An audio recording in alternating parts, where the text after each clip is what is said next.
Chapter 451. Fate's Prank. Goddess bless. Is he a believer in Evernight or an evil goddess?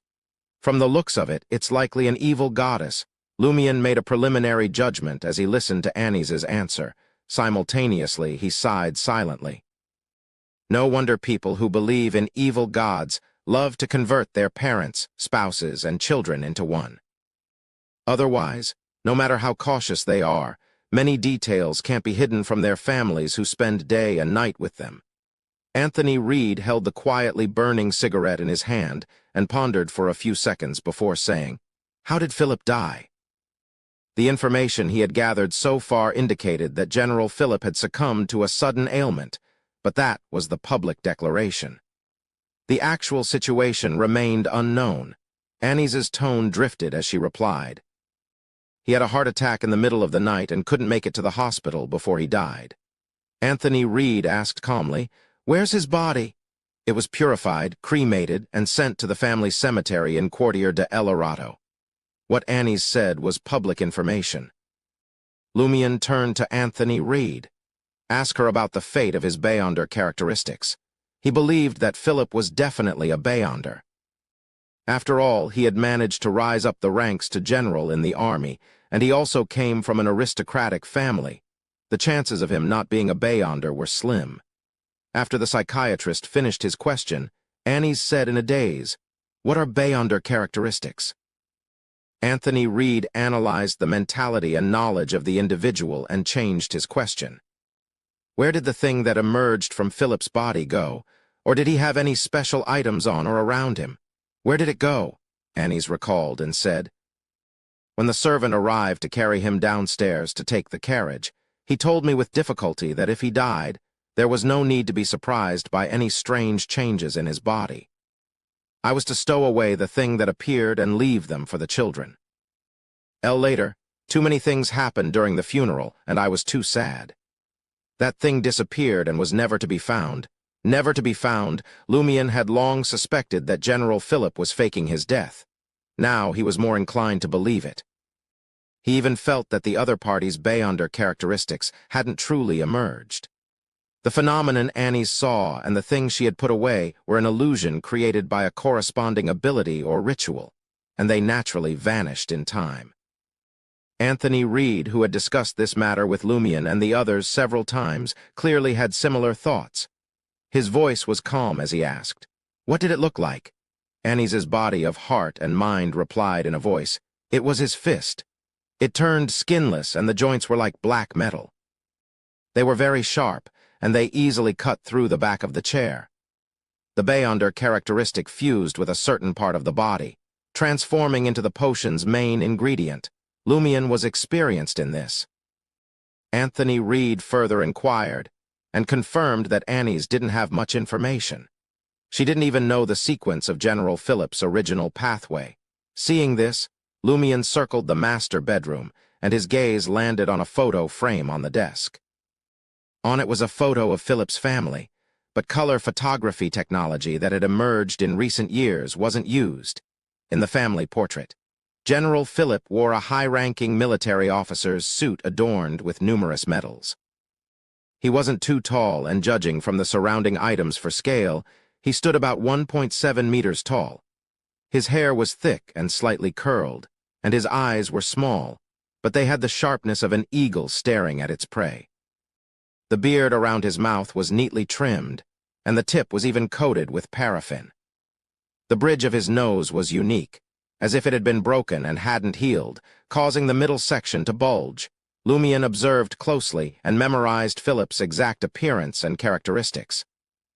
If he had truly faked his death to escape his original fate, according to Madam Justice, this likely involved the loss of an old fate and the acquisition of a new one. It wouldn't alter his appearance. In other words, the current individual was likely a stranger who looked identical to General Philip. Lumion hoped to recognize him at a glance if he encountered him in the future. "Let's go." Anthony Reed concluded his telepathy and said to Lumion in disappointment. Lumion wasn't disheartened by the setback. He nodded gently and said, "To that charity organization." The purpose of the charity organization, known as the Dream Seekers, was to provide assistance to outstanding young men who had come to Trier to pursue their dreams, but had temporarily fallen into a predicament. To this end, even the staff employed such young men and provided them with free apartments. The apartments were located in a house rented by the dream seekers. The lower 2 floors housed workplaces, and the upper 2 floors housed staff quarters. Asa, who controlled the charitable organization, also resided there, indicating that he was genuinely assisting the dream seekers and not seizing the opportunity to amass wealth. After leaving Rue Elvive, Lumion and the others hurried towards Quartier 2, the arts and financial district. Quartier 2 was very close to Quartier 3, where they were currently located. Before long, they arrived not far from Rue Saint-Varro. The Dream Seekers was located in Building 11 there. As soon as they alighted from the carriage, and before they could approach the street where their target was, Lumion and Anthony Reed saw crimson flames rising in the dark night. Fierce flames transformed a building into a colossal torch in the night. Lumion's eyes narrowed as he had a bad premonition. After exchanging glances with Anthony Reed, they sprinted towards Rue Saint-Varro. Thud, thud, thud. The two of them passed through an alley with a barricade and saw that the house that had turned into a fiery hell was Building 11. It was the office and staff quarters of the Dream Seekers. The crackling flames soared into the air, sealing off the 4-story building and scorching it black. No one cried out for help or attempted to leap down from the windows. It was as silent as if everyone had died long ago. Residents of the street woke up and fled in a hurry, others wanting to help the firefighters or watching the commotion from afar. Anthony Reed looked at the burning building and sighed. "We're too late." Lumion stared intently for a moment before slowly shaking his head. No. Perhaps fate doesn't want us to gain anything. No matter how early we arrive, we'll see something similar. With so many evil God-blessed involved in the planning, investigations would inevitably encounter various forms of interference. Some were direct, some indirect, some seemingly normal, some rather bizarre, and some seemingly failing to gain fate's favor. Lumion paused momentarily before continuing. At least this means we're on the right path. Anthony Reed fell silent for a few seconds before saying, "This indirectly proves General Philip's connection to an evil god's faith. My encounter with my comrades might stem from this." As he spoke, his voice trailed off. Dozens of meters away from the burning building, Lumion's face mirrored the fiery inferno as he gazed ahead, his voice steady. "Do you still want to pursue this? This situation is getting more perilous with each passing moment. It's far more dangerous than the encounter with gunfire you've experienced before. Up to this day, do you still wrestle with the fear from that night, the sounds of sudden gunshots? Do you truly possess the courage and determination to press on?" Anthony Reed lapsed into silence.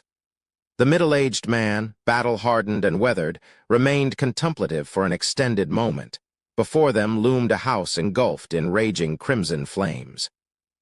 Masked firefighters in their red and blue uniforms, citizens in disarray and chaos swirled around them. After an uncertain pause, the psychiatrist, his receding hairline and slightly plump face, spoke softly. "Perhaps I perished in that attack. What remains is an avenging spirit, relentless in its pursuit of truth and retribution.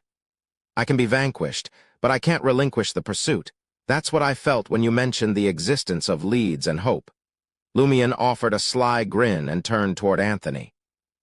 "Welcome to the abyss of vengeance." Returning to the market district, Lumion wasted no time in composing a letter to Madame Magician, apprising her of the night's operation and its final outcome. He couldn't shake the feeling that the current situation had stretched beyond the capabilities of his team. Regardless of the clues they unearthed, it seemed as though the threads of destiny conspired to sever them, leaving their investigations seemingly fated to failure.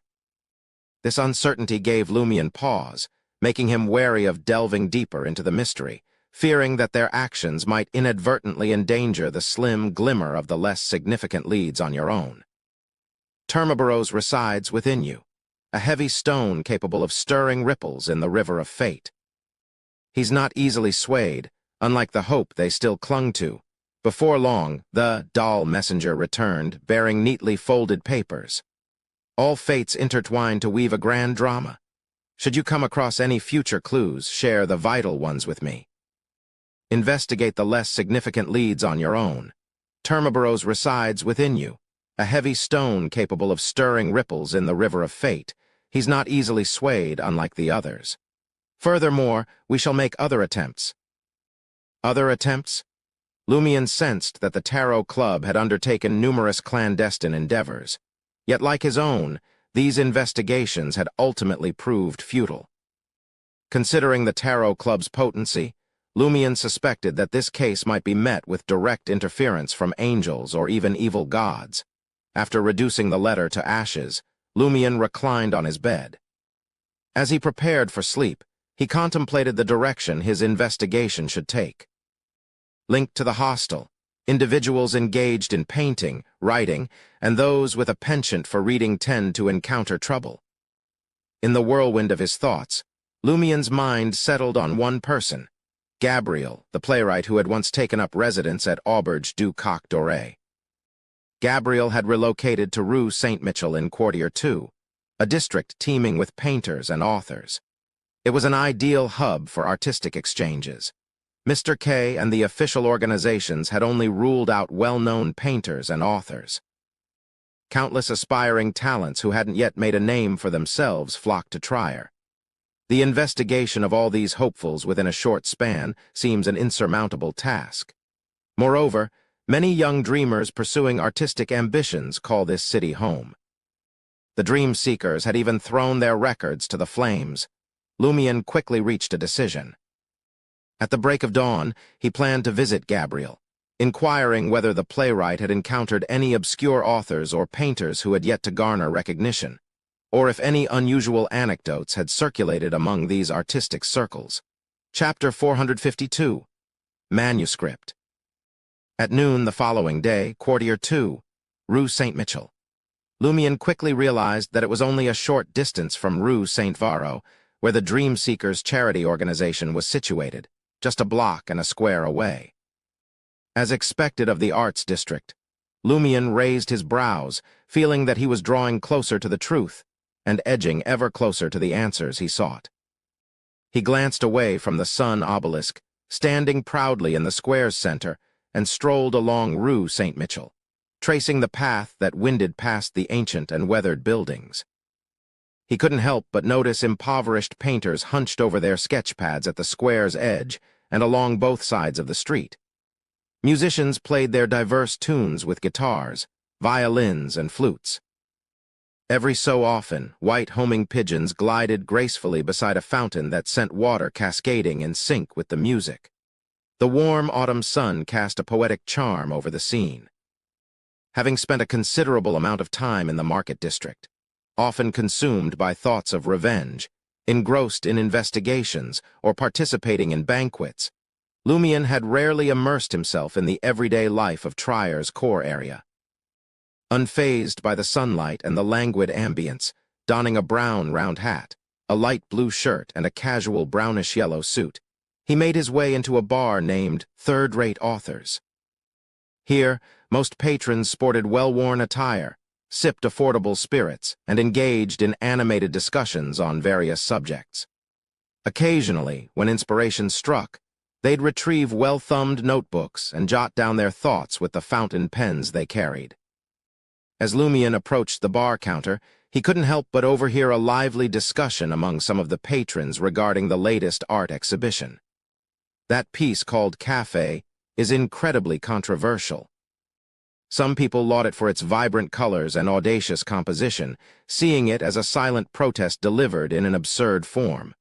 Others think it's a deliberate attempt at abstract art, a ruse to dupe the public's intellect. I find it fascinating. The artist's ideas are vividly depicted through those overlapping colors. Just think about it. Isn't that how many cafes are? Noisy, bustling, with people from diverse backgrounds clashing and mingling like a chaotic blend. I'm willing to call it a groundbreaking masterpiece of abstract art. Are you talking about the kind of abstract art that's never been recognized or sold? Lumian couldn't help but think, café, Isn't this the painting Mullen created using his buttocks? Someone genuinely holds it in high regard. Could it possibly become the most renowned and valuable work of his life? He pursed his lips, inwardly sighing. You Triarians, upon reaching the bar counter, Lumian spent 8 licks on a glass of absinthe and raised his voice. Everyone, I have a question. If anyone can provide the answer, this glass is on me. As all eyes in the bar turned towards him, Lumian spoke up. I'm looking for the playwright, Gabriel. I need him to write a script.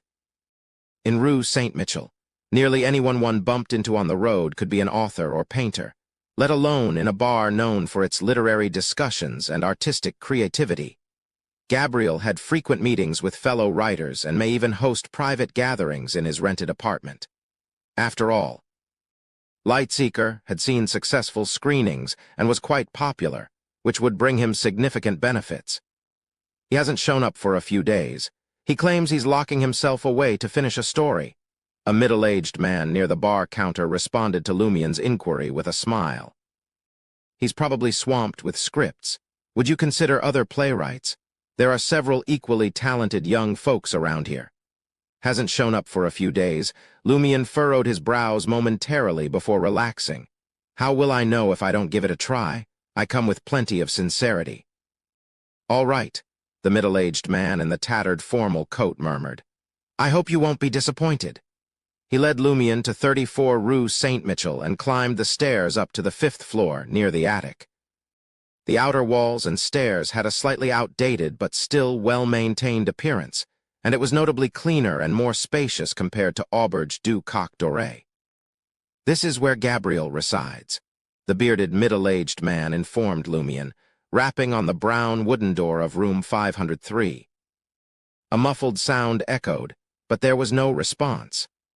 Perhaps he's out searching for food, or maybe he's completed his work and gone to see the theater manager who commissioned it, the middle-aged man suggested with a forced smile. Would you like to return to the bar for another drink? I'm an experienced writer myself, though I've never ventured into script writing. My novels sell quite well in the underground market. What have you written? Lumian asked, glancing at the firmly closed brown door, showing no signs of anxiety. The middle-aged man sighed and said, I wrote Monk Pursuing Dog and its sequel Dog Pursuing Monk, but they weren't published under my name. For one, it would lead to my arrest by spies, and secondly, my boss wouldn't permit it. A sequel? Lumian hadn't visited an underground book market or a banned bookstore for some time. His last visit had been to purchase Emperor Rozel's Secret Chronicles. As he looked at the somewhat forlorn and slightly greasy middle-aged man, his perspective shifted. He could be considered one of his initiates into the adult world. It came out last month. The middle-aged man replied, nodding gently. These 2 novels have made my boss a fortune, but I didn't even get 1/10 of that, no, not even 100th. Boss, Lumian inquired, recalling that Bard, a key member of April Fools, had once authored Emperor Rozel's Secret Chronicles. He saw this as an opportunity to gain insight into the workings of this profession and prepare for future tracking. The middle-aged man sighed again. We don't have authorship rights, just writing tools for the boss. He pays us a fixed but tiny salary for our manuscripts, specifies the direction and requirements for our writing, and then sells them through his own channels. On Rue St. Mitchell, there are many third-rate authors like me who don't even have pen names. We're like assembly line workers. Lumian, showing respect, asked, May I know your name? The middle-aged man replied, Rabe. His eyes were filled with hope as he gazed at Lumian. Lumian probed further into the world of underground literature, gaining insight, and ultimately said, If my attempt to reach an agreement with Gabriel falls through, I'll consider offering you an opportunity. Rabe's joy was palpable as he responded, As long as the boss doesn't assign me any new missions, you'll find me here at third-rate authors every day. Watching the underground author, an initiate for many Intis youths, descend the stairs, Lumian took a wire from his pocket and unlocked Gabriel's door. Compared to the playwright's room at Auberge du Coq Doré, this space was considerably more expansive, encompassing a bathroom and a small bedroom. Beyond that, it served as a living area, study, dining room, and kitchen. A coal stove for cooking was neatly arranged in a corner. Lumion quickly surveyed the room and noticed a jumbled stack of papers that resembled manuscripts on the desk by the window. He shut the wooden door behind him and proceeded towards the desk. It's Gabriel's handwriting. Rabe was telling the truth. This is definitely Gabriel's residence. Lumion mused as he held the stack of papers and began to peruse them. Moving into the bedroom, he spotted a pair of black dungarees casually draped over the bed. The sight confirmed his earlier suspicion. He was in the right place. This was a pair of pants Gabriel had frequently worn in the past. However, the playwright himself was conspicuously absent. Recalling Rabe's statement that Gabriel hadn't been seen for several days, Lumion's caution escalated. He meticulously examined every item in the room, much like a hunter tracking the movements of his prey. After a few minutes, Lumion picked up a white-glazed porcelain cup with a single handle from the desk. He noticed that about a third of it still held cold water with dust floating on the surface, too subtle for ordinary eyes to discern clearly, at least a day. Lumion's heart tightened with concern. What could have happened to Gabriel? Was it possible that his prominence had attracted the attention of government spies seeking a conversation? Or perhaps he had unwittingly become the target of money-seeking kidnappers. Setting the porcelain cup down beside the manuscript, Lumion meticulously combed the room, searching for any clues or signs of interest. His search yielded nothing of note. Returning to the desk, he picked up the stack of manuscripts, eager to delve into Gabriel's work before his unexplained absence. The script told the tale of a struggling author who crossed paths with a woman coerced into joining a criminal organization. Together, they found solace in their shared despair, pain, torment, and the harshness of daily life. They offered each other encouragement and warmth, ultimately leading to the author's recognition by the newspaper's editor-in-chief and a steady income. His reputation steadily grew, while the woman, still trapped in her circumstances, chose to vanish. Before the story could conclude, it ended with a passage about the lover's disappearance and the author's introspective musings. "She's here. My beloved has arrived from the night. She's left." My beloved walked towards the distant hostel. The mention of the word hostel made Lumion's forehead twitch. Though it was an ordinary word in a script, it stood out to him due to his daily contemplations and associations, sparking connections in his mind. His gaze suddenly shifted from the manuscript to the desk. At some point, the white-glazed porcelain cup with a single handle, which he had moved to the manuscript, had somehow returned to its original place. Lumion's eyes narrowed, and the muscles under his clothing tensed. As a hunter, he had an unwavering memory for any alterations he made in his surroundings. It was a fundamental part of him, a creature that is challenging to detect with the naked eye and can only be confirmed by certain traces. Lumion silently recollected the information Jenna had relayed from the authorities. Suddenly, he reached into his pocket and retrieved a pair of glasses. They were brown gold-rimmed glasses, mystery-prying glasses, chapter 453. Missing author. Lumion carefully positioned the mystery-prying glasses on the bridge of his nose, and immediately the room seemed to whirl and the ground beneath him trembled. Suppressing his nausea and dizziness, he observed the scene before him fragment and overlap, creating a surreal and captivating tableau. The bed pressed against the desk, which seemed to lean against the ceiling. Behind the ceiling appeared to be a tap, as if it were installed within a wardrobe. These scenes were like translucent canvases superimposed on each other, reflecting themselves in Lumion's vision. A pale white face materialized beside the wardrobe. The face had disheveled brown hair, naturally parted. Dark brown eyes glistened beneath black-framed glasses. It was Gabriel, looking cleaned up, and as though he hadn't burned the midnight oil in a while. The playwright gazed at Lumion with a vacant, distorted, yet strangely genuine smile. His right hand reached out from the void, waving gently before his face shrank into the depths of the translucent layers, vanishing completely. Lumion quickly surveyed the room, but Gabriel hadn't reappeared. He promptly removed the mystery-prying glasses, replacing them with the Eye of Truth on his left side. This mystical item, composed of pale white flesh and dark blood vessels, covered the corresponding ear, allowing Lumion to hear rapid voices from the distant horizon. The intertwined purple blood vessels formed a lens that adhered to his eye, revealing faint blood, layers of colors, and the room with a third of it blending into the surroundings. An invisible curtain resembling mullioned glass was also discernible. The latter two phenomena rapidly dissipated or gradually returned to normal.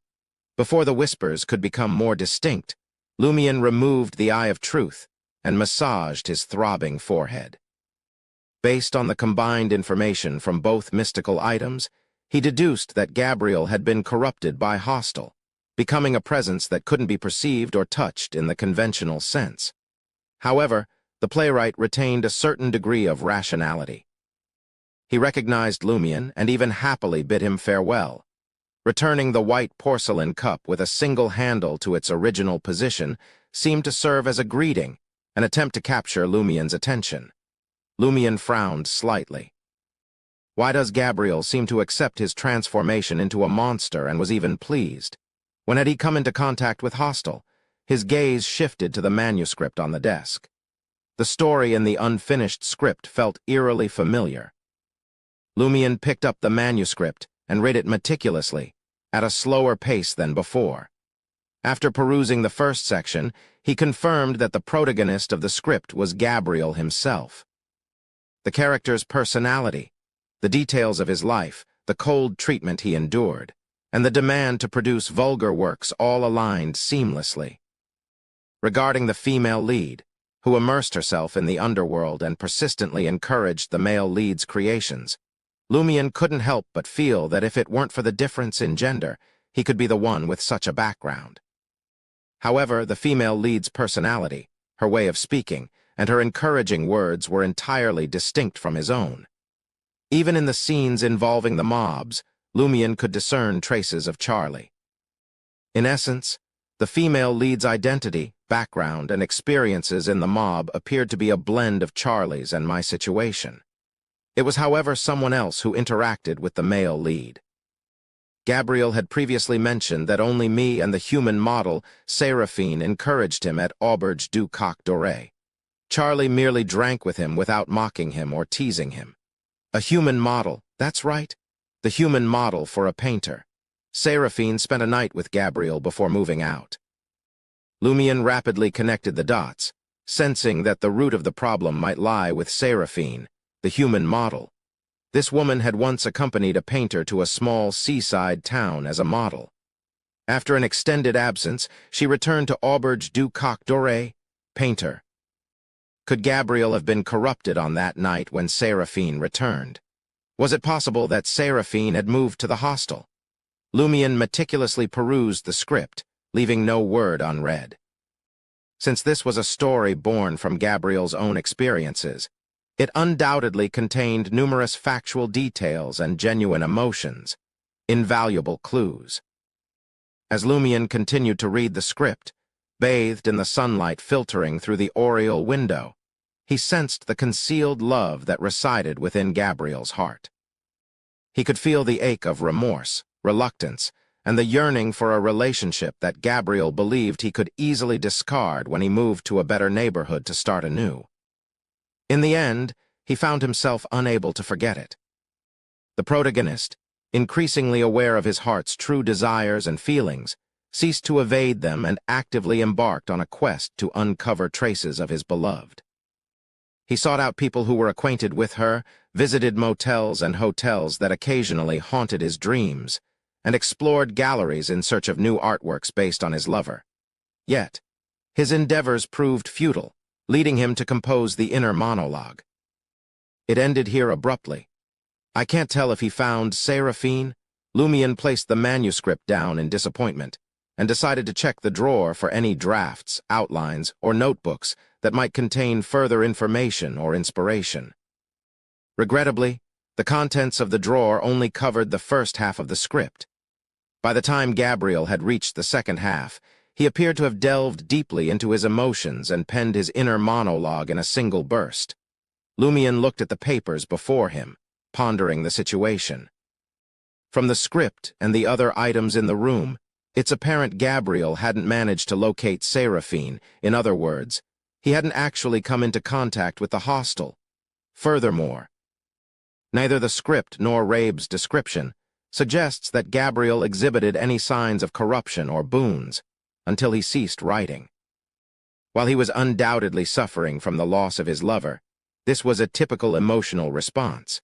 So, why had this person suddenly transformed into an untouchable, unseen monster?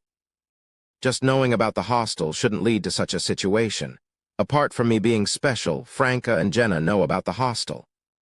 Anthony Reed, Teresa, the demoness sect member in Trier, Mr.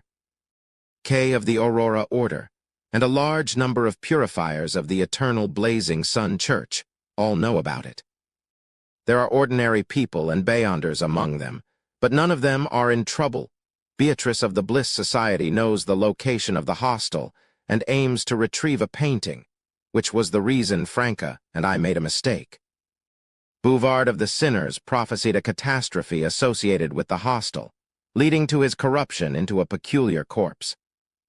The Dream Seekers charity organization likely sponsored heretics connected to the hostel, such as painters and authors, and they were destroyed at the slightest hint of exposure. What was the reason for Gabriel? Could he have recently encountered something that deepened his understanding of the hostel? Or perhaps he had found traces of Seraphine? Lumian made a preliminary guess and conducted a thorough search of Gabriel's rented apartment with a clear objective in mind. Nothing. He then left 34 Rue Saint-Michel and made his way back to the third-rate author bar, where he seated himself next to Rabe, who was engrossed in his drink. "A glass of La Fée Verte," Lumian ordered as he tapped the bar counter. Then he turned to Rabe and inquired, "Do you have any idea where Gabriel has been over the past few days?" Rabe pointed to a small round table near the window and replied, "You'll have to ask them." As an underprivileged author working as a ghostwriter without a pen name, Rabe considered himself fortunate to know a rising star like Gabriel and attend his private gatherings. He had to work regularly every day to fulfill the missions assigned by his boss, preventing him from participating in their activities. Guided by Rabe, Lumian approached the small round table and was taken aback upon seeing the 4 individuals seated there. Weren't these the same individuals who had discussed Painter Mullen's art spoof art? Café? In response to Lumian's inquiry, the leader of the group responded with a puzzled expression. "We last saw Gabriel 2 days ago. We all went to the Trier Art Center together to attend an art exhibition." Art exhibition? Lumian's eyebrows twitched. Trocadero town. Franca, dressed in a white jacket, followed Brown's Sauron, who wore a black coat, as they navigated through the manor adorned with grapevines. With curiosity evident on her face, Franca, who had been invited, couldn't help but ask, "Where are you taking me?" Brown's cast a brief glance in her direction. "I'm taking you to meet my teacher. You've successfully passed the assessment and are now an official member of our sect." Brown's Sauron's teacher, a high-ranking demoness. Could this person be the leader of the demoness sect in Trier? Franca's thoughts raced as she smiled and inquired, "Does this mean I can enjoy the membership perks?" The term perks was coined by Emperor Roselle and had gained recognition in Intis. Brown's maintained a bit of distance from Franca as she questioned, "What would you like in exchange?" Without hesitation, Franca responded, "The potion formula for affliction." Affliction was the name of the Assassin Pathways Sequence 5, often referred to as the Demoness of Affliction. Brown's let out a scoff. Quite bold to make such a request. "Do you believe you have accrued enough contribution points to ask for the potion formula for affliction?" She paused for a moment before adding, "Of course, if you can assist the sect in achieving something, this can be your perk." Franca, who had initially held limited hope and was merely testing the waters, glanced at Brown's. "And what's that something?" Seizing the opportunity, Brown's explained, "We've received information that the Iron and Blood Cross Order discreetly smuggled an item into Trier through an underground tunnel several months ago. If you can uncover what it is and identify its possessor, you'll be entitled to the affliction potion formula." A few months ago, the underground tunnel, secret delivery into Trier. Franca suddenly recalled Rat, Christo's loss of his biological brother. In an effort to aid the Savoy mob's smuggling leader in recovering his brother and the transported goods, she and Lumion had been drawn into a strange mirror world where they narrowly escaped.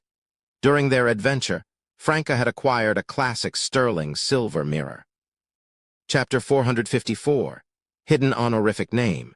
Franca had long harbored the desire to uncover the nature of the item that Gardner Martin had smuggled into Trier through Rat, Christo. However, in the months that had passed, Gardner Martin had acted as if the incident had never occurred, and nothing of note had appeared around him. From the looks of it, the Demoness sect attaches significant importance to that item. That's right. Given that this item had triggered the strange mirror world, it is highly likely that it was linked to the powers of the assassin and hunter pathways. Franca took a moment to consider, and then admitted, "I know what you're referring to." She explained to Brown Sauron in the same manner they had explained the situation to Rat, Christo, in the past. In essence, she shared everything except the fact that she and Lumion had been drawn into a mirror world. Instead, they relied on Lumion's unique ability to escape, and how she obtained a classic silver mirror that led them to the mirror world. According to the Rat, his brother and many of his subordinates turned into monsters, including the reversal of their left and right hands. This attracted the Purifier's attention, were eliminated. Franca deliberately elaborated, probing Brown's Sauron gauge her reaction to the appearance of the mirror people. Brown's displayed a slight furrow of her brow. How did the official Beyonders become aware that something was amiss? She seems to know about the mirror people and their specific traits. Franca looked away and shook her head. For that question, you'd need to approach a Purifier, not me. Without further discussion, Browns led Franca to a circular pavilion enclosed by grapevines and various vines. Seated in the circular pavilion was a woman donned in a black court dress. Her bright dark gray eyes held a touch of sadness, and her neatly tied black hair featured a few loose strands, which cascaded naturally and added a hint of allure to her otherwise composed countenance. Upon catching sight of the woman's slightly curved red lips, graceful jawline, and soft facial features, Franca was initially struck by the overwhelming beauty that met her gaze. However, her astonishment was quickly overshadowed by an unexplainable sense of sympathy. Although she was taken aback and touched by a sense of heartache, it took nearly 10 seconds for Franca to remember encountering this woman before. She had seen her during her and Lumion's surveillance of the fake Teresa, Beatrice in court, at the concert. As the most beautiful woman in attendance, she had been invited on stage to take a photograph with the orchestra as a keepsake. Is she Browns's teacher, a high-ranking demoness? It's no surprise. Having a high-ranking demoness overseeing the operation and ensuring its success. Franca was momentarily surprised, but soon realized that this situation was in line with what she had anticipated. What she hadn't expected was that this woman had openly followed them and even participated in a photograph on stage. Brown's Sauron introduced her teacher, saying, "This is my teacher, Demoness of Black Claris." Demoness of Black. According to Madam Judgment, demonesses with a color in their title are considered exceptional even among the demigods of the Demoness sect. Some are even suspected of being angels. Franca placed her hand over her chest and offered a slight bow. In a polite and gentlemanly manner, she said, "It's a pleasure to make your acquaintance, Demoness of Black." Franca avoided complimenting the woman's appearance. She understood that most demonesses in the Demoness sect took pride in their beauty, while simultaneously harboring inner conflict regarding it. Compliments from outsiders were typically accepted with grace, potentially leading to some embarrassment. However, if Franca, who knew their true gender, were to offer such compliments, it might be perceived as provocation or mockery. Demoness of Black Claris nodded slightly and said, "Every member needs to believe in the primordial one. You should have known about this more than a month ago. It's time to officially pray to her." Franca was not surprised at all. Secret organizations that worshipped evil deities typically required new members to open themselves to their deity, thus gaining a measure of control and filtering out most insecurities. Lately, when visiting Brown's, Franca had followed Madame Judgment's instructions, conducting a preliminary ritual that sought the protection of an angel from Mr. Fool. "We are all the children of the primordial one." Franca responded devoutly and respectfully, adhering to Brown's guidance during this period. Clarice's expression grew solemn, and her eyes were filled with admiration. "Recite the honorific name of the primordial one with me in Hermes. The source of all catastrophes, the symbol of destruction and the apocalypse, the demoness who controls chaos." Although the demoness of black spoke in Intijan, the surroundings darkened significantly. The grapevines writhed gently, as though transforming into venomous snakes. Franca remained composed and repeated the three-lined honorific name in Hermes. Suddenly, she saw grapevines extending towards her. They grew thicker and thicker, completely enveloping the circular pavilion. One of the python-like vines extended toward Franca, and a dark blue vertical eye opened at its tip.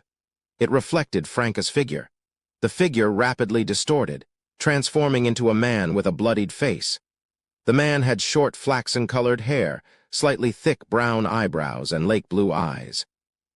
His lips were thin, and his appearance was ordinary. Franca was taken aback. This face was familiar to her. It was the face she saw in the mirror every day before consuming the witch potion. This was her past self, Franco Roland. In the deep blue vertical eye, Franco Roland's expression turned ferocious. His eyes held a tangible hatred, and his face was filled with a viciousness that could cause nightmares. Franca's body stiffened, as if she had turned into a statue made of rock. After staring at her for a few seconds, the vine with the blue vertical eye retracted into the canopy of grapevines, its eyes reflecting its unhappiness. Franca finally felt her body.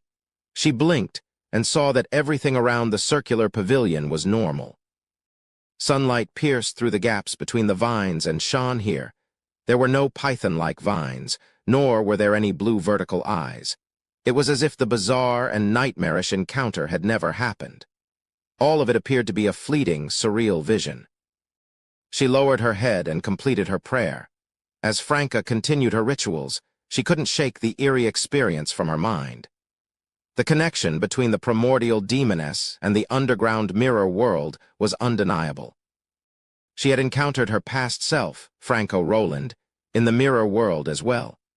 This time, it wasn't Franca reflected in the blue vertical eye either. It was Franca's former appearance, Franco Roland. Demoness mirror magic and mysticism's mirror world seemed to hold many secrets. What Madame Judgment told me isn't everything. With this realization, Franca raised her head and opened her eyes to look at the demoness of black Clarice and brown Sauron beside her. Clarice, with a black veiled hat on her head, nodded. "Now, you're a child of the primordial one. Thank you for your guidance." Franca smiled and inquired, "I thought the honorific name for the primordial one would include a description akin to the ruler of the mirror world. I'm surprised it's not part of it." The demoness of black, Clarice, replied in a cold, indifferent, yet pitiful tone. "This isn't the complete honorific name of the primordial one. There are 2 more lines you can't know right now. The primordial demoness has 2 hidden lines for her honorific name." Franca suddenly felt that this detail revealed something, but she was uncertain about its significance. Clarice continued, "Every new member receives a primordial one statue. It possesses anti-divination and early warning abilities, and it can assist you in performing rituals. You must pray to it every day." While speaking, she produced a bone statue, the palm-sized statue vaguely resembling a beautiful woman with hair that reached her ankles. Each strand of hair was intricately carved with distinct, snake-like eyes, some open and others tightly shut, densely packed and unsettling. Praying every day, Franca hesitated, deciding to be patronizing on this matter. After Franca stowed away the primordial demoness statue, Clarice's brow furrowed imperceptibly. "Keep a close watch on the Iron and Blood Cross Order, especially Gardner Martin. If they make any unusual moves, contact Browns immediately. If the situation becomes critical, retrieve the primordial one statue, set up the altar, and perform the designated ritual. After completion, place the prepared letter into the mirror on the altar. Keep a close watch. Unusual moves. Franca extracted the key points from the demoness of Black's instructions. She sensed an impending catastrophe and couldn't help but grow anxious. Does the demoness sect believe that the Iron and Blood Cross Order is on the brink of launching a major operation? In Quartier 2, outside the Trier Arts Center, Lumion stood on the steps, contemplating the author's responses that flashed through his mind. Gabriel has been enjoying art exhibitions and galleries for the past month or so. He doesn't pay much attention to each painting. It's as if he's searching for the one his soul has been waiting for. There's nothing unusual about him. He didn't fixate on any other visitors at the exhibition. The information revealed by these answers left Lumion puzzled about his next steps. Nonetheless, he had decided to visit the Trier Art Center to explore the art exhibition titled Future Impressions.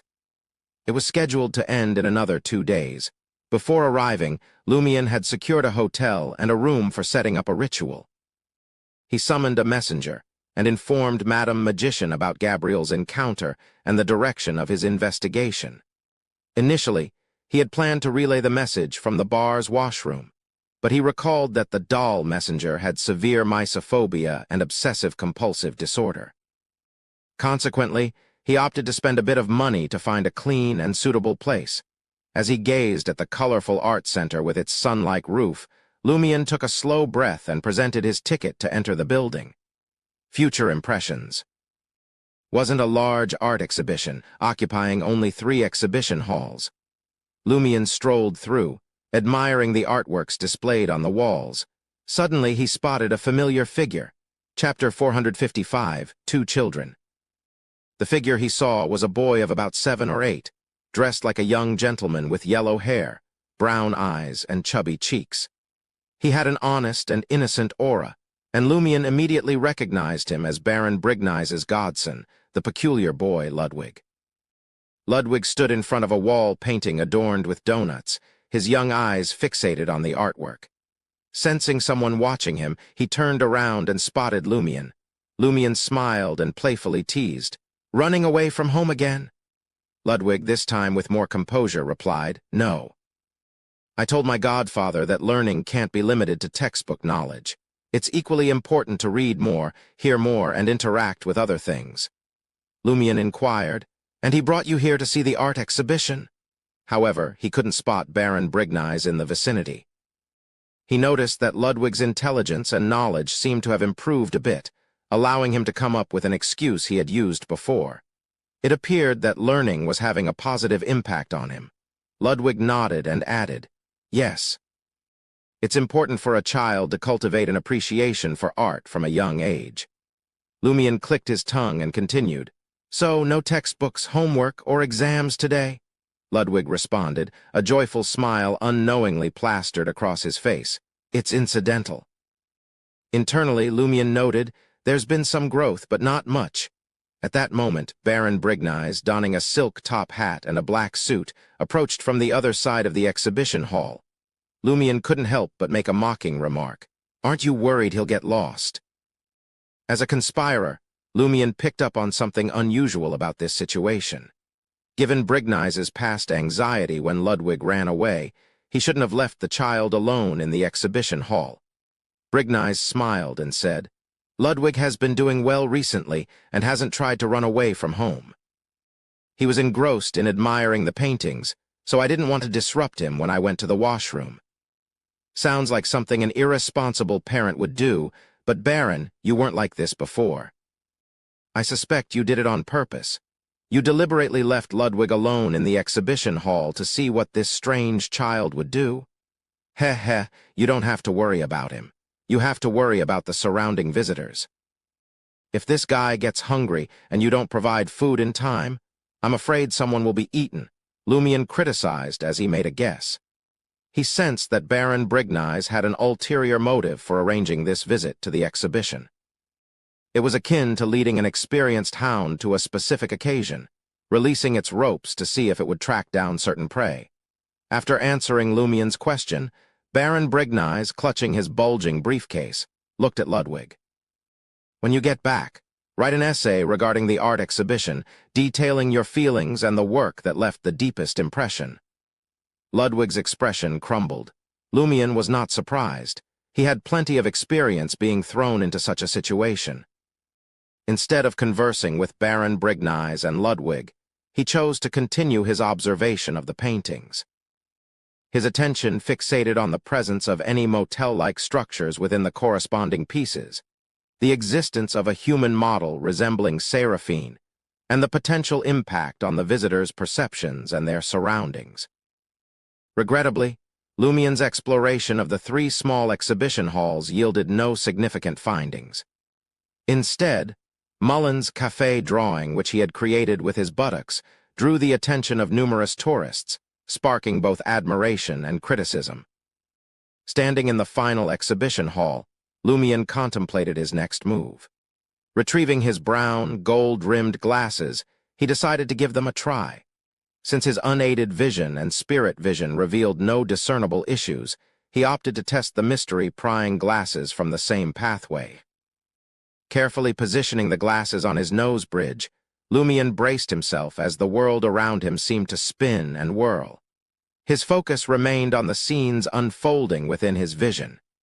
Each painting took on a life of its own, breaking free from the confines of the walls. Some of the paintings seemed to regard Lumian with a chilling, penetrating gaze. Initially taken aback, Lumian feared that something extraordinary was afoot with all the portraits, potentially placing him in a dire situation. However, he soon realized that he wasn't under attack. The figures within the portraits merely stared at him with silent and cold intensity. It was as if they had attained a degree of consciousness and a sense of being, yet they hadn't fully emerged from their canvas confines to walk among the living. A revelation dawned upon Lumian. Through the lens of the mystery-prying glasses, he was witnessing another reality. Perhaps, in some parallel aspect of the world, each painting held a semblance of reality. However, they remained two-dimensional, flat, and lacking in depth, incapable of significantly impacting the human realm or the spirit world. There might be exceptions, moments where extended contemplation of certain works induced feelings of delirium or anxiety. It occurred to Lumian that painters could potentially amplify the limited, flat nature of these objects, opening a pathway to the realm of the real. In essence, the characters within ordinary paintings might possess an incomplete, condensed, and spiritually deficient existence in this two-dimensional, flat world. With the aid of the mystery-prying glasses, they were unveiled in their true form. Likewise, Lumian's perception unveiled deeper truths, the artist's most profound creative intentions. One painting depicted the future of Trier, a divided realm. On the surface, men and women reveled in lavish banquets, adorned in opulent attire. Beneath the surface, ragged individuals dwelled in dark tunnels, subsisting on earthworms, rats, and moss. Yet, through the mystery-prying glasses, Lumian glimpsed fat, glutinous pigs with oil oozing from their mouths on the surface. Below, grotesque, contorted visages and decaying hands reached upwards. This was the true message the artist sought to convey. In the next instant, Lumian spotted Baron Brigneis and his godson Ludwig. The former appeared unremarkable when viewed through the mystery-prying glasses, but there was a faint, brassy aura emanating from his form. As for the latter, something chilling unfolded as he abruptly turned his head, seemingly locking eyes with Lumian across 2 exhibition halls. Ludwig's chubby face took on an unsettling transformation. His skin seemed to writhe, as if it were on the verge of shedding, and something from beneath the surface attempted to burrow out. Lumian's heart tightened, and he instinctively removed the mystery-prying glasses, instantly restoring the scene to its normal state. There's indeed something amiss with Ludwig, thankfully. I reacted quickly. Otherwise, I might have seen something I shouldn't have.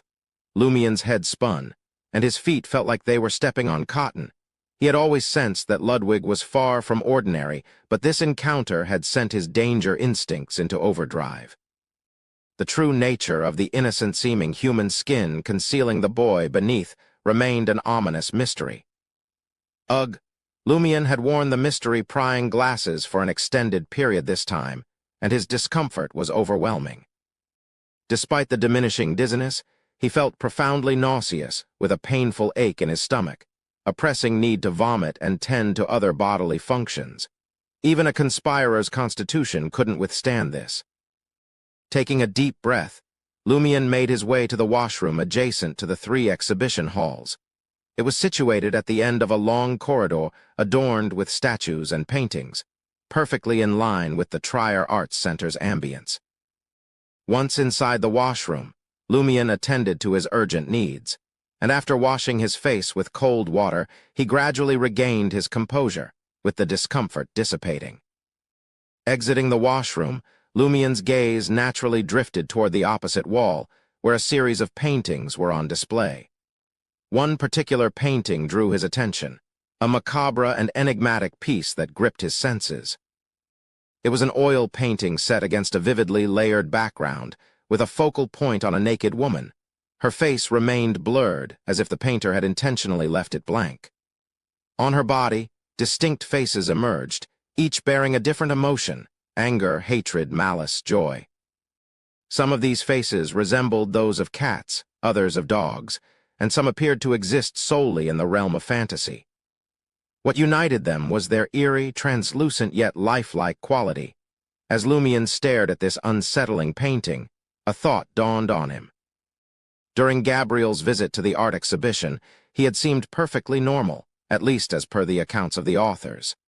But they couldn't have monitored his every move, especially during mundane activities like visiting the washroom. Avenue du Marché, Théâtre de l'Ancien Cage, Pigeons. Jenna had just stepped out when she spotted a familiar figure standing beneath a gas street lamp on the opposite side of the road. It was a young boy, dressed in a white shirt, silver vest, black coat, and a mercury bow tie, his light yellow hair neatly combed.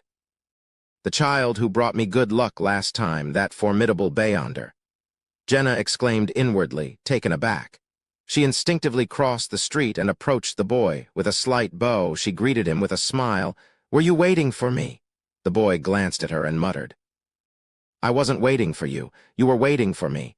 You met me earlier than any other choice. What's the matter this time?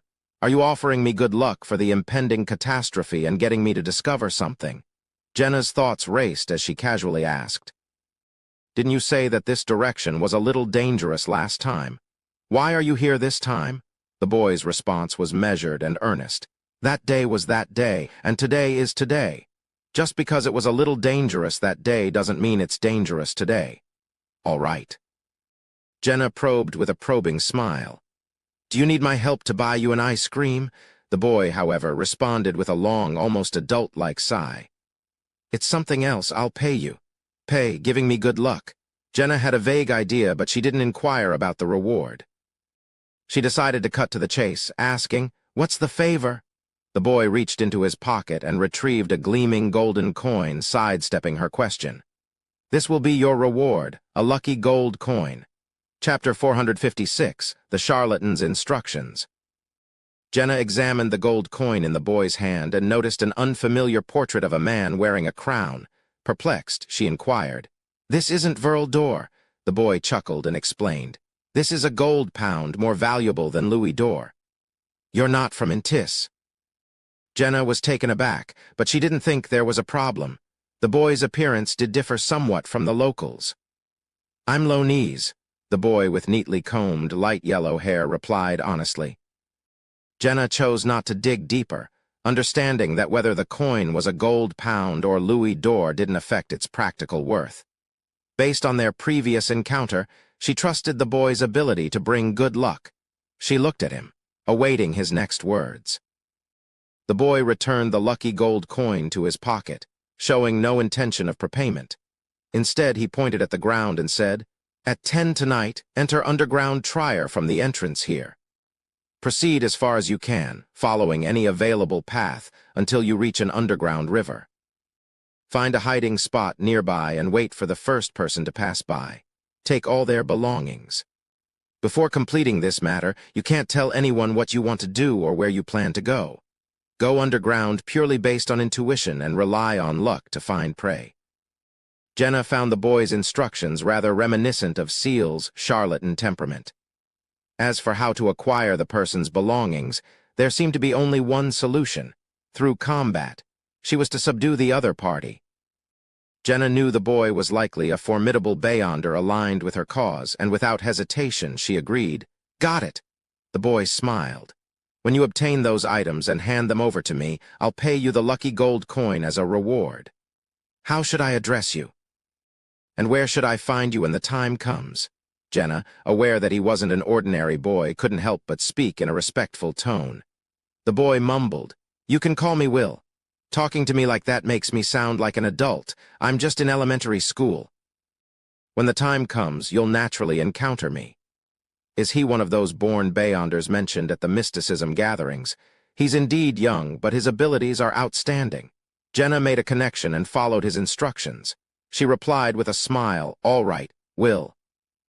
Will waved her off and said, "You may leave. But I'm planning to have lunch at the cafe diagonally behind you." Jenna muttered and changed direction to head back to Rue des Blouses Blanches for food. However, after walking for more than 10 meters, her curiosity got the best of her, and she turned to glance at the iron-black gas street lamp pole. The strange boy, Will, had vanished from his spot. Jenna took a closer look and realized that he had entered the nearby cafe and was now seated at a booth by the window, where an attendant had just brought him a cup with 3 scoops of ice cream. He's truly just a child, Jenna mused, her curiosity satisfied as she continued on her way. In the financial district, within the Trier Arts Center, Lumion took out the brown mystery-prying glasses once again after having surmised something. With no hesitation or fear, he donned the mystical item. The exhibition hall had been his main focus, with the washroom separated by a long corridor. Amidst the familiar dizziness, the oil painting in front of Lumion underwent a peculiar transformation. The faces adorning the naked woman's body turned to look at him. Simultaneously, Lumion sensed the presence of a creature on the rooftop, where the overlapping sky was, staring at him from a distance. It appeared to be trying to navigate the obstacles and approach him rapidly. As the blurry face of the woman in the oil painting gradually clarified, her true identity became apparent. Brown eyes darting, brown hair cascading, a plump, smooth-skinned face, and an air of detachment, Lumion recognized her. She was none other than Miss Seraphine, the former tenant of Auberge du Coq Doré, the human model, and the lover-playwright Gabriel had been searching for. As Seraphine's face became clearer, Lumion's surroundings darkened, as if faces were on the verge of emerging from the painting or the void. Quickly, he removed the mystery-prying glasses from his nose bridge, and all the anomalies vanished in an instant, leaving only the sensation of raised hair on his skin. As expected, the human model for this oil painting is Seraphine. Although Gabriel is an ordinary person and doesn't possess the mystery-prying glasses, he once slept with Seraphine and knows her physical characteristics. That must have been how he noticed traces of his lover when he entered and exited the washroom. Could it be that Seraphine possesses multiple faces on her body, appearing both painted and alive, just like this oil painting? Wasn't Gabriel afraid back then? After discovering the oil painting with Seraphine as the model here, he encountered that normally difficult-to-see creature when he returned. The timing matches up. The water glass on his desk was more than a day old, and he visited the art exhibition 2 days ago. Something must have transpired late at night. After being attacked and possibly corrupted, why did he remain in the apartment until my visit? As Lumion's thoughts raced, he turned his attention to the oil painting's signature, Claude Pierre Auguste. The painter was not widely recognized. Otherwise, his artwork would not have been hung along the corridor to the washroom. Furthermore, his work was perhaps added for the future impressions. Exhibition. Likewise, he believed that since something had happened to Gabriel, Pierre might have gone missing. He had even gone to the hostel when Seraphine moved out of Auberge du Coq Doré. Regardless, I should inform Madame Magician. What if there are any clues left behind? Otherwise, they wouldn't have dealt with an ordinary person like Gabriel. Lumion had no intention of pursuing Claude Pierre Auguste himself. This was because it would take a lot of time to gather information about the other party through various channels. And with the target's name and identity, an astromancy master like Madame Magician should be able to quickly lock onto the painter's residence. In addition, Gabriel had been attacked late at night after learning about Claude, the painter. Lumien's current information was only a fraction of his own. Lumien gazed at the oil painting, his lips curling into a smile. "Will I be attacked? I'm looking forward to it." Around 9 p.m. At 3 Rue des Blouses Blanches, apartment 601. Franca, recalling the Demoness sect's mission, suspected the Iron and Blood Cross Order would soon make a significant move, and her plan was to visit Gardner Martin while digesting the pleasure potion along the way. Rather than her usual method of knocking on the door and entering, Franca decided to take a more covert approach. She intended to hide around 11 Rue des Fontaines, in the garden or on the lawn, observing discreetly before finding Gardner Martin. Recognizing Gardner's sequence and abilities, she returned to her bedroom and retrieved a palm-sized primordial demoness statue, which she concealed in a pocket. This would enhance her ability to remain hidden and reduce the chances of Beyonder powers detecting her. "I'm heading to Gardner's." Franca waved at Jenna, opened the door, and left apartment 601. Jenna acknowledged and breathed a sigh of relief. She was about to leave and was a little nervous. Franca arrived at Rue des Fontaines via a rental carriage, but chose not to have the driver stop at Building 11 as usual. Instead, she disembarked from a distance and swiftly disappeared into the shadows, stealthily making her way to Gardner Martin's residence. Her familiarity with the surroundings allowed her to find a gap in the guard's patrol, and she nimbly scaled a side wall to silently descend into the garden. Franca didn't attempt to infiltrate the building directly. Instead, she followed the shadows, circling to the edge of the front lawn. Next to a gas street lamp, she observed the grayish-white three-story villa, still illuminated. As time passed, Franca remained vigilant, focused on observing the figures appearing at the windows and their activities. Suddenly, the main door of the villa swung open and butler Faustino emerged, accompanied by a figure cloaked in black. The black-cloaked individual was of average height, standing at around 1.75 meters. Their entire form was concealed, making it impossible to discern their appearance or physical attributes. Who could it be? Gardner Martin's partner, or a key member of the Iron and Blood Cross Order in charge of other regions? Franca wondered. As the black-cloaked figure exited the iron fence while butler Faustino retreated into the villa, Franca hesitated for only a moment before making a decision. She realized that unless she ventured inside Gardner Martin's residence thoroughly, she wouldn't obtain valuable information. Her earlier exploration had been open and yielded little. The cloaked individual might provide her with fresh leads leading to unexpected gains. Franca, who was invisible, touched the primordial demoness statue in her hidden pocket and grew confident. She circled around the lawn's edge and scaled the iron fence, stealthily trailing the mysterious figure in the black cloak. At 10 p.m. Jenna embarked on her journey into underground Trier, an entrance not far from Theatre de l'Ancien Cage Pigeons. Lacking a carbide lamp, she relied on her assassin's night vision to navigate in the pitch-black environment. Jenna was determined to commit the path to memory and proceeded deeper into the underground tunnels, trusting her instincts. As she advanced, the silence around her grew ever more profound.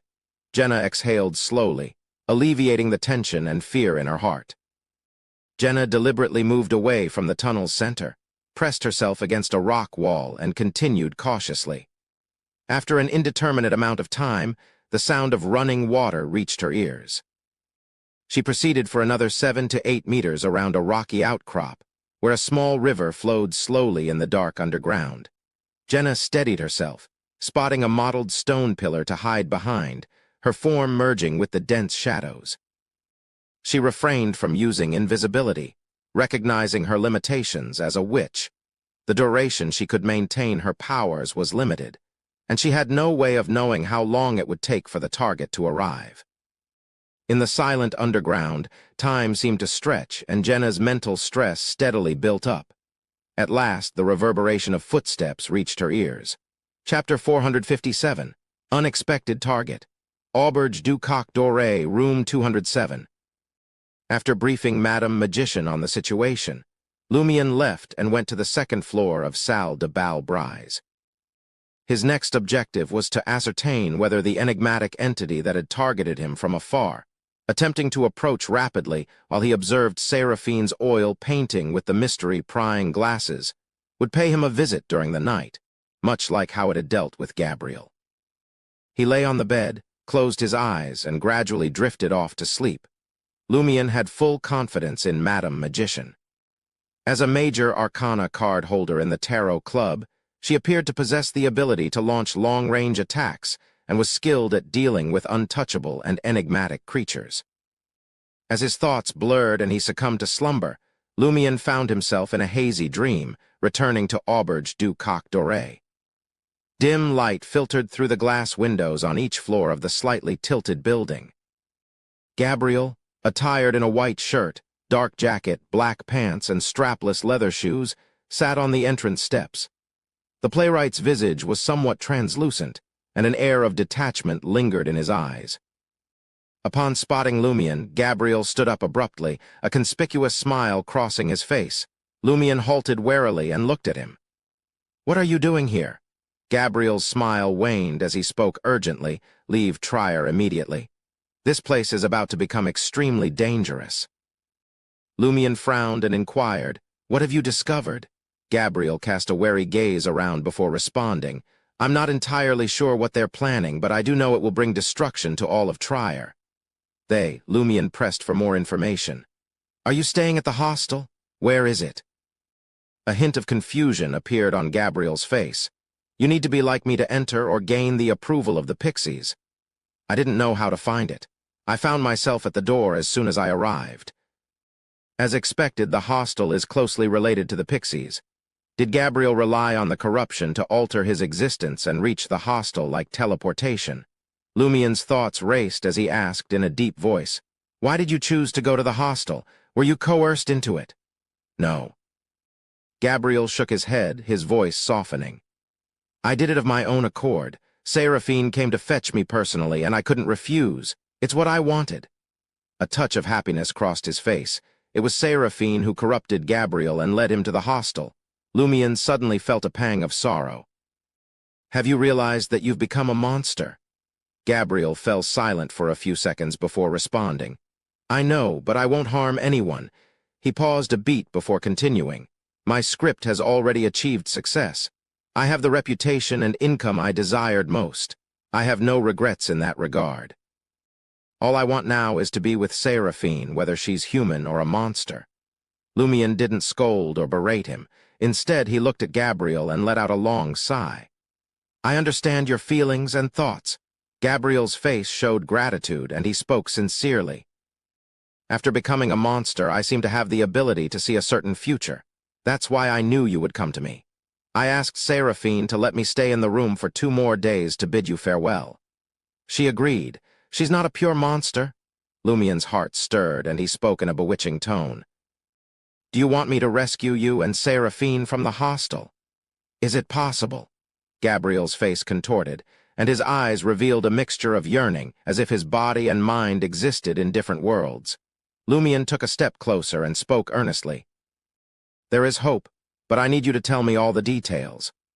Gabriel's expression shifted between blankness, coldness, excitement, longing, and rejection, each emotion expressed vividly. In that moment, he extended his hand, his eyes filled with intense fear. Silently, Gabriel's form shattered, and the image of Auberge du Coq Doré disintegrated, along with the faint mist.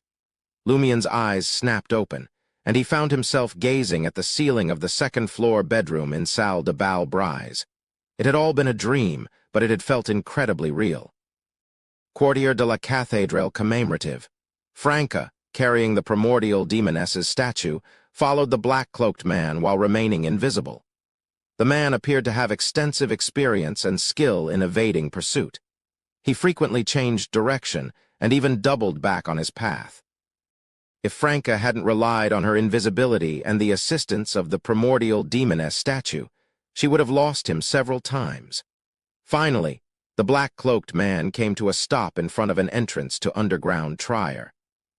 He half-turned and examined his palms under the crimson moonlight, leaving Franca perplexed. What's going on? Is he performing palm reading on himself? Remaining hidden behind a gas street lamp pole, the invisible Franca observed his actions with curiosity. After a moment, the man descended the steel staircase and disappeared into the dim entrance. Franca followed closely behind, venturing deeper into underground trier. 20 minutes later, the black-cloaked man reached a sealed tunnel. It was unclear what he touched, but a stone door immediately swung open on the rock wall next to him. Franca, standing a few meters away, looked over and saw 3 lamps embedded in the stone wall. 3 classic oil lamps, 1 high and 2 below, each with a flame burning inside. Franca had been in Trier for a long time and had a good understanding of the situation here. This scene triggered a connection in Franca's mind. Carbonari, she recognized this as one of the symbols of the Carbonari, an organization seeking to overthrow the government. Lighting 3 lamps was symbolic in their ranks. The one above represented the sun, while the other 2 below symbolized the moon and the stars. The Iron and Blood Cross Order collaborates with the Carbonari. Franca was both surprised and unsurprised. From her perspective, the Iron and Blood Cross Order aimed to seize power in Ainz itself by toppling the government. But their current focus seemed to be on the underground and the entrance to 4th Epoch Trier. The black-cloaked man swiftly passed through the self-opening stone door, and Franca noticed a thin, ever-changing white fog emanating from inside. This fog looks familiar. There must be something wrong. Franca hesitated to follow when she felt a slight tremor in her hidden pocket. Franca reached out and touched it, her expression changing slightly. The classic silver mirror had trembled slightly, the one connected to the underground mirror world. Franca remained in her concealed position, watching the stone door slowly close without taking another step forward. Beside the flowing underground river, the figure moved swiftly along the water. He didn't use lanterns, carbide lamps, or other sources of light, yet he moved through the darkness with ease, navigating around potholes, rocks, and obstacles effortlessly. Jenna, hidden behind a mottled stone pillar, noticed a flickering red light in the target's eye. Taking a deep breath, she retrieved the ancient arrow of the bloodthirsty from her black coat and prepared herself for the confrontation. Her combat experience wasn't limited, but it wasn't much either. In particular, she had never faced a Beyonder alone. All she could do was use everything in her arsenal to augment herself from the onset. She had to go all out to minimize any accidents. Jenna plunged the obsidian arrow into her chest, letting it draw her blood and come to live.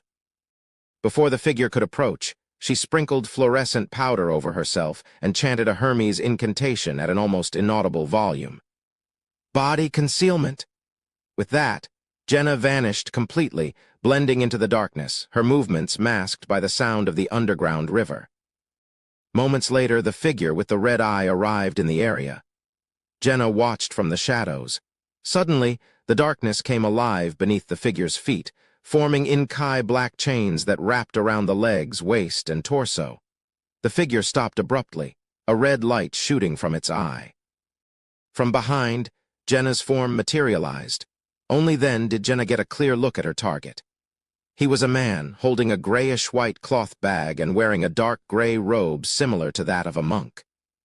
His face was a menacing sight, constructed with iron plates, gears, springs, screws, cranks, and other mechanical contraptions.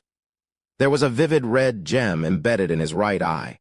A monk from the Deep Valley Cloister? Jenna's heart raced. She hadn't anticipated targeting a monk from the God of Steam and Machinery Church. She and Franca had crossed paths with similar monks in the Deep Valley Quarry before. These monks had augmented their bodies with mechanical modifications, giving them an eerie appearance. Confronted with a target whose skull had transformed into metal, Jenna abandoned her initial plan of striking behind the ears. Instead, she concentrated a dark flame in her right palm and pressed it against the mechanical monk's head amidst the howling wind. Simultaneously, a red beam shot forth, slicing through a few shackles resembling the abyss.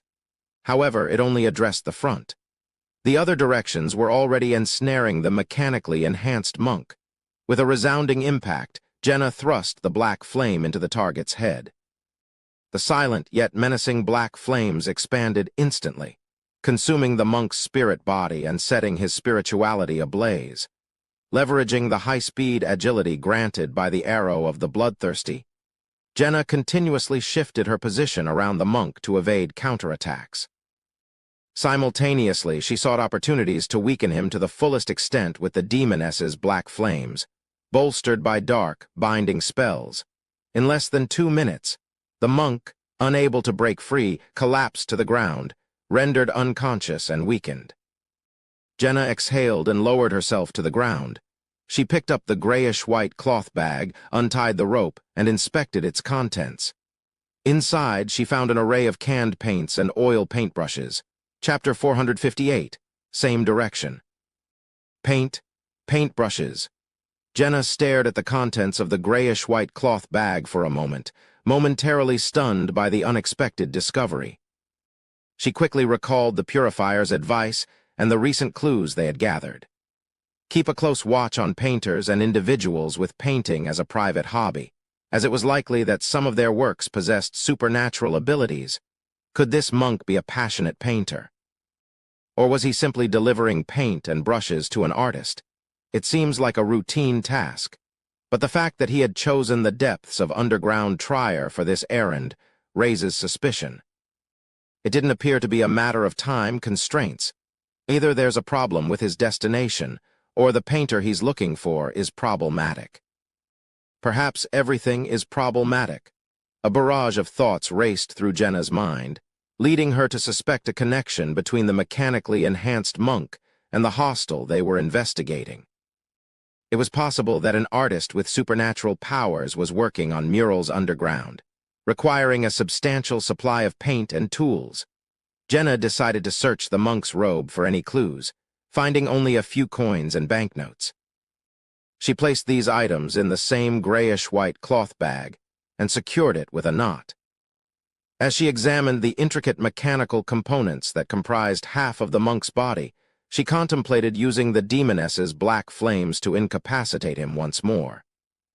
Her plan was to transport him back to the surface for an interrogation, with the help of Seal, Franca, and Anthony. Being a witch, Jenna had mastered ritualistic magic related to spirit channeling, but she lacked practical experience and was concerned about making a mistake that might disrupt their lead. She also needed a safe prayer target, so she intended to leave this task to the experienced Lumion and Franca. As Jenna was about to put her plan into action, multiple gears on the unconscious monk's face suddenly began to turn on their own, producing an unsettling clicking and clacking noise. The mechanical parts came to life, spinning wildly and devouring the flesh and blood on the other side of the monk's body, turning it into a gruesome mess. The scene resembled a horrific accident in a factory where an operator had fallen into a massive machine. Jenna's instincts immediately warned her of impending danger, but before she could react, the mechanical parts, along with her own flesh and blood, lunged towards her. Amidst the coexisting sounds of cracking and creaking, she transformed into a mirror, shattering inch by inch. Jenna managed to reappear approximately 10 meters away from the underground river. Without looking back, she swiftly grabbed the grayish-white cloth bag and the arrow of the bloodthirsty embedded in her chest. She darted around the rock wall, making a hasty escape to the surface. Behind her, the sounds of metal grinding and colliding persisted, but they couldn't catch up to her. Gradually, the commotion began to subside. Finally, Jenna heard the crisp sound of metal parts falling to the ground, and she couldn't help but let out a relieved sigh as she slowed her pace. Jenna ran until she reached a named location in underground Trier, where she finally slowed down and carefully removed the arrow of the bloodthirsty from her chest. She could feel her strength waning due to the loss of blood, but she was grateful for her earlier caution in not removing the obsidian arrow from her chest when the monk had fainted. She had chosen to complete the search with it embedded in her. If not for that, she might have been caught by the menacing mechanical body before having the opportunity to use the mystical item once more. As Jenna assessed her surroundings and sought out the underground Avenue du Marché, she reflected on her harrowing experience. It felt as though the chilling tales Franca and Seal had shared, along with their horrifying abilities, had become a reality.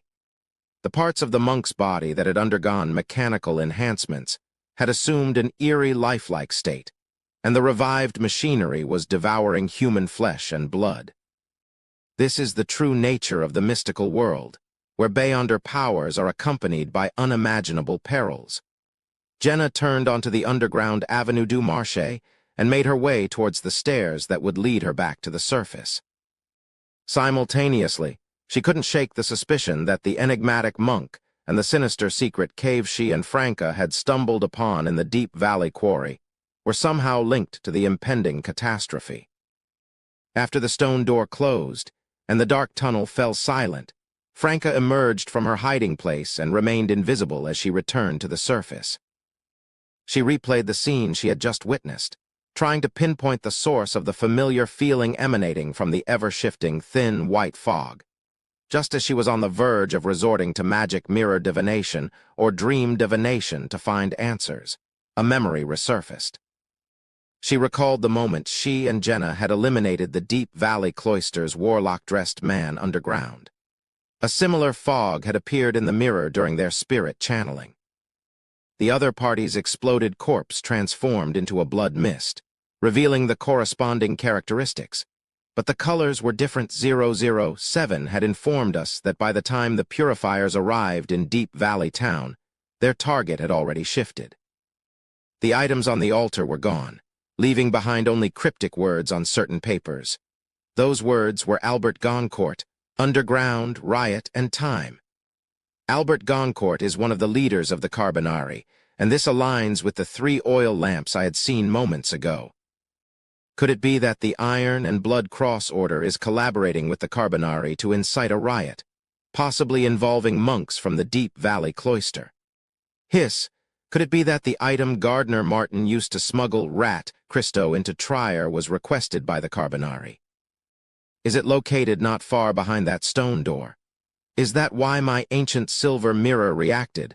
Franca gradually connected the dots. She realized the urgency of reporting this matter. Though it wasn't directly related to their primary mission of finding the hostel, it seemed far from a trivial issue. If it escalated, it could lead to another catastrophe, and Franca felt compelled to do her best to prevent it. In the next moment, Franca pondered her options.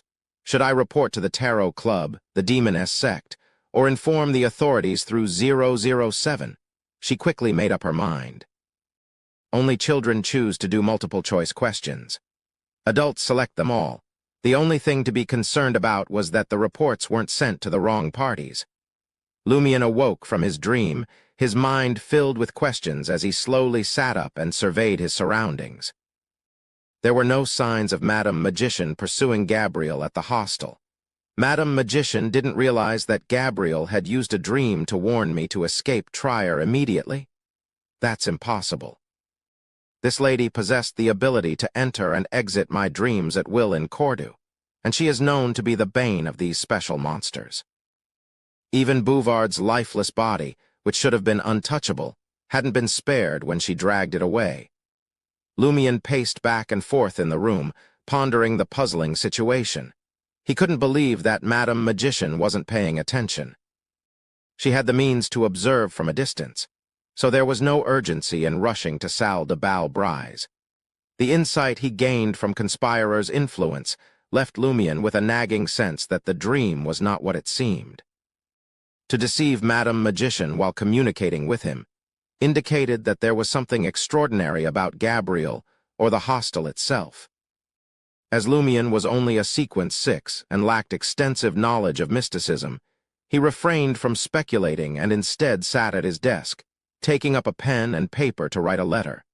Knowing the doll messenger's preferences, he decided to send the letter only after returning to Auberge du Coq Doré, patiently awaiting a response. Before long, Madame Magician's reply arrived. I didn't notice Gabriel influencing your dream. Initial considerations are, you have a close connection to the hostel. There's a close connection between me and the hostel? Lumien's forehead twitched as he read the message, feeling as if a bucket of ice-cold water had been poured over his head. How is that possible? When did I establish such a bond with the hostel? Could it be that Gabriel used this connection to conceal himself from Madame Magician's scrutiny and directly influence my dream? Lumien found Madame Magician's hypothesis absurd, but he couldn't help but analyze the possibilities. As Lumien pondered the situation, a sudden realization struck him like a bolt of lightning. Mapu Mayer. Susanna Matthijs's lover, the ostracized key member of the Bliss Society, the former manager of Theater de l'Ancien Cage Pigeons, who had claimed to be returning to the market district to do something. Could it be that Mapu Mayer had secretly done something in the market district that led to my unexplained close connection with the hostel? He wants to prove himself. I'm definitely one of the targets. Was it his plan for me to establish a close connection with the hostel and detonate it at a critical moment? How did he do it? I had a close connection to the hostel without realizing it. Lumien subconsciously glanced at his left chest and suspected that Termaboros, the traitor, might have played a role in this matter. Otherwise, he wouldn't have failed to notice anything amiss. Amidst his surprise, Lumien didn't panic. Instead, he felt a sense of joy. I wonder if I can use my close connection to the hostel to find that place. When the time comes, I might have the opportunity to meet the Sansons and have the support of numerous major arcana card holders. Just as Lumien was about to write and inquire about Madame Magician, he heard soft footsteps approaching his room. Knock, knock, knock. There was a gentle knock on the door of room 207.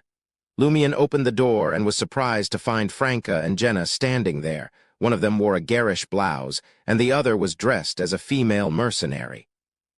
Their expressions were serious. Franca felt the need to communicate with Lumien before writing a report. We've discovered something significant. You found something important too? Lumien was taken aback, pointing at the ceiling. Call Anthony over as well. Nearly 15 minutes later, Franca and Jenna shared their experiences in room 207 of Auberge du Coq Doré, carefully omitting details about the demoness sect and will. As Lumien listened, his brow furrowed. Some of the Deep Valley cloister monks are suspected to be linked to the hostel and the impending catastrophe. That was an important cloister of the god of steam and machinery church. Lumien couldn't help but rub his temples, recollecting that something unusual had also occurred at the Eternal Blazing Sun Church's Sacred Heart Cloister. Are the two churches no longer as reliable? Could Trier still be saved? Could there be a future? Chapter 459. Price of Bestowment. After Franca and Jenna, who were sitting by the bed, had finished speaking, the room fell into silence, creating a solemn atmosphere. A few seconds later, Lumien flashed a self-deprecating smile. At the very least, those monks at the Deep Valley Cloister are still discreet when they're up to no good. It means they still have reservations, which suggests that the entirety of the god of steam and machinery church isn't problematic. A significant number of clergymen, or maybe even the majority, are normal. I think so too, Anthony Reed agreed, raising his hand and drawing a triangle on his chest.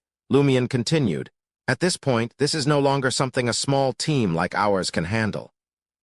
It's best to leave the Deep Valley Cloister's problem to the purifiers and the machinery hive mind. What he didn't say was that the Tarot Club would keep a close watch. After all, no one knew how many hidden dangers were waiting to emerge within the two churches. What if someone triggered them prematurely, delaying the investigation of the Deep Valley Cloister? All right, Franca concurred. It was her original plan to begin with. With the plan confirmed, Franca and Jenna left Auberge du Coq Doré and returned to Rue des Blouses Blanches. Lumien drew back the curtains, gazing at the crimson moon in the sky. Casually, he said to Anthony Reed, who was about to leave, your best option now is to head to Suhit's steam locomotive station as soon as you wake up tomorrow and purchase a ticket to leave Trier. The sooner the departing train, the better. Anthony, dressed in military green camouflage, halted in his tracks, slowly turning around, his gaze locked on Lumien's retreating figure. Oh, Lumien poured himself a glass of light beer, which served as potable water, and took a sip. He continued to peer out the window and said, "You've been with us recently, and you've learned a lot. You should be able to discern the looming issue in Trier. The impending catastrophe will be dire. If you don't depart quickly, you might never get the chance. As for seeking revenge, for finding Philip, who faked his death, we can wait until the catastrophe is over. There's no rule stating you can't return after leaving Trier." Anthony Reed fell into silence for a few seconds before slowly joining Lumion at his side. He too gazed at the night sky and asked, "Why aren't you leaving?" Lumion replied with a smirk, "Aren't you a spectator? Can't you see we're on a mission? How can we just leave Trier like that?" Anthony turned his head to fix his stare on Lumion's face and eyes, remaining silent for a long while. Lumion held the light beer in his hand, his gaze still fixed outside the window. His eyes were vacant, and his focus seemed clouded. After a while, he scoffed. "Besides, I have the ability to survive such a disaster. I can protect Franca and Jenna, but only the two of them. Do you think you can compare to beautiful women who have a deeper relationship with me?" His protection referred to teleporting Franca and Jenna to the Fool's Cathedral at the Lavigny docks. Anthony didn't respond and looked at the dark sky outside once more. Slowly, he retrieved a box of cigarettes from his shirt, took one out, placed it between his lips and lit it with a match. Taking a few deep breaths and exhaling white smoke, the psychiatrist muttered to himself, "I was born and raised on the West Mid-Seashire coast. It's an area with many industrial cities, where the god of steam and machinery has more believers than the eternal blazing sun. The wind in Mid-Seashire is fierce. Summers aren't very hot, but they're humid.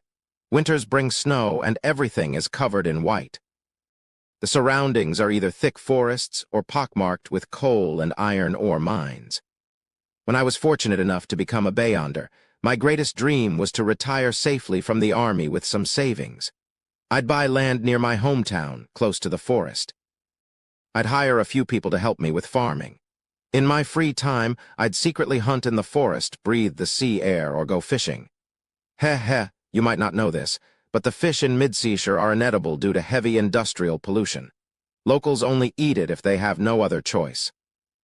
Anthony Reed's voice deepened. "If I were to return to the West Mid-Seashire coast and my hometown now, I might never be able to enjoy such a life. It's not about money. I need a sense of relaxation. I still have nightmares about our camp being ambushed with corpses everywhere. Every time I can feel my heart racing. I can imagine that if I leave tomorrow and see the news and photos of the Trier catastrophe in the newspapers, I'll have similar nightmares. I'll dream of Trier being incinerated by flames with corpses strewn everywhere. That time, I fled out of fear. This time, I don't want to do that again." Anthony Reed took another drag on his cigarette. Without waiting for Lumion's mockery, he added, "I'm well aware of my limitations, and all of this doesn't directly concern me. However, I've been in Trier for several years. I know many informants, neighbors, and children who will trade information for sweets or coppet. I don't want to hear about their deaths in a few days and see their pained faces when I close my eyes. I'll do my best to cooperate with you and do what I can. Only when there's no other choice will I consider retreating. You don't need to understand. This might be the paranoid decision of a patient with severe psychological problems." Lumion chuckled and commented, "You make it sound as if nobody else has psychological problems. Before completing my treatment, my psychological problems were far worse than yours." A smile appeared on Anthony Reed's face. "So you chose to stay too, didn't you?" He turned around and left room 207, puffing on his short cigarette. Lumion relished the night view of Trier, the enduring cacophony of Rue Anarchy serving as a backdrop to his contemplation. He emptied his glass of light beer. Then he took his seat, drew the curtains, and commenced writing to Madam Magician. New leads. There are now 3 investigation directions. Firstly, the Deep Valley Cloister and the Sacred Heart Cloister. Secondly, I can use the strong connection between myself and the hostel to infiltrate the underground route that Jenna followed when she encountered the monk by the river. By following my instincts, I can attempt to reach the hostel directly. Thirdly, an assault on Gardner Martin. Since the Iron and Blood Cross Order collaborates with the Carbonari, which is linked to the Deep Valley Cloister incident, they might be involved and have valuable information. After dispatching the letter, Lumion paced his room, grappling with a mixture of worry, frustration, and anticipation. Before long, Magician replied, "We'll take responsibility for the first direction. I refrained from mentioning the second direction because it poses a significant risk to you. Furthermore, Gabriel's warning has likely been detected, so the hostel will be on high alert against such intrusions. We can cautiously explore the third direction, but you must be well prepared before confronting Gardner Martin." Silently, crimson flames erupted, setting the paper in Lumion's hand ablaze. He planned to get some rest to recover from mental fatigue. At dawn, he would convene with Franca, Jenna, and Anthony to discuss their plan of action. Apartment 601, 3 Rue des Blouses Blanches. Franca hadn't changed into her cotton pajamas. She was still dressed in her daytime attire. Observing her pacing the room, Jenna asked, her brow furrowed in confusion, "What's bothering you?" Franca sighed and replied, "I intend to seek out Gardner now. Although Seal didn't mention it just now, I can sense that he will propose dealing with Gardner in the next 2 days. This is a clear breakthrough. Sigh, I must seize the opportunity to digest more pleasure." Jenna regarded Franca's profile, pursing her lips before changing the topic. "Don't you have many lovers? Even without Gardner Martin, there are others." Franca couldn't help but clear her throat and smile wryly. Long gone. Gardner and his lovers are my current interests." Jenna chuckled and playfully teased, "Without Gardner Martin, you can turn to Seal." No. Franca waved her hand vigorously. "I can't get past myself." With those words, she headed toward the door. "I'm going to Rue des Fontaines." Jenna's smile faded as she offered a solemn reminder, "Don't display any unusual behavior later." "I understand." Franca replied, her expression turning serious. "I won't let Gardner feel like I'm giving him hospice." With that, she opened the door and exited. Jenna let out a soft sigh as she watched Franca vanish behind the closed door. Then her gaze turned to the grayish-white cloth bag on the coffee table, and she muttered to herself, "I wonder when I'll encounter Will to deliver this bag." In the middle of the night, Jenna awoke suddenly from a vivid dream. In her dream, she found herself in an underground quarry cave with Will standing before her. Although it was only a dream, Jenna had an uncanny sense of familiarity with the location and knew how to reach it in reality. Understanding the significance of her dream, Jenna nodded slowly and changed into her female mercenary attire. Carrying the grayish-white cloth bag, she left apartment 601 and ventured underground through the entrance on Rue des Blouses Blanches. Following the revelations of her dream and guided by her spirituality, she descended, turned, and squeezed through gaps at times. Finally, she arrived at the quarry cave she had seen in her dream. In the center of the mine, Will, dressed as he had been during the day, held an orange jack-o'-lantern. He didn't appear particularly pleased, resembling a student caught playing hooky by parents and teachers. "Is this what you want?" Jenna handed him the grayish-white cloth bag filled with various paints and brushes. Will accepted it, but didn't open the bag. Instead, he retrieved an item known as the lucky gold coin and sighed. "This is your reward. This is both your luck and misfortune. It signifies that you will encounter many things and bear significant responsibility. You may not fully grasp it now, but one day you will.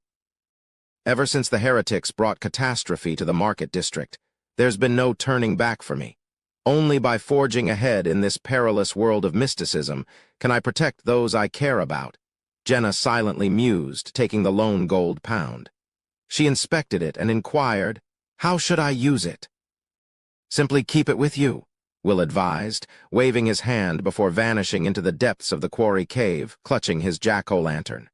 Jenna stowed the lucky gold coin and made her way back to the surface. To her astonishment, she found that she couldn't recall the route she had taken. While she had arrived guided by her spirituality, she was now fully awake and devoid of the same guidance. Jenna had no choice but to navigate her way independently, following a general principle of ascending. After walking for some time, the ground suddenly shook violently, as if an explosion had occurred in the distance. an earthquake, or some other anomaly. Jenna furrowed her brow and quickened her pace to find a path leading upward. As she turned a corner around a rock wall, her feet abruptly gave way. The ground had already caved in, and now it had completely collapsed. Amidst the deafening sounds of collapse, Jenna couldn't react in time and tumbled deeper as the ground disintegrated. She swiftly adjusted her body and activated her assassin abilities, allowing her to descend gracefully like a feather. Chapter 460. Chain Reaction. In the deep valley quarry in the Hill District, the gatekeeper fell asleep once more, carried away by two members of the machinery hive mind. Clad in a white priest's robe and a clergyman's bonnet, Hieramic Haydn gazed at the open mine entrance, his benevolent and gentle face veiled in shadows. After the Church of the God of Steam and Machinery lost all its dioceses in the Lone Kingdom, the former Archbishop of Backlund, a member of the Divine Council, returned to the headquarters in Ainz. Over the past few years, he had traveled to various places like a firefighter, handling various serious Beyonder incidents. He understood better than most clergymen of the God of Steam and Machinery Church that, despite the outward appearance of peace, the world was riddled with festering wounds. Problems abounded, and hidden dangers lurked in the darkness. The Orthodox churches and government organizations could only strive to maintain stability. Hieramic collected his thoughts and sighed silently. He turned to the machinery hive mind deacon beside him and declared, "Let's take action. God will protect us. By steam." As he spoke, he drew a triangular sacred emblem on his chest. The burly machinery hive mind deacon issued the command for purification, and the members of the hive mind sprang into action. Some raised iron-black barrel-shaped objects, while others shouldered weapons resembling steam firearms, devoid of backpacks or golden ammunition belts. Still, others produced leather scrolls, charms crafted from various metals, and some pointed rings, canes, and other objects forward. Rumble. The miniature sun-like golden fireball was the first to blast out of a cannon barrel, landing at the heart of the quarry cave. Behind it followed a cascade of colorful cannonballs and bullets of varying shapes. The light and dispersed waves purged the entire deep valley quarry repeatedly, maintaining the cave's structural integrity, resulting in only a slight collapse. After a few rounds of purification, the concealed cave within the quarry was breached, unveiling its interior. Hieramic's eyes gleamed with an inhuman, dark-red light. He could clearly discern that the white mist within the secret cave had nearly dissipated entirely. Human arms and legs were embedded in the rock walls on either side. The Archbishop advanced, leading two squads of machinery hive mind members through the quarry and into the concealed cave. Before entering, he cast a glance back at the nearby Deep Valley cloister, closely monitored by Trier's Archbishop with sealed artifacts. Hieramic studied the human arms and legs attached to gears, crankshafts, and other mechanical components. Resembling experimental subjects, under the deacon's orders, the machinery hive mind members initiated another round of purification. They persisted until the arms, legs, and machinery had turned to ashes or fragments, allowing them to proceed further into the secret cave and descend the tunnel. After several iterations, Hieramic and the machinery hive mind members, their pale white hair concealed by clergyman bonnets, reached a vast, laboratory-like chamber. Here, human arms intertwined with machinery, following ceiling tracks, perpetually gripping cabinets, sinks, long tables, and iron boxes, moving them toward the blazing fire at the deepest part of the hall. A few human corpses were piled in the chamber, and a humanoid figure made entirely of machinery stood among them. This mechanical being stood at a towering height of over 3 meters. One of his cybernetic eyes resembled an emerald, while the other resembled a ruby, supported by numerous components. His temples were encased in a transparent special material, revealing the squirming grayish-white brain within. The mechanical giant cast a glance at Hieramic and the others, who were scattered at the entrance of the chamber, and emitted a metallic chuckle. "Surprised, are you? I don't require steam to power myself or a human body to control me." I can perform any task just like a normal person, including combat. Unfortunately, my sequence isn't high enough to replace the human brain. Seeing this, you have no reason to doubt, right? We are the chosen children of God. We follow the true teachings of God, while your spirits and flesh have been tainted by the pleasures and indulgence of the mortal world, causing you to abandon the throne of God. Haramek surveyed the surroundings and noticed that the machinery hive mind members present remained extraordinarily vigilant and resolute. He nodded in approval. Turning his attention to the mechanical giant, his benevolent expression remained undisturbed. You used a spirituality gem, didn't you? Using humans to refine spirituality gems is even more ruthless and wasteful than employing steam to drive them. Claude, I thought you were momentarily lost and would gradually return to your senses within the Deep Valley cloister. I didn't anticipate that you would become a heretic. Heretic. The mechanical giant laughed. You are the heretics. When was the last time any of you received a revelation? All the time, Haramek responded with composure. Claude, tell me, where is the hostel? Are you in league with those evil gods to set your sights on Fourth Epoch Trier? In his mechanical giant form, Claude's eyes emitted red and green lights as he spoke with solemnity. You have strayed from the teachings of God. You no longer possess the spirit of sacrifice. The future of this world and the chance for a deity to ascend to the pinnacle lies within Fourth Epoch Trier. The sooner we unlock it, the greater our hope. Without waiting for Haramek's reply, the mechanical giant declared coldly, I will show you who the heretics are and who the true followers of God are. As soon as Claude finished speaking, the light in his cybernetic eyes flared, and the entire chamber trembled. The sounds of machinery in operation resonated with an enigmatic aura. In an instant, the machinery hive mind members, who had been on the verge of unleashing their firepower, witnessed projected paintings depicting the evolution of humans emerging from obscurity, advancing step by step, and building civilizations at various stages. These paintings were ethereal, weighty, delicate, and magnificent. Haramek and his companions seemed to transform into the people within the paintings, experiencing the gravity and splendor of civilization. At that moment, a face appeared outside the painting.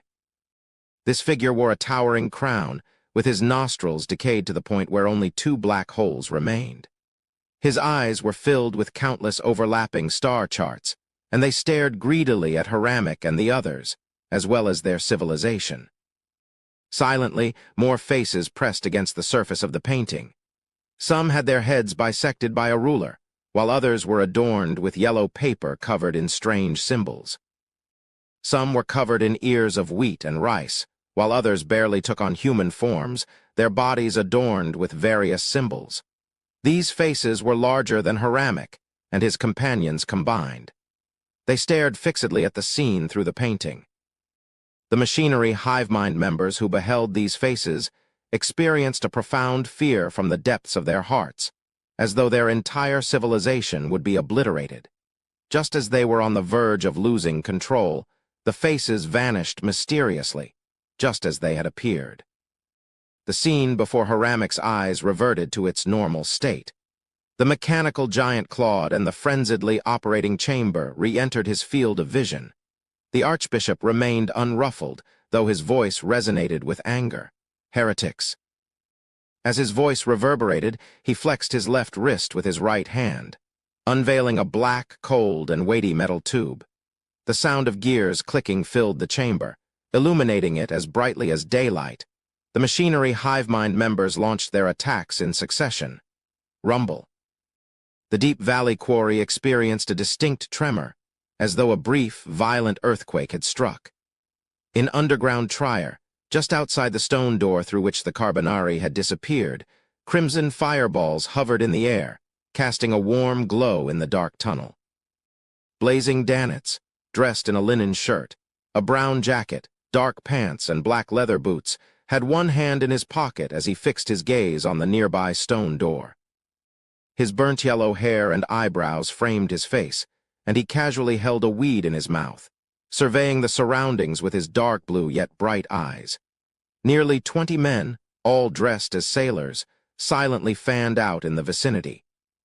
Some twirled daggers, others wiped the barrels of their revolvers, and a few stretched their necks in anticipation. A grinning, brown-haired sailor finally broke the silence and questioned blazing Danitz.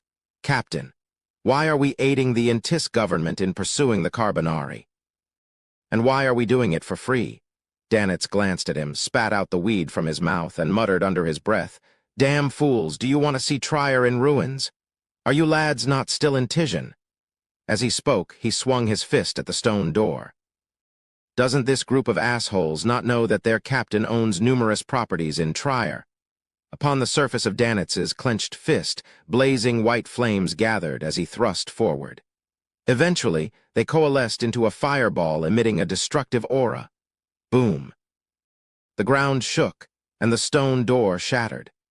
Jenna descended gracefully in the seemingly endless darkness, occasionally brushing against gravel but escaping physical harm. After what felt like an eternity of descent, her feet finally touched solid ground. Her beautiful blue eyes reflected a building. It was a slightly crooked beige house. The lower 3 floors bore the architectural marks of Roselle's era, featuring pillar walls, arches, and large windows. The top 2 floors, in stark contrast, seemed crudely appended as an afterthought. "This is..." Jenna was visibly taken aback. The building before her was one she recognized all too well. It was Auberge du Coq Doré. At that moment, light streamed from numerous rooms within Auberge du Coq Doré. Jenna spotted a man and a woman, standing on the 3rd-floor balcony, wrapped in each other's embrace. The man sported black-framed glasses, his neatly combed brown hair adding to his refined appearance. As for the woman, she wore a lake blue dress, her plump face and ethereal brown eyes creating a curious juxtaposition. Thud, thud. Jenna's heart raced. She had never actually met the woman, but she was familiar with the man. It was the missing playwright, Gabriel. Chapter 461. Strange World. In room 309, Gabriel casually surveyed the street diagonally across the way and suddenly spotted Jenna, who had disguised herself as a female mercenary. He was taken aback for a moment before swiftly retreating from the window with Seraphine cradled in his arms. Only then did Jenna, who appeared to be lost in a daydream, snap back to reality. Instinctively, she took 2 steps back and melted into the shadows cast by the building. As her thoughts raced, chaos reigned in her mind. Is that Gabriel? I'm seeing him again. Didn't he morph into a monster and head to the hostel? Is this the hostel? Auberge du Coq Doré is the hostel. No, the real Auberge du Coq Doré definitely isn't a hostel. Otherwise, Seal and the secret organization with tarot cards as their code names would have discovered it long ago. Is this a mirror image of Auberge du Coq Doré? Or is it the sketch of someone somewhere? Jenna quickly deduced, relying on the information at hand. Yet upon further reflection, she sensed that something was off. Auberge du Coq Doré used a naming system like Room 207 and 305. According to Bouvard's prophecy, Voisin Sanson was in Room 7, and Pualis de Roquefort was in Room 12. They didn't match up. There must be something awry. Jenna averted her gaze from the counterfeit Auberge du Coq Doré and surveyed her surroundings. She noticed that this place was identical to Rue Anarchy. The buildings lined up perfectly, some tall, some short, some askew, and some precariously balanced, but all standing firm. On the street, vendors peddled meatloaf, whiskey sours, and other wares. Pedestrians streamed in and out, creating a bustling scene. If she hadn't spotted Gabriel and had been plummeting this entire time, Jenna would have believed she'd returned to the surface and Rue Anarchy. As Jenna carefully observed the pedestrians and vendors, it became clear that something was off. Their vacant expressions and infrequent changes gave them an eerie, mechanical quality. Many familiar faces seemed to vanish at the end of the street, only to reappear, circling around from somewhere and returning to the entrance of Rue Anarchy in a repetitive cycle. It's indeed fake, like a massive stage production. Most people, like the surrounding buildings, serve as a backdrop, but it's just a backdrop. Jenna analyzed the scene. drawing parallels with theatrical performances she knew well, trying to make sense of what she was witnessing. Her attention then shifted to the counterfeit Auberge du Coq Doré and room 207. With the curtains drawn, it was impossible to determine if a mirror image of Lumion was inside. After a few moments of contemplation, Jenna decided not to risk infiltrating the fake Auberge du Coq Doré. She opted to explore the area carefully, gaining a rough understanding of the overall situation to see if there was a way out. Following the shadows along the street, she cautiously made her way toward Rue des Blouses Blanches. The layout and situation here mirrored Le Marché du Quartier du Gentleman. Jenna barely needed to distinguish the path before returning to Rue des Blouses Blanches. With every step, her sense of unease grew. She even began to question if her usual neighborhood was real. Jenna couldn't help but look up at the sky from the shadows. Blue sky, white clouds, the westering sun, and billowing smoke. It all felt real, yet helped Jenna confirm that this wasn't the genuine market district. She had descended into the underground in the middle of the night to search for Will. Could she have been missing for 12 hours? From across 3 Rue des Blouses Blanches, Jenna surveyed apartment 601. Beside the glass window in the living room, she saw Franca, dressed in a blouse and holding a bottle of dark red wine in her hand. Her flaxen hair was tied in a ponytail. Behind Franca, Jenna, dressed in a light blue dress, busied herself with tidying up, occasionally disappearing from the window's view. Jenna wasn't shocked, but her heart sank. She and Franca were undeniably present. Is this really the reflection of the market district? Jenna closely observed Franca and confirmed that Franca still used her right hand, ruling out the possibility of her being a mirror person. Likewise, in apartment 601, both Franca and Jenna's vacant expressions persisted as they continued their lives following predetermined paths without any deviations. While remaining hidden in the shadows, Jenna pondered the location of the exit. Lacking much experience, she sought inspiration from Lumion's accounts and the plays she had witnessed. Should I head to the border and investigate the edge of this fake world? Since this place faithfully replicates the market district, well, at least Rue Anarchy and Rue des Blouses Blanches, it resembles a reflection. Could I find the exit by locating distinct places? The Church has always told us that we can seek refuge in the cathedral in times of danger or accidents. I wonder what Église Saint-Trobert looks like here. Does it seek God's protection or adhere to the Black Sun? If it's truly the Black Sun, it's an entirely different realm. Jenna decided to stealthily make her way to Avenue du Marché and observe the state of the eternal blazing sun churches Église Saint-Trobert in this strange world. She made sure not to expose herself to passers-by, residents on both sides, or newsboys peddling their wares.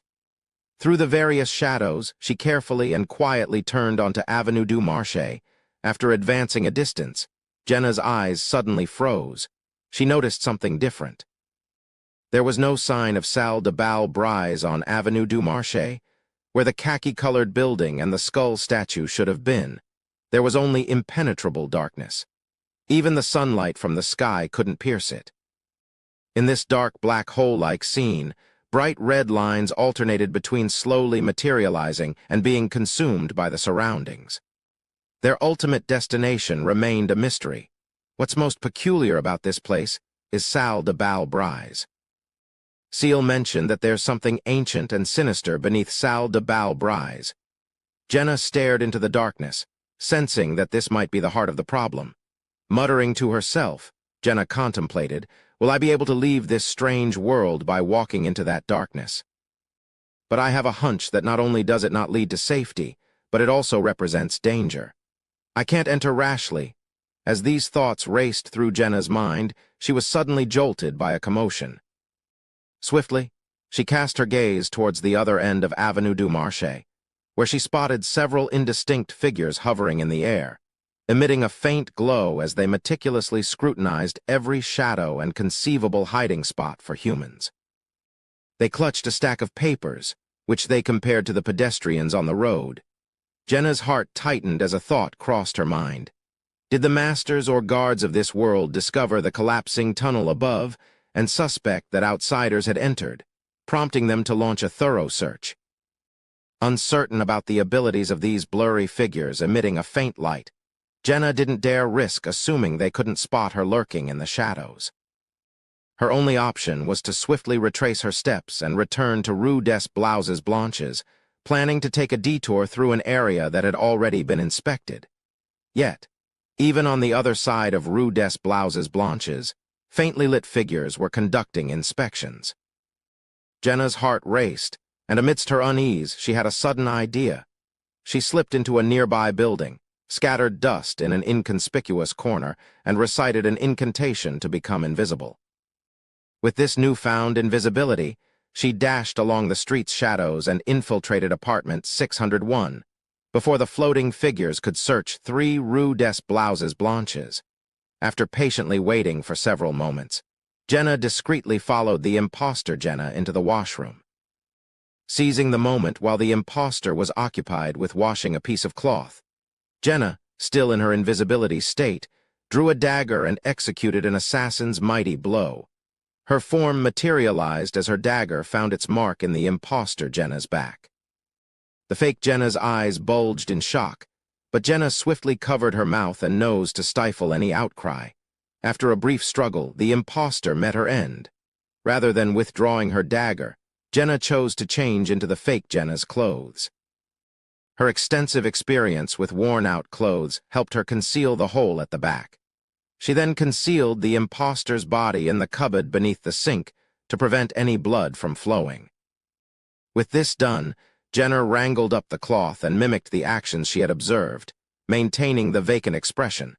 Soon, a faint figure floated outside apartment 601 window.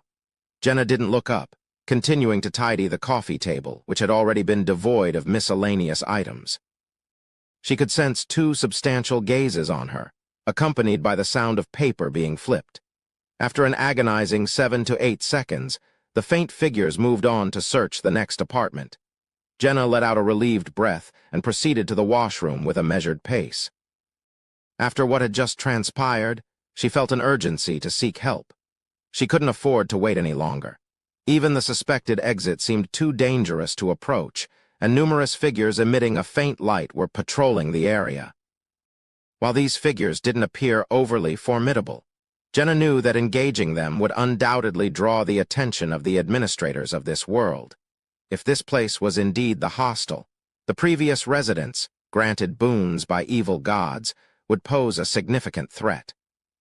This included Madame Knight Pualis, who alternated between a demigod and a sequence 5, or the true demigod, circle inhabitant Voisin Sanson.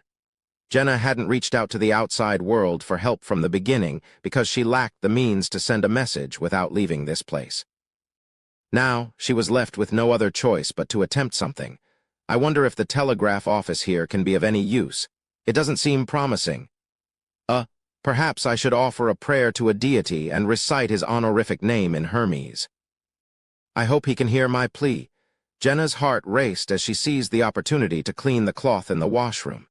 She outstretched her arms and began reciting the honorific name of the eternal blazing sun. The mighty eternal blazing sun, inextinguishable light, embodiment of order, god of deeds. As the soft Hermes words reverberated, Jenna's surroundings remained unchanged. She couldn't help but regret not having made up her mind after becoming a witch and putting her faith in Mr. Fool. That way, she might have obtained the Fool's honorific name from Lumion. But now, it was too late to consider that option. Phew. Jenna let out a sigh and retrieved the lucky gold coin from a hidden pocket in her light blue dress. She felt that her best option was to rely on luck for now. She wanted to see if luck alone could help her elicit a response without using a complete honorific name. Holding the lucky gold coin, Jenna continued her prayer in Hermes. Great Mr. Fool, please help me leave this place.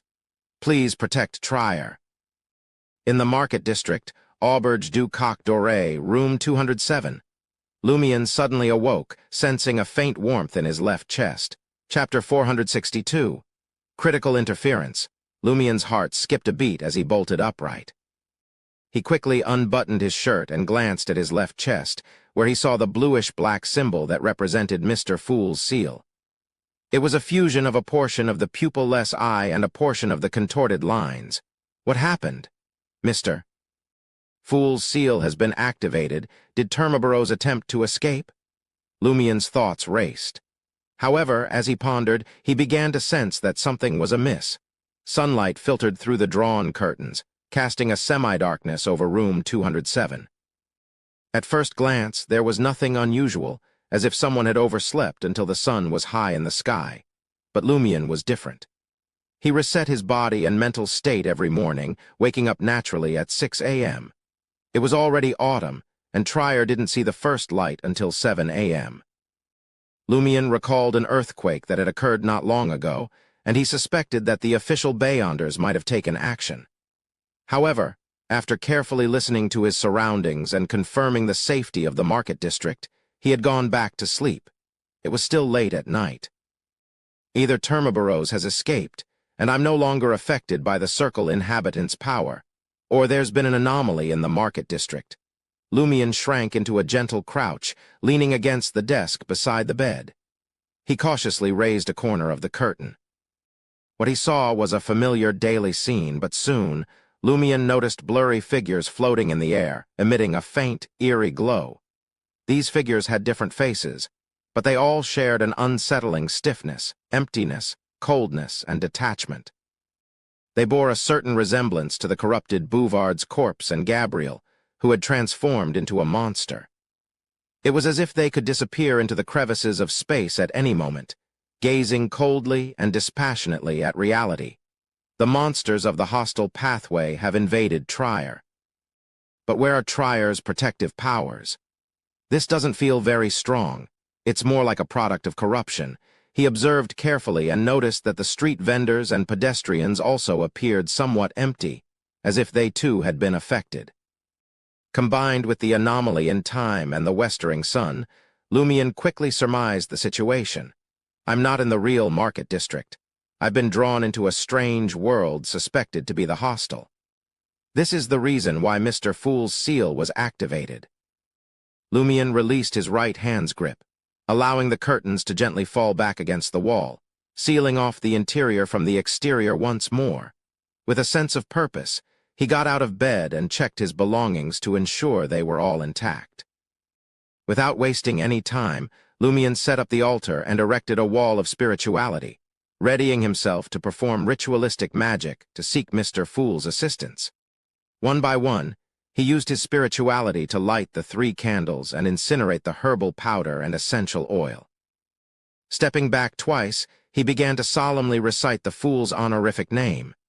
The Fool that doesn't belong to this era, the mysterious ruler above the gray fog, the king of yellow and black who wields good luck. I implore you. As he spoke, a thin gray fog suddenly emanated from the wall of spirituality. The candle flames took on a bluish-black hue, casting a sinister and dark atmosphere over the entire altar. Lumien's thoughts slowed down once more, and an uncomfortable sensation coursed through his flesh. It was as if an army of countless worms were wriggling beneath his skin. Unlike previous interactions, he suddenly felt a strong sense of imminent danger. It was as though the gray fog harbored blatant and unusually overt malice directed at him.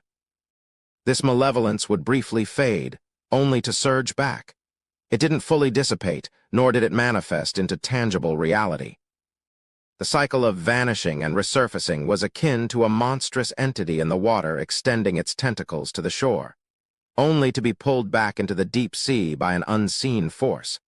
Lumien struggled to complete the ritual, waiting in vain for the angel's protection or any revelations to come. The influence of the gray fog intensified, leaving him with no choice but to prematurely end the ritual and extinguish the candle flames.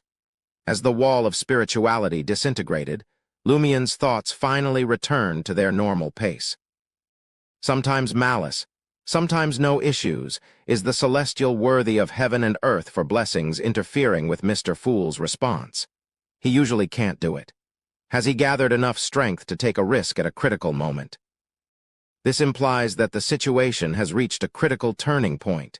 In Quartier Erast, Outside the Sacred Heart cloister with its numerous golden steeples, the major arcana card holders, Magician, clad in a white knotted shirt and a beige dress, and the elegant and pristine Justice, stared at the magnificent building. A golden retriever accompanied them, doing the same as well, Rumble. The ground quaked as if a brief earthquake had struck Trier. Magician smiled and said, "It's beginning."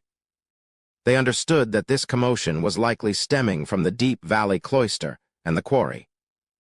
Their aim was to initiate a series of changes and set off a chain reaction, with the hope that Lady Moon, hidden within the Sacred Heart cloister, would step out on her own and trigger their plan ahead of schedule.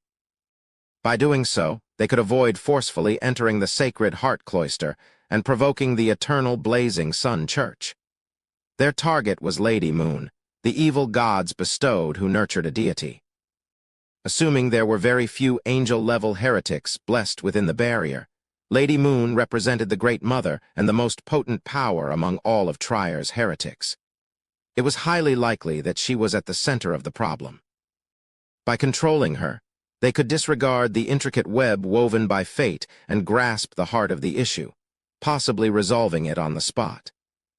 If Lady Moon didn't emerge, Magician intended to capitalize on the chaos in Trier, attempting to conceal the grand complex of buildings blessed by the eternal blazing sun, and forcibly locate her target. Justice nodded gently. "In fact, I've always had a sense that something is amiss with Lady Moon. The problem may not be what we've suspected and might have lured us here. However, regardless of the situation, we have many dependable companions. Even if something occurs elsewhere, I believe they can handle it." Magician concurred tersely. "The two of us can't do everything. Believing in our companions is both hopeful and necessary." At that moment, she suddenly turned her head and looked into the distance. Justice asked calmly, "What's the matter?" Magician frowned and replied, "The seal experienced a fluctuation, mister. Fool has also sent a revelation, but I'm not certain if it's authentic." After tidying up the altar, Lumion was just about to settle down and consider the current situation and ways to contact the outside world when he heard two sets of footsteps approaching from upstairs. Are they heading for room 207? Had the dissolution of the wall of spirituality alerted someone here? Lumion surveyed the area, his fingers finding the gaps in the newspaper-covered wall as he climbed up to the ceiling. Like a colossal spider, he relied on a dancer's flexibility and a hunter's physique to silently cling closely to the wall, waiting for the two people in the corridor to approach. If they didn't spot anything unusual, he would consider it a successful deception and let them pass. If they sensed anything was amiss, he would strike without hesitation. At that moment, Lumion felt a deep sense of gratitude for Auberge du Coq Doré's aged appearance. It was filled with damage and signs of repair.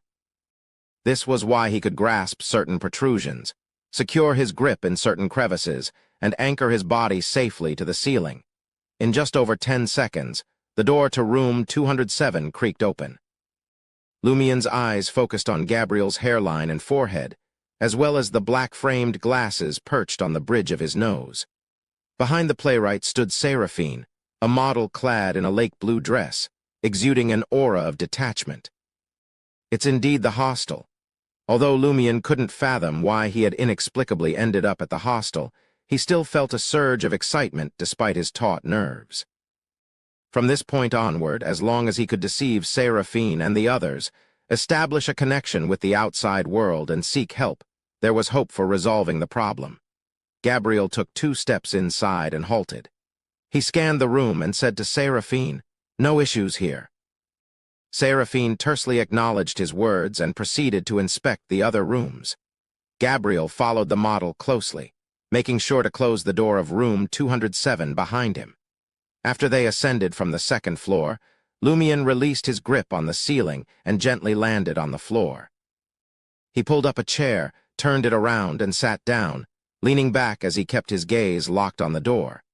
After a few minutes, footsteps approached from the 3rd floor. Lumion remained motionless, unsurprised as he watched the wooden door gently open.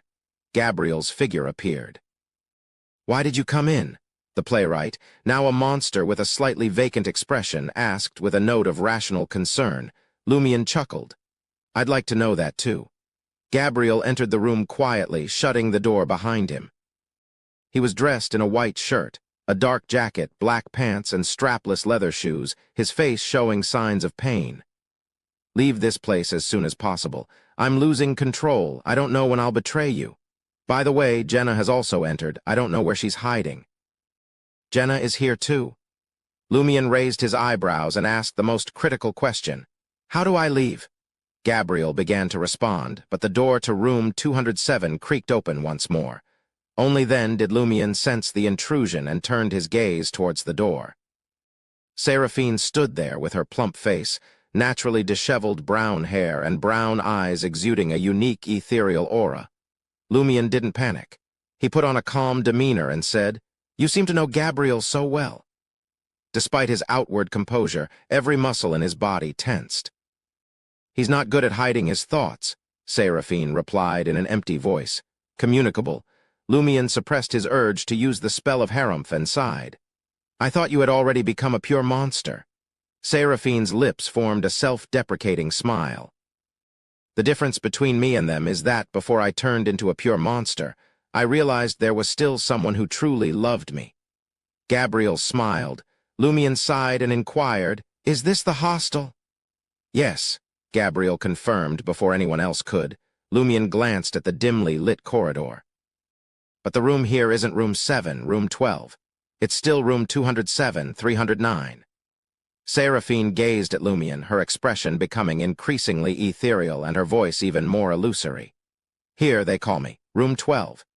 Chapter 463, Non-Corresponding Details. Room 12, Lumion's gaze on Seraphine froze.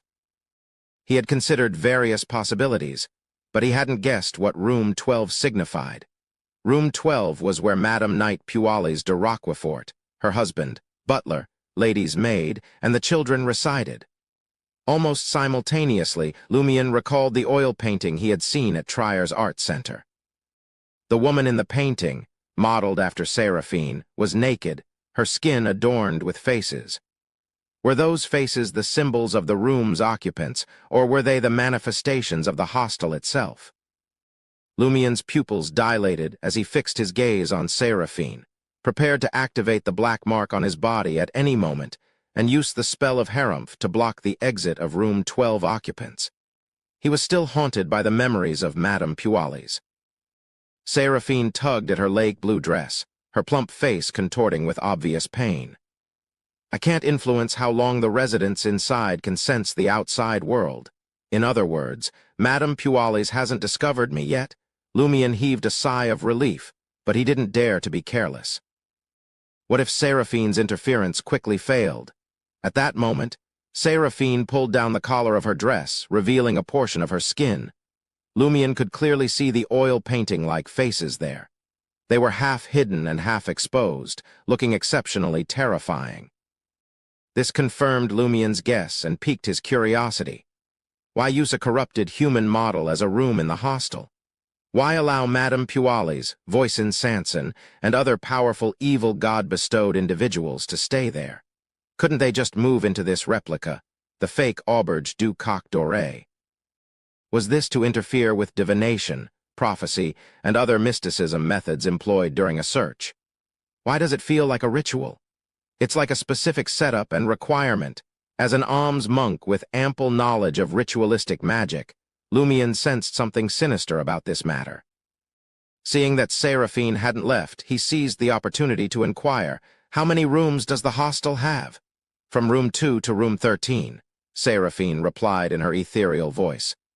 "No room 1, Lumion asked immediately. Gabriel answered for his lover. "There's supposed to be one, but we've never seen it. Room 1 has never moved into the hostel." Mysterious room 1. It's confirmed at the moment that there are 12 rooms, but there might be more than one evil god bestowed living in each room. Lumion realized that time was of the essence and quickly changed his line of questioning. "How can I escape from here?" "With the permission of the pixies or through the black hole on Avenue du Marché, but it's very dangerous. It might lead you to places you shouldn't be."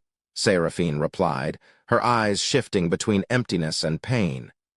Avenue du Marché's black hole, Lumion inquired further. How many pixies are there, and where can I find them? 3, Gabriel responded. They don't reside in this world and only visit occasionally. They typically allow the servants to maintain order here. They are the flying and glowing figures you see outside. 3 pixies. According to the Purifier's information, the sequence of a pixie likely hasn't reached godhood. I can tentatively consider them equivalent to sequence 5, but their unique states mean that, unless they actively enter reality, some saints might not even be able to attack them. I do have the potential to deal with the pixies when encountering them. Especially if I could capture one to facilitate my escape. Lumion's thoughts raced as he asked further. Do the pixies have a regular pattern of entering and exiting? No, Seraphine replied, her demeanor gradually fading as she shook her head slowly. Lumion switched to another line of questioning. Do you know where Jenna is hiding? I don't know, Gabriel replied quickly. The pixie's servants haven't located her either. They're uncertain if anyone has truly entered this place. The pixies must have ordered an investigation based on the changes in the outside world out of caution. Before Lumion could ask another question, Seraphine's face twisted once again. She turned and left room 207, heading upstairs. It was evident that her ability to influence the residents' perception of the outside world was quickly fading. Gabriel's condition worsened as he slowly made his way to the corridor outside. Is there a boundary here? Lumion inquired one last time. Gabriel nodded, his eyes growing increasingly vacant. Only Avenue du Marché and the area around it are real. It's surrounded by a dark, deep void with a formless barrier. Barrier? Lumion repeated this word in his heart, his expression unchanged as he watched Gabriel close the door for him and listened to his footsteps returning to the 3rd floor. The word barrier brought to mind something Madame Magician had mentioned before. She had spoken of a barrier outside their world, preventing the invasion of alien evil gods. Although Gabriel's description of the barrier might not be the same as Madame Magician's, Lumion couldn't ignore the possibility that these barriers were connected, especially given the evil god believer's grand plans. Turning away from the door, Lumion realized that time was of the essence. Seraphine and Gabriel's corruption would only worsen, rendering them increasingly out of control. Once fully mutated, they would no longer help Lumion and Jenna hide the truth, likely reporting it to the pixies. There are 2 pressing issues at hand. First, how to contact the outside world or escape this place. Second, finding Jenna. Lumion focused and employed his conspirer thinking abilities. Regarding the first question, especially how to contact the outside world, he quickly brainstormed several potential solutions. 1. Fully activate the Blood Emperor's aura in his right hand to see if it could break through the barriers of this abnormal world, attracting the attention of the demigods in Trier. 2. Set up a boon-seeking ritual to bypass the celestial worthy of heaven and earth for blessings' interference and transmit information to Mr. Fool. 3. Test the spirit and flesh connection between himself and Mr. Katik's finger. 4. Attempt to summon Madame Magician's messenger. 5. Attempt to summon Madame Hella's messenger. 6. Recite the incantation used to enter the curly-haired baboons' research society's gathering, the nation of the Evernight Palace, to see if it could be of use in this situation without any prior request. 7. Find the fake Franca in this world and check if she possesses the ancient silver mirror they had obtained from underground to potentially use it to escape. 8. Create a commotion to attract 1 or 2 pixies and capture them. 9. Before diving into any of his numerous plans, Lumion knew that locating Jenna was a top priority, as any of his actions could potentially alert the pixies and draw their attention. How should I find Jenna? He tried to put himself in Jenna's shoes, considering how she, an experienced witch, would handle being in this strange world, suspected to be the hostel's location. Jenna must have also seen Gabriel, and she wouldn't take the risk of entering the fake auberge du Coq Doré immediately. She can become invisible and hide in the shadows. She usually has the patience to observe. It's not difficult for her to notice the peculiarities of pedestrians and vendors. Under these circumstances, what should I do if I were her? Yes, I'd search for the boundaries of this place. I'd see if cathedrals and other deity-protected buildings have been replicated. If they have, I'd investigate what's inside and whom they believe in. I'd identify the differences between this place and the real market district to find any clues for my escape. And my first task will be to confirm if there's a fake me. The pixie's servants were conducting a search. Lumien's thoughts gradually cleared. He returned to the desk, drew the curtains slightly, and peered outside. Lumien waited until the ethereal pixie servants, blurry figures emitting a faint glow and wearing blank expressions, had finished their investigation and disappeared before he took out the silver lie earring and placed it on his left ear. Swiftly, he transformed into Madame Fells and descended to the first floor, as though inspecting every room. Then, he became a vendor who didn't sell his wares nearby, passing by Madame Fells and leaving Auberge du Coq Doré. This was his home territory. Even though it was a replica or a reflection, it didn't stop him from already knowing the environmental details and the common figures that often appeared in this area. Lumien didn't hurry to Rue des Blouses Blanches.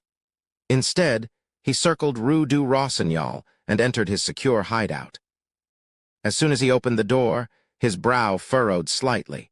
There was only one trap at the door among the many he had set up, the simplest one. Lumien's gaze then swept across the room, but he didn't see the ritualistic furs or the used cowhide and dog skin that were placed here in the real world. It's not a strict correspondence, he muttered to himself. The more he thought about it, the more he realized that this place resembled the real market district on the surface. In particular, in a room protected by traps, various details didn't correspond. It's like an external observation and the recreation of key rooms. It's like, Lumien's pupils dilated as he had an epiphany. It's like painting. Fake 3 Rue des Blouses Blanches, apartment 601. Jenna clutched the lucky coin and offered a brief prayer to Mr. Fool. A thin gray fog materialized before her eyes but then dissipated. It's actually working, Jenna stammered. That lucky gold coin proved to be truly lucky enough. Jenna didn't receive any revelations, so she had no choice but to persevere and maintain her guise as her counterfeit self. She diligently tidied up the room and wiped the coffee table. Time in this world appeared to pass slowly, with the sun in the sky staying fixed in its position, unmoving. Suddenly, Jenna heard the door open and instinctively turned her gaze in that direction.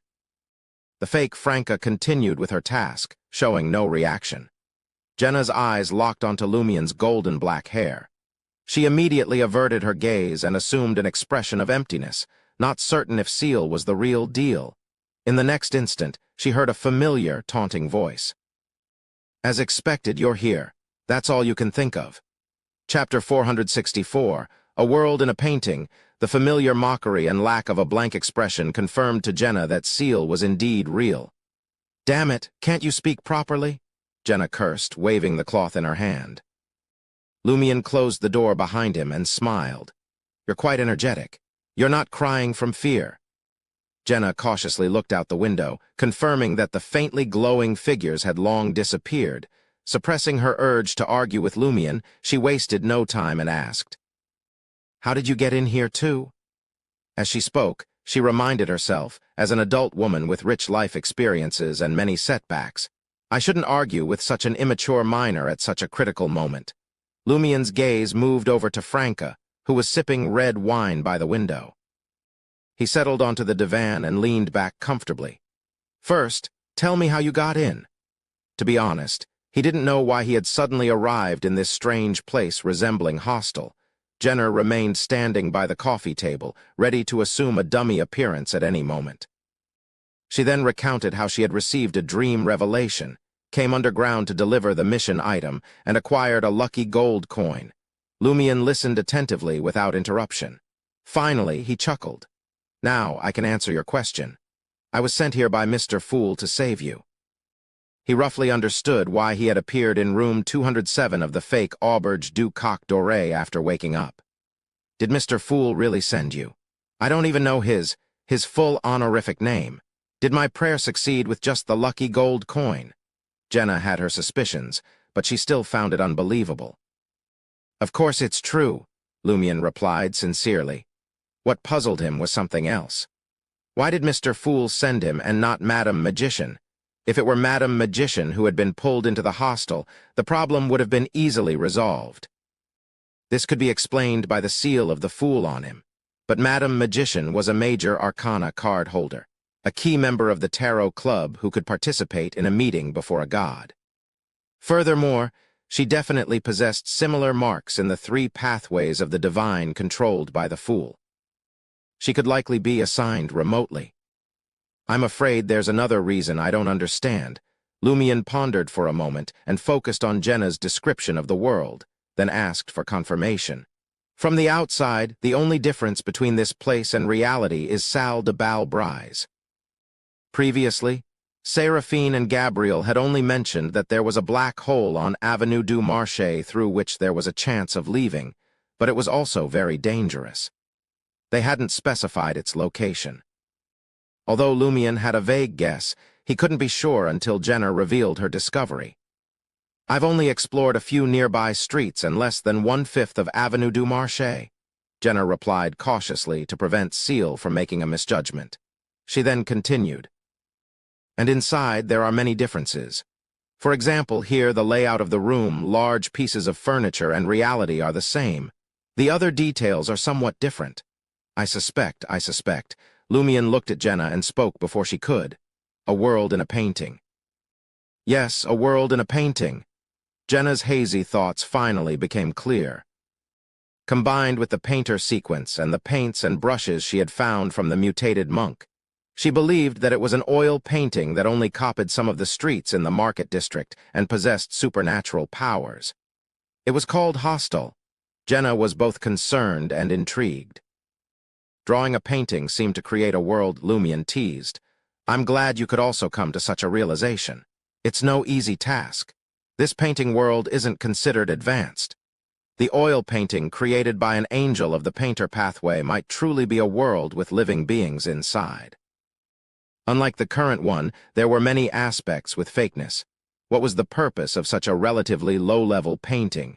Without waiting for Jenna's response, Lumion instructed her. Check Franca's hidden pocket and see if there's a classic silver mirror. Why don't you search for it yourself? You know what that mirror looks like better than I do.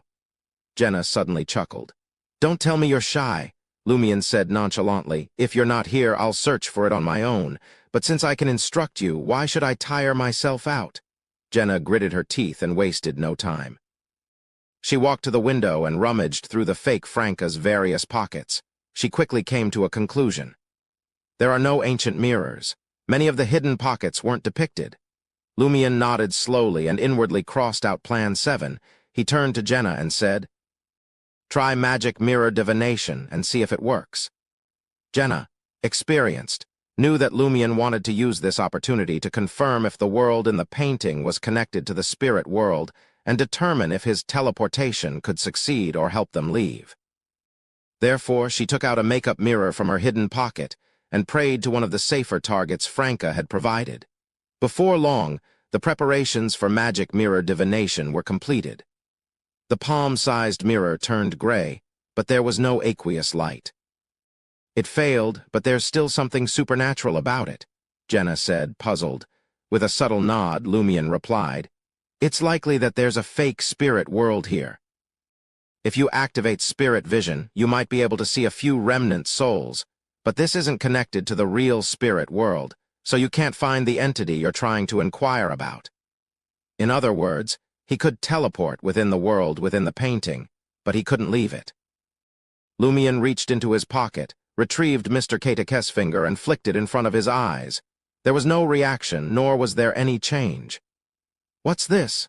Jenna was taken aback. Seal actually carried a blood-stained human finger with him. It's a mystical item.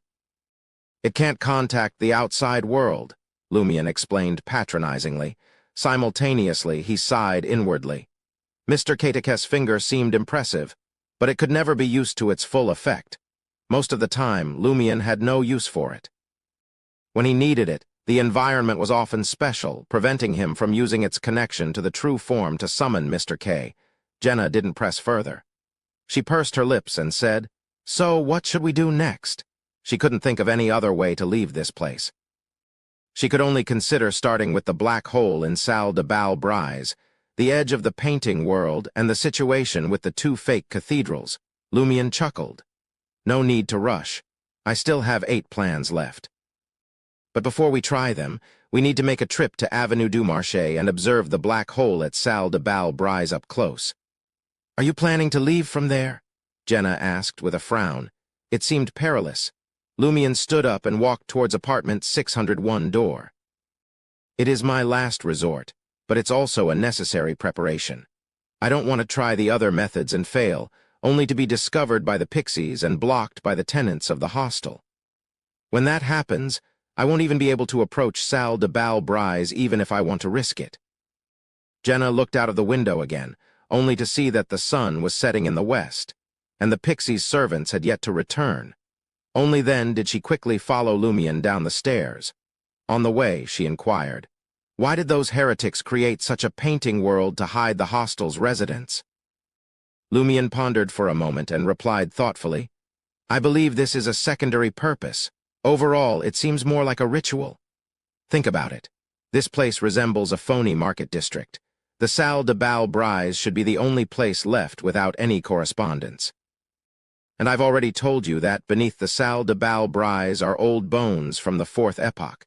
It's connected to the secret of Église Saint-Robert's old cemetery. It's definitely not a coincidence that the world in the painting left it blank. I also think that's the key to the problem." Jenna instinctively wanted to prove that she wasn't stupid by having a similar guess.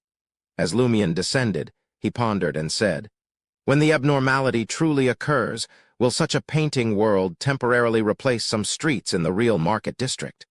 Will only Salle de Bal-Brise remain intact? Who and what is this to confuse? In mysticism, this represents the application of the law of similarity.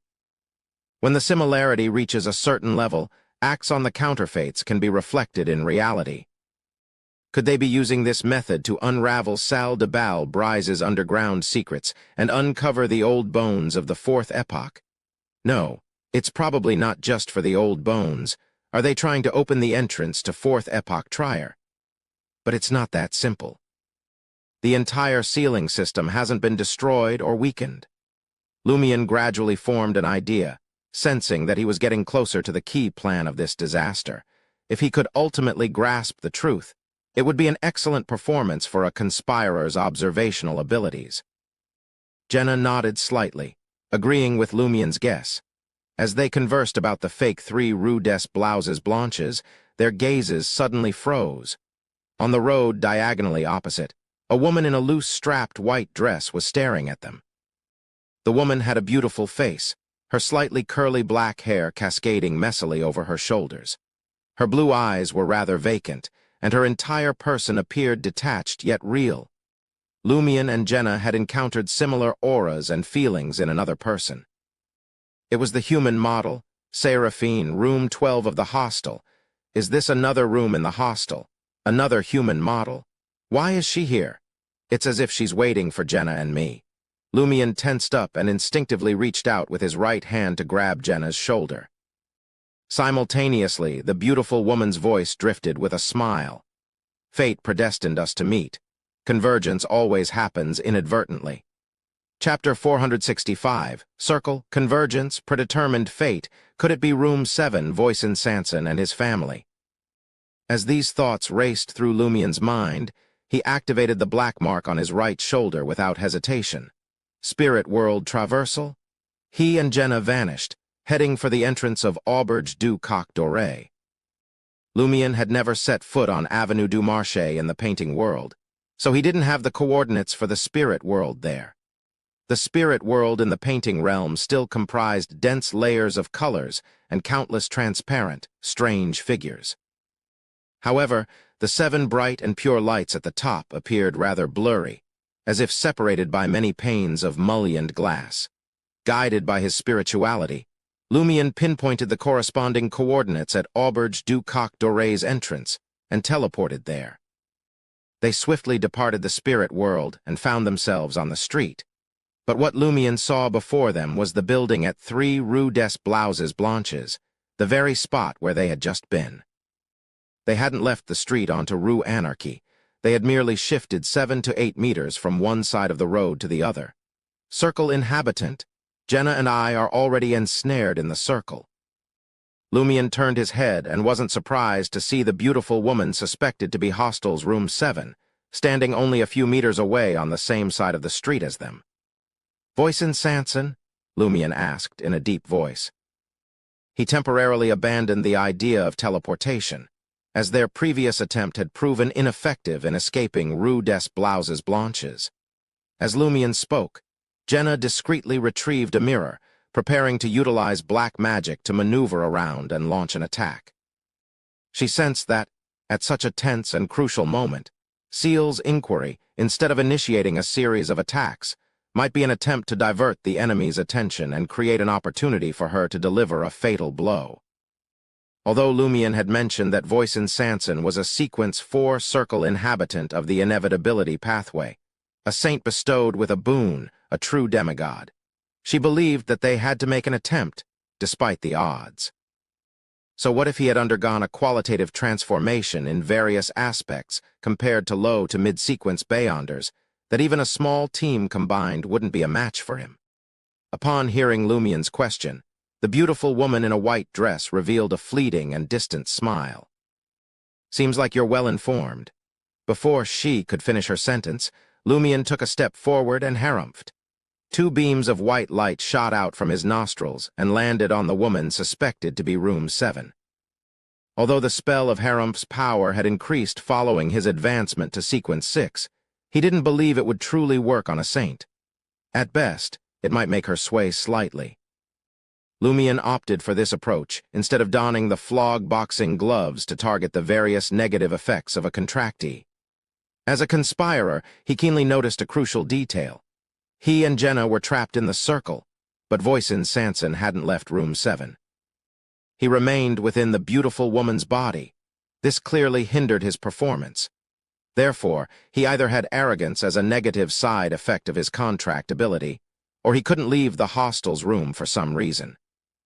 Combined with his earlier hypothesis that the world in the painting and the situation in the hostel were part of a ritual, Lumion was more inclined to believe the latter possibility. In that case, even if my spell of Harumph can't affect you, can't it affect your room?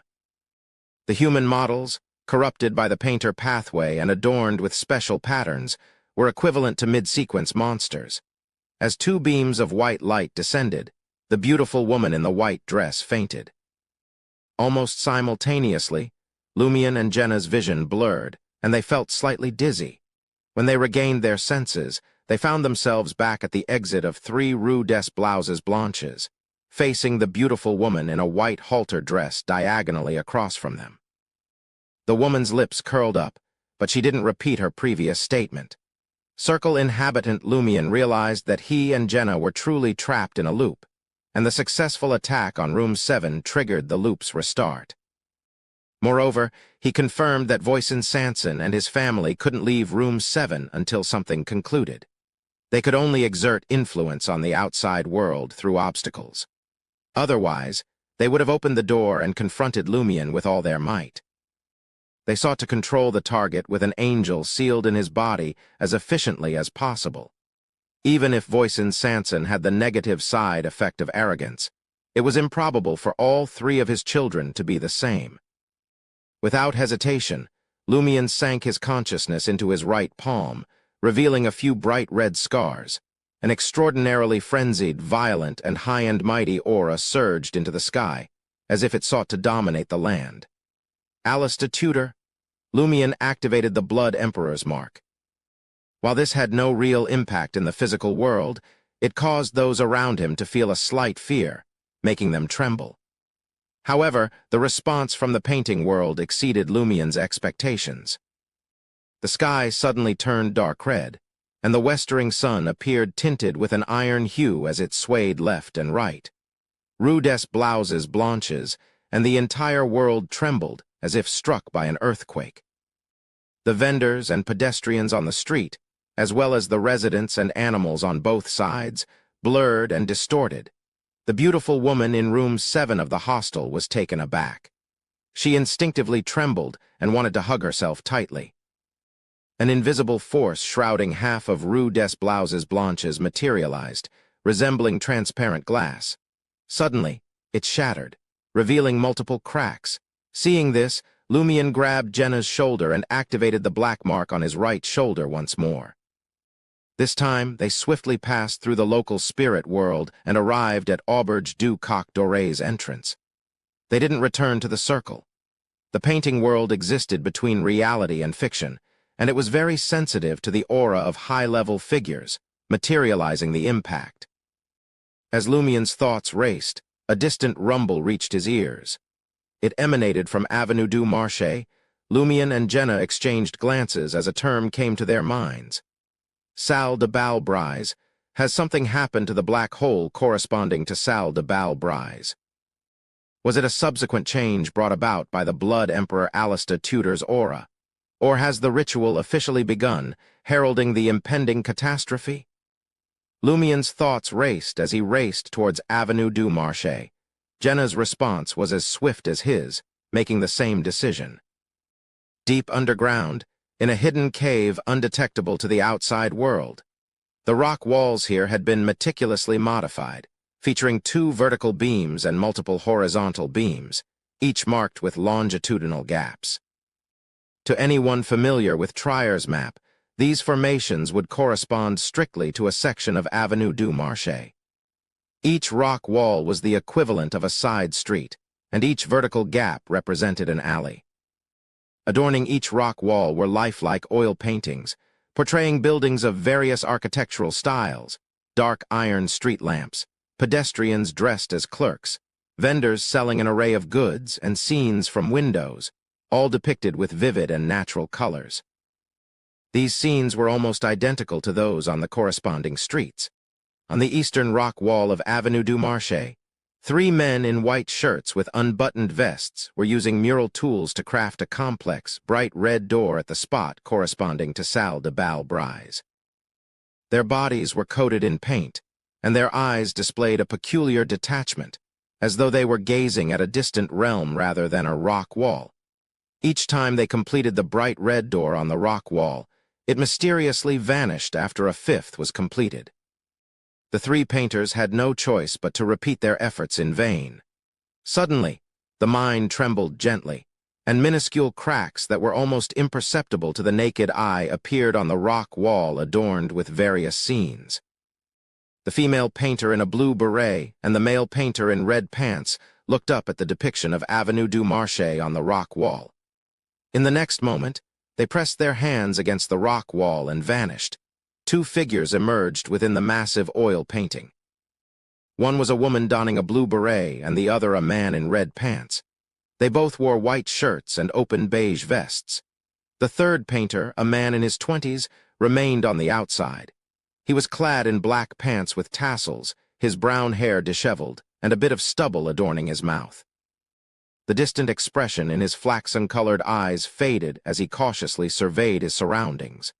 Observing that the mine's tremors were limited to this area, and that the anomaly in the painting hadn't extended, the young painter let out a sigh of relief. He redirected his gaze to the empty Salle de Bal-Brise, seemingly contemplating whether to change his approach or wait for the right moment to try again. At that precise moment, a skeletal palm suddenly extended from the rock wall and the ground. It had a yellowish hue and a withered texture, with its surface covered in iron-colored rust, giving it an ancient appearance. As soon as the skeletal palm appeared, it seized the young painter's ankle, aiming to drag him deep into the earth. Late at night, 11 Rue des Fontaines, Quartier de la Cathédrale commemorative. Franca's dream had been an odd one, with various bizarre scenes woven together into a nonsensical narrative. Suddenly, she jolted awake and instinctively looked to her side. Although the room was shrouded in darkness due to the heavy curtains blocking the crimson moonlight, it didn't hinder her from noticing that the spot under the velvet blanket beside her was empty. Gardner Martin was nowhere to be found. Franca's pupils widened with a mixture of surprise and suspicion. It wasn't that she was shocked by Gardner Martin's disappearance. There was nothing he could do that would truly surprise her. What caught her off guard was her failure to detect his departure. Demonesses possessed formidable spiritual senses. It was impossible for someone sleeping beside them to slip out of bed and leave without their knowledge. Franca had only snapped out of her reverie when she felt the drop in temperature on the other side of the bed. Franca swiftly got out of bed, dressed, and opened the bedroom door. The corridor lay in darkness, and an eerie silence hung in the air. Chapter 466. Encounter. Franca blended into the shadows and moved silently through the shadows, her eyes fixed on the crimson-lit corridor. She even began to suspect that Seal had failed to find her and had enlisted the help of Madame Magician to teleport Gardner Martin away. How else could he have vanished without her noticing? The third floor of the grayish-white villa remained still. Franca listened closely, feeling like she was the only one left in the building. The butler, valet, maid, gardener, and chef seemed to have disappeared into thin air. She cautiously approached the valet's room, extending her right palm and silently turning the handle. Through her dark vision, Franca spotted two people lying on the bed, wrapped in each other's embrace and covered by a thin blanket. Almost simultaneously, Franca's pupils dilated. The two of them were headless, their necks nestled against each other, their wounds stained with blood. Initially taken aback, Franca recalled Seal's description of the Iron and Blood Cross Order's supervisor Olson. She suspected that Gardner's valet and his lover had experienced a similar situation. Their heads had seemingly come to life and left their bodies. Without further scrutiny, she quietly closed the door and blended into the dense shadows of the staircase. Franca wanted to see if anyone else in the building had suffered a similar fate. Upon descending to the first-floor hall, her eyes froze. The armor and weapons that had been there were gone. What a drastic change. F*CK, how did I not notice it at all? Franca, who had been confident in her abilities, experience, and reactions, couldn't help but waver. In the next moment, the washroom door on the first floor swung open, and a lady's maid in an old nightgown emerged. The lady's maid shook off the liquid in her hand and slowly made her way back to the servants' quarters, her head empty and her neck stained red. Hidden in the shadows, Franca cast her gaze out the window. The two patrolling guards had also lost their heads, and the shadow reflected in the glass was like a magnified beer bottle. Franca, having roughly confirmed the situation at 11 Rue des Fontaines, didn't hesitate and quickly sneaked out of the villa. She planned to report this to Madame Judgment immediately and use the primordial demoness figurine to inform Brown's Sauron and demoness of Black Claris about the anomaly here. The latter necessitated a ritual. Franca was concerned that attempting it in this abnormal building would trigger unnecessary changes and bring unpredictable danger. So she decided to escape the abnormal environment before taking the corresponding measures. In the darkness of the night, the demoness of pleasure lurked in the shadows of an empty house. She exited the building from the side and circled the lawn ahead. Beneath Trier, blazing Danitz forcefully opened the stone door. Behind them, they found a small mine with 3 classical oil lamps embedded in the stone wall, 1 high and 2 low. In the center of the mine, a staircase descended into darkness. The bottom was hidden in shadow, appearing to have no end.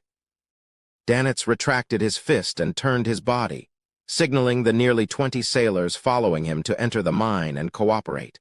Among them were hunters responsible for observing the environment and detecting hidden traps and subtle traces. Seers used coin tosses or crystal pendants to determine the direction and danger of pursuit. A mid-sequence sailor was ready to assist his teammates and handle any mishaps. With this coordination, Danitz's team swiftly made their way through the stairs and tunnel, and their vision suddenly brightened. They found themselves in a caved-in quarry cave, scattered with straw mats, rags, pottery jars, and other items. Danitz scanned the area and chuckled. It's been turned into a weapons cache. Not long ago, dozens of rebels lived here. His gaze shifted to the end of the quarry cave, where a wide tunnel led to an unknown destination. A sailor standing beside Danitz clicked his tongue and remarked, "There should be many similar military hideouts nearby. Are the main rebel forces led by the Carbonari all here? I'm not blind." "I can see," Blazing Danitz cursed. "The question now is, where did they go? Is the chaos about to begin?" In the market district at Auberge du Coq Doré, room 305, Anthony Reed was awakened by the previous earthquake. Ever since his escape that night, he had become sensitive to various movements, although not as fearful as when he heard gunshots. Given the dangerous signals provided by the intelligence they had discussed earlier, he couldn't fall asleep quickly. Anthony Reed got out of bed and poured a glass of light beer to ease his anxiety. After using Placate on himself, he intended to force himself to sleep a little longer. At that moment, he heard pounding at the motel's entrance. Who returns so late at night? It feels a little urgent. Anthony Reed listened intently, sensing that something was brewing in secret. Before long, footsteps approached his door, and Anthony Reed immediately opened it to peer into the dimly lit corridor. He spotted an impatient man in a grayish-blue worker's uniform and cap. This was an informant he had developed at the docks. "What happened?" Anthony Reed asked in a calm and gentle voice. Having been placated, the informant's anxiety dissipated, and he cautiously glanced around before lowering his voice. "There will be a huge strike at the docks tomorrow. Rumor has it that weapons will be issued." "Issued weapons?" Anthony Reed's mind instantly filled with images of barricades, incendiary bombs, smoke grenades, rifles, and two-wheeled carts symbolizing Trier's chaos. In Trier, due to the strong resistance of the citizens and their adeptness at protests and battles, such occurrences weren't too unusual, happening every 2 or 3 years, sometimes even 2 or 3 times a year. The only difference was in their scale. However, considering the critical situation before a terrifying catastrophe, a massive strike suddenly distributing weapons led Anthony Reed to consider the possibility that it had been premeditated and was part of the impending catastrophe. The information broker produced a louis d'or and instructed the informant, "Your intel is very important. Find an excuse not to go to the docks tomorrow and hide at home." Instinctively, the informant bit into the gleaming louis d'or, bid Anthony Reed a cheerful farewell, and departed from Auberge du Coq Doré. Anthony wasted no time and swiftly descended to the second floor, arriving at Lumien's room. He knocked lightly on the wooden door of room 207, but as the sound reverberated, there was no movement inside. It was so silent, as if no one had lived there for a long time. Anthony Reed stopped and furrowed his brow.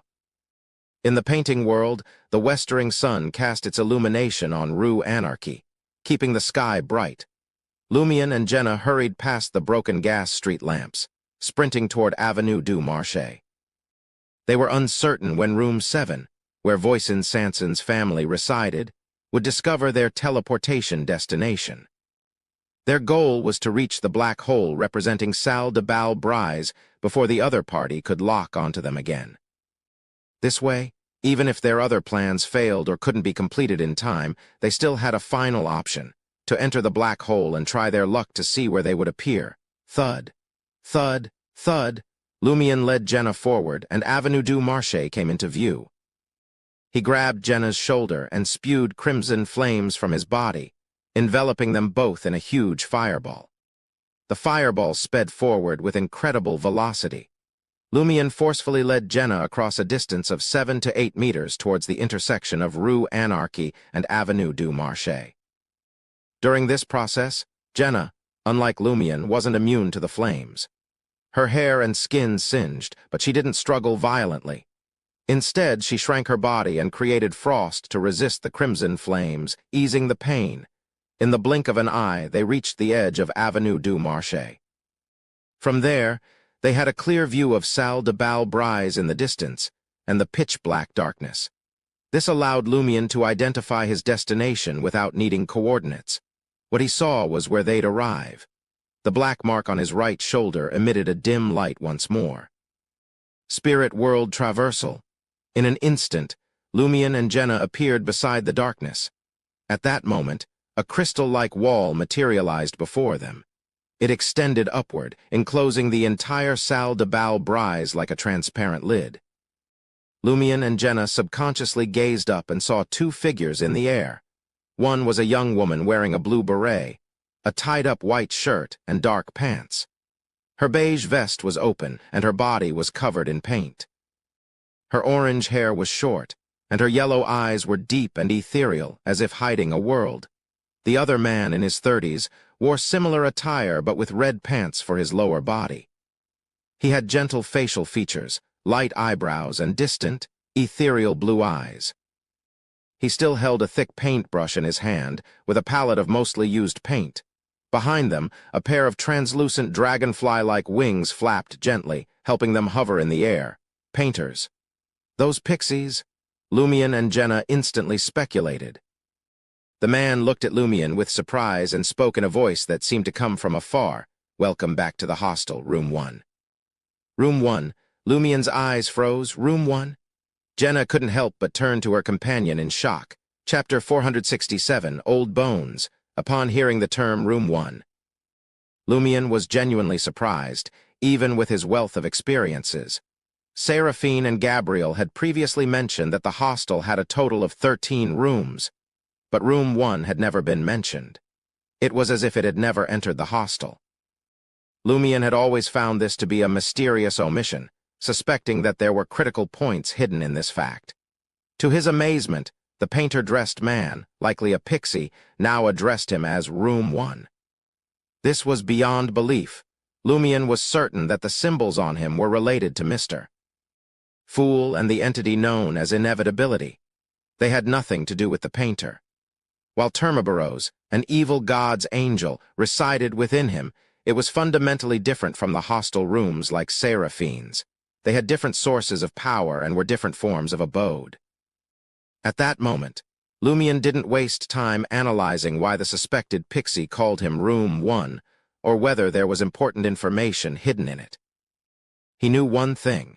Unless he could quickly eliminate or control the two enemies in midair and take command of the black hole in the salle de bal brise area, the hostel residents would undoubtedly notice the abnormality and rush their rooms to the scene, making the situation more complicated. Upon hearing Room 1, Jenna was equally shocked, but she didn't question Lumion or waste time seeking answers. She retrieved the arrow of the bloodthirsty, made of obsidian, and plunged it into her chest, despite having used it only a few hours ago. At this point, she cared little about the accumulation of mutations in her body. Similarly, even if something was amiss with Seal, she would have to wait until they escaped before inquiring about it. As the arrow of the bloodthirsty pierced her chest, a dense black fog emanated from Jenna's back, forming a pair of colossal and rather illusory bat wings. With a powerful flap, she lunged for the woman in the blue beret and the man in red pants. Simultaneously, black flames gradually condensed in the witch's palm. The colossal bat wings extended from bottom to top, obscuring the painter's line of sight. The man in red pants swiftly turned his paintbrush around and dipped it in silver paint, drawing a menacing lightning bolt on his clothes. Silver-white lightning detached from the man's white shirt and struck Jenna's illusory membraned black wings, numbing her entire body with the crackling electrical energy. The dense black fog that had formed the bat wings was diminished by the lightning, and Jenna began to descend slowly as she lost control of her flight. In that critical moment, Lumion's form materialized in midair right behind the painter in red pants. Without the ability to fly or float, Lumion chose to teleport. Seeing Jenna use the arrow of the bloodthirsty to create wings of darkness and fly boldly towards the two presumed pixies, Lumion understood that his companion was likely drawing the enemy's attention and creating an opportunity for him to swiftly attack one of their targets, which is rarely fought in such a manner. "Ha!" Lumion exclaimed as a pale yellow light, resembling a stream of air, shot forth from his mouth and struck the man in red pants. Before the painter, who had just drawn lightning, could react or even realize that Lumion had appeared behind him, he closed his eyes and lost consciousness. Without suspension, he plummeted to the ground. The woman in the blue beret remained composed. Figures emerged in her eyes, as if they held a world within them. One of the figures traversed the boundaries of fiction and reality, moving from the realm of fantasy into the world within the painting. Dressed in a light blue dress with long, thick blonde hair and serene light blue eyes. Auror. It was Auror. Upon witnessing this, Lumion's resolve remained unwavering. His eyes burned with anger. Are you worthy of imagining, Auror? As he descended from the sky, crimson fireballs materialized around his body and were launched towards the woman in the blue beret. The woman extended her right hand and pressed it into the void. Her entire being suddenly turned illusory, her expression vacant and cold. Numerous fireballs landed on her, but they didn't detonate, as though there was nothing there. They passed through her figure and exploded nearby. At the same moment, the painter in red pants landed before Jenna with a distinct cracking sound. The excruciating pain brought him back from the unconscious state induced by Lumion's spell of harumph. He instinctively opened his eyes. Just as the woman in the blue beret dodged the explosion, she exited her peculiar state and flew toward Jenna, who was about to land. In an instant, she collided with Jenna, sending starlight and sparks flying like meteors. Crack. Jenna's body shattered into fragments, transforming into mirror pieces that reflected the sunlight. Her form reappeared beside the profound darkness within Salle de Bal Brise. Lumion descended with a whoosh, his feet landing heavily on the ground, his body swaying. At that very moment, the three of them, along with the woman in the blue beret, seemed to sense something. They turned their heads, casting their gazes towards the intersections leading into Avenue du Marché. Women with detached dispositions, fleeting eyes, and indifferent expressions emerged from different directions. They were room 12, Seraphine, and room 7, which Lumion and Jenna had recently encountered. Gabriel followed closely behind Seraphine, his gaze growing increasingly vacant, his face contorted with agony. Jenna and Lumion felt a creeping unease, as if they were inexorably descending into an abyss. Suddenly, a hand extended from the darkness within Salle de Bal Brise. It was a hand devoid of flesh and skin, composed of withered, yellowed bones stained with rust. In the enigmatic cave adorned with a colossal mural, the young painter altered his form and broke free from the skeletal palm's grasp. He existed in a state between reality and the spirit world, untouchable by anyone and unable to touch anyone. His only capacity was to observe as the empty space on the rock wall and the ground intersected, turning dark and viscous, akin to a bottomless swamp. At that moment, an incomplete skeleton, composed of dark red-stained bones and rust, emerged from the swamp. The skeleton appeared to hail from ancient times. It extended its bony fingers into the oil painting on the rock wall, corresponding to the incomplete Salle de Bal Brise. Beneath it, more yellowed skeletons crawled out from the depths of the swamp. Some bore shattered iron-colored armor, others carried rusty weapons. A few were missing a third of their bodies, and some were devoid of their heads. In the market district, beneath Église Saint-Robert, within the Inquisition. In his office, Angoulême de François, donned in a golden shirt, attentively observed his subordinates delivering intel one by one. A violent explosion in the direction of the Deep Valley Cloister. Abnormal activity detected underground. St. Vive Cathedral has issued an order to maintain maximum vigilance tonight. Someone at the docks is organizing a huge strike tomorrow morning and distributing weapons. There are also people organizing a march at the factories to the south. The purifiers had a vast network of informants, surpassing even the most prolific information brokers. The manifold reports concerning unusual events in various locations within the market district nearly made Angoulême lose control of his expression. His facial muscles twitched ever so slightly. When it finally grew silent and no more subordinates came in to report, Angoulême stood up, adjusted his collar, picked up a substantial dossier and slammed it onto the table. While doing so, the purifier deacon cursed silently, "Hidden Blade, you want me dead." Ever since Hidden Blade had informed him about Gardner Martin's collaboration with the Carbonari, the anomalies between the Carbonari and the Deep Valley Cloister, and the hostile situation, various irregularities had emerged from every corner, relentlessly testing his nerves. Only a few hours had passed, but Angoulême felt as though a tempest was gathering. Angoulême exhaled and compiled the gathered intel, Hidden Blade's reports, and the questions she had requested clarification on into a single document. He pinned it to the wall with a thumbtack, hoping to discern any patterns or overlooked details. The purifier deacon's gaze roved the room. After some time, his eyes settled on one of the documents. Hidden Blade had inquired about the secret of Ainz Audioverse's old cemetery, but hadn't received an answer. The old cemetery lay within the current Salle de Bal-Brise. Angoulême's heart stirred, and he resolved to seek answers to this question once more.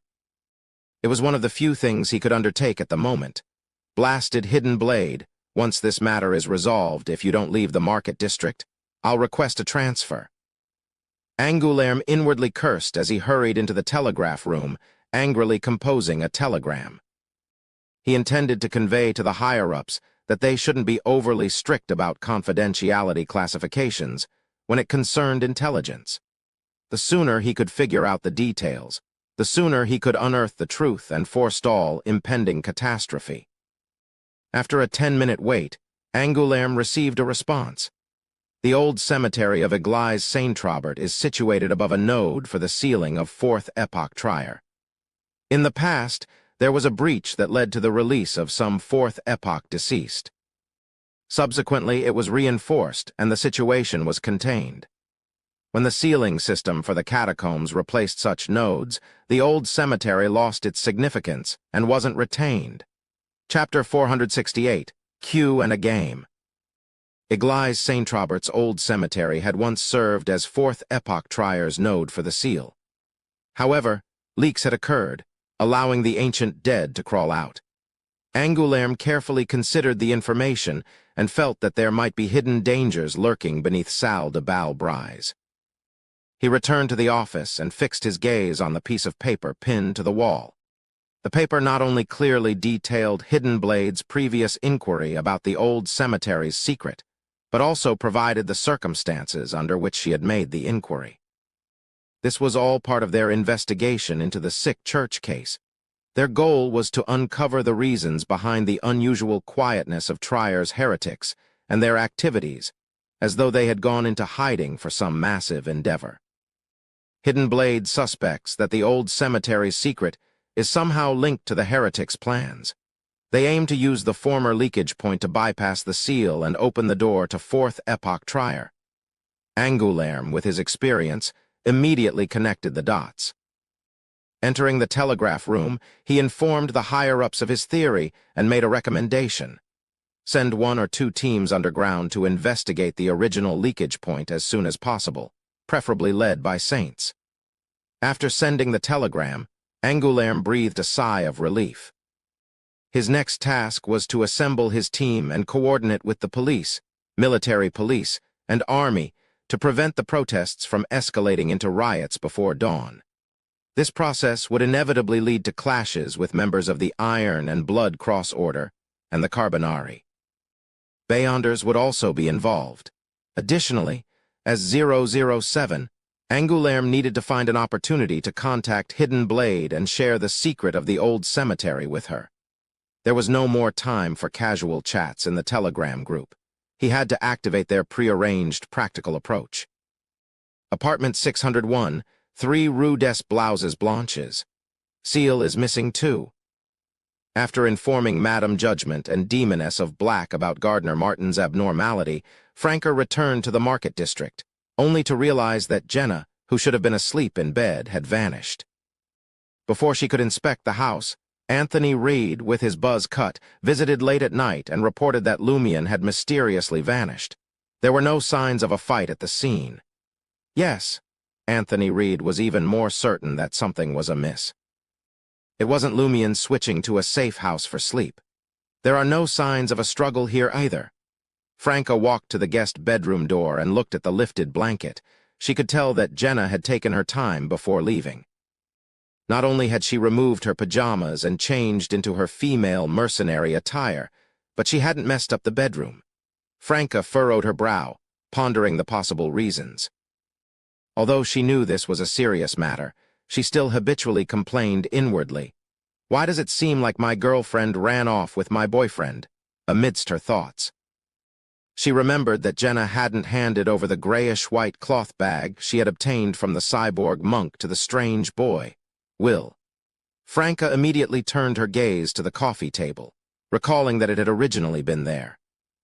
Seeing the grayish-white cloth bag vanish, the demoness of pleasure heaved a sigh of relief. Jenna must have been notified by the strange boy, Will, to deliver the mission item somewhere and collect the corresponding reward. And why did Seal disappear? Could it be that Will's request was for Seal to accompany her? Yes, after all, he was invited by Seal's major arcana card holder, Madam Magician. Doesn't seem like a terrible thing. Anthony Reed keenly sensed Franca's change in state. So far, that's the case. Franca produced a palm-sized mirror. I'll use magic mirror divination to confirm. She retrieved Jenna's pajamas and caressed the mirror with her free hand. Simultaneously, she recited in Hermes, Celia Bellows' current location, Celia Bellows' current location. Although the name Jenna could also be used for divination, as Jenna had been using this stage name for a long time, and most people around her called her that. Franca felt that it would be more accurate to use her real name at a time like this. In the gaslit living room of the apartment, the lights dimmed and the environment became oppressive. The mirror's surface emitted an aqueous light, as if it had sunk into the depths of a river. However, Franca saw nothing. Snowflakes kept appearing in the mirror like noise. The divination yielded no results. Franca frowned again. Could it be because of the presence of the strange boy, Will? However, after handing over the mission item and obtaining the lucky gold coin, Jenna should have separated from Will. They shouldn't have been together for more than 5 minutes. Theoretically, it can't be such a coincidence. Franca was cautious. We'll try again in 5 minutes. Anthony Reed nodded gently and asked, Do you need me to go to Auberge du Coq Doré and retrieve one of Seal's clothes? No need. Franca shook her head without hesitation. That fellow bears Mr. Fool's seal and the aura of the Blood Emperor. It would be strange if I could gain anything from divination. Time ticked by, and finally, 5 minutes passed. Franca used the simple magic mirror divination to inquire about Jenna's location once again. There was still no answer, and no scene appeared. That's not right. Franca immediately switched to the complete magic mirror divination form of praying to certain entities. In the dark mirror, an aged voice echoed, accompanied by the sound of water. Celia Bello is in an undetectable location. Undetectable. Franca began to feel that the problem might be more complicated and troublesome than she had guessed, so she asked, Where is Lumion Lee now? Amidst the sound of water, the aged voice replied, I can't see, I can't see. The voice gradually faded into confusion and disorder. Franca hastily ended magic mirror divination. She paced back and forth, feeling that she had to report this matter to Madam Judgment. But before that, Franca clenched her teeth and said to Anthony Reed, I want to use magic mirror divination to pray to an unknown and hidden entity. The results of his divination are the most precise. Perhaps it can help us obtain an answer, but you have to swear to the god of steam and machinery not to divulge everything you hear later. No problem. Anthony, clad in military green attire, gestured a triangular sacred emblem on his chest. After Anthony swore an oath to the deity he believed in, Franca didn't hesitate. She lit 3 candles in a ritualistic manner and extinguished the gas wall lamps in the room. In the dim light, her right hand caressed the mirror's surface 3 times as she recited an honorific name in Hermes. Eyes that watch all living beings, the stigmata from the primordial land, the omniscient one who serves the fool, the great Arodes. The glass of the makeup mirror darkened, fluctuating and enshrouding at times, emitting aqueous light. As a psychiatrist, Anthony Reed suddenly felt a strong sense of unease, as if a pair of eyes had scanned him from top to bottom. Franca finished her preparations and asked, "Where is my friend, Celia Bello, now?" In the mirror, an aqueous light flickered, revealing an image. It was a mind that was too blurry to see the details clearly. Immediately after, the scene shifted, revealing a portion of Avenue du Marché. Franca recognized it immediately as the Salle de Bal Brise area, but the building didn't exist. Instead, it was replaced by a dark and crystal-like barrier. Jenna, dressed in a light blue dress, stood beside the barrier, her expression solemn as she observed an unrevealed part of the scene. Beside her was a figure suspected to be Lumion. As expected, they're together. Where is this place? Just as these thoughts crossed Franca's mind, she saw a few lines of ancient Fasak words dripping with blood appear on the mirror. Based on the principle of reciprocity, it's my turn to ask a question. If you answer incorrectly or lie, you will be punished. Franca closed her eyes, waiting for the question to be raised. The blood-red letters formed another sentence. Have you ever fantasized about doing Tryrion's favorite activity with Jenna? Thankfully, Franca breathed a sigh of relief. The shame of this question depended on Jenna's presence. If she were present, Franca would rather slam her head against a wall. But now, there was only one psychiatrist watching. Is there a problem with telling a psychiatrist that I have a psychological problem and like women, my good friend? So much so that I want to do that with her. Franca couldn't help but blush, but she replied smoothly, I did. Anthony Reed, who was observing, wasn't surprised at all. As a spectator, if he didn't discover Franca's abnormal feelings and thoughts about Jenna, it could only mean that he wasn't up to standard. He hadn't expected Franca to be relatively calm and not ashamed. Franca then asked the magic mirror, where is the Avenue du Marché where Jenna currently is? This time, there was no scene in the magic mirror. Instead, bright red terms appeared. A world in a painting. A world in a painting, painter, pixie. Franca immediately made a connection and a guess. On the mirror's surface, bloody words distorted and squirmed, forming new words. Based on the principle of reciprocity, it's my turn to ask a question. Have you ever fantasized about doing Tryrion's favorite activity with Lumion Lee? Franca's face burned. She could feel the temperature rising. I haven't. She subconsciously wanted to respond, but then she remembered the pain of being struck by lightning. She gazed at the magic mirror, striving to forget that there was a psychiatrist beside her. Her lips quivered as she replied, I have. Sometimes, just occasionally, I can't control myself in my dreams. Anthony Reed didn't allow his gaze to shift to Franca's face, nor did he allow his expression to change. It was as if what he saw and heard was ordinary. This was the basic professionalism of a psychiatrist. Franca hurriedly concluded magic mirror divination and entered the master bedroom. She organized information on Lumion, Jenna's disappearance, and the magic mirror divination's response into written information and reported it to Madame Judgment. After completing this matter and returning to the living room, she was about to discuss the situation with Anthony Reed when she heard a rumbling sound from the northwest of Trier. It was as if multiple cannons were firing. Chapter 469. Reinforcements, Quartier Erast, Trier's garrison encampment. Under the dim moonlight, a significant number of soldiers poured out of various buildings.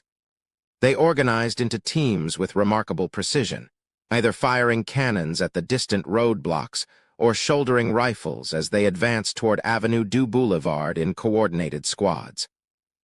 Among them were combatants equipped with steam-powered backpacks and massive firearms, strategically positioning themselves on elevated vantage points and in concealed spots. Inside a building within the camp, Albus, his hair appearing to be dyed red, sat confidently in an officer's chair, his legs casually crossed at the edge of the table before him.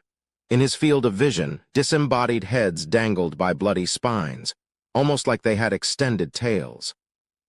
These severed heads soared toward headless bodies clad in blue soldier coats adorned with golden threads. They aimed for the vacant necks, inserting their blood-stained spines with precision. Crack! They completed their integration. Simultaneously, twisting left and right to acclimate themselves to their new hosts. The freshly created soldiers promptly retrieved their weapons and charged out in an orderly formation, following mysterious directives. Albus Medicii clicked his tongue and remarked, "This is quite the reminiscent sight. Will this night turn into a bloodbath?" Beyond the multitude of towering steeples and the golden-hued buildings, Magician and Justice were alerted by the distant rumble of cannons. An early uprising. Magician, dressed in a crisp white collared shirt and a beige dress, gazed with starlight in her eyes, as if she had glimpsed through the veils of the spirit world and witnessed the turmoil at the military encampment. Her prior astromancy predictions had suggested that the catastrophe was still some time away. However, when Jenna caught the cyborg monk and discovered their ties to the heretics and job of transporting paints and brushes, it was evident that destiny had shifted, setting the illusory gears into motion prematurely. The catastrophe had begun without proper preparation. Justice, garbed in a light blue dress, listened to the booming cannons and responded with a composed tone. Given the scale, it's clear that this won't topple Intiz's current government. It can only incite a certain degree of temporary chaos. Could there be strikes, protests, marches, riots, and other forms of civil unrest colliding? These are the strengths of the Iron and Blood Cross Order and the Carbonari.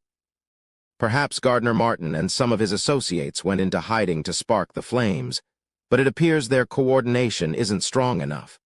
Without effective collaboration, they can't establish a connection.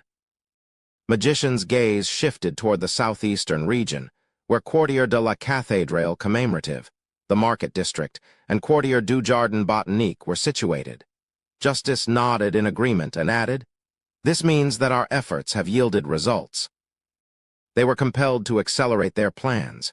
It's impressive they accomplished such a feat given these circumstances. As soon as she finished speaking, the doll messenger, dressed in a light gold gown, materialized from the void and handed the letter from Judgment to Magician. "Good evening, Miss Justice." "A good day to you," the messenger cheerfully greeted Justice. She was a misophobic, obsessive-compulsive creature from the spirit world with a penchant for beauty, and Miss Justice was the embodiment of her preferences. On the other hand, her employer had many shortcomings that she found intolerable. Therefore, she often took on additional tasks herself. This, however, had built a strong bond of closeness and trust between them. Magician unfolded the letter and quickly scanned its contents. Her expression underwent a subtle change. A world in a painting. Did Arodes use the lucky gold coin and the fool's seal on Lumion to gain a vague glimpse of the scenes within the painting world? Partial glimpses of Avenue du Marché. After murmuring to herself, Magician turned to Justice and said, "I have a rough understanding of what those heretics are after and why they are utilizing the hostel's form and the essence of its rooms. We can't afford to waste any more time. Let's take action now. Control or eliminate Lady Moon before we search for the painting world." Justice nodded. "Agreed." She then smiled and added, "We should place our trust in our comrades and collaborators." "Very well." Magician took a step toward the sacred heart cloister, her beige dress hem billowing in the breeze.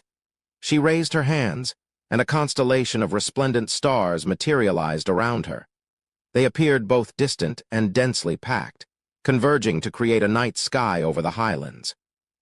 The countless stars cast their radiance upon the surface of the sacred heart cloister. With a determined effort, Magician lifted the void in front of her, as if bearing a heavy burden. Amidst the tumultuous yet silent vibrations, the sacred heart cloister, along with its myriad steeples and the ground beneath it, was projected into a pitch-black void. Fierce hurricanes and layers of darkness encircled them.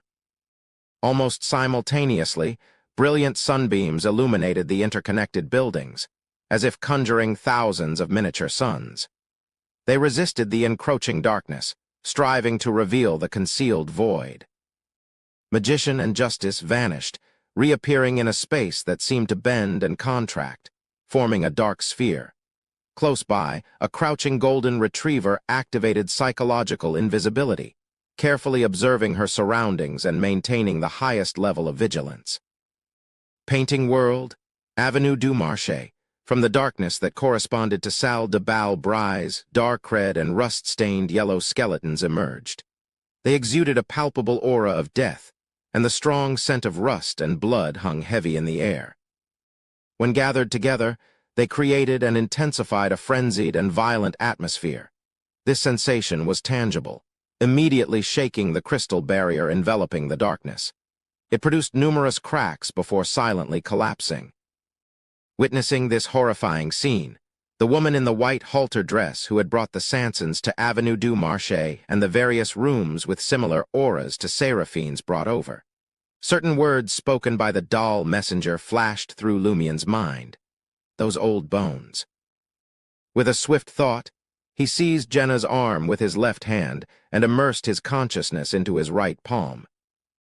Bright red scars reappeared, and an exceptionally violent, maddening and domineering aura surged from his body, causing the blue sky, white clouds, and the setting sun to visibly quiver. Even Seraphine and the other rooms, despite their experience, were taken aback and couldn't help but shudder. The two pixies outside were even more terrified, convinced that a formidable presence had descended, and that the painting world was on the brink of collapse.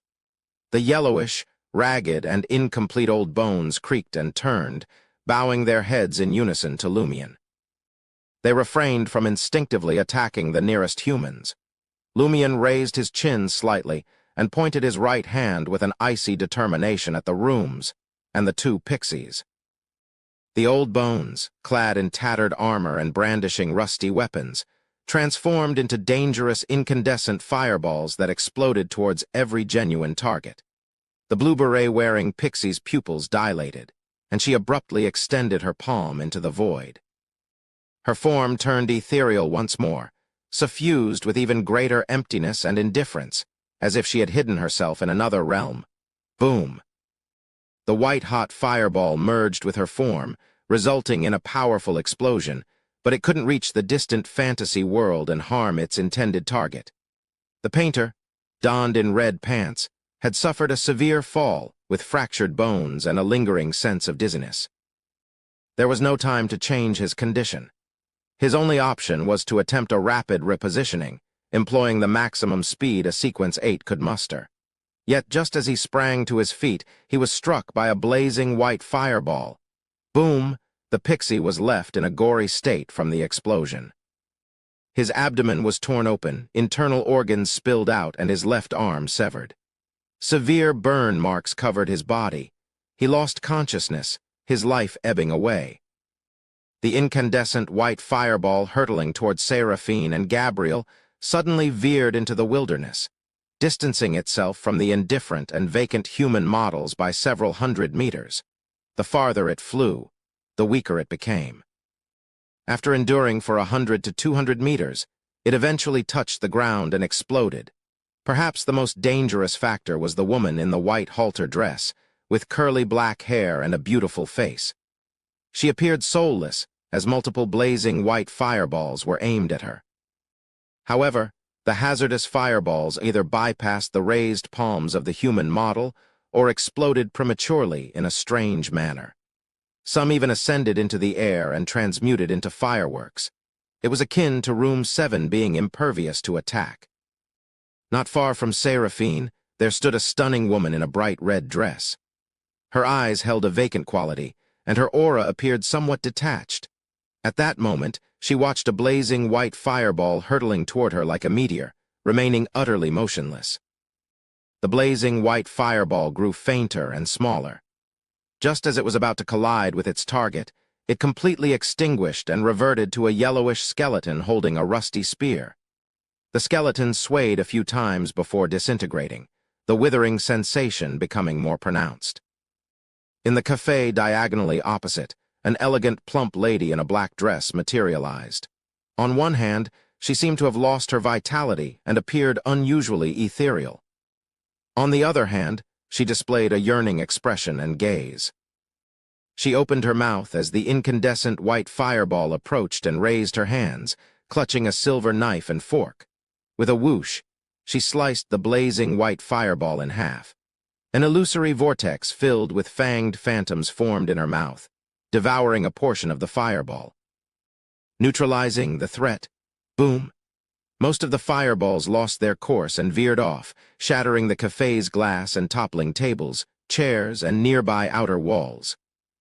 Beside the darkness of Salle de Bal Brise, Lumion watched the old bones transform into blazing white fireballs, attacking the various rooms and the two pixies. He didn't wait to see the final outcome or seize an opportunity to launch a surprise attack. He grabbed Jenna's arm, kicked with his right foot, and lunged towards Salle de Bal Brise's original location, where the old bones had emerged. Chapter 470. 3 heads, 6 arms, Lumion and Jenna plunged into the darkness, the area that should have been Salle de Bal Brise before the hostels. Rooms and the blue-bereted pixie could escape the entanglement of old bones. His vision plunged into darkness before specks of spiritual light emerged ahead. They converged like resplendent stars, turning densely packed, akin to a black velvet curtain adorned with diamonds or countless grains of sand in water. Amidst these spiritual lights, an ancient, heavy, illusory, and mysterious door materialized in distortion. Iron black, its surface marred by dark red rust, as if a large amount of blood had spilled upon it. An underground trier within the undetectable mine. In his untouchable state, the painter witnessed yellowed skeletons clambering into the colossal oil painting on the rock wall. Iron black and dark red lines outlined themselves in the previously empty Salle de Bal Brise, forming a door that shouldn't exist in reality. "It's not time yet, not time yet." The painter, with tassels adorning his trouser legs, stared blankly, unable to believe such a development. Though he and his accomplices had been attempting to depict this imaginary door, they knew it was destined to fail. At most, they would complete a fifth of it before having to start anew. They persisted for the experience, anticipating that once the ritual commenced, they could draw the crucial parts swiftly. Having already finished the main part of the hostile oil painting, they had nothing else to do. Why not try a few more times? What if a miracle occurred? Now, a miracle unfolded without their attempts. The painter gazed at the transformation before him, a mix of anticipation and shock. He couldn't help but look up at the cave's ceiling and silently mutter, "Do we not need cooperation from above ground to make the entrance appear?" Could the abnormality in the painting world be causing this?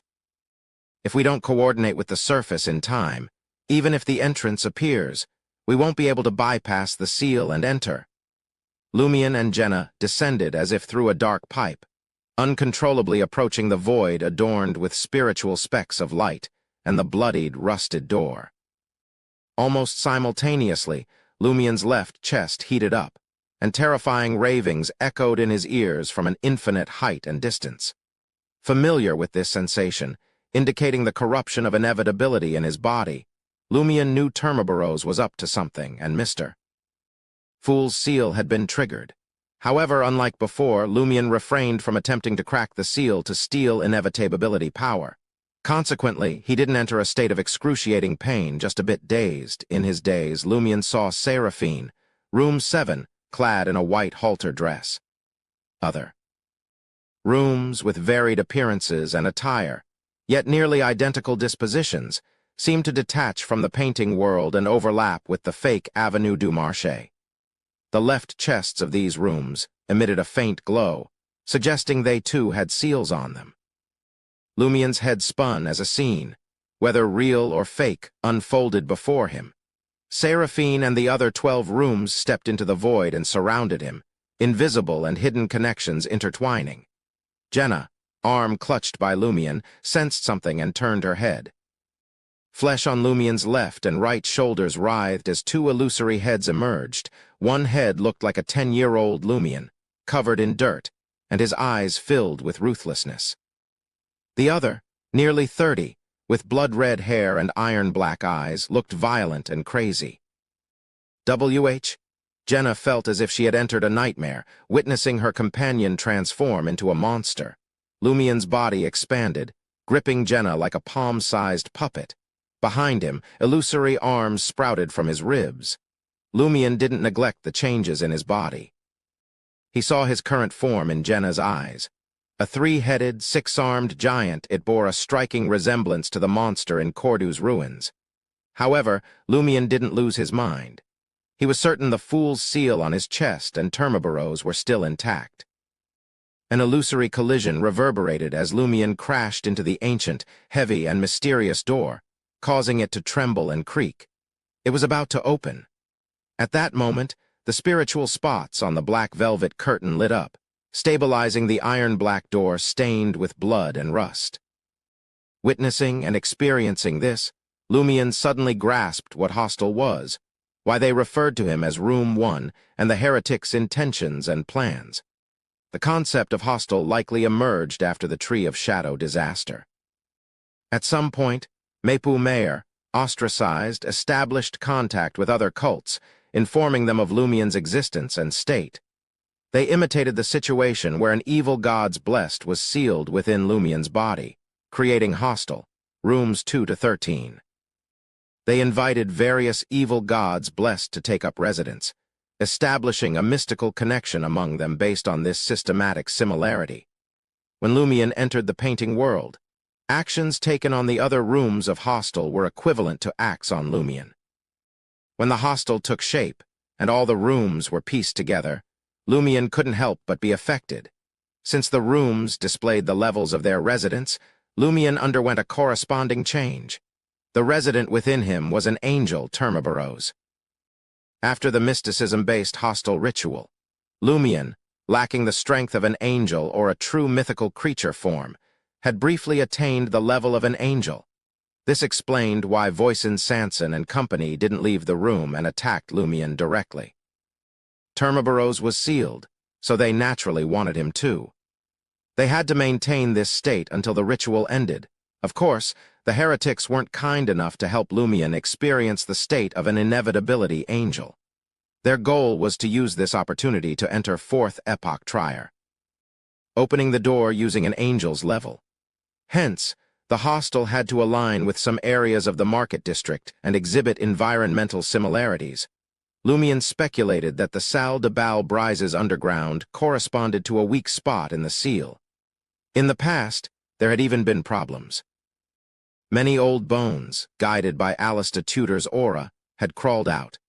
The corruption leaked, affecting 13 Avenue du Marché. This made Lumion wonder if his arrival in the market district and his stay at Auberge du Coq Doré had something to do with the attraction the underground area had on hunters. Due to this crucial information, the Salle de Bal Brise in the painting world remained blank and dark. The streets surrounding it, and the people who often appeared nearby were replicated in appearance. When the corresponding ritual truly commenced, the surface's market district and the underground market district would likely undergo a switch. Reality would become a fabrication, and fabrication would become reality, revealing or outlining the seal corresponding to Salle de Bal Brise, weakening it to the extreme. When the time came, Lumion, an angel, could open the door to Fourth Epoch Trier. Mepu Mayer's return to the market district aimed to harness his actor abilities, acting as different individuals. He would enter various houses and assist pixies in grasping the specifics of these streets to complete the massive painting of Hostel. Worried that Lumion, Franca, and others would notice in advance, he avoided their rooms, lacking sufficient knowledge. Looking at the mysterious door beneath him, Lumion tried to distance himself, but he couldn't break free. It was as if a huge magnet was sucking him, now an angel, behind the door, causing him to involuntarily squeeze inside. Thanks to countless spots of spirituality in the surrounding darkness, the ancient door, stained with blood and rust, didn't open. Lumion sensed that this was because the Hostel ritual hadn't fully commenced. He and Jenna had barged into the painting world ahead of time, disrupting the heretics' arrangements. Now, if the Hostel ritual was to be completed and the surface and underground switched, there were at least two key points that couldn't be matched. Firstly, the subterranean seal, which could only be released by destroying Trier and eliminating most of the people here, now had the switch between reality and fabrication, a temporary acquisition of an angelic level, and the discovery of weakness in the seal. Thus, the requirement could be significantly reduced. However, lowering the requirement further would necessitate a riot, bringing chaos to the surface trier. Secondly, it was afternoon in the painting world, and the sun was only westering. The sky was still bright, but in reality it was the middle of the night. The moonlight was dim and the darkness was dense. Avenue du Marché, Market District. In a double-breasted brown coat, Angoulême de Francois noted the secret of Église Saint-Robert's old cemetery on paper, placing it in the safe house provided by Hidden Blade, hoping she would discover it in time. The purifier deacon guided his robot toward Imre and Valentine, who awaited near Salle de Bal Brise. At that moment, the rumbling salvos reached his ears. Instinctively, he turned his head to see Trier's sky illuminated by flames, an army rebellion. Angoulême furrowed his brow. Now, most purifiers from the dioceses were dispersed to quell strikes, marches, and protests after daybreak. Unexpectedly, trouble arose in the military camp. Was news of the massive strike deliberately sent to us, forcing a dispersion of forces and making it impossible for us to organize manpower to resolve the problem in a short period of time? A conspiracy by the Iron and Blood Cross Order? Angoulême instantly had a suspicion. In Quartier Eraste, a wilderness emerged from the Sacred Heart cloister that had been thrown into turbulence and darkness. Lady Moon's voice resonated, her smile evident as she addressed Magician and Justice. "You might not have guessed who's sheltering us this time." Before she could finish, the sound of a baby crying echoed. Wah! The baby's cries were vibrant, bringing forth endless golden sunlight. The entire Sacred Heart cloister transformed into a blazing sun, piercing through the turbulent storm and distorting space. In the real Trier, the still sleeping citizens were jolted awake by the sunlight. In apartment 601, Franca and Anthony Reed instinctively looked up at the suddenly bright sky. A dazzling golden sun hung in the sky, positioned to the west. Chapter 471. Topsy-turvy. Angoulême, racing towards Église Saint-Robert with Imre and Valentine to gather more intel and receive the latest orders, suddenly found himself blinded by sunlight. It was as though he had been shrouded in darkness for too long, struggling to adapt to the sudden brightness. After a few moments, he and his teammates gazed skyward. In Trier, where it had been late at night, the scene had transformed into a sunny afternoon. Feeling the warmth of the sun, Angoulême couldn't shake off the chill crawling down his spine.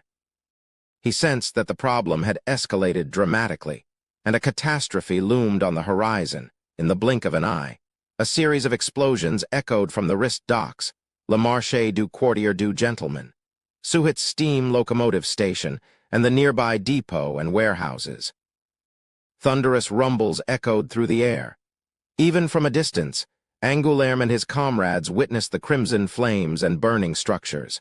Gunshots, salvos, and shouts pierced through the chaos. The entire market district plunged into anarchy. Is Quartier Eraste's military rebellion thinning Trier's bay under forces to support the insurrection in the market district? This can't be the same group responsible for the earlier docks and factory strikes at dawn. What is happening? Angoulême's expression hardened as he changed course, hastening towards the epicenter of the most intense explosions. Imre and Valentine followed closely behind. In Salle de Bal Brise, the café on the second floor, Gardner Martin donned his silver-white full-body armor and positioned himself by the window. A smirk played on his lips as he observed Angoulême de Francois and his team departing the area. The leader of the Savoy mob could already envision the chaos unfolding at the Rist docks, Le Marché du Quartier du Gentleman, and other key locations. Without reservation, he unveiled the hidden might of the Iron and Blood Cross Order in the market district, aiming to sow maximum chaos in the shortest time possible, whether it was Blood Palm. Black overseeing Le Marché du Quartier du Gentleman, Vincent Lorraine at the Rist docks, Parsifal managing the depot, or Faustino, the infiltrator at Suhat's steam locomotive station. Each was leading a team in acts of arson, detonating explosives, and unleashing indiscriminate destruction and carnage. Fortunately, we were well prepared.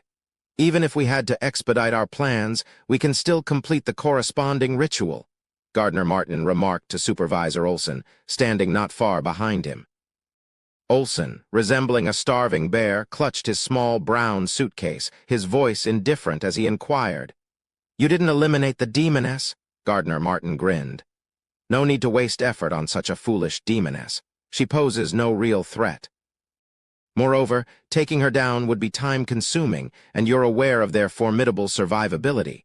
It might cause us to miss the crucial moment. As for the others causing trouble, I dispatched Albus to the military camp in Quartier Erast. Lumion." At the mention of Lumion, Gardner Martin's smile broadened. He lifted the visor of his helmet, peering out the window once more. Under the brilliant sunlight, the flames of Le Marché du Quartier du Gentleman painted the sky crimson. Shouts, cries, gunshots, and explosions reverberated through the air.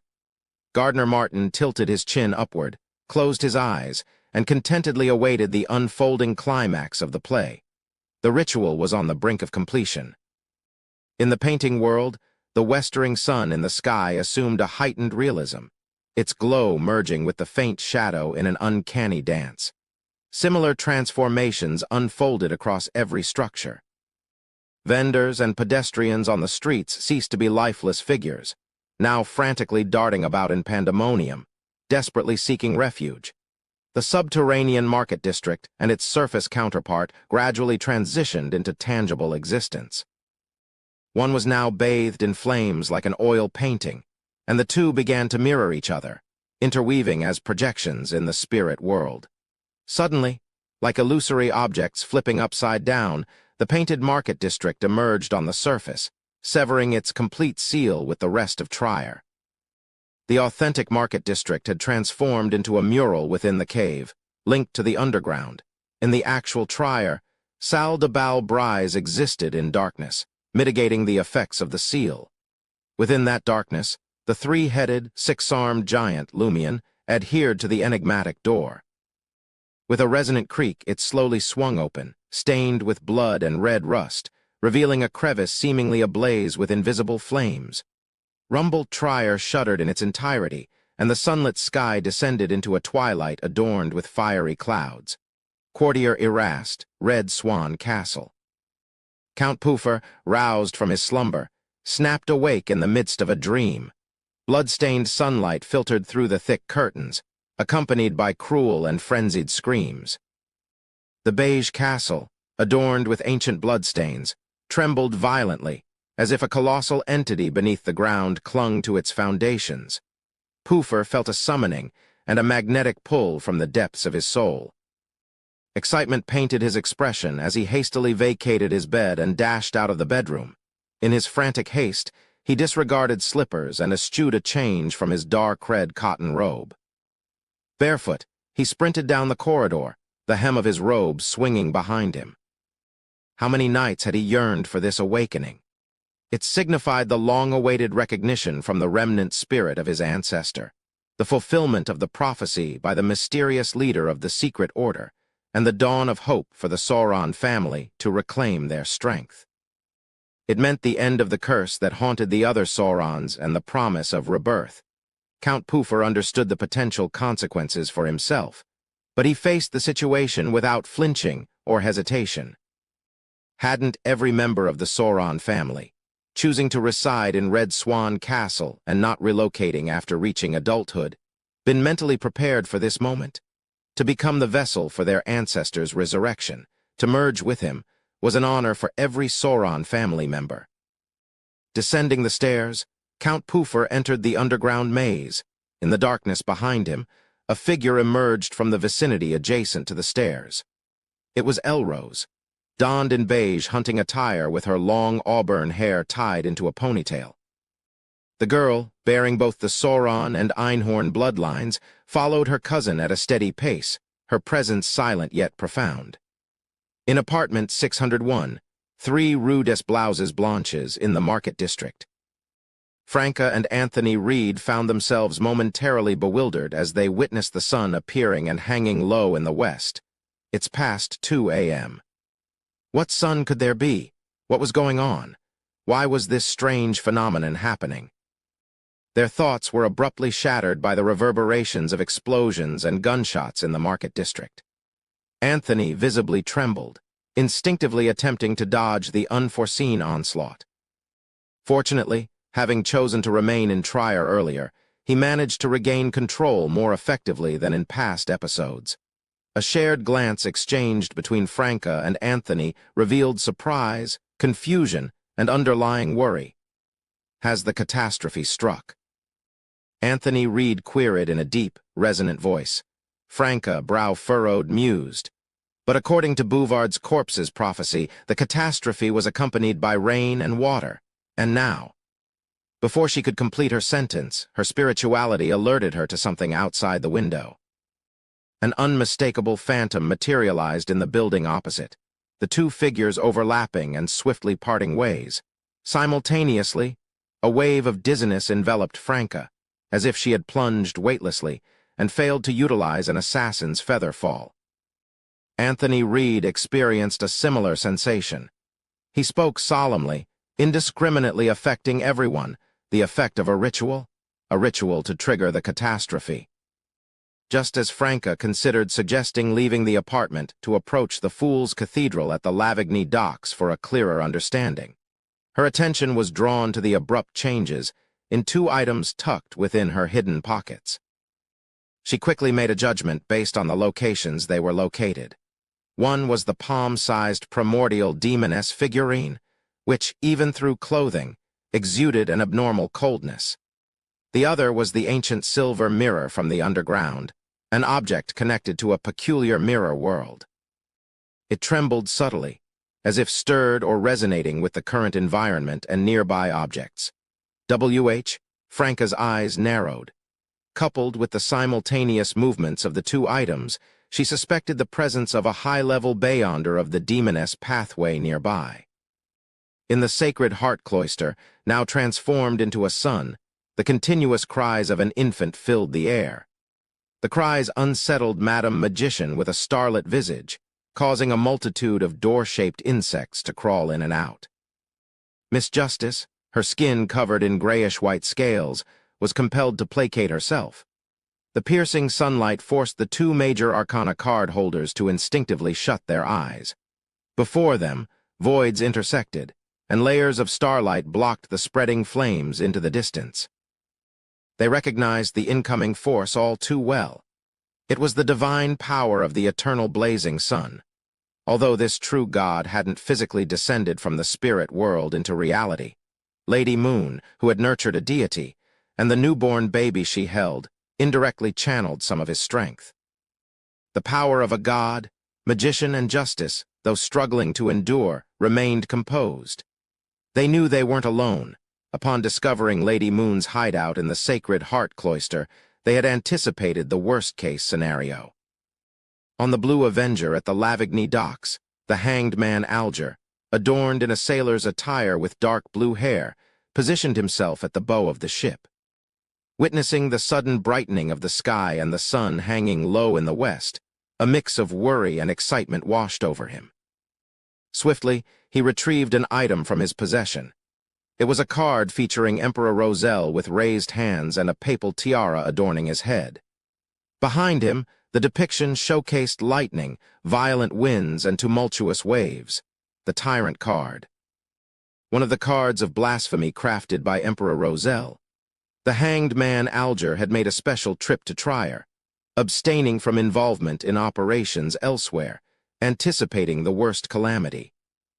Through prior communication, pre-installed imprints, and adept prayers, as a saint of the sailor pathway, he possessed the ability to employ the Tyrant card.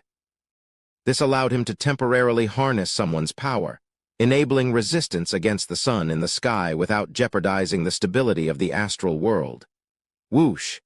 As Alger bowed his head in prayer, the Tyrant card illuminated, causing Trier's sky to darken. Countless water droplets descended to the ground beneath the sunlight. Rain, a deluge of torrential rain. Chapter 472, Weather. In the midst of the torrential rain, the hanged man Alger concluded his prayer. His body involuntarily straightened and his head snapped up.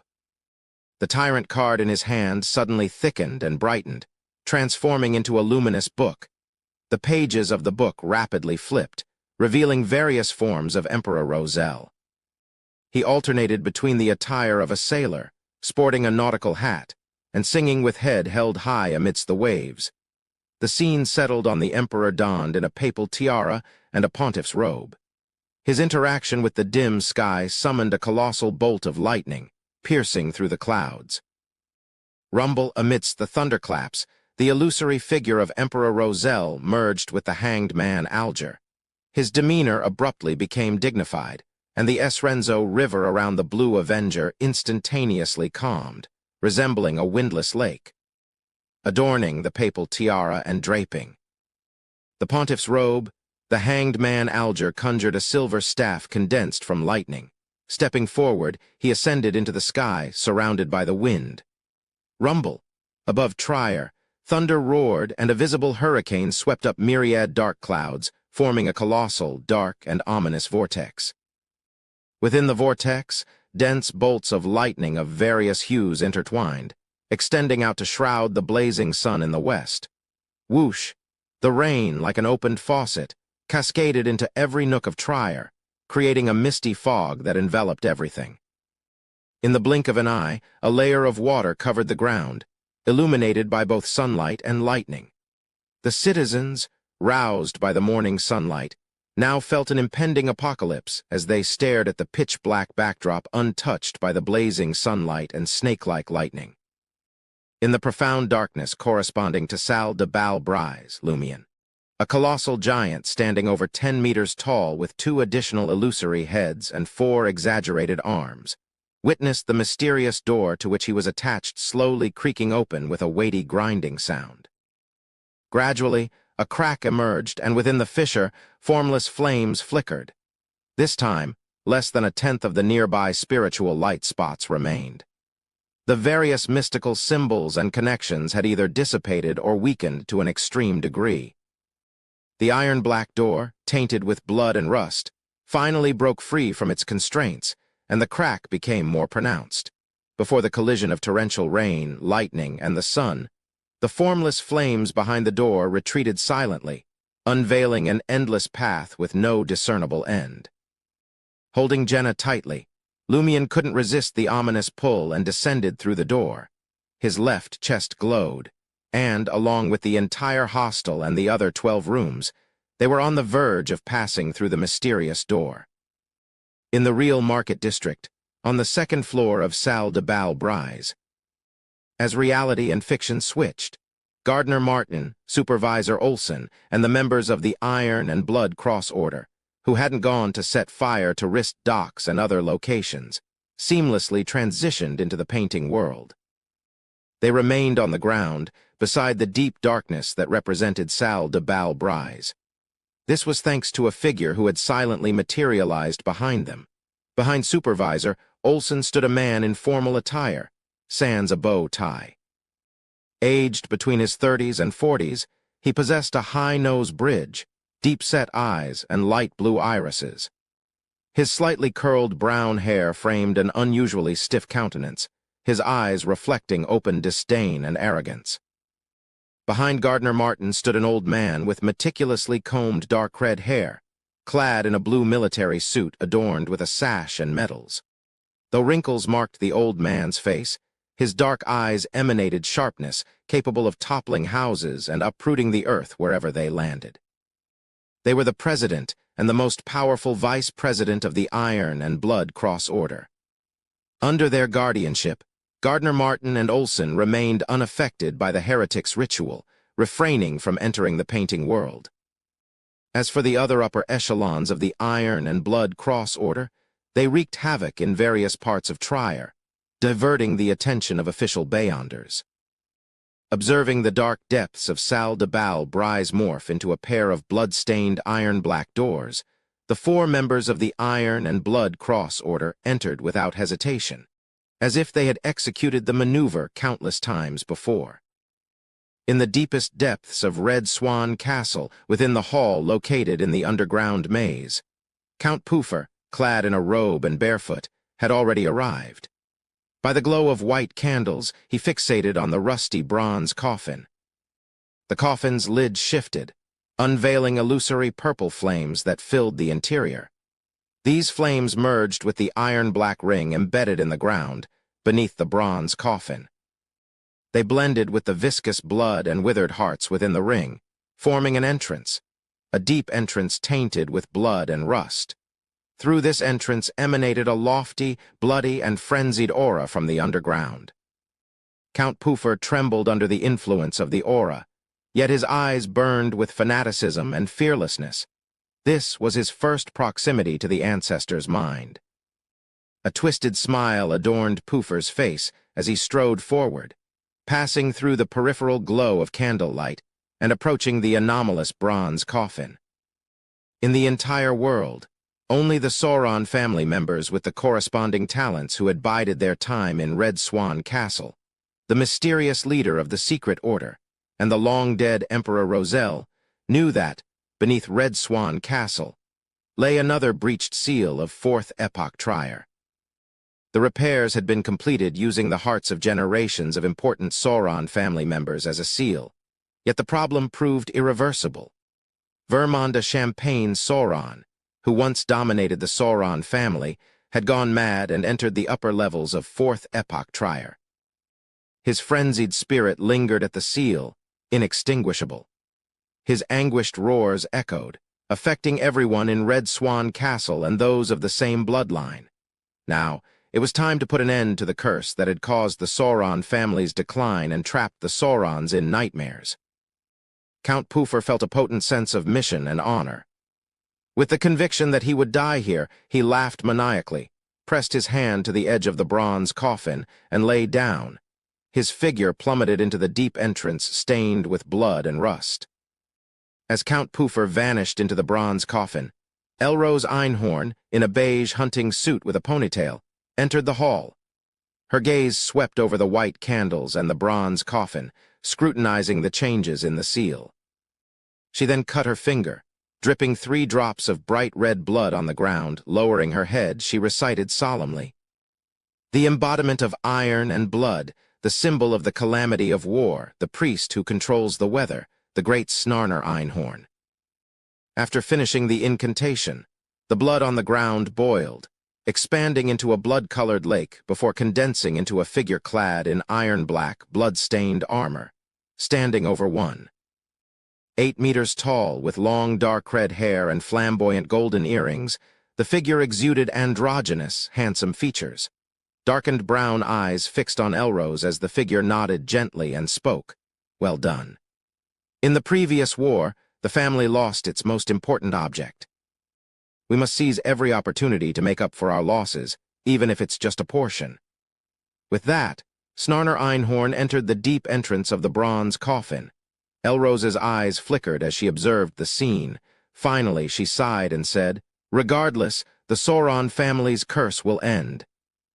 In apartment 601, 3 Rue des Blouses Blanches, Franca, with a mixture of surprise and concern, took out the primordial demoness's bone figurine and the ancient silver mirror she had obtained from underground.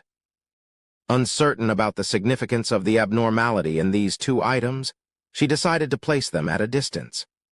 Her plan was to wait and observe subsequent changes before deciding on the next course of action. At that precise moment, the classic silver mirror unexpectedly reflected the primordial demoness figurine, even though it wasn't in its line of sight. This occurrence triggered a seismic disturbance throughout Rue des Blouses Blanches. Dark light surged from the mirror, enveloping Franca and Anthony Reed before they could employ any abilities. As the darkness subsided, only the coffee table, sofa, and various furnishings remained in apartment 601. Adjacent to the mural depicting a segment of the market district, behind the ecstatic painter, an ancient silver mirror detached from the painting world and gently descended into the shadows. Gradually sinking deeper and deeper, it swiftly vanished. Amidst the indescribable heat and the swirling world, Lumion and Jenna landed on a ground covered in pale black stone bricks. Their eyes were met with the sight of a magnificent city in the distance, featuring asymmetrical black buildings and vibrant red houses. A thin fog intermittently shrouded the city, giving it the appearance of a mirage, the kind occasionally encountered by pirates and sailors. In the wilderness beyond the city, dark clouds gathered, lightning flashed, thunder rumbled, and rain poured. A colossal figure, dozens of meters tall, stood surrounded by these natural phenomena, barely visible and indistinguishable. He lingered outside the city, enveloped in smoke, flames, hail, lightning, torrential rain, and violent winds as if perpetual. Is this fourth epoch trier? Lumian speculated, though uncertainty lingered. This wasn't quite what he had expected. Jenna subconsciously turned to look at him and noticed that he had reverted to his original appearance, no longer abnormally huge. He no longer possessed 3 heads and 6 arms. Chapter 473, Weakening of Corruption. "You've recovered," Jenna whispered to Lumian. She refrained from speaking loudly, fearing that it might agitate her companion and trigger the same mutation again. Plus, there was the concern of attracting the ominous giant's attention, shrouded in smoke and rain that made it elusive. Lumian locked eyes with Jenna and realized from the reflection that he was back to normal. Subconsciously, he responded.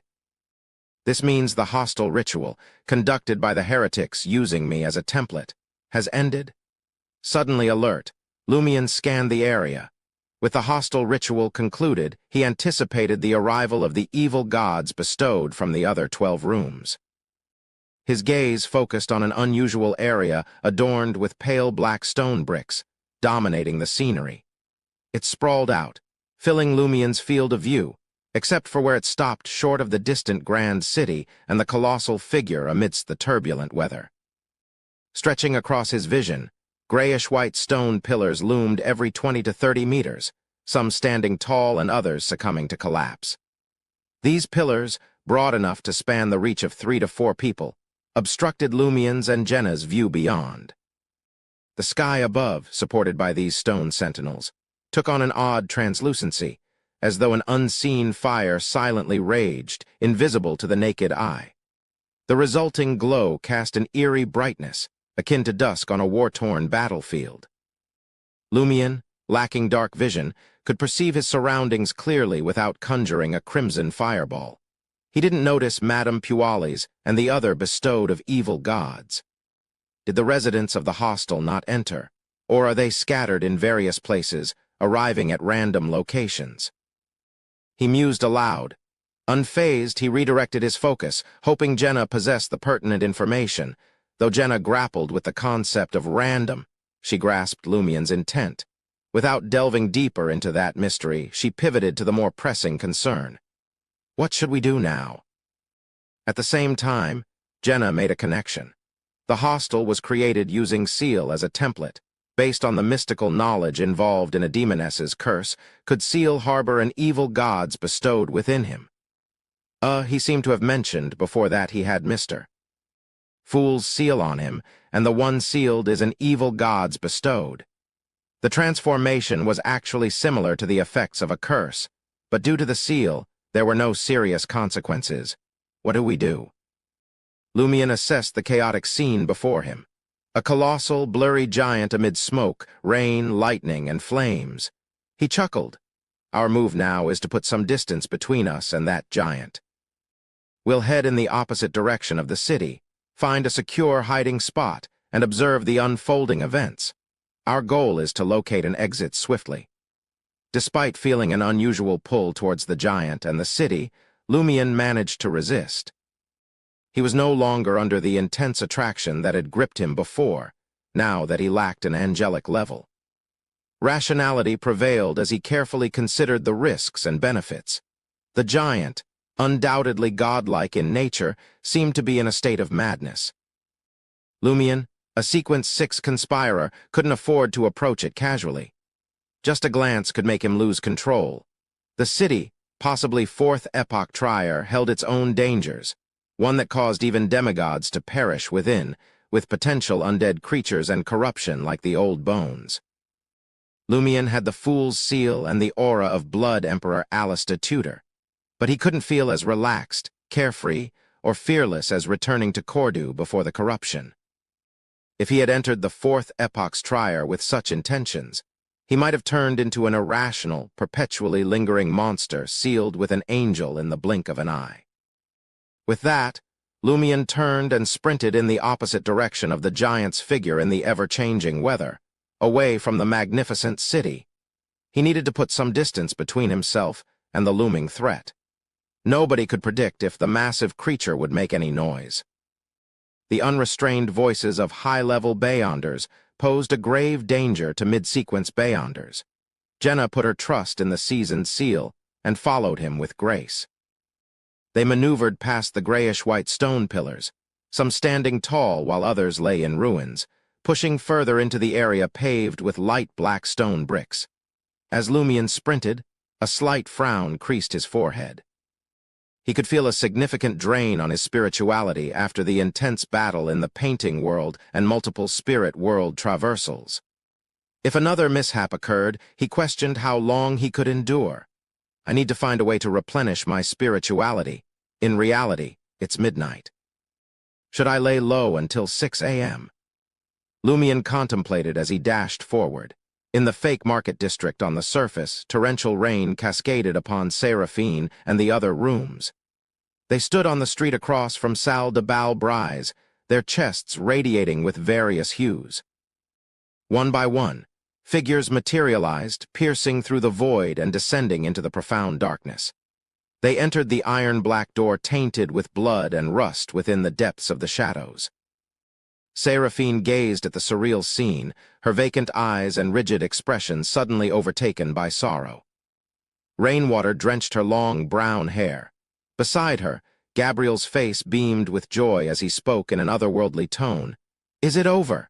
Can we be together forever?" Seraphine's rain-soaked face twisted. She instructed Gabriel, "Leave this place and stay away from me." "Why?" Gabriel questioned, perplexed. Seraphine's role as a hostile room had been fulfilled. There shouldn't be anything else, right? The monster could resume its normal life. Seraphine uttered in pain. With the tenants gone, the hostel's rooms no longer hold any value. Before she could finish, a pair of transparent dragonfly-like wings sprouted from her back, etched with open, cold eyes. Silently, Seraphine's form disintegrated. The wet lake blue dress lost its support and plummeted to the ground.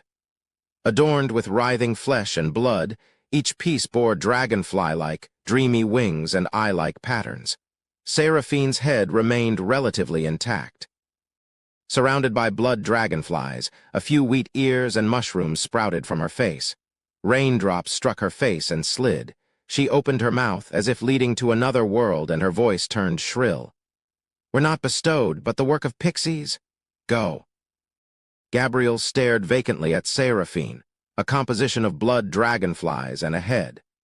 An indescribable sorrow etched across his empty, cold face. In the midst of the pouring rain and sunlight, he instinctively took a few steps in the opposite direction before halting. The playwright turned, retracing his steps toward Seraphine. A gentle smile curled on the corners of his mouth. "I'd forgotten. I'm already a monster. Where can I go? I'm grateful you let me run on my own in the end." As Gabriel spoke, he bent down, allowing his knees to touch the ground and the puddles. His arms enveloped the countless blood dragonflies and Seraphine's struggling head, and he planted a deep kiss on the lips adorned with wheat ears and mushrooms. Thud, thud, thud. The blood dragonflies sliced through his flesh with their wings, burrowing into his body, draining his life force. He persisted in the kiss. Raindrops pelted them. Before long, translucent and dreamy wings emerged from Gabriel's back, stained with blood. Amidst the spine-chilling gnawing sounds, Gabriel's body collapsed and melted, likewise for Seraphine's head. In the midst of the ensuing blood, strange-shaped dragonflies with translucent wings, resembling meatballs, soared into the air, resembling bright fireworks in a storm. Suddenly, blazing sunlight descended, engulfing the area and the abnormal bodies. Not far away, Angoulême, Valentine, and Imre spread their arms in unison. Upon returning to Église Saint-Robert, they remained unaffected by the ritual, no longer within the world of the painting. They stayed grounded, and once the situation stabilized, they made their way to Salle de Bal-Brise. Quartier Erast, Sacred Heart Cloister. Storms and lightning veiled the golden sun, but for now they couldn't thwart the sunlight from piercing through. This caused the entrance to Salle de Bal-Brise to blur and tremble, yet it persisted. The painting world that had swapped with the surface gradually became ethereal, drawing nearer to returning to the rock wall. After Magician and Justice escaped the onslaught of sunlight, they realized they had lost Lady Moon's trail. The former's eyes sparkled with resplendent stars. Soon, she saw Lady Moon's silhouette. The evil god's blessed didn't conceal herself as she forcefully entered the unstable darkness and the mysterious, illusory iron-colored door. With a flash of starlight, the major arcana card holders, Magician and Justice, arrived outside Salle de Bal-Brise. The two hesitated, uncertain whether to pursue her. At that moment, Justice softly exclaimed, "I feel that the underground's allure and beckoning towards me have weakened." Their hesitance stemmed from the fact that delving deep underground into Fourth Epoch Trier would subject them to immense and abnormally terrifying corruption for demigods. The heretics didn't mind. Essentially, they had gone mad. At most, their madness would be more intricate and thorough, but they had no choice but to consider this issue. The corruption has weakened? Magician was surprised. As far as she knew, only two individuals could cause this phenomenon. One was Mr. Fool or the celestial worthy of heaven and earth for blessings. By temporarily bolstering the seal's power, they could curb the various corruptions in Fourth Epoch Trier and diminish them. The other was the deity who had gained a rudimentary grasp of the greatest abnormality underground.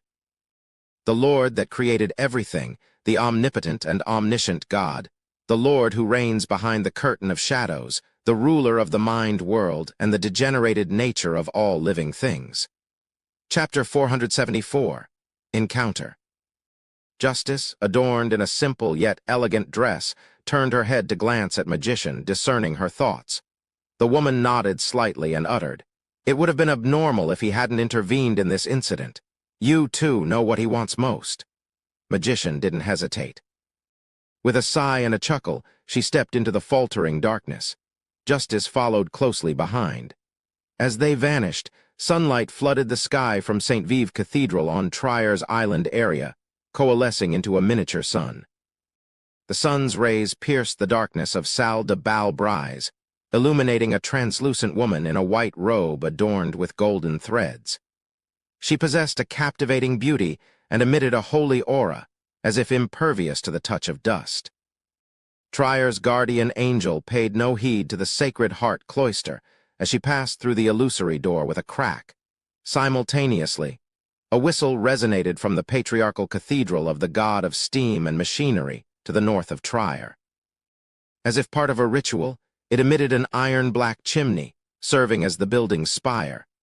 A substantial amount of pale white fog billowed into the air, contorting and writhing to take on a discernible form.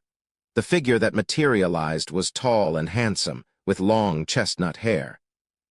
Cloaked in a monk-like gray robe and a white apron, he was Saint Bornova, recently assigned to the Church of the God of Steam and Machinery in Trier.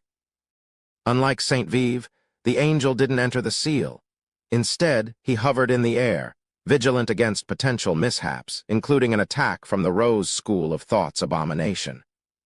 At that moment, a colossal hurricane erupted, enshrouding the golden sun above the Sacred Heart Cloister in dark clouds, lightning, and torrential rain.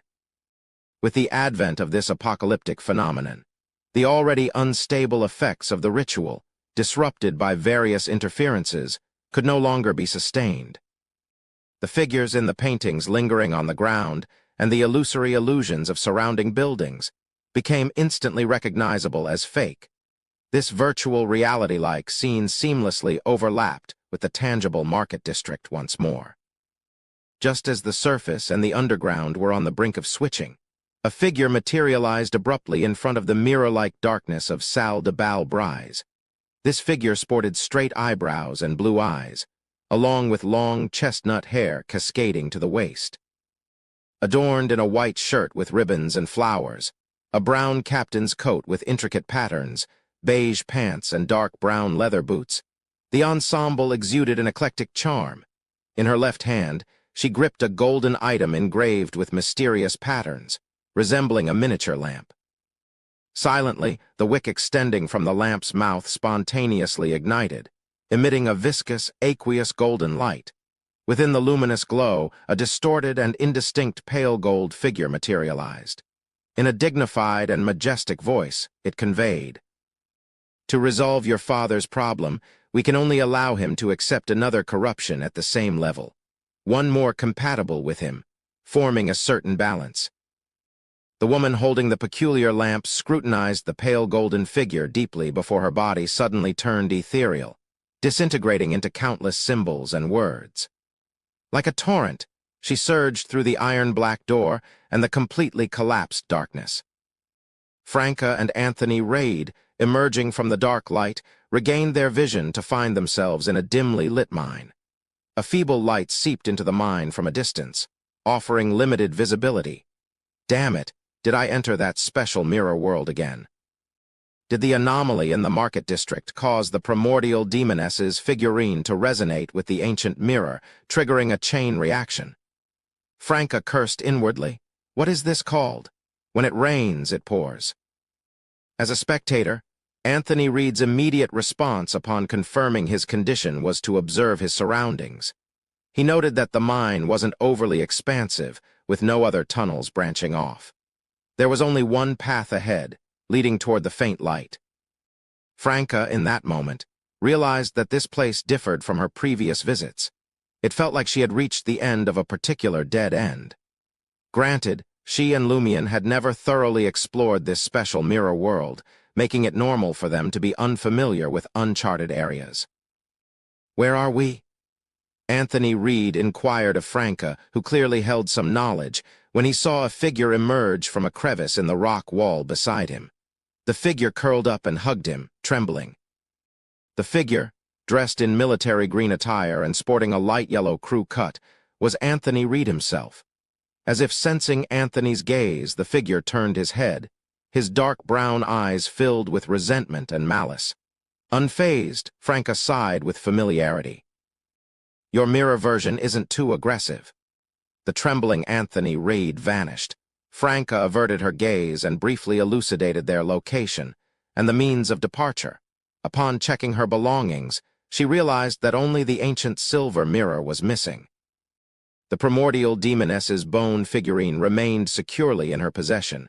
Franca concluded, "The problem now is that the path out is guarded by a powerful monster. I relied on Seal's uniqueness to divert it last time. I don't know what to do now. Let's find another exit first." "Yes, we have to hurry. Staying in this mirror world for too long will cause problems." "All right." Anthony Reid, lacking experience in this area, chose to heed Franca's suggestion. The two of them paid no mind to the faces lurking in the darkness on either side. They swiftly moved forward and entered the only tunnel.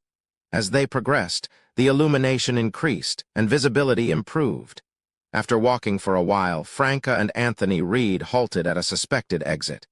It resembled a cave sealed by pure light. After exchanging glances, Franca initiated the use of magic mirror divination and other methods to confirm the authenticity and danger of the exit. However, she received no response. "Phew," Franca exhaled and said to Anthony Reid, "Let's give it a try. If it's not right, we'll retreat." "There's no other way." "Okay." Anthony Reid nodded and placed his hand on the door of light alongside Franca. Their figures passed through. Lumion and Jenna sprinted between towering, collapsed, grayish-white stone pillars until they reached the edge of the area covered in pale black stone bricks. However, what awaited them was still the pitch-black and blood-red city, with the giant figure shrouded in violent winds, lightning, heavy rain, smoke, and flames. The only change was their perspective, now positioned on the side instead of facing the giant and the turbulent weather. Confused, Jenna muttered, "We were running in the opposite direction. Why did we circle back?" Lumion glanced back and explained, "As a hunter, it's unlikely for me to get lost. The current situation suggests that there's a problem with the directions of this space." Perhaps, no matter where we run, we'll eventually return to this vicinity. Fortunately, the distance between them and the giant figure had barely increased, estimated to be 2,000 to 3,000 meters. Upon hearing Lumien's explanation, Jenna cast her gaze forward. Beyond the pale black stone bricks in the wilderness connected to the majestic city, mirror fragments were scattered. They weren't large, but there were thousands of them. Lumien surveyed the scene, contemplating an alternative plan. A sudden realization struck him, a swift method to rapidly restore his spirituality. In a space effective at weakening the influence of an evil god, he could execute a ritual, siphon the boon, and ascend to sequence 6 ascetic of the Inevitability pathway. By destabilizing various states, the ritual would promptly restore and amplify Lumien's spirituality.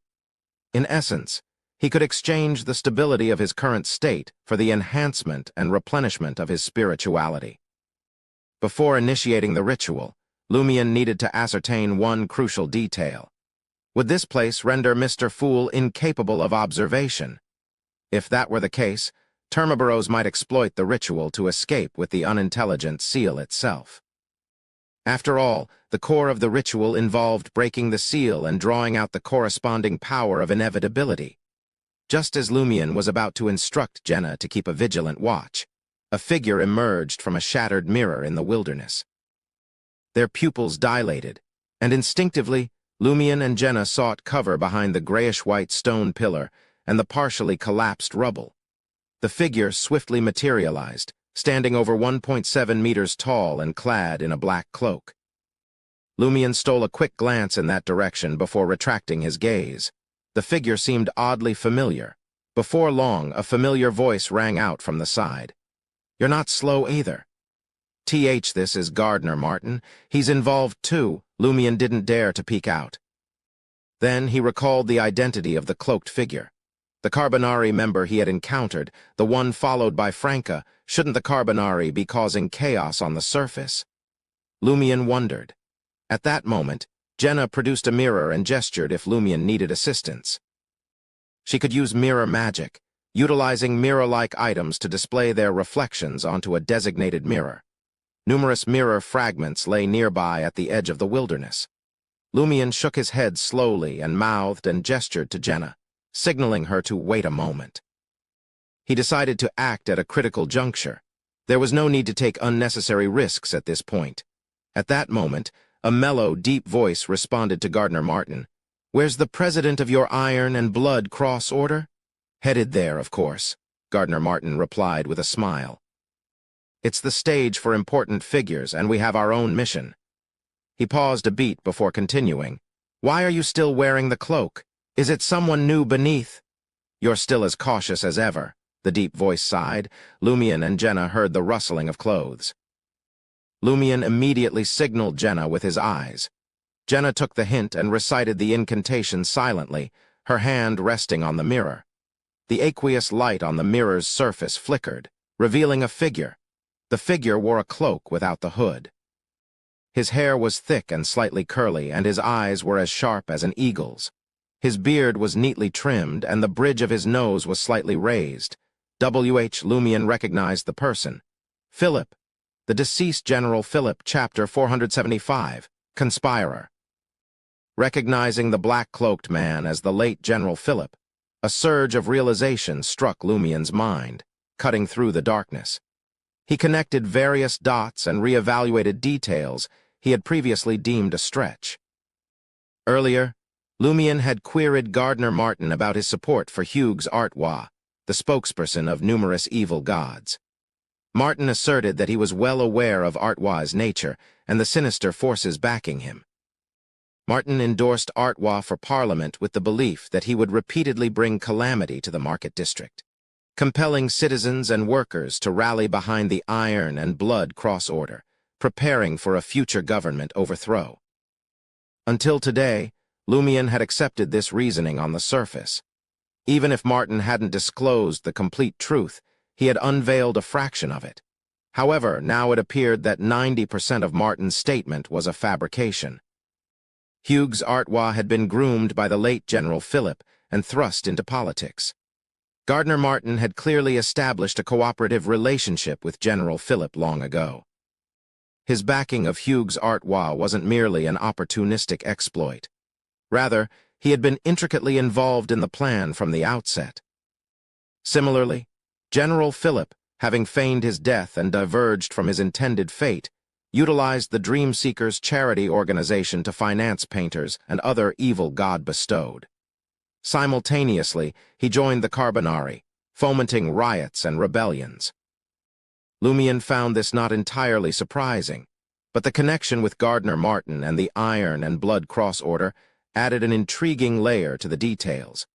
By the time the hostile ritual officially commenced, Lumian had already grasped the essence of this conspiracy. Yet some explanations seemed a bit forced. For instance, how had Mayor Mapu, having left the Bliss Society in frustration and returned to the market district to prove himself, managed to contact the painters or the evil gods bestowed planning the hostile ritual? One plausible explanation was that Susanna, while still the high priestess of the Bliss Society, had established connections with other cults before her demise. As Mapu Mayor's lover and a crucial member of the Bliss Society, he should have had some contacts. However, upon closer scrutiny, it felt a tad contrived. Did Mapu Mayor truly maintain good relationships with believers of other evil gods? Would he naturally seek their aid when confronting challenges to prove himself? Despite Mapu Mayor's knowledge of an angel sealed within Lumian's body, he couldn't fathom exploiting this information beyond offering sacrifices. Unless the Mother Tree of Desire bestowed a revelation directly, why wouldn't the recipient, potentially having received a divine revelation, flaunt it? Why face ostracism from other Bliss Society members? Lumian found that all the details made more sense now that Gardner Martin and his connection to General Philip were revealed as part of the conspiracy. Following the Tree of Shadow disaster, Gardner Martin tasked Lumian, Franca, and their subordinates in the market district with investigating the incident and Hughes Artois' assassination. However, he would undoubtedly gather information about the Bliss Society's actions, mistakes, and issues through General Philip. In these circumstances, Mapu Mayor, seeking a return to the market district, naturally established a connection with General Philip, who had shown interest in such matters and provided crucial information. Consequently, Gardner Martin had long been aware of what was sealed within Lumian. The entire hostile ritual might have been conceived by him, General Philip, and the painters. One of them harbored a long-standing desire for Fourth Epoch Trier and possessed extensive knowledge of secrets and mysticism. They understood the seal's operation and its past leaks. Salle de Bal-Brise, owned by the Savoy mob, and 13 Avenue du Marché served as a testing ground for the Iron and Blood Cross Order's new members. The other had a deep connection to the domain of fate. Through the financial support of the Dream Seekers charity organization, he had united many cults, accumulating vast knowledge in various aspects. The reason why Hughes Artois had numerous evil gods bestowed protecting him wasn't merely due to his ability to interact with problematic individuals, or the deeply ingrained, enlightened perception he had on others. Instead, it was because his backer, General Philip, a veteran of large-scale wars, had long been dedicated to cooperating with heretics to achieve a crucial goal. Lumian suspected that Gardner Martin hadn't officially tested him and allowed him to join the Iron and Blood Cross Order out of initial trust. Instead, he had finalized the hostile plan and decided to keep Lumian under close watch, exerting various influences and manipulating him. If the Tarot Club hadn't intervened, and the ritual hadn't been hastily advanced, it was highly likely that Gardner Martin, or a demigod of the Iron and Blood Cross Order, would have been the one to ultimately confront Lumian and transport him into the painting world to activate the ritual. As these thoughts raced through his mind, Lumian's understanding became clear. Everything Gardner Martin had undertaken since the Tree of Shadow disaster was geared towards the hostile ritual. As expected of a former or current conspirer, Lumian sighed sincerely. Certainly, Gardner Martin might not have been aware of the residual aura of Blood Emperor Alistair Tudor that Lumian carried, but he likely harbored suspicions. However, he couldn't fathom the core issue. After all, he was aware that an angel was sealed within Lumion Lee's body, a walking anomaly bound to attract attention. Regarding whether Gardner Martin knew about another organization backing him and Franca, Lumion believed that Martin had sensed something awry, but the precise details remained elusive. Even Mapu Mayer, not present at the Tree of Shadow ritual, was unaware of the events during that time. Lumion signaled Jenna to cease the mirror magic to evade detection by Gardner Martin and General Philip. Meanwhile, he pondered, why does the Iron and Blood Cross Order covet Fourth Epoch Trier so intensely, going to such lengths in preparation? What is their ultimate goal? If I hadn't arrived in Trier, stayed at Auberge du Coq Doré, and attracted the fallen tree spirit Susanna Mateyes, what would have been the original plan of the Iron and Blood Cross Order and the various cults? How did they intend to bypass the seal and unlock the door to Fourth Epoch Trier? As the latter question surfaced, Lumion recalled something. Gardner Martin had once directed Rat, Christo's smuggling caravan, to transport an item into Trier through an underground tunnel. This item activated the special mirror world hidden underground. Later, Franca sensed that item while tracking the black-cloaked Carbonari member, General Philip, who had faked his death. Now, General Philip had also entered this place, suspected to be Fourth Epoch Trier. They had made extensive preparations, including orchestrating a massive riot. Their goal was to use that item and its connection to the mirror fragments in the wilderness to infiltrate this place through the seal leak that once appeared beneath Salle de Balbrise. Later, they had a better choice. Me, damn it.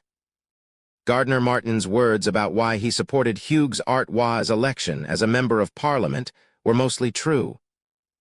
He did need such a person to incite public anger in the market district, not to overthrow the government, but to satisfy the ritual.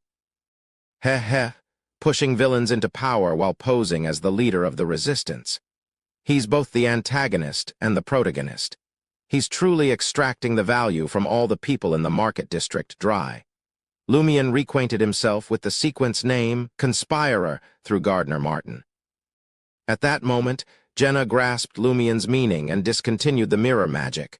Gardner Martin smiled and said, "It's indeed you, Philip. Let's enter Fourth Epoch Trier." Philip, Jenna, who had only a vague impression of General Philip's photo from the shadows, now realized that the cloaked man Franca had been trailing was General Philip, the one who had faked his death. Philip's deep, mellow voice resounded.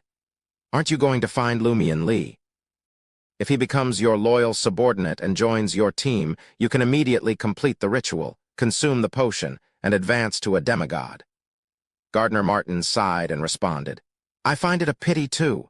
An angel is sealed within him, and he alone is a team. I've given him many chances, but he never understood what loyalty meant. Now I have an alternative. Let him perish naturally in Fourth Epoch Trier, an angel sealed within him." Jenna's eyes widened as she looked at Lumion. Lumion smirked and scoffed at Gardner Martin's words. "I'd be a fool to believe you. The person scheming to use me from the start talking about loyalty and pity." Just as Gardner Martin and General Philip turned around to walk toward the magnificent city, two figures emerged from a mirror fragment in the nearby wilderness. It was Franca, dressed in a blouse, beige-white breeches, a small dark brown coat and black leather boots, along with Anthony Reed, clad in military green. Franca scanned the surroundings and spotted Gardner Martin, encased in full-body silver armor with his visor raised. Anthony Reed's gaze locked onto General Philip's face, featuring a prominent bulge on his nose. The 8 eyes met, and the air momentarily froze. Count Puffer's figure materialized at the edge of the wilderness, in front of the pale black stone bricks. Gazing at the giant shrouded in storms, lightning, flames, and smoke, standing dozens of meters tall, he sprinted over with the fanatical expression of a sacrificial lamb. It was Vermond de Sauron, who had lost control and gone underground. The former archangel, the conqueror, who was very close to a deity's throne, chapter 476. Calamity Giant. Count Puffer charged through the tempest, battling fierce winds, drenching rain, and bolts of lightning. Meanwhile, the pixie in the distinctive blue beret, the overseer of the hostel, positioned near the shroud of darkness around Salle de Bal-Brise, took advantage of the moment and slipped through the enigmatic iron-colored door. Fully aware of the peril awaiting her inside, she felt compelled by the will of a deity. Even the prospect of death didn't daunt her. It would only earn her the deity's favor and a return to the eternal realm of fantasy. Regrettably, upon her arrival, she found herself suspended in the midst of the raging storm, amidst smoke and flames. The colossal figure was clearly reflected in her eyes. It resembled a horrifying charred giant, its once fleshy exterior now absent. The charred metal skeleton, engulfed in blazing purple flames, formed what seemed like an intact body, but cracks riddled its structure. Continuously emanating illusory symbols, lightning, hail, fog, the majestic purple flames and the iron-black metal skeleton held inscrutable knowledge, representing countless real phenomena. Drip, drip. Blood-hued, magma-like pus oozed from the cracks, transforming into black-purple flames and various weather phenomena midair. Witnessing this, the pixie in the blue beret combusted from within. Instinctive fear flashed in her eyes as she desperately reached into the void, entering an intangible state. Yet, her physical form did not change for the better. With a swift whoosh, every cell in the pixie's being ignited, including the translucent dragonfly-like wings on her back. After enduring agonizing contortions, she metamorphosed into a pixie crafted from crimson flames. Lifeless eyes stared out from her now empty gaze. Within the fiery dragonfly wings, the altered pixie danced around the giant's figure, as if escorting him. Rumble. Count Puffer was struck by bolts of lightning, and nearby, purple flames erupted. Drenched in the relentless rain, enduring hailstones that battered him until he bled, he persevered through the thick smoke. Perhaps due to the Sauron family's bloodline coursing through him, he remained unaffected by the surrounding chaos. As the smoke cleared and the storm abated, Puffer eagerly gazed at the towering giant, dozens of meters tall. Within the iron-black skull and amidst the purple flames, a distorted face of pain intermittently flickered. The face bore some resemblance to Puffer, except its eyes, weathered and blood-black, were deathly still and vacant.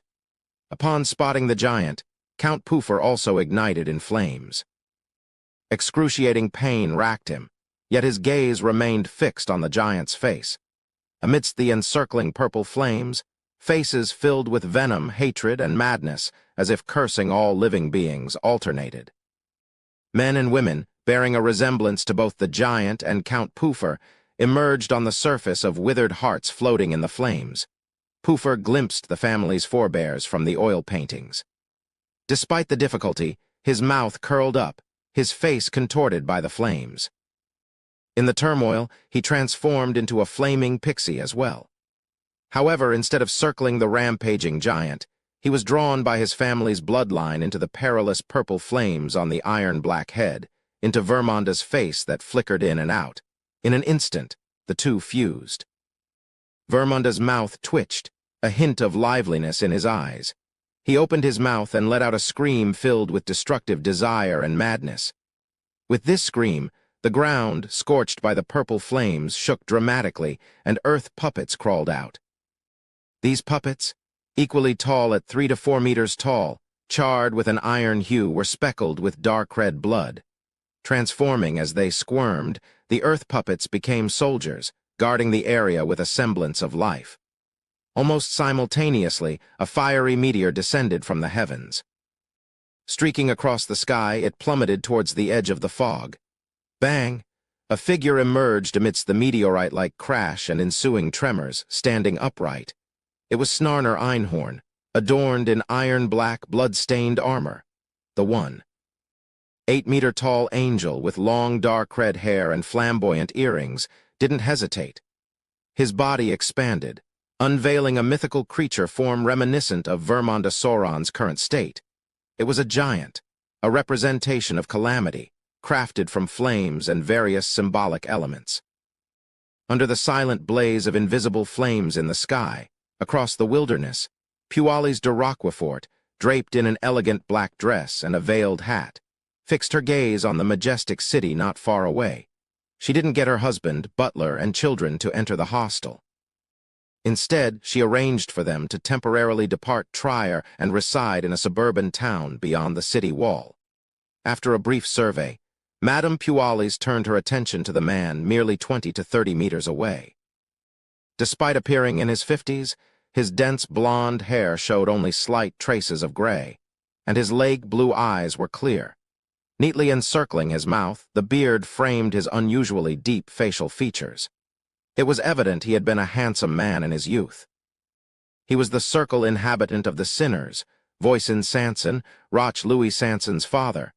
Madame Puali's shifted her gaze back to the seemingly boundless city, sensing an inexplicable calling from somewhere. It was gradually contracting and expanding, akin to the embrace of a long-forgotten mother. She took a step forward. Franca hadn't anticipated encountering Gardner Martin immediately upon exiting the mirror world. As an undercover agent for both the Tarot Club and the Demoness sect, she felt a twinge of guilt instinctively. The urge to casually greet him with "What a coincidence," surfaced subconsciously. However, she was no longer the naive rookie from her initial transmigration. Her worldly and combat experiences ranked among the elite in the curly-haired baboons research society. Swiftly reacting, she yelled at Anthony Reed, "Duck!" and, turning invisible, lunged to the side. Almost simultaneously, dozens, perhaps hundreds, of blazing white fireballs materialized around Gardner Martin. His eyes were profound, body clad in silver armor, as the fireballs howled and erupted at the previous location of Franca and Anthony Reed. Anthony, his gaze fixed on General Philip's black-cloaked figure, heard Franca's warning, "Duck!" echoing in his ears. Experienced, though unsure of what to expect, he followed his teammates' advice. Adjusting his body midair, he kicked down with both feet, hurtling toward General Philip without picking a side. Amidst the explosive chaos, General Philip was astonished to find a slightly greasy middle-aged man in military green camouflage clothing glaring at him with hatred, launching towards him. "Does he hold a grudge against me?" Philip wondered, his eyes darkening as focus slipped away. He saw a myriad of intertwined fates and discerned the thread's approximate origins. "So, you're a survivor of the sacrificial company, lucky enough to escape back then, and now you dare return for revenge." General Philip sneered with disdain. As a Sequence 5 Reaper of the Hunter pathway, he made the decision to put his faith in the great goddess of fate and receive the corresponding boon. This choice stemmed from his first-hand recognition of the limitations and issues within his original pathway in the mysticism domain, along with the impending apocalypse he couldn't avoid. His aim was clear: to swiftly ascend to demigod status, securing the protection of a mighty existence to endure the impending apocalypse. Ordinary channels simply couldn't provide him with what he needed. Despite the initial weaknesses and constraints of the goddess of fate's pathway, he accepted it without hesitation. It was worth noting that the boon corresponding to Sequence 9, Dreamless, merely granted him a dreamless state and the ability to sense the flow of fate. Consequently, he forfeited the potential of gaining revelations through his spirituality via dreams. Sequence 8 musicians were a slight improvement. In certain worlds, musicians often blinded themselves to enhance their focus on the voice of fate before playing it like a symphony.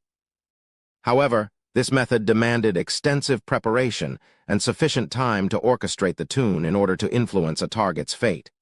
As for Sequence 7 Fate Priors, they shared essential similarities with seers. However, unlike seers, they didn't require a medium to directly perceive or hear the revelations of fate. By Sequence 6, the bestowed of the goddess of fate finally acquired relatively potent abilities. Those who glimpsed fate could convey it and directly impact a target, but each usage came with a significant drawback: a self-imposed silence lasting for an extended period. This sequence was known as mute. Only after faking his death and breaking free from his original fate Did the Sequence 5 deceased no longer bear the previous restrictions? They could now function relatively normally. As a dual Sequence 5, General Philip unraveled the threads of fate, discerning the origin of Anthony Reed's animosity. He chuckled, releasing a voice that seemed confined for an eternity. Fate can't be avoided. You'll ultimately end up as my sacrifice.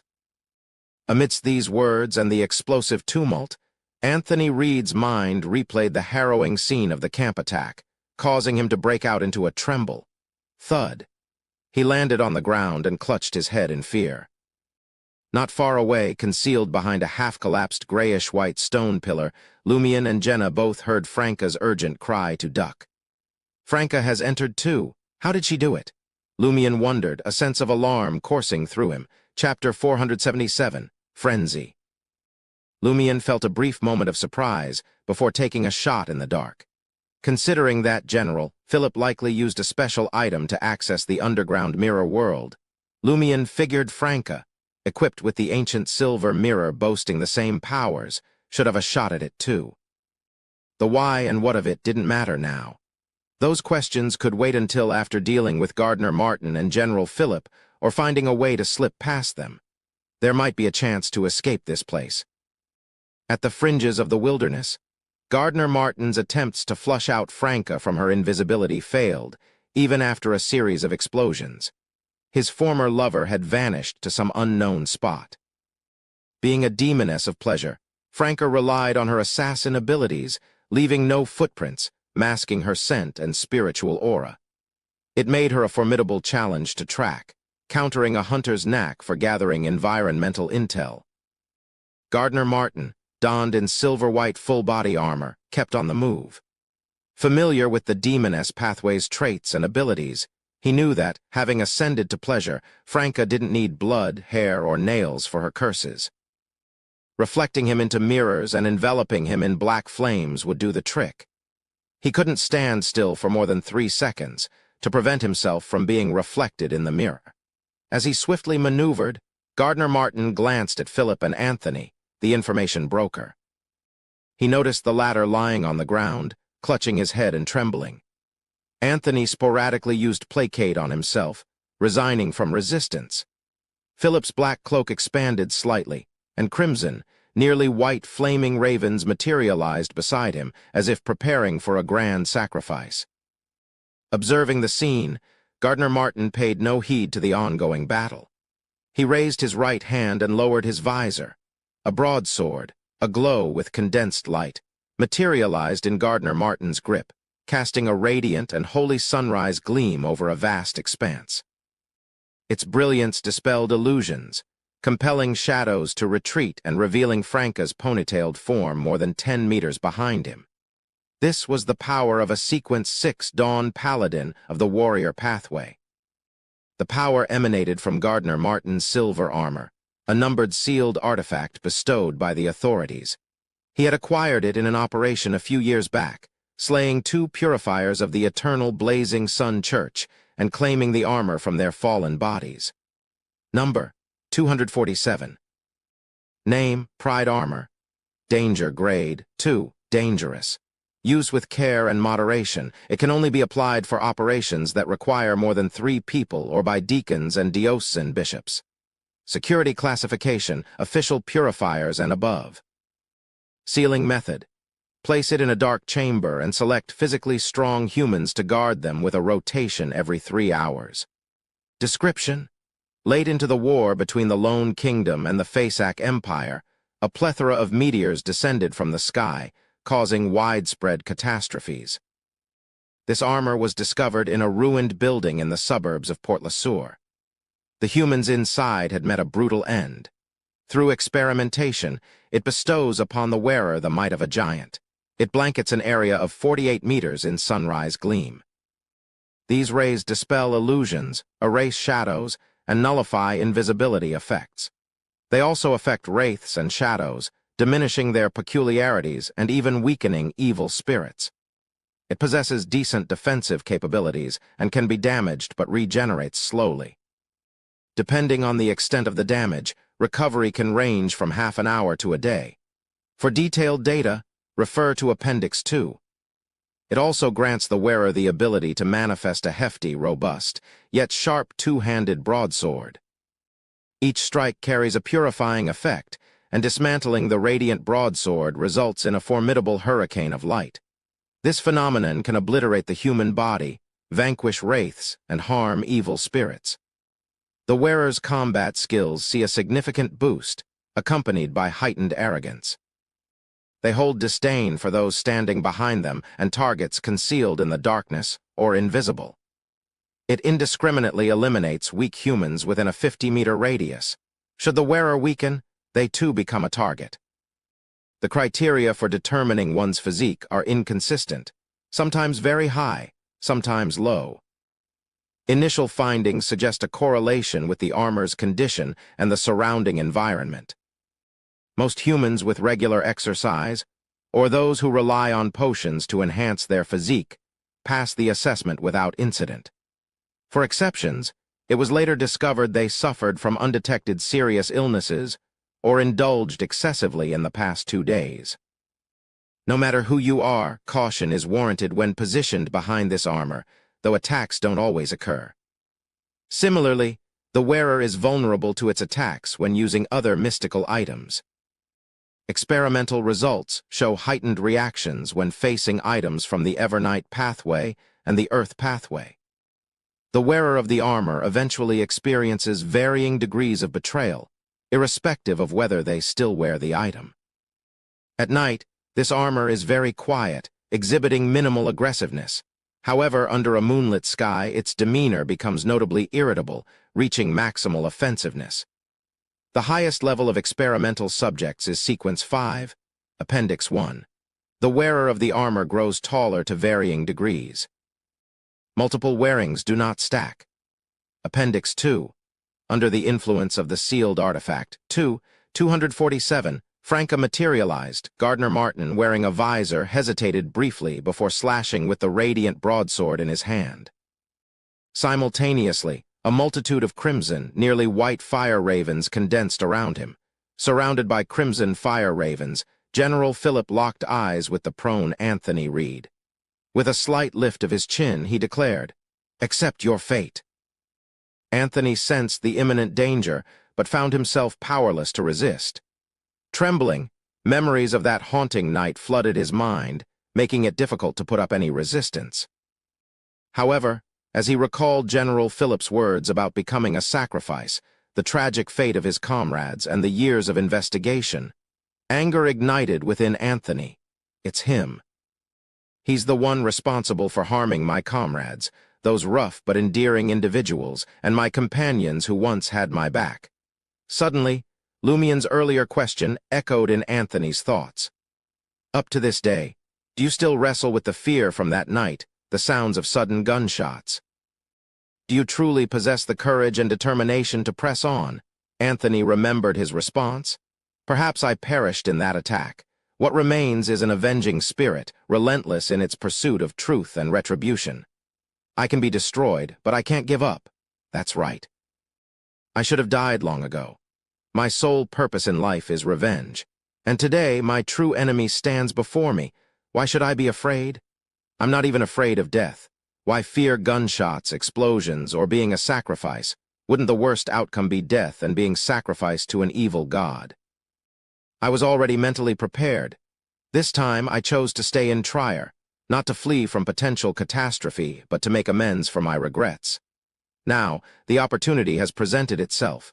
The flames of revenge roared within Anthony Reed's heart. He lifted his gaze to meet General Philip's slightly reddened, hatred-filled dark brown eyes. Once his superior's superior. Go to hell. Anthony cursed inwardly as he unleashed a psychiatrist's frenzy. This ability could manipulate the emotions or destabilize the mental state of the target, pushing them into a frenzied state and inflicting severe mental damage. In some cases, it could even lead the target to lose control. Just as General Philip prepared to unleash a swarm of fire ravens, a surge of danger premonition hit him. Before he could react, the intended sacrifice raised his head, locking eyes with him, bloodshot dark brown eyes burning with intensity. With a buzzing sound, Philip's head snapped back, his thoughts thrown into disarray. Ever since embracing the goddess of fate, originally being a sequence 5, he, armed with the corresponding knowledge, could keenly sense shifts in his personality and thoughts. His body had undergone gradual changes as the power of the boons increased. For Philip, mentally prepared as he was, this was acceptable. One concern nagged at him: his mental state had become unpredictable. Sometimes rational, sometimes fanatical, sometimes cold, and sometimes calm. His behavior was capricious. It mirrored those great existences. General Philip's mind felt like a storm had been unleashed within it. His facial skin swelled and his pale white hair crinkled, resembling someone submerged in water for days. Invisible threads materialized from each pore, tinged with a faint mercurial hue, giving Philip's flesh the appearance of being ablaze with flames. General Philip briefly succumbed to frenzy. At that moment, a figure materialized behind him. It was Lumion, dressed in a partially tucked white shirt, brown pants, and oil painting-like black leather shoes. Recognizing Franca's voice and sensing the onset of the battle, Lumion didn't immediately rush out to provide assistance. Instead, he opted to wait for the right opportunity. Aware that his current spirituality dictated a single optimal choice, Lumion needed to eliminate either Gardner Martin or General Philip swiftly. Franca, Jenna, and Anthony could then join forces to handle the remaining adversary. Choosing a target was no easy decision for Lumion. Gardner Martin, corrupted by 13 Avenue du Marché and the commanding officer of the Iron and Blood Cross Order, possessed numerous peculiarities. Lumion couldn't guarantee that a combination of punches would conclusively finish him. General Philip, with his boon involving fate, might sense danger ahead of time, making Lumion's surprise attack unlikely to succeed. Both options carried substantial risks, forcing Lumion to exercise restraint and wait patiently. As long as Franca and Anthony remained alive for the time being, Lumion would hold back. Patience was a fundamental quality of a hunter, equally crucial for a conspirer. However, Lumion's waiting wasn't blind. Relying on Jenna's mirror magic and the shattered mirrors in the wilderness, he observed the situation closely. Prepared to intervene and save Anthony, Lumion found the opportune moment when Anthony turned the tables on Philip with a frenzy. This was an opportunity. Lumion gazed at General Philip, struggling in his frenzied state, and coldly exclaimed, "HMPH?" Two beams of white light shot out and struck Philip. The deceased's eyes lost focus suddenly, and his body swayed on the brink of collapse. Lumion had already raised his right hand, bent his pinky and ring finger, and aimed at the back of General Philip's head, mimicking a revolver. Bang! With an added sound effect in his mind and a slight lean backward, a crimson fireball rapidly compressed and shot out from the tips of his index and middle fingers, hurtling towards the target like a bullet. Chapter 478, The Mockery of Fate. Bang! The crimson fireball, unleashed from Lumion's fingertips, honed in on its target, striking General Philip's head with deadly precision. The explosion that followed resembled a cannonball's impact. Philip's body disintegrated starting from the point of impact, as if a hammer had shattered a mirror reflecting his form. Amidst the chaos concealed by the explosion, shards of glass scattered across the wilderness, joining the reflections of those already present. Lumion's eyes widened as he observed the unexpected turn of events. Does the deceased pathway also possess mirror substitution? Or does General Philip wield a mystical item from the demoness pathway? Such thoughts raced through Lumion's mind as he processed the scene. Philip's black-cloaked figure swiftly reappeared more than 10 meters away. His eyes, once frenzied, now regained clarity. Simultaneously, Jenna, disguised as a female mercenary, materialized from invisibility behind General Philip. She aimed her revolver at the deceased, who had narrowly escaped the fatal attack and negative state. To be honest, Jenna found herself in a perplexing and shocking situation. The revelation that General Philip possessed mirror substitution didn't catch her off guard. However, she hadn't processed the implications before realizing he had chosen to position himself right before her. as if anticipating her to backstab him. Originally, Jenna had devised a plan to exploit Lumien's clash with General Philip. Her intention was to utilize invisibility, slip away from her hiding spot, and reach the wilderness's edge. Her goal: to assist Franca cast a curse if Lumien's strike fell short or create a frosty hindrance on the ground. Unexpectedly, General Philip had escaped to a location directly in front of her. Such a golden opportunity couldn't be ignored. Confused by the unfolding events, Jenna instinctively raised her right hand, aiming her revolver at the back of General Philip's head. Though unsure of the reasons behind this bizarre turn of events, she suspected it was connected to the lucky gold coin she had received from Will. Bang!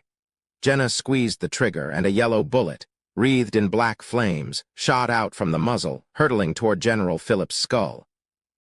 Meanwhile, Franca emerged from the radiant sunrise gleam, witnessing Anthony Reed overcoming his fear to employ his abilities on General Philip. Lumien had for some reason arrived in the vicinity, appearing mysteriously behind Philip.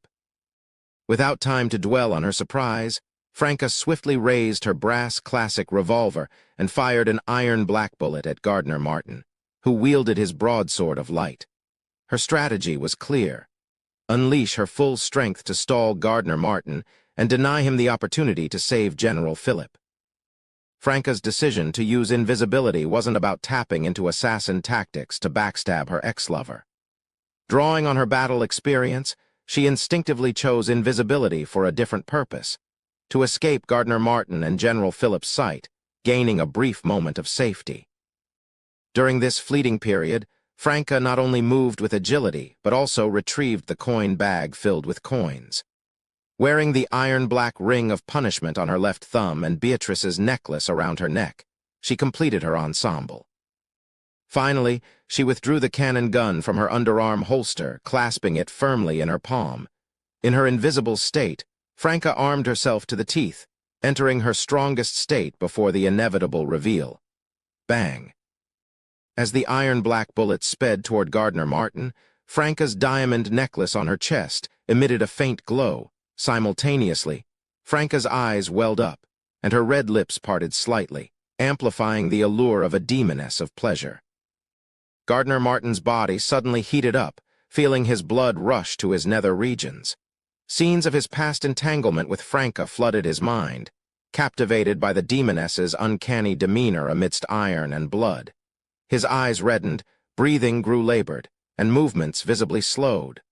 Lust. From Beatrice's necklace and the lust of the mother tree of desire pathway, coupled with the charm of a demoness of pleasure, it had a synergistic effect greater than the sum of its parts. Moreover, Gardner Martin wasn't a stranger to such experiences. He had always agreed with the words in Emperor Roselle's Secret Chronicles: "The taste of a demoness ain't bad." In this situation, how could he control himself after tasting a demoness? Clang. The iron-black bullet struck Gardner Martin's chest, causing cracks in his silver armor. Franca, not surprised that the attack hadn't worked, realized in her haste she hadn't activated the heavy strike effect of the cannon gun. The brass revolver, a mystical item purchased from the Curly-Haired Baboons Research Society, wasn't particularly potent or mystical.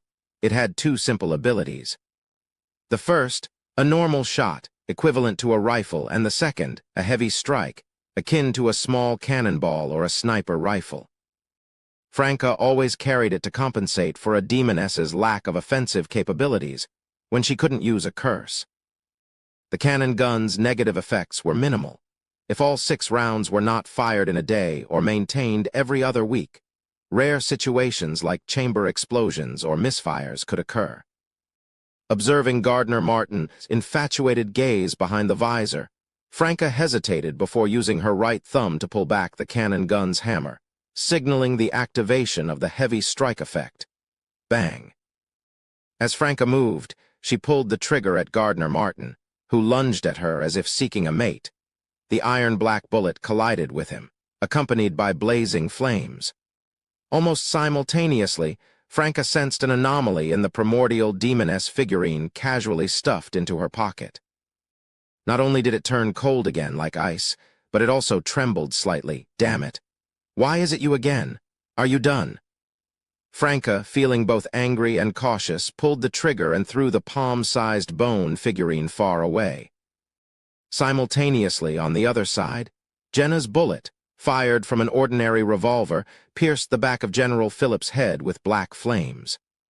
Unsurprisingly, the deceased shattered like a mirror, his figure outlined at the edge of the sunrise gleam created by Gardner Martin. At that moment, as Franca hurled the primordial demoness's bone figurine, General Philip's body froze. Black flames erupted, silently igniting his spirit body. Cold frost swiftly condensed, enveloping him. Blood seeped from his eyes, nose, mouth, and ears, emitting a series of cracking sounds. The mirror he carried appeared to have shattered. He was clearly in a daze, as if he had been cursed. Without hesitation, Lumion employed Spirit World Traversal once more, emerging from behind General Philip. Meanwhile, Anthony Reed had stood up, his expression no longer filled with fear but focused hatred. As Philip was not far from him on the edge of the clear sunrise gleam, he ran towards the general, his mortal enemy. Philip's figure reflected in his eyes, and he couldn't help but smile. His pupils turned vertical, tinged with a faint golden hue.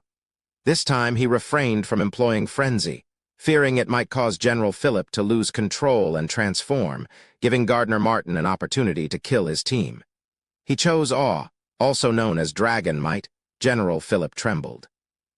Under normal circumstances, he wouldn't have succumbed to such a severe awe. At most, he would have experienced temporary fear. However, he was in a dire state, influenced by an unknown force, betrayed by an item on him. Consequently, his entire being fell into a blank state. Observing this, Lumion refrained from using the spell of Harumph. His right hand took the shape of a revolver again, aimed at the back of General Philip's head, and fired a crimson fireball that was nearly white from his fingertips. Philip was jolted awake by a tangible premonition of danger, only to witness his impending demise. A wave of indignation washed over him. Despite being stronger, possessing lethal strikes, and an array of mystical abilities, he suffered a relentless beating without a chance to retaliate. He didn't even have an opportunity to fight back before death knocked on his door. In his eyes, countless fates interwove into a net, constantly changing as if mocking him. This made him feel like a clown. Bang! General Philip's head exploded from Lumion's crimson, nearly white fireball. Numerous skull fragments splattered with charred marks, red blood, and milky white brain matter. The deceased's lifeless body thudded to the ground, and an item rolled out of the hidden pocket of the black cloak. It was a pitch-black figurine, palm-sized and resembling a beautiful woman. Long, snake-like hair cascaded to its feet, and it had eyes of various forms at the top.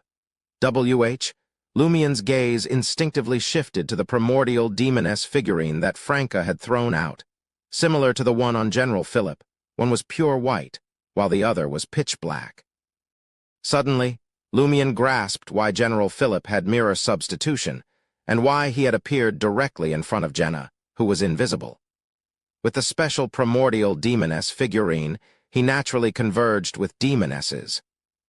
Subsequently, Franca's official primordial demoness figurine resonated with the pitch-black one, causing an abnormality that led to General Philip being cursed by the item at a critical moment. The pitch-black primordial demoness figurine was likely the item Gardner Martin had smuggled into Trier through Rat, Christo's smuggling caravan.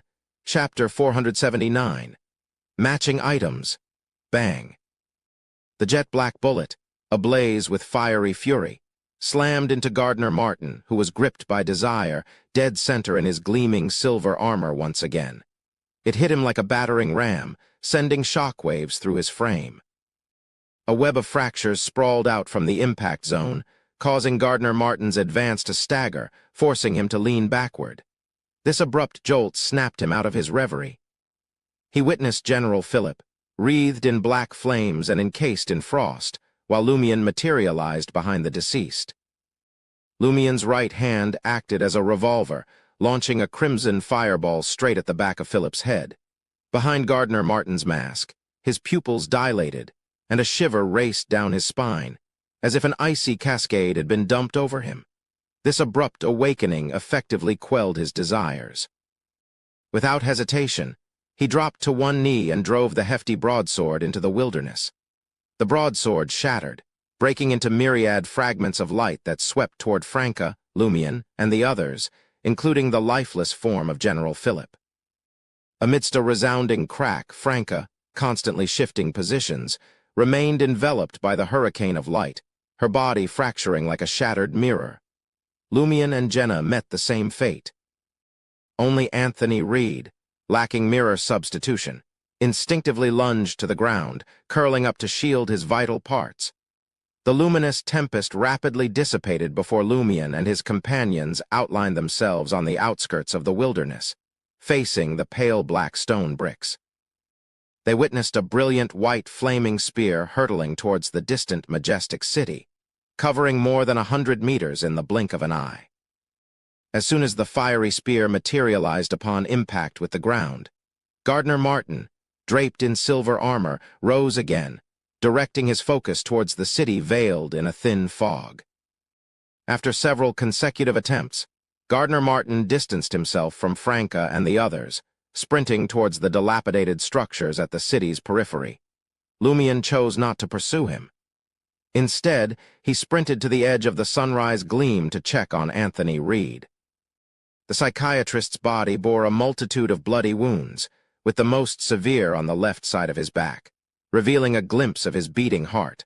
Lying on his side, curled up and bloodied, Anthony Reed forced a smile upon seeing Lumion. There was no fear of death in that smile, only relief, relaxation, and satisfaction. The taste of revenge was indeed sweet. Observing Anthony Reed's lips moving as if he intended to entrust something, Lumion scoffed and remarked, "Do you wish to utter your final words?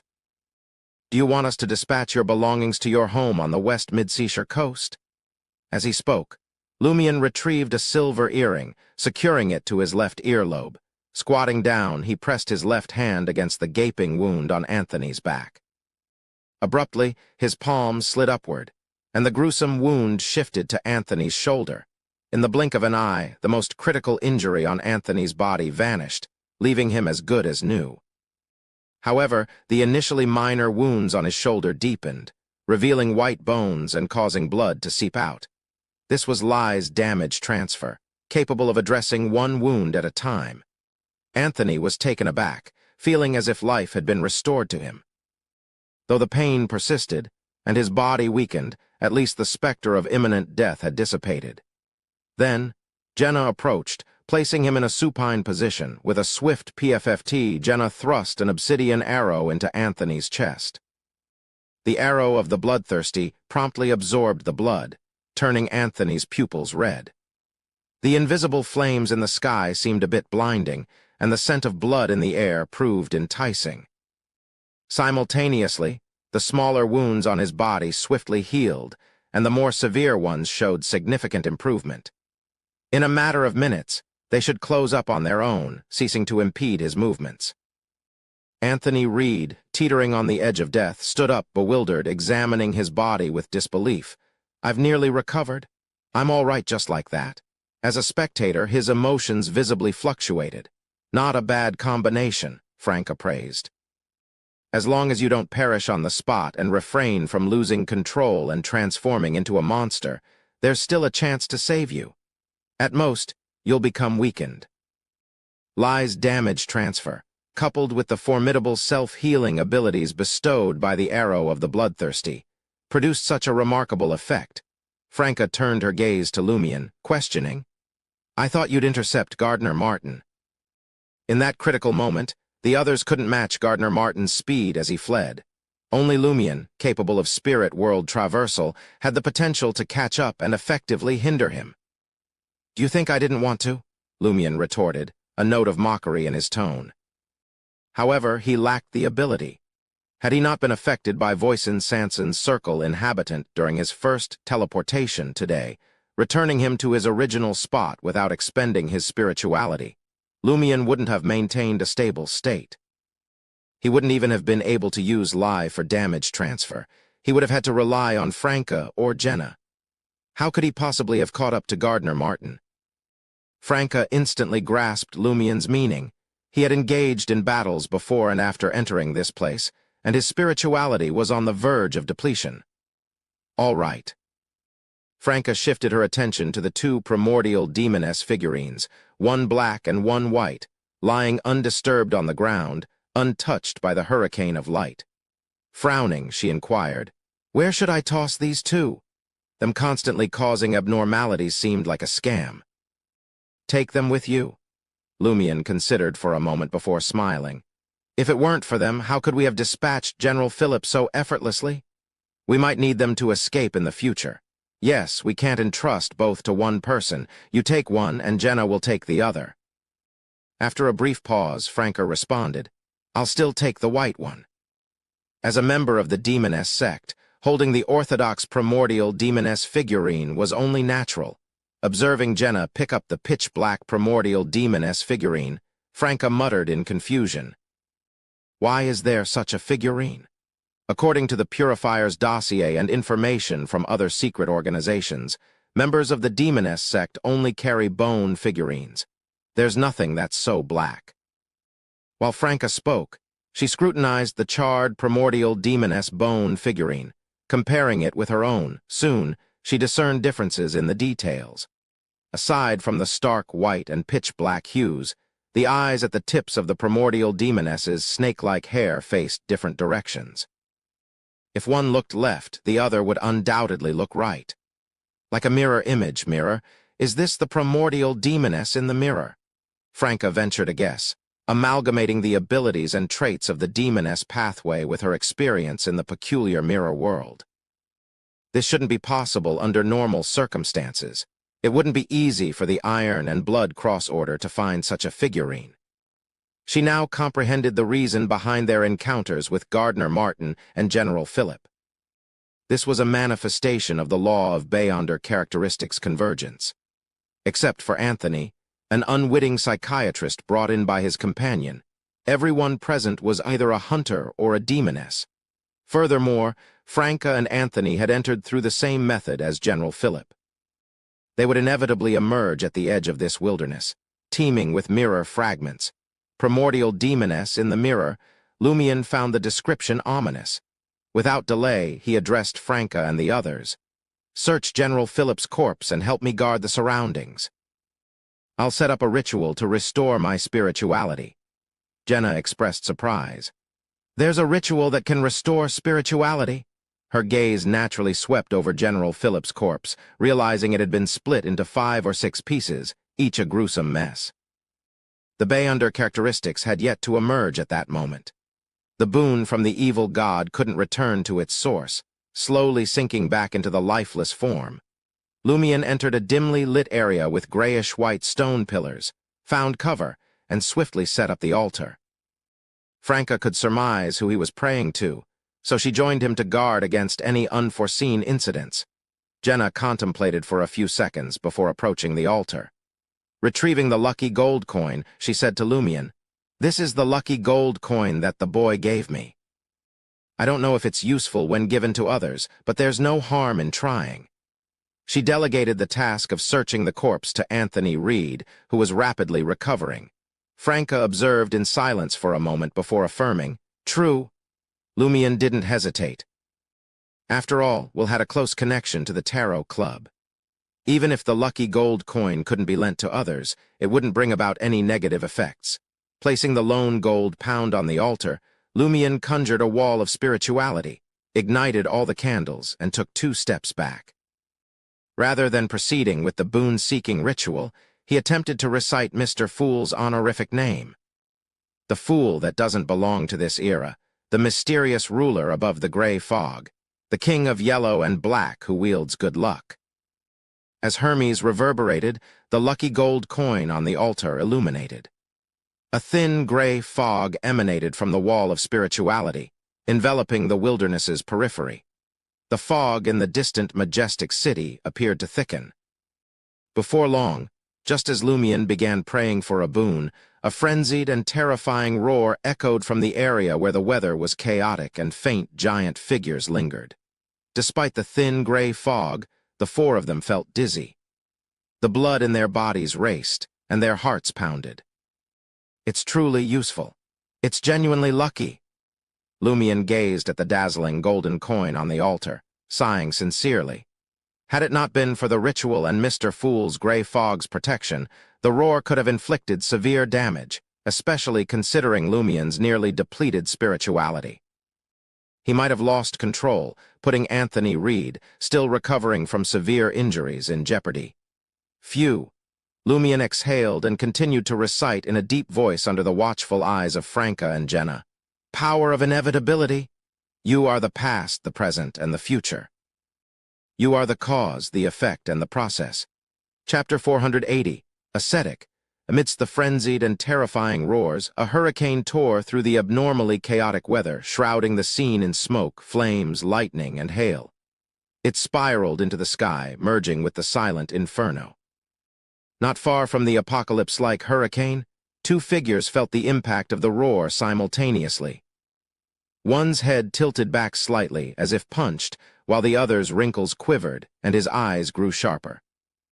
The former was the man who had originally stood behind Olson, vice president of the Iron and Blood Cross Order, Tony Twain. The latter was aged, donning a blue military suit with a sash and medals. His neatly combed back dark red hair identified him as the mysterious president of the Iron and Blood Cross Order, known as Deist. Deist shifted his gaze from the hurricane to Tony Twain. The chance to become a conqueror is before us. If I can seize it, I'll find a way to separate the weather warlock's bay-under characteristic and bestow it upon you. As Tony Twain observed the violent hurricane, lightning, and torrential rain, his light blue eyes hinted at mockery.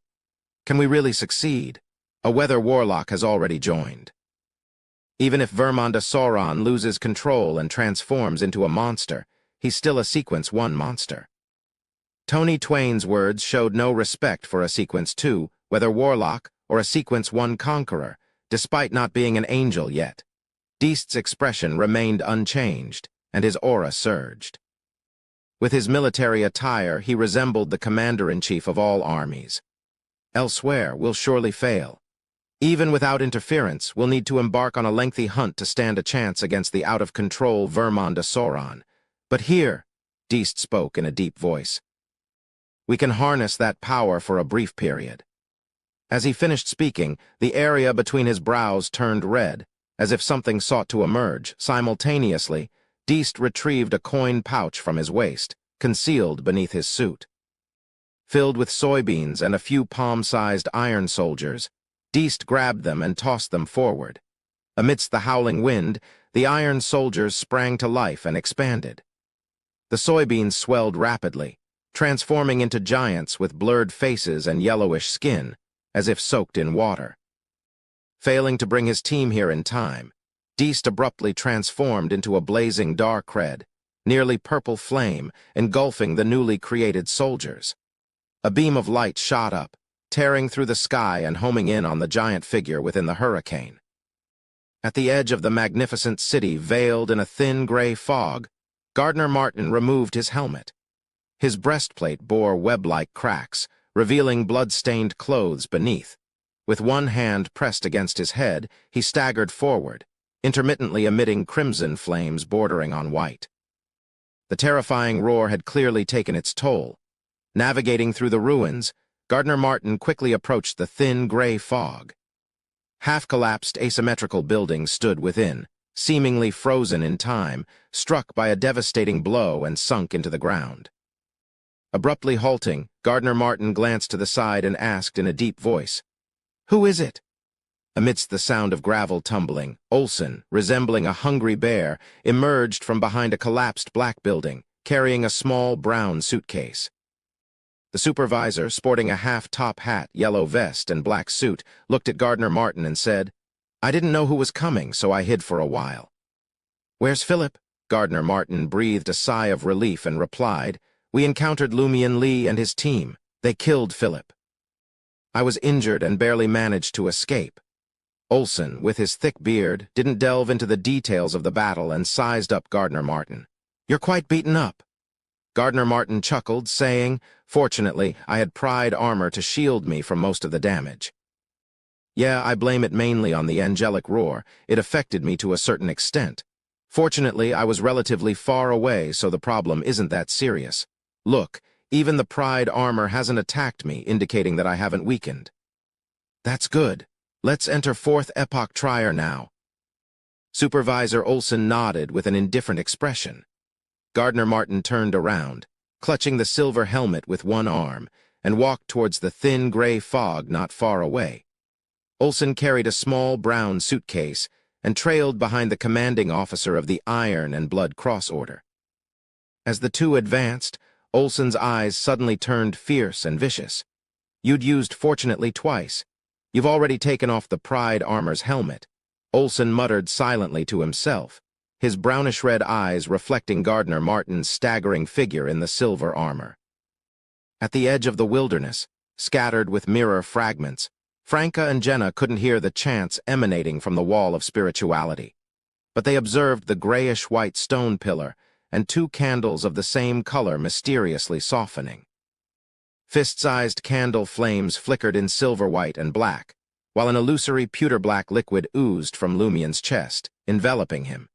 As Lumien curled up on the ground, occasionally rolling, Franca sighed softly and remarked, "It looks painful." This likely marked Seal's fourth encounter with such an ordeal. That's right.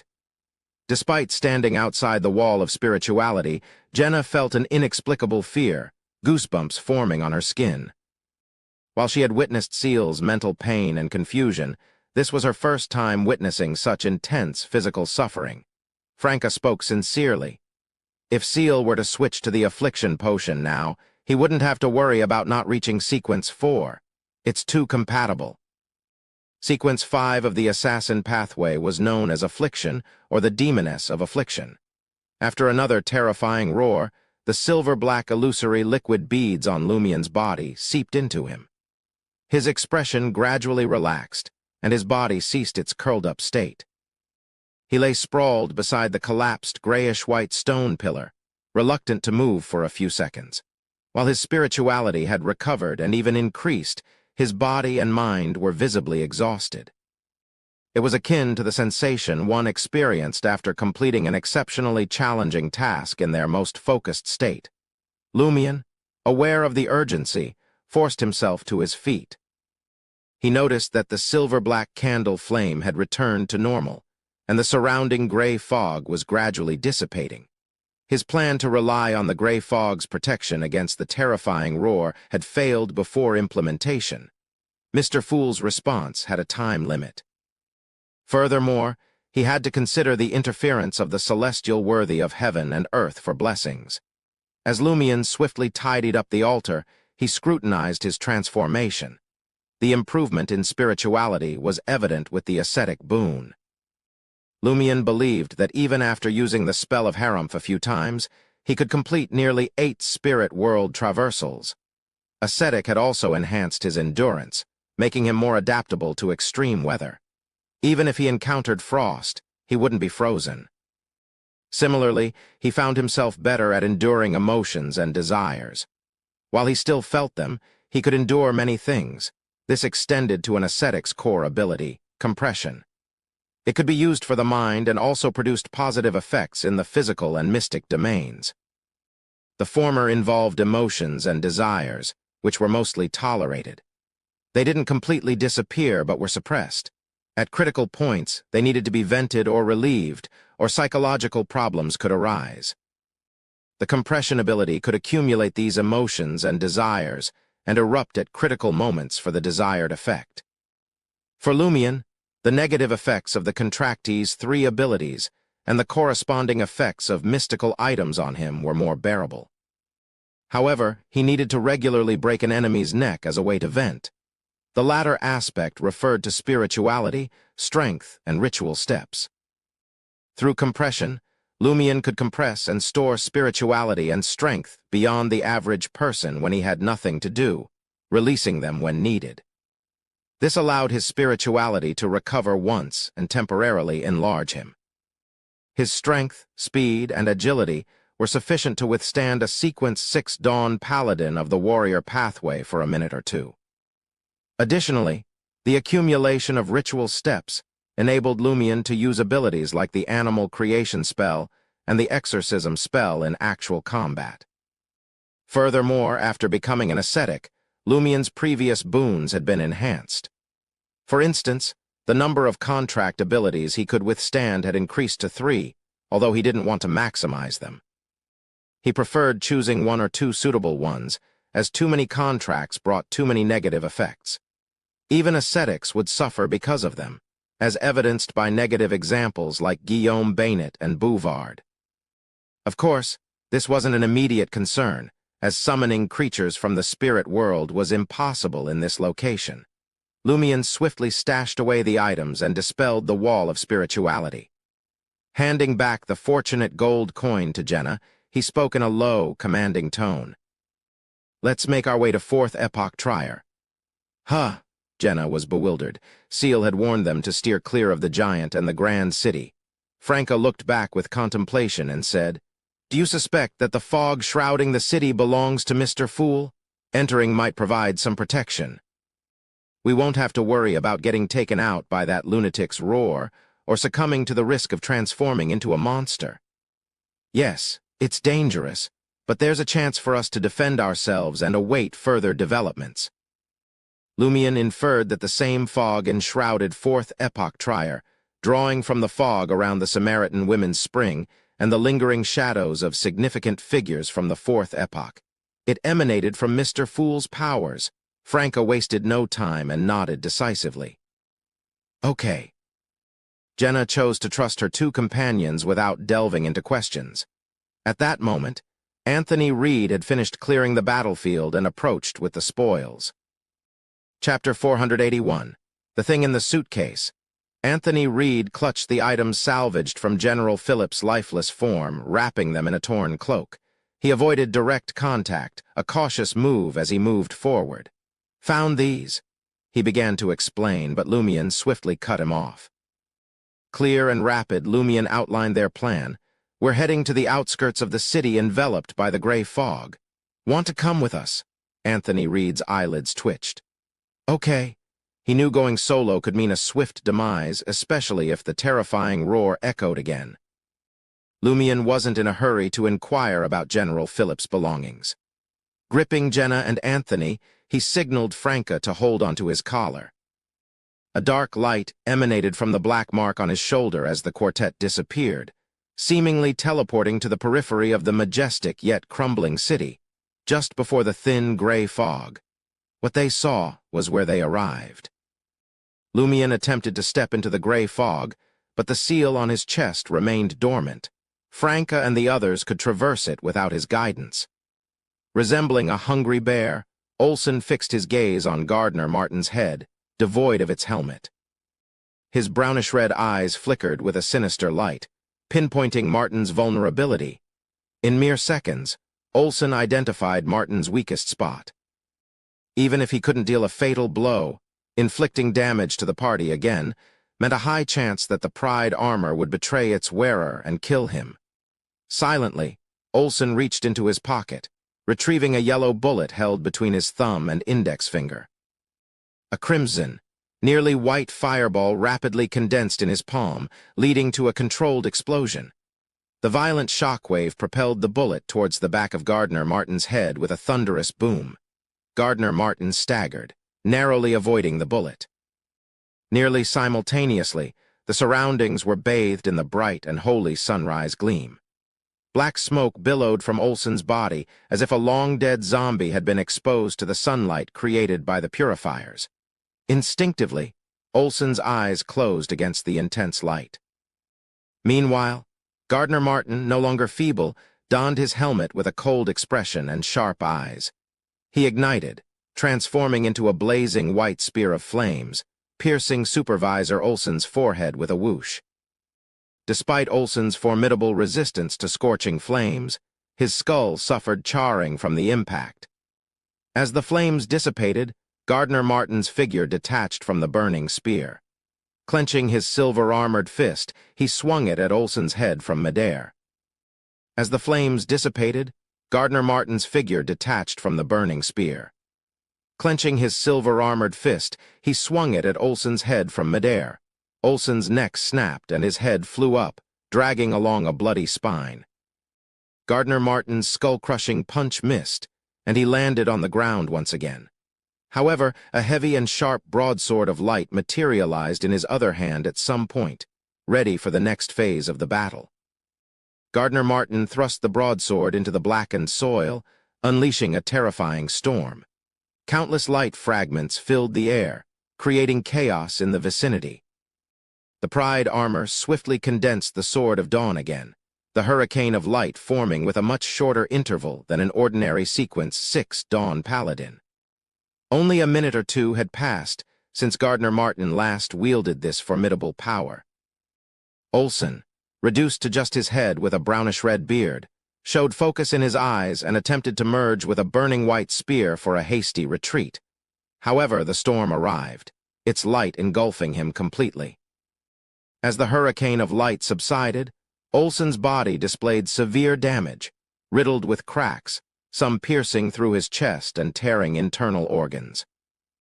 His severed head, carried by a bloody spine, bore the marks of destruction. Eyes and nose obliterated, skull cracked and blackened brain exposed. Gardner Martin, poised and composed, conjured 10 to 20 crimson fireballs. They darted toward Olsen's nearly unconscious head, triggering a resounding explosion that shattered the head into fragments and liquid, splattering on the ground. With a chuckle, Gardner Martin raised his visor, surveying Olsen's headless corpse and the scattered skull. He remarked, "I've always found you a little odd. This was a good opportunity to test you. I didn't expect you to really attack me. That's good too. Not only have I eliminated a hidden danger, but I've also counteracted the traitorous curse of the Pride armor." Deliberately appearing fine while exposing some problems through the details was meant to bait Olsen. Simple acts of vulnerability could easily raise the other party's vigilance and suspicion. With a sigh, Gardner approached the battered suitcase that had fallen to the ground and lifted it, on the verge of shattering. He had long been curious about its contents, as Olsen had always evaded the question. Now, Gardner could finally open it himself. Gardner Martin unlatched the suitcase and opened it in front of him. Inside was a head. The features were unmistakable: deep facial features, brownish-red eyes, slightly disheveled black hair, a few silver strands at the temples, and well-defined facial features. The head, which wasn't considered thin, was stained with blood. It was Gardner Martin. It was Gardner Martin's own head.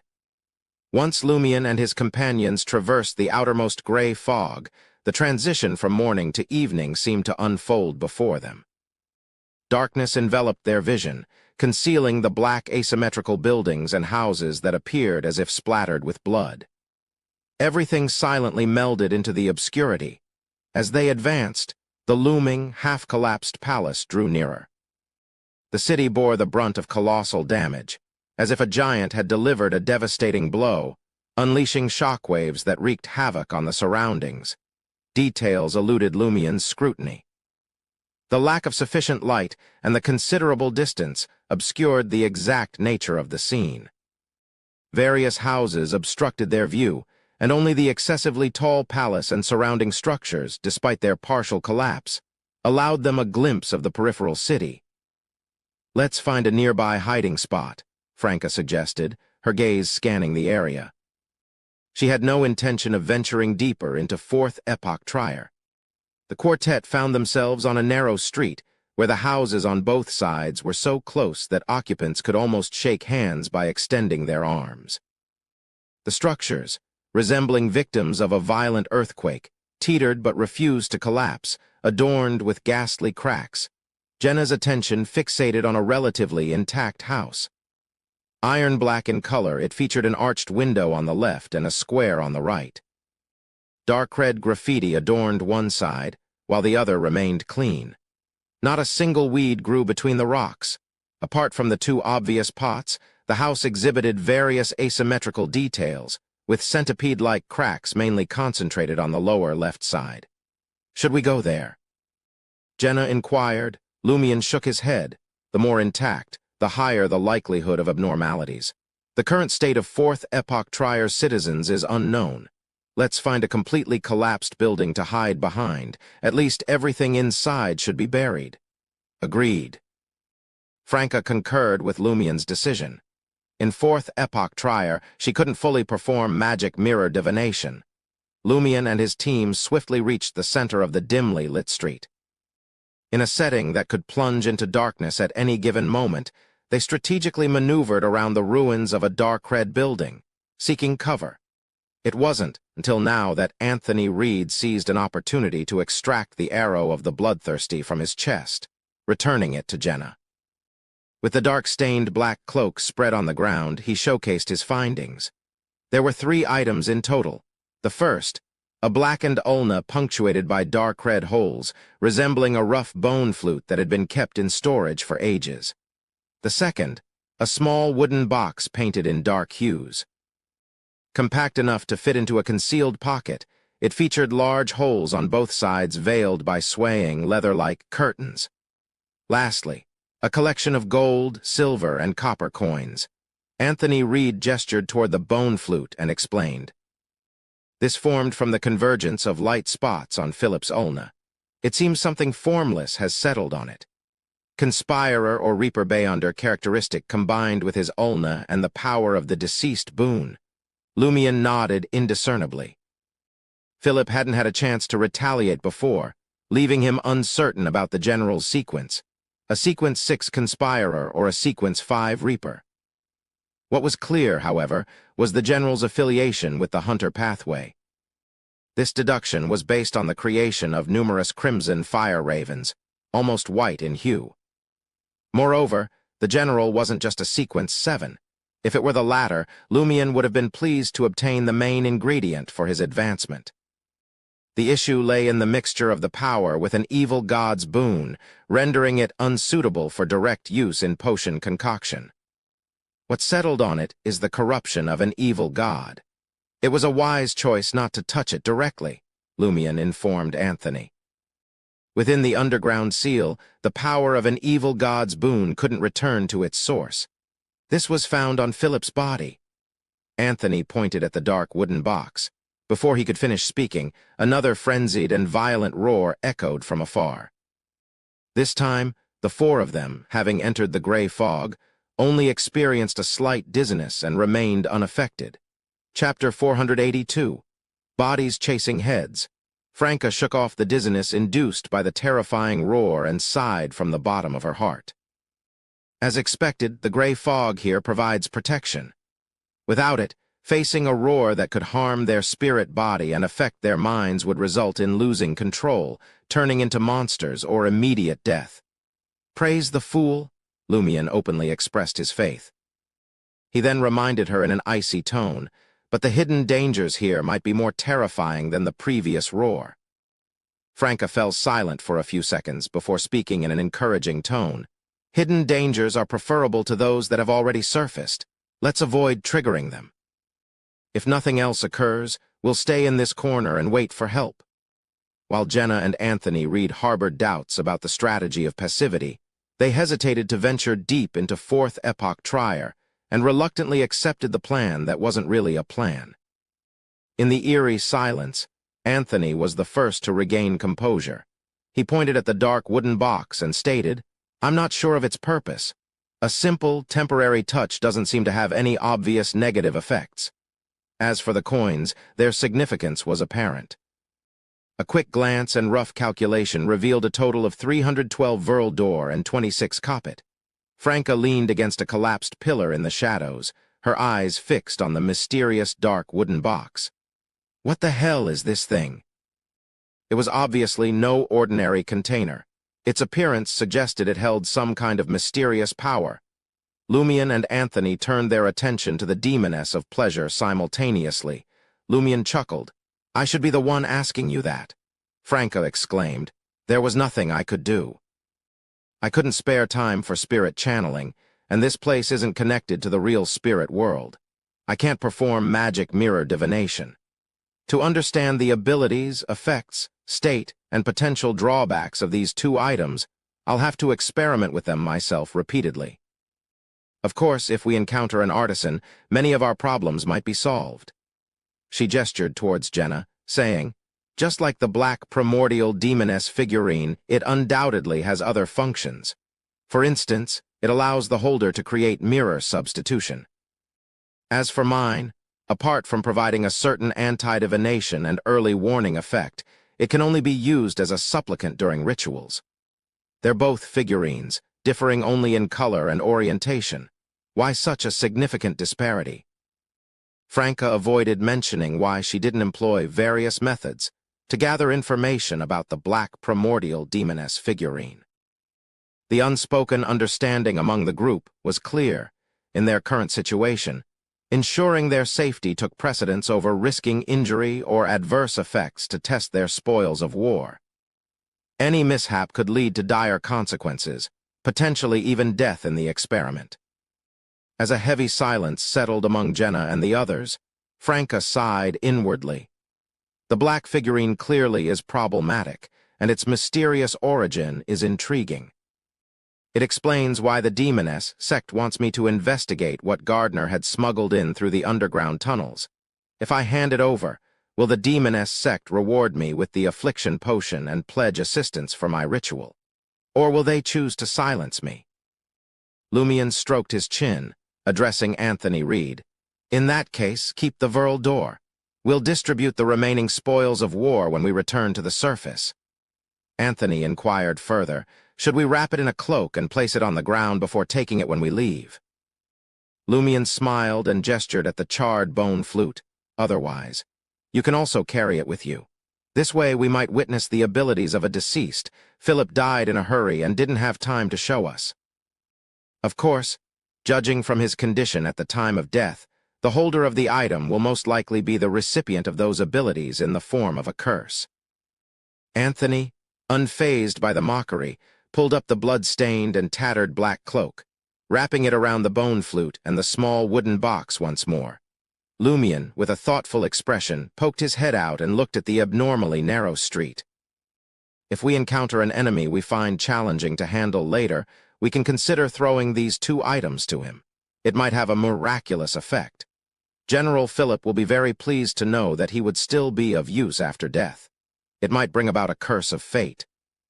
Despite the tense atmosphere, Lumion's constant mockery of General Philip brought a slight amusement to Jenna. Damn it, General Philip is already dead. There's no need to harp on about him. Before Lumion could respond to Jenna, two tragic screams pierced the air. The cries emanated from the same location, filled with undisguised fear. Soon after, two figures rushed into the narrow street, as if pursuing an unidentified flying object hovering in the air. Franca, alongside Lumion, peered out of the shadows, her expression freezing at the sight.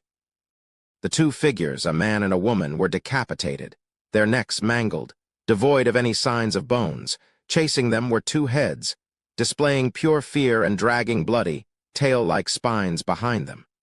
One head belonged to a man with puffed-up cheeks resembling a squirrel. He chewed on long, thick black hair that emerged from his dark brown eyes, nostrils, and ears. Similar hair grew from the headless body chasing him, denser and more exaggerated, resembling seaweed. The other head belonged to a beautiful woman with black hair and brown eyes.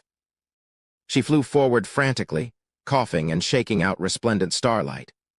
Gravel in the surroundings, sent flying by the pursuit, swayed as if in slow motion. Suddenly, the two heads and bodies, about to climb over a collapsed building and exit the narrow street, froze. The heads shook in confusion, attempting to dispel a discomfort. The headless corpses raised their hands, clutching their left chests. In mere seconds, the two heads, with bloody spines trailing behind them, plummeted into the collapsed black house, their bodies crashing onto the stacked rocks. A heavy silence fell upon Lumion and the others. After a few seconds, Lumion scoffed. See, this is what happens when you venture deep into Fourth Epoch Trier. Do you suspect they're residents of the hostel? Jenna inquired thoughtfully. Lumion replied with a smirk. Otherwise. Where else could you find such fresh heads and bodies in an ancient ruin that's been buried for a millennium or two? This brought back memories of Supervisor Olson. He had been in this state when he first appeared. Now, Lumion was almost certain that Olsen was a true monster, with a head and body that could be separated. Franca also recalled Gardner Martin's servants. She withdrew her gaze and pondered for a moment before stating, "Why do bodiless heads still cough, as if they're sick? What happened to them at the end seems like a cerebral infarction. The two headless bodies show signs of cardiac arrest. Is this the work of the sick church's evil gods bestowed, or is there another murderer? Right, a sequence 5 of the demoness pathway is called affliction. It can spread various illnesses, and I can enter this place with the primordial demoness figurine and the ancient silver mirror.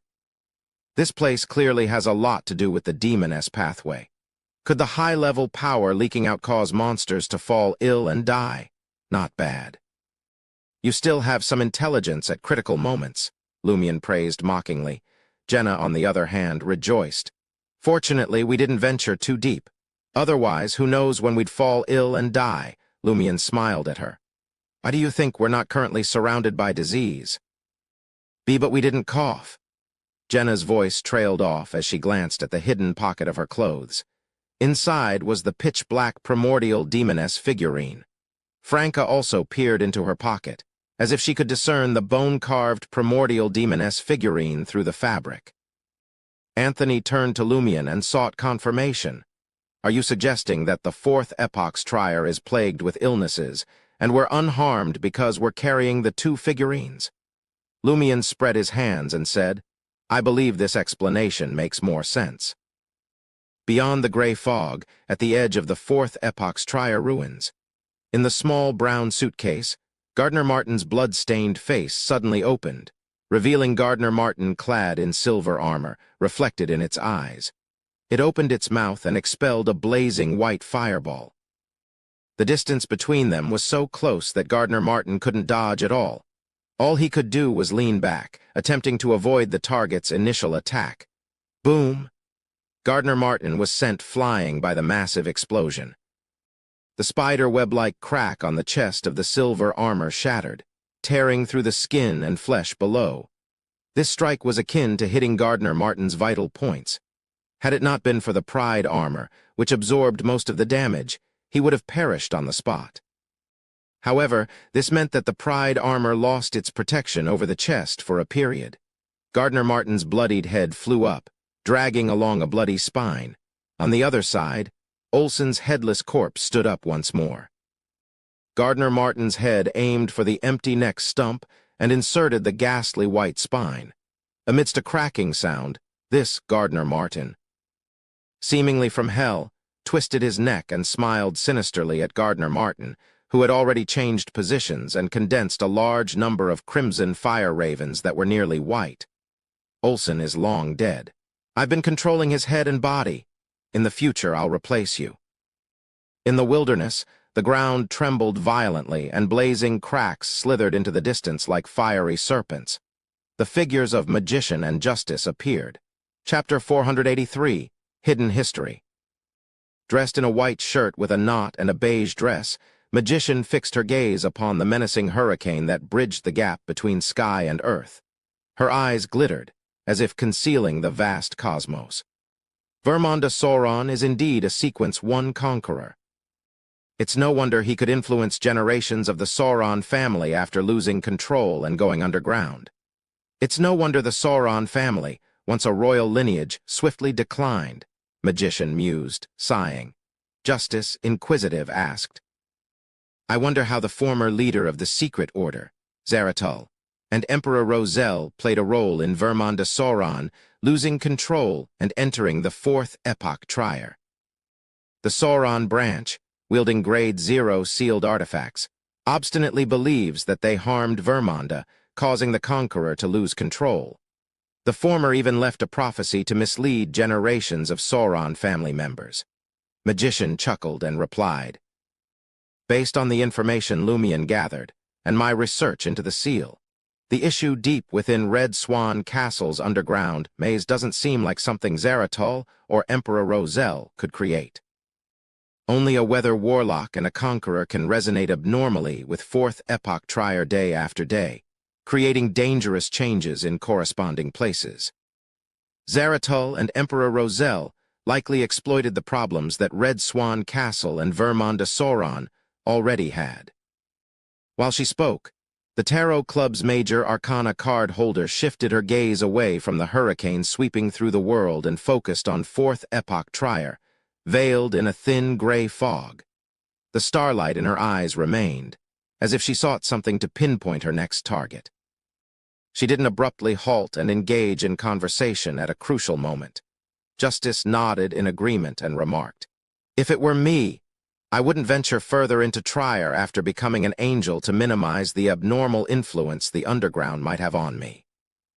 Vermont de Sauron disregarded hidden dangers and stayed in Red Swan Castle for an extended period. He must have had a strong desire for something in Fourth Epoch Trier. Didn't the Sauron family construct the White Maple Palace outside Trier?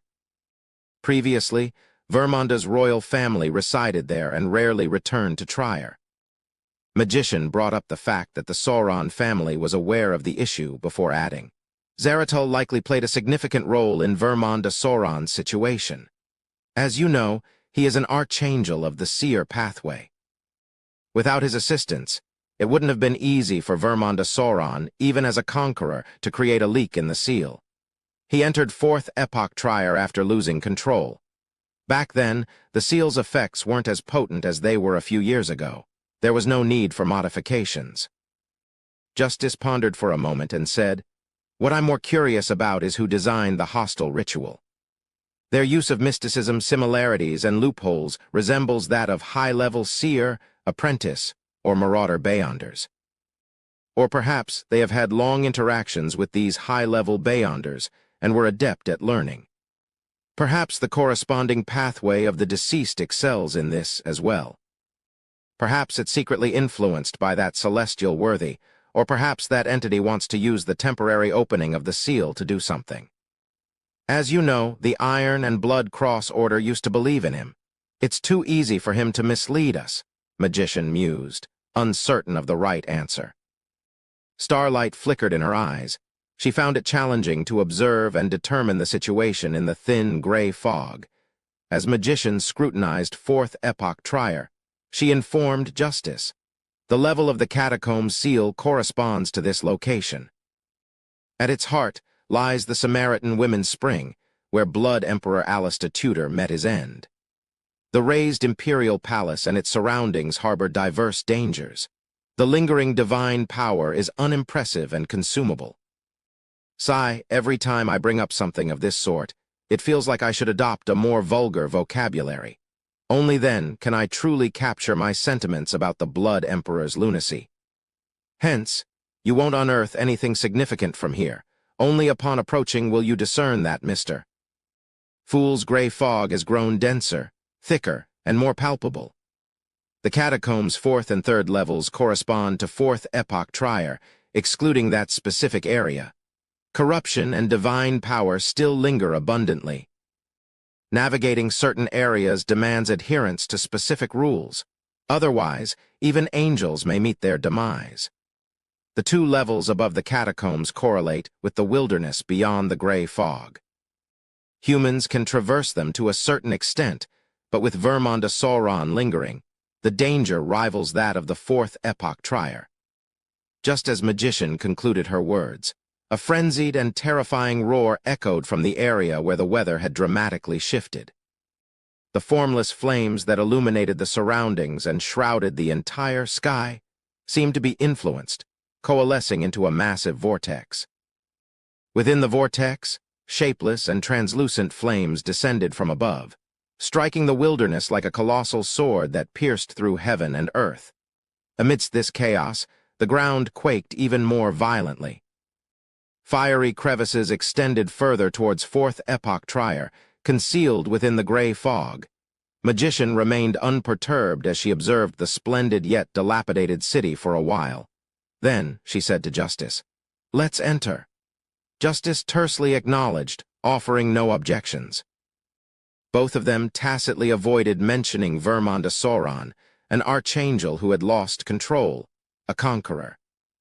They had no intention of joining the battle or seizing the Beyonder characteristic. For them, the Tarot Club's primary goal in this matter was to prevent the evil gods bestowed from approaching the innermost seal, ensuring they couldn't leak the danger within which would affect Trier above ground and the entire world. Furthermore, they sought the lost minor arcana card holders to guide them out. As for the Conqueror Beyonder characteristic, symbolizing an archangel and sequence one, as long as it didn't fall into the hands of heretics, obtaining it wasn't a particularly grave issue for anyone. Magician didn't mind observing and, if the opportunity arose, pilfering the gains. However, she wasn't a high-level Beyonder of the Marauder pathway capable of dividing herself and participating in every battlefield. Despite achieving a similar effect by moving back and forth, she had to respect Mr. Fool's Gray Fog and the core seal of Fourth Epoch Trier. Corresponding restrictions were undoubtedly in place. Starlight blossomed, and Magician and Justice vanished. The thin gray fog enshrouding Fourth Epoch Trier undulated. As soon as Gardner Martin's head, nestled over Olson's headless corpse, finished speaking, a multitude of blazing white fireballs materialized around him, hurtling towards Gardner Martin, who had suffered a chest wound. In the midst of the rumbling explosion, Gardner Martin's figure in the silver armor suddenly vanished. After the shockwave subsided, he reappeared in a corner of the ruins. Then he witnessed the other him merge with the blazing white flaming spear, which burrowed into the thin gray fog and disappeared into the randomly scattered buildings of Fourth Epoch Trier. Gardner Martin's pupils constricted, and he was about to give chase when a violent and furious roar echoed from afar. His entire body froze. Blood vessels beneath the visor on his face appeared, dark red as if flowing with flames. Instinctively, Gardner Martin turned and prepared to sprint towards the distant apocalypse-like hurricane. The space between his eyebrows twitched, and a faint red dot appeared. Gardner Martin finally regained control of himself. He took a deep breath and returned to normal. He gazed in the direction the other him had fled and muttered in a self-deprecating tone. Were those harsh words and all-out attacks meant to make it easier for him to escape? As expected of me. Do you realize that failing to assassinate me means staying here means I'll inevitably kill you? As Gardner Martin muttered to himself, he produced a canister made of dark glass, its liquid a green hue reminiscent of grass. He unscrewed the cap and downed half the canister. The wound on his chest began to heal at a visible rate. It was a healing agent concocted by a madam of the Night Stalkers, obtained by Gardner Martin through Philip. Philip, who had united numerous evil god cults, had no shortage of similar items, but under the hurricane of light, the fragile canisters shattered. After stowing away the remaining half canister of the agent, Gardner Martin, clad in silver-white full-body armor, ventured into the thin gray fog and Fourth Epoch Trier. In the cover of a narrow street, behind a collapsed building, Franca hissed in agreement with Lumien's conjecture. That's right. This is a true relic from a divine war, and it's even more dangerous. It's entirely possible that the entire city is riddled with ailments. She suspected that the closer she got to the place where Blood Emperor Alistair Tudor had met his end, the more peculiar and horrifying the ailments became. Some seemed to have sprouted from the decaying corpses of deities.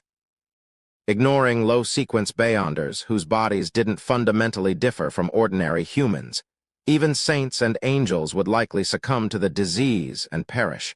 Franca paused for a moment before suggesting to Jenna, "Why don't you give the black figurine to Anthony for safekeeping? It might be dangerous for you to hold it, and he can use that item to create his own mirror substitution, effectively increasing his chances of survival." Franca couldn't shake the feeling that it wasn't a wise decision for a female demoness like Jenna to possess a primordial demoness figurine, whether it was the genuine article or the mirrored version. Without waiting for Jenna's response, Lumien spoke in a deep voice. "It's better if Jenna holds it. She has the lucky gold coin." "That's true." Just as Franca finished speaking, she suddenly heard a chime not far away. It resembled the bell of a bicycle, yet it was clearer and rang out for a longer duration. Chapter 484, Mockery. Franca wasn't surprised at all, even though she wondered why so many things were happening in this damn place. This was Fourth Epoch Trier. Even if it wasn't a land of a fallen god, it wouldn't lack abnormalities. Lumion and the others cautiously emerged from their concealment, peering from different vantage points toward the source of the chimes. The location wasn't distant, yet the fog in that direction seemed unusually dense. The structures loomed faintly, as though just a fragment of history had materialized. Within the fog's depths, a contraption reminiscent of a steam locomotive glided by without a fuss. It sported only 2 carriages, lacking a smokestack. Peculiar frames extended from the top, linking it to something suspended in midair. Ding, ding, ding. The train ventured into a zone of even thicker fog, disappearing from view. Although Franca and her companions couldn't discern the details clearly, an unexplained dread seized them, akin to standing on the precipice or treading on blades piercing their skin. Before they could contemplate the ramifications of the fog's metamorphosis and the arrival of these peculiar objects, their surroundings plunged into a profound darkness. Dusk gave way, and night loomed. A dense fog cloaked the area. Lumion, sensing an unsettling disturbance, yearned to evade it, but the abnormal fog, tainted with a dark hue, obstructed any attempt to teleport to an unaffected area. Beyond the fog, the wilderness they came from eluded his senses. The cold fog permeated their skin, prompting involuntary shivers from Franca and Jenna. Almost simultaneously, the narrow street came alive with the flickering of candle flames and oil lamps. Laughter, cries, and voices erupted, transforming the once silent surroundings. Fourth Epoch Trier burst into vibrant life, resonating with clamor and the pulsations of existence. Anthony, without conscious thought, surveyed the diverse houses and narrow streets, catching sight of an asymmetrical, pitch-black building. Candlesticks dangled from above, casting light upon the figure standing at the window. The figure donned a black bonnet, with one side sunken and the other protruding. Dark clothes adorned him, with buttons haphazardly fastened, and a smooth wound diagonally sliced his body from shoulder to waist, evidently caused by a sharp broadsword. In that moment, the man's diagonally cleaved body resembled a child's stacked building blocks, not properly assembled. He nonchalantly nibbled at a meat pie, chewed morsels falling from the wound to the ground, yet he remained oblivious. Additional figures emerged in other habitable houses.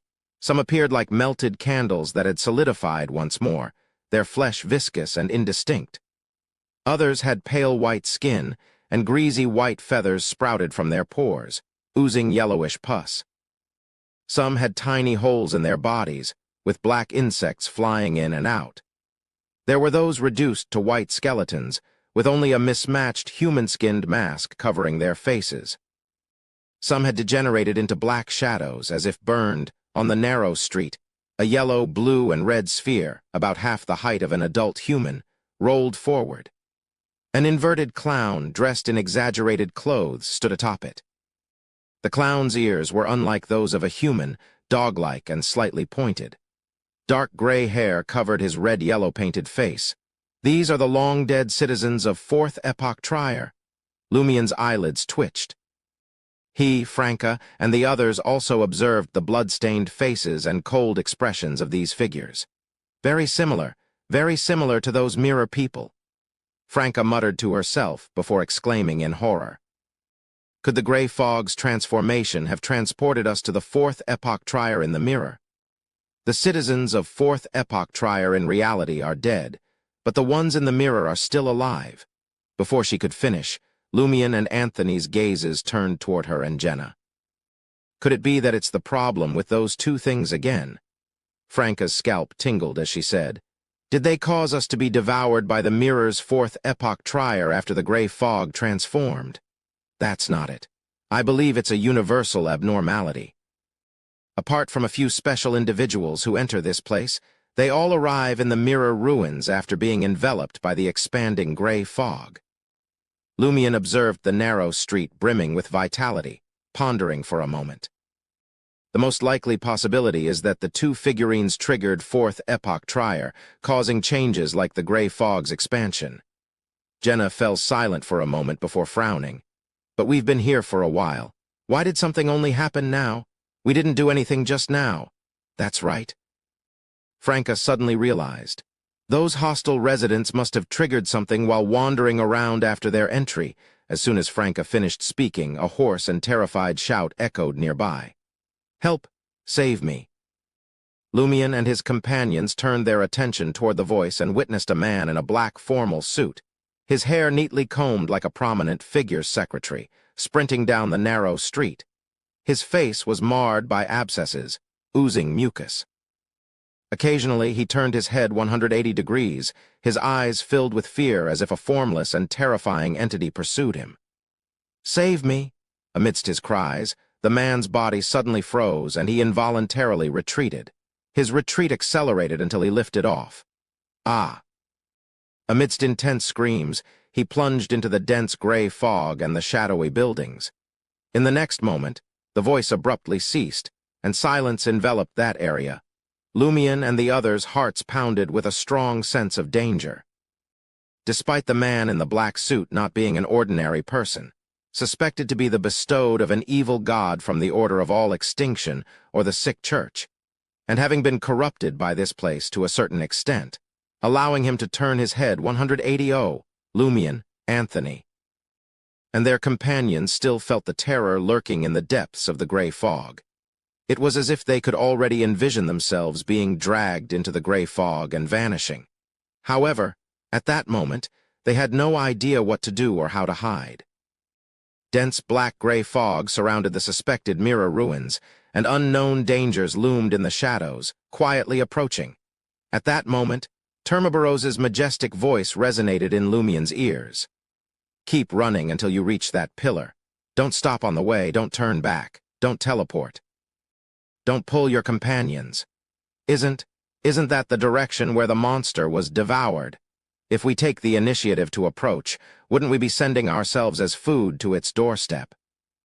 Lumion grappled with uncertainty, unsure if Termaboros had sensed real danger and planned to intervene, or if he was exploiting the opportunity to advance his own agenda. You can choose not to believe it, Termaboros's deep voice added. Despite his suspicions, Lumion's gaze remained fixed on the spot where the evil god bestowed's figure had been devoured. Deep within the gray fog, amidst looming, collapsed, and towering buildings, a hazy black pillar stretched into the sky. Suddenly, Lumion recalled something. At the entrance of the fourth level of the catacombs, Crismona Night Pillar. As for Crismona, she was a high-ranking demoness who had perished during the War of the Four Emperors in Fourth Epoch Trier. She was even a child of God, a true child of the primordial demoness. This place is suspected to be the Mirror's Fourth Epoch Trier. Lumion surveyed the surroundings and saw that the situation elsewhere was similar. He gritted his teeth and said, "Let's move forward, to the Black Pillar." The sense of danger intensified, pushing Lumion to make a decisive gamble. Move forward. Franca, Jenna, and Anthony were brimming with questions about Lumion's choice. Everyone had witnessed the chilling fate of the man in the formal suit. Lumion stood tall and declared in a commanding voice, "Jenna, carry the spoils of war. Don't stop, don't turn around, and don't pull any of our companions." Upon finishing his sentence, he darted out of his hiding spot. Given the specificity of Lumion's instructions, Franca cast a glance at him and chose to trust his judgment. Jenna tightened her grip on the lucky gold coin, hoisted the cloak containing the spoils of war, and followed suit. Anthony, having exacted his revenge, harbored no regrets or obsessions. Lumion had proven his correctness multiple times, so he didn't question him and trailed closely. Thud, thud, thud. The quartet sprinted down the narrow street, passing by the inverted clown, who rolled forward on the ball at a deliberate pace. They plunged into the depths of the gray fog, heading towards the Black Pillar. In a corner of Fourth Epoch Trier, in front of a black iron-like house adorned with a red pattern, a wilderness overgrown with weeds had been condensed to the size of an ordinary square. Within a dark red open carriage in the wilderness, Lady Moon, Draped in a loose white robe and a light-colored veil, queried Madame Pualis, who stood beside her. "What's wrong?" Madame Pualis, dressed in black with her head covered by her right hand, replied, "I can hear my child crying again." Lady Moon nodded gently and offered reassurance. "That's unavoidable. Rest here and catch up when you've recovered." "Are you sure you can handle it alone?" Madame Pualis's facial muscles twitched and distorted intermittently. Lady Moon smiled and responded, "My child left me a gift, don't worry." She didn't consider Madame Knight to be of much help in this matter. Madame Knight could enter because she needed to stay at the Sacred Heart Cloister to draw attention and couldn't remain in the hostel. "All right," Madame Pualis said regretfully. After Lady Moon's carriage and the wilderness departed, Madame Knight's expression quickly returned to normal. Lady Moon's carriage, pulled by two demon-like creatures, advanced for a while before the gray fog thickened and expanded. Her eyes narrowed as a blood-stained umbilical cord materialized in her hand.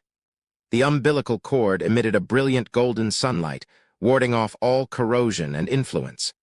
Thus, Lady Moon successfully reached the periphery of the land of a fallen god. The gray fog here stood as dense as a wall. Attempting to approach, she found herself blocked, akin to an ordinary person encountering an impenetrable barrier. Lady Moon felt a compelling force but couldn't proceed any further. She whispered in surprise and confusion, "How could this be?"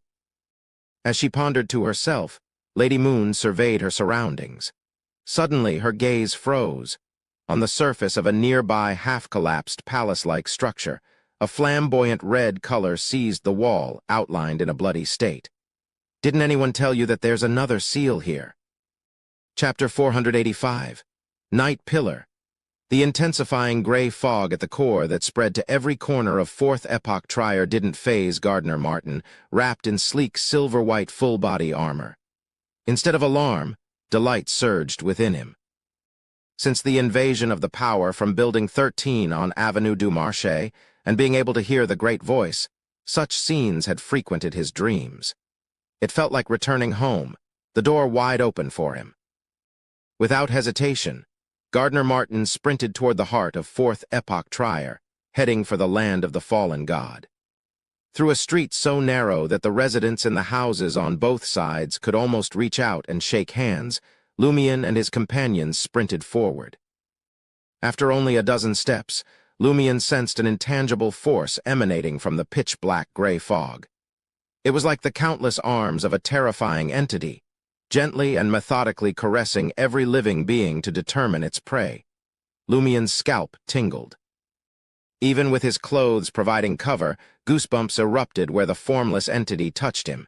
Instinctively, he wanted to resist, but then he remembered Termabarose's words. "Don't stop. Don't turn back. Don't teleport. Don't pull your companions."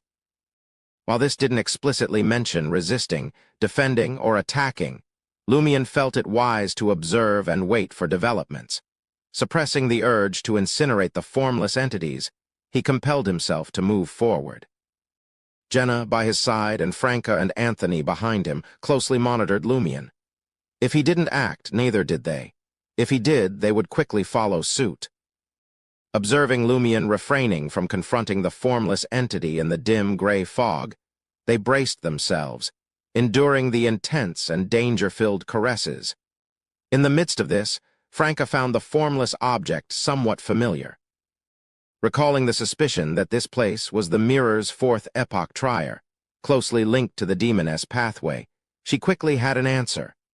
It bore a striking resemblance to a demoness of Pleasure's spider silk. Could it be left behind by a high-level demoness? Franca imagined a scene. A colossal pitch-black, half-human spider, nestled silently in the depths of the gray fog extending spider silk that seemed to possess a life of its own, attempting to locate and capture its prey.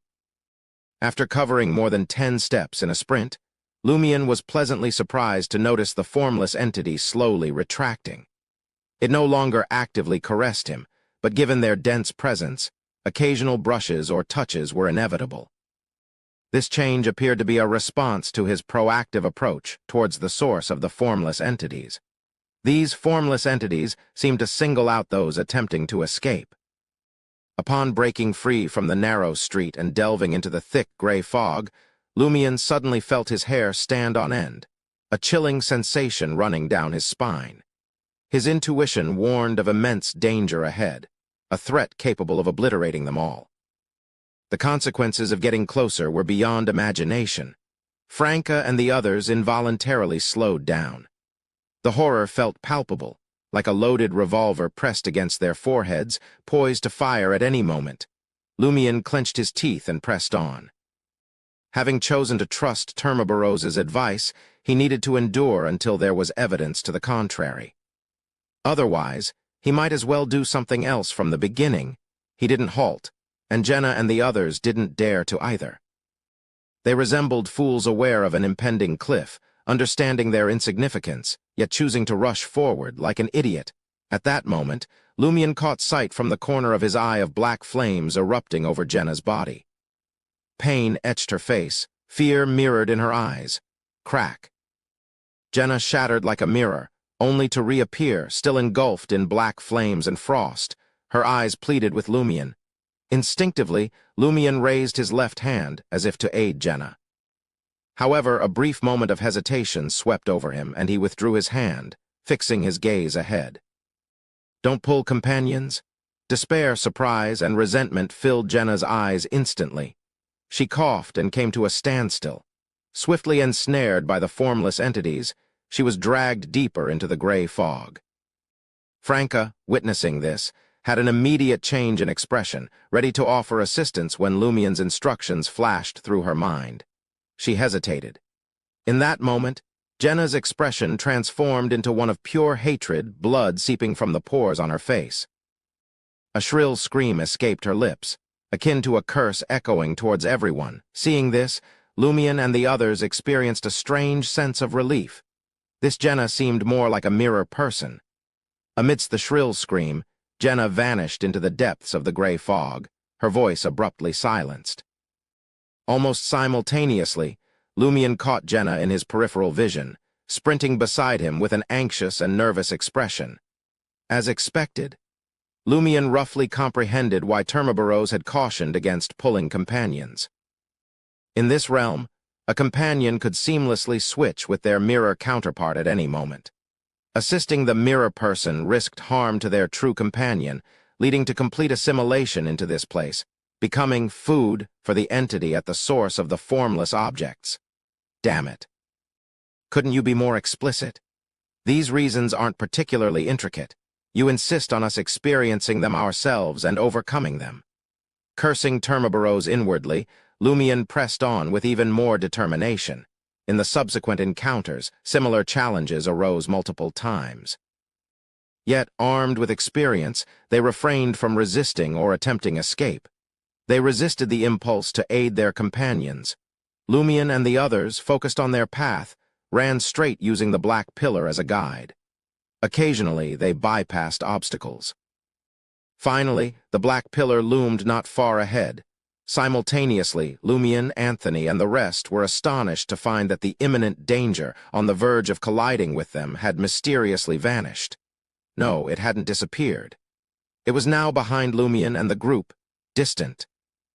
Running toward danger results in moving away from it. Just like the pale black stone brick area in the wilderness, the direction here is twisted and chaotic.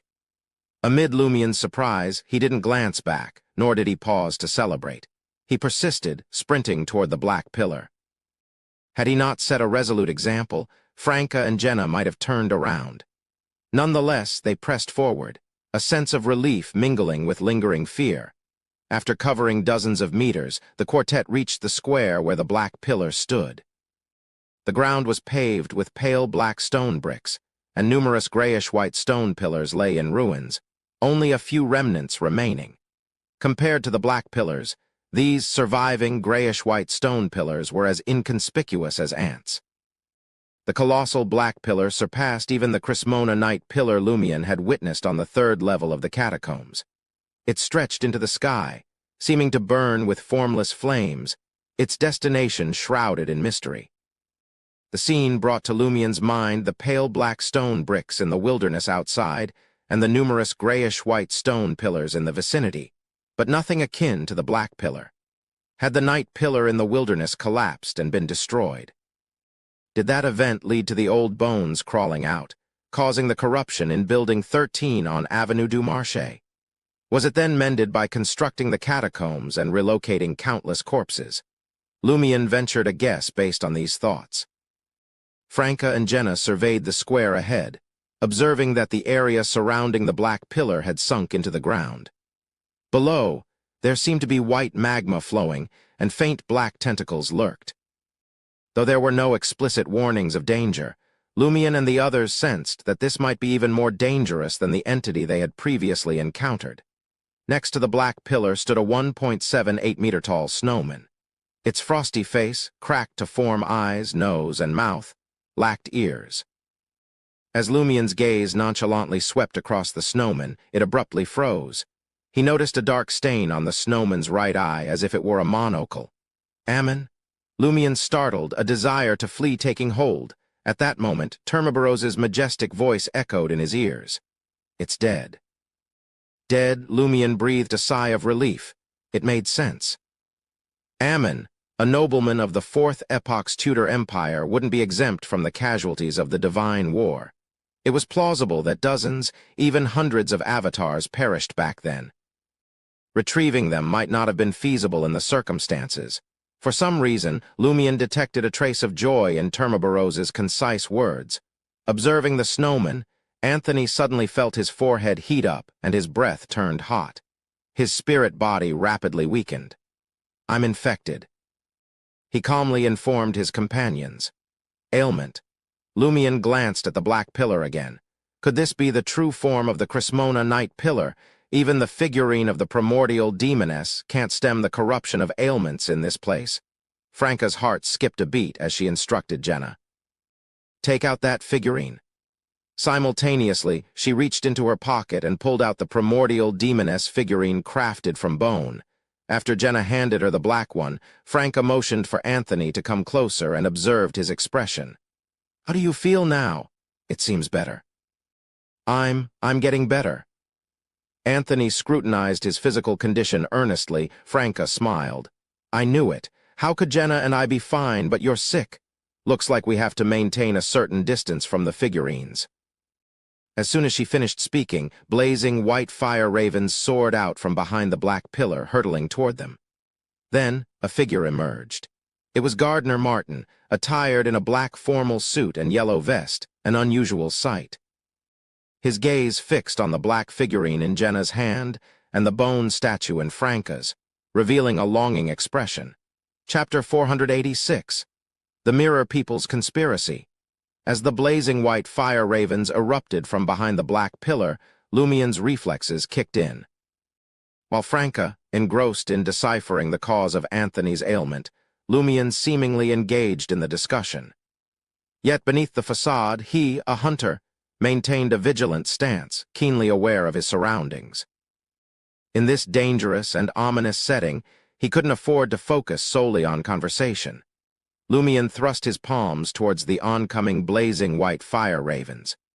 In a swift motion, a colossal crimson fireball materialized, hastily intercepting the impending assault. However, before it could reach its target, the unstable structure caused it to detonate. Amidst the explosive chaos, a shockwave, laced with flames, surged forward and sideways, engulfing nearly all the blazing white fire ravens like a torrent. Confronting the fiery wave head-on, the fire ravens staggered, losing stability in the storm. They prematurely blossomed, transforming into a dazzling display of fireworks. The fire ravens circling from the side were also affected by the explosive waves, deviating from their intended trajectories, or being partially extinguished. Hunters, particularly those at higher sequences like Pyromaniac and Conspirer, proved unparalleled in defending against the swarm attacks of fire ravens. Thanks to this interference, Franca and Jenna, both assassins along with the psychiatrist, Anthony Reed, effortlessly dodged the tracking-capable blazing white fire ravens. They observed as these dangerous projectiles landed on the ground, setting off fiery eruptions. In the blink of an eye, Franca vanished, and Jenna swiftly moved toward the nearest grayish-white stone pillar. She scattered fluorescent powder and chanted the invisibility incantation in Hermes. Anthony, seemingly back in the fray, rolled and sprinted, encircling another relatively intact grayish-white stone pillar in an attempt to find cover. Lumion maintained his position, hands poised to push forward. His golden-black hair swirled in the ordinary gust of wind. That followed the massive fireball's explosion. Looking at Gardner Martin, unusually tall and face marked with bloodstains, Lumion taunted. "Is this your way of greeting? Sending a swarm of fire ravens to welcome us? Hey, what's with the change in appearance and the missing armor?" "Are you the Mirror's Gardner Martin?" Gardner Martin, donned in a black formal suit and yellow vest, ceased his attack. Instead, he paused and sneered, "Sooner or later, I'll become the real Gardner Martin." Observing the situation, Lumion didn't rush to teleport behind Gardner Martin. He chuckled and remarked, "So, you're admitting to being a counterfeit?" His aim was to provoke and incite the other party, unraveling the motives of these mirror people. Surely, their purpose wasn't merely to replace genuine forms and return to the real world for a serene life. It had to be one of the objectives, but not the sole or primary one. The actions of a mirror person were too intricate for such a straightforward motive. Mirror Gardner Martin scanned Lumion's surroundings, as if seeking the invisible Franca and Jenna. In response to Lumion's mockery, he sneered and stated, "Counterfeit. We, the counterfeits, might be the only ones to secure victory and survive. Look at the fourth epoch Trier destroyed and reduced to ruins. Yet it persists within the mirror. All its citizens remain alive. You call that living?"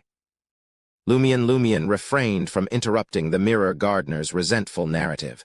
The formidable Beyonder with a peculiar form chuckled. "Counterfeit. Countless members of the Iron and Blood Cross order you usually encounter are already on our side. They've emerged from the mirror, spawned since the unexpected seal incident decades ago and the ensuing power leak. We've been covertly engaging in similar activities. Otherwise, how would Gardner Martin, Tony Twain, and Deist have known about Vermunda Sauron's underground entrance into the seal? How would they have recognized it as a sequence one Conqueror Beyonder characteristic? How could they have been so focused on exploring the underground and inadvertently influenced?" Lumion was taken aback. "So, this involves the plans of your mirror people." "Damn it, how many factions are entangled in this, and how many conspiracies are woven together?" While Gardner's words in the mirror shed light on the murky situation, making many details more plausible, Lumion still found it absurd. Aren't there too many factions and conspiracies? And behind these conspiracies, even more conspiracies, as intricate as spiderwebs, Mirror Gardner's expression returned to normal as he smiled and said, "Ever wonder how the Iron and Blood Cross Order discovered the black figurine? How did they realize they could exploit the uniqueness of this mirror world to bypass the seal? Do you dare to keep carrying that figurine? It holds no practical value for you. Why not hand it over to me and I'll let you leave this mirror world? Don't worry. You're not Gardner Martin. I can't replace you. I harbor no insurmountable malice towards you." So, were the fire ravens from earlier merely a greeting? Lumion laughed and inquired, "Essentially, that figurine holds great value for you. What do you people intend to do with it?" Lumion suspected that the Iron and Blood Cross Order's discovery or acquisition of the black primordial demoness figurine was orchestrated by these mirror people. Their plan was undoubtedly intricate. Mirror Gardner's lips curled as he replied, "Did you think I'd tell you?" "Whom do you people serve?" Lumion interjected. As the Mirror Gardener's mouth opened, his expression suddenly darkened and his eyes brimmed with hatred. "That's all the answers." Observing the Mirror Gardener's sudden shift, Lumion had a profound realization that these mirror people could maintain normalcy most of the time and seamlessly replace the originals. However, when certain matters arose, they couldn't suppress their monstrous side. Mirror Gardner seemed poised to convince Lumion and the others to surrender the black primordial demoness figurine when a figure materialized behind him. Franca, lacking an assassin's suit, revealed a hidden blade from her left wrist. Enveloped in black flames, she thrust it into Mirror Gardener's back, causing the blood-stained figure to shatter like a mirror. He reappeared on the other side of the black pillar, on the fringe of the collapsed area, wearing a sinister smile. He declared, "You're stalling for time and completing preparations." "Me too." As he finished speaking, a man emerged from the debris of a crumbled grayish-white stone pillar outside the collapsed area, dripping with magma. His face bore bloodstains too, and his short flaxen-colored hair, along with slightly thick brown eyebrows, framed aqua-blue eyes and thin lips. Despite his unremarkable appearance, he uncannily resembled Franca. Witnessing this figure, a phrase flashed through Franca's mind. "It's over." It was her past self, her former identity as a man, ever since Franca began suspecting that this area represented the mirror's fourth epoch trier. She harbored concerns that her past self would surface, exposing his true identity to Jenna. Now, her fears materialized. It's over. Social death. Franca's mind raced as a woman emerged from behind another intact grayish-white stone pillar. Adorned in a white shirt, a black vest, and dark pants, her pure black hair cascading over her shoulders, she exuded an imposing beauty. Despite her deep and delicate facial features, her blue eyes betrayed a sense of mockery. This is eerily similar to Seal. The mirror version of him is a woman." Franca swiftly scanned her surroundings, concealing herself again. Behind different grayish-white stone pillars, two more figures emerged. One donned mercenary attire, with handsomely styled flaxen-colored hair, reminiscent of Jenna. The other wore military green tops and bottoms, exuding a mature charm with a slightly plump figure. Beautiful with eyes as deep as an ancient forest pond. Damn it.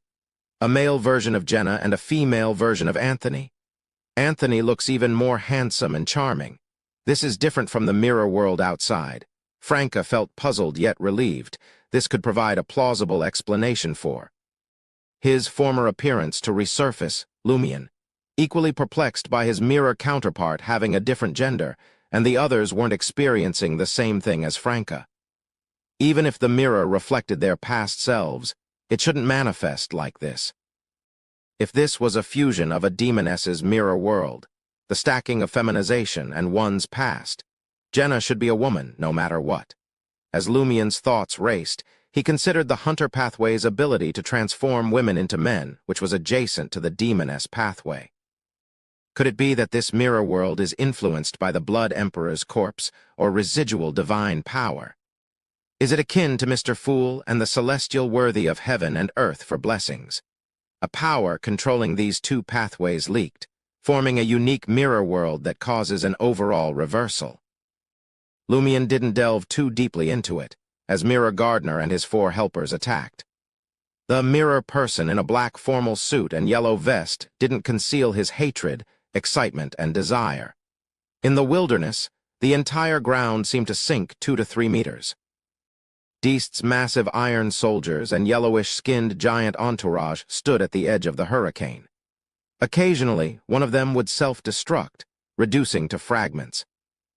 Despite the wary standoff between the president of the Iron and Blood Cross Order and Snarner Einhorn, they directed their attention to the mildly intelligent monster that appeared to have lost control and was more challenging to deal with. In the intense battle, they managed to restrain or knock Vermonda Sauron to the ground 2 or 3 times, but they themselves were also affected, in a dire state that hindered them from seizing the opportunity. In the current moment, they found themselves temporarily disabled. Suddenly, a surge of knowledge materialized into a beautiful woman wearing a brown captain's coat, with long chestnut hair and eyes resembling the blue sea. Snarner, Deast, and the others' hearts tightened, fearing that the newcomer would take the initiative and ultimately claim the Conqueror Beyonder characteristic. They all recognized the woman. The eldest daughter of the deceased Emperor Roselle, Bernadette Gustave, she, too, was an angel. Holding a pale golden lamp, Bernadette observed the angels' battle without direct involvement. Transforming into a torrent of knowledge once again, she surged towards the gray, fog-shrouded fourth epoch trier. It was as if she had casually glanced at them while passing by. Snarner and Deist were initially taken aback by her actions, but they swiftly regained their composure and resumed their battle. Chapter 487. Self-Confrontation.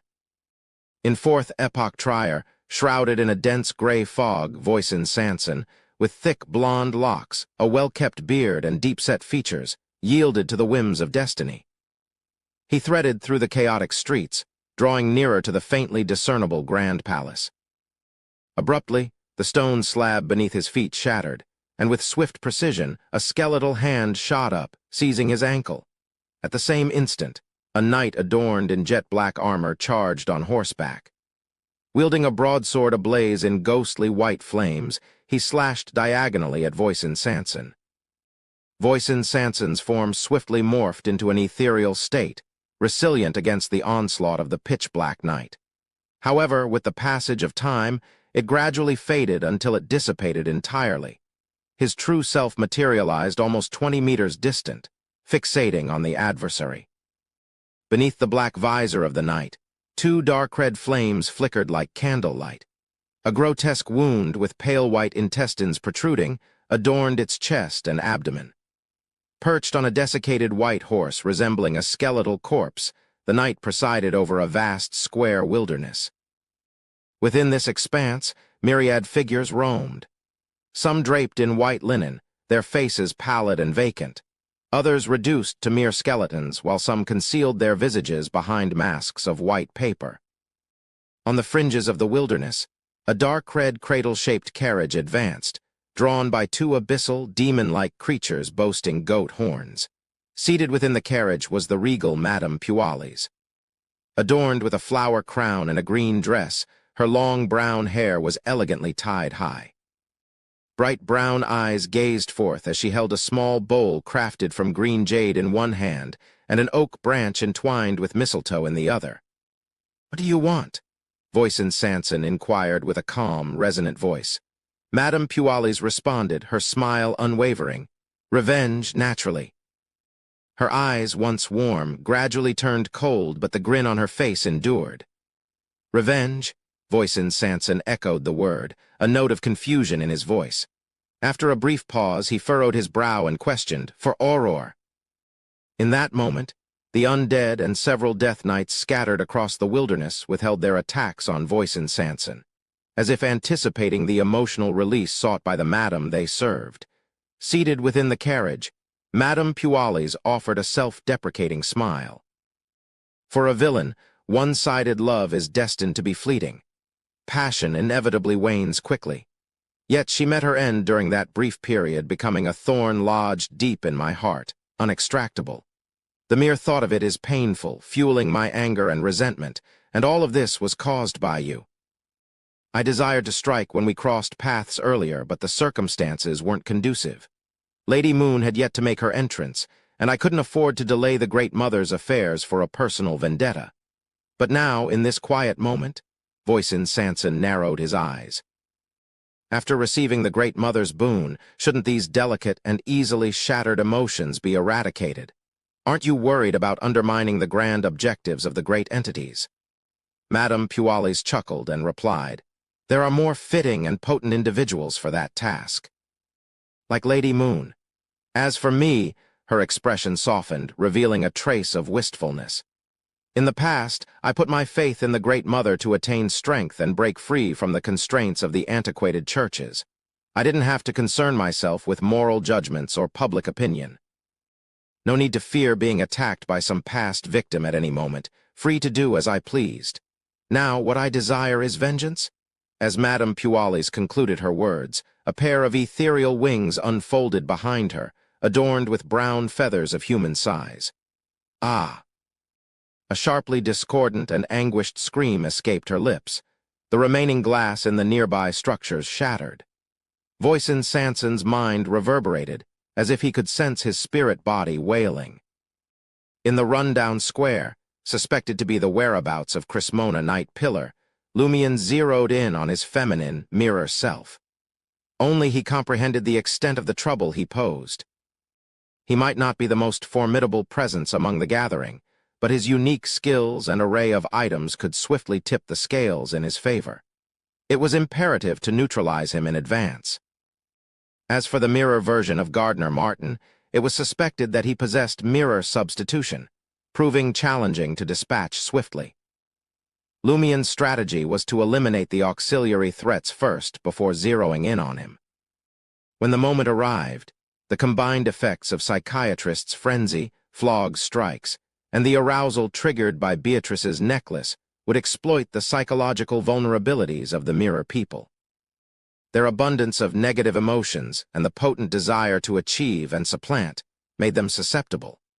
A dark mark on Lumien's shoulder illuminated, and his form abruptly vanished, reappearing behind the heroic-looking female Lumien, similarly attired but with black hair. Almost simultaneously, the blue eyes of the female Lumien gleamed with a mocking glint. Then she vanished, her figure materialized behind Anthony Reed, mostly concealed by the grayish-white stone pillar. Spirit world traversal? She knew the technique as well, damn it. Lumien cursed inwardly. The dark mark on his right shoulder emitted another shadowy glow. He had to hurry to his aid. While he had considered the possibility of his mirror self-possessing teleportation abilities, he had anticipated that the other party would target him, prioritizing his elimination, the most significant threat. At worst, they might exchange positions. However, he hadn't expected the female Lumien to focus on Anthony Reed.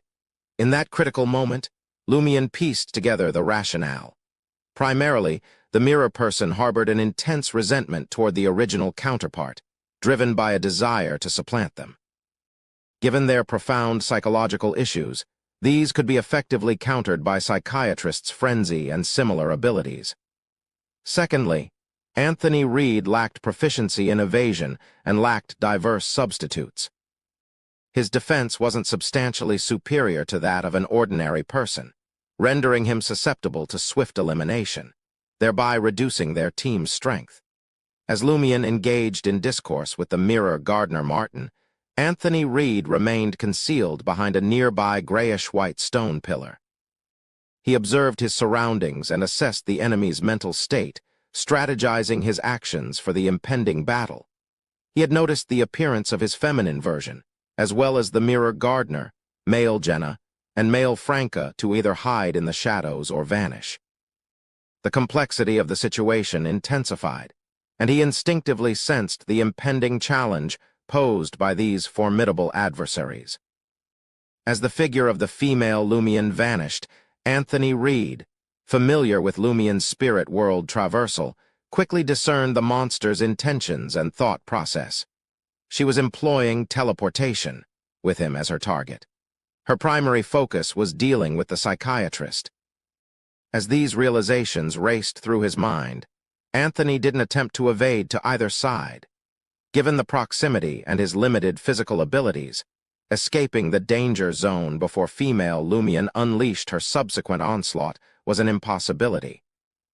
Instead, he opted for an offensive approach, intending to disrupt any forthcoming storm of attacks with his own strikes. Anthony forcibly twisted his body, his eyes widening in silent determination, a faint golden hue tinting his gaze. Then he confronted the captivating and seemingly welcoming figure of female Lumien. The other party harumphed. Spell of harumph? Two beams of white light shot out from female Lumien's nostrils, striking Anthony. As the white beams reflected in Anthony's eyes, he made no attempt to dodge or evade. Instead, he invoked frenzy. With a thud, he crumpled to the ground, unconscious. Female Lumien's facial muscles contorted, and dark red blood vessels emerged beneath her skin, resembling tiny fire serpents coming to life. Her blue eyes radiated violence and madness, while crimson flames bordering on white emanated from her body. Lumien materialized beside her and the unconscious Anthony. Choosing not to employ the spell of harumph, he clenched his right hand, enveloped in almost blazing white flames, and delivered a punch to his mirror self's head. With a cracking sound, female Lumien's body shattered like a mirror. She, too, possessed mirror substitution. Upon witnessing this, Lumien cursed inwardly once more. Dogsh*T. despite anticipating that these mirror people were closely related to mirrors and might have multiple mirror substitutions, thus opting for a flaming punch instead of the spell of Harumph to conserve spirituality. The confirmation left him frustrated and angered. Only by facing it personally did he realize how repulsive abilities like mirror substitution and paper figurine substitutes were now. There were a total of 5 enemies with mirror substitution. 4 of them had even replicated their team's abilities. How could they possibly prevail in such a situation in that moment? The flames dissipated from Lumien's fiery fist, precisely as expected, landing on Anthony Reed. The scalding pain abruptly snapped the psychiatrist out of his stupor. Reacting instinctively, he rolled to smother the flames. Suddenly, Mira Gardner Martin's cold, smiling voice echoed from an unseen location. "How does it feel? Are my aids proving stronger than you expected?" Unfortunately, they hail from profound mirror images and their genders have been reversed. They can't replace you and return to the real world. What do you say? Surrender the figurine in exchange for my friendship and an opportunity to depart this place. It's of no use to you. If you're so powerful, why don't you just kill us and take the figurine? Are you wary of something? For example, Termabarose's escape. Or are you deliberately using such words to weaken our resistance and ensure your own safety to the greatest extent? Or are you actually not strong and are stalling for time for some development? A series of guesses raced through Lumien's mind. Meanwhile, Anthony Reid, having extinguished the flames, rose to his feet and coughed. Lumien's throat itched as he heard that. Soon, Franca and Jenna emerged from invisibility amid uncontrollable coughing, having intended to encircle the female Anthony. The voice of the Mirror Gardener resonated, accompanied by evident laughter. "I neglected to mention that the fire raven I initially employed carries an affliction disease. Igniting and detonating them only aids the spread of the disease. Those 2 figurines can only suppress non-conscious diseases, but this is under my control." Chapter 488, Mutual Provocation. Fire raven fused with an affliction disease. Is that even possible? Will I pull off something similar when I switch to the hunter pathway? Is this the merging of different abilities through pathway switching? It's more unique and bizarre. As Franca coughed, surprise, solemnity, and a touch of anticipation painted her expression. Even though she was compelled to break her invisibility, Franca found herself in close quarters with the female Anthony. Her left hand rose, directing the ring of punishment, snug around her thumb, at the mirror person. Yet, Franca refrained from employing psychic piercing. It was a calculated move to confound the target and any hidden foes. Having observed Lumien's skirmish, Franca suspected that female Anthony also possessed mirror substitution. Psychic piercing wouldn't yield the desired effect. In that case, why not afflict the opponent with a negative state that wouldn't trigger mirror substitution? Beatrice's necklace, dangling from Franca's chest, reflected the engulfing flames, stirring female Anthony's ambitions to life. Franca had long discerned that these mirror people harbored resentment and animosity toward their authentic selves. Their burning desire to prove themselves was their weakness. The longing for success served as their greatest vulnerability. As 2 coughs reached female Anthony's ears, she, being a psychiatrist, mirrored the choice made by her male counterpart. Unable to evade the ensuing assaults, she swiveled halfway around, locking eyes with Franca and Jenna, who had already materialized. Her pupils turned vertical and shifted to a pale golden hue. Unlike her male counterpart, female Anthony opted for awe, considering the presence of 2 assailants. This ability had the potential to influence both targets. The aura of a dragon, the pinnacle of the food chain, swiftly descended. Franca and Jenna couldn't help but tremble in fear. One of them found themselves immobilized, while the other sought refuge behind the nearest grayish-white stone pillar. Before female Anthony could unleash awe, Jenna, still coughing, seized the moment. She flung a half-blood-stained cloak, causing the bone flute and wooden box to tumble toward the target's feet. With her other hand, Jenna pulled the trigger of her revolver, propelling a yellow bullet engulfed in black flames towards female Anthony. However, in that critical moment, awe took effect.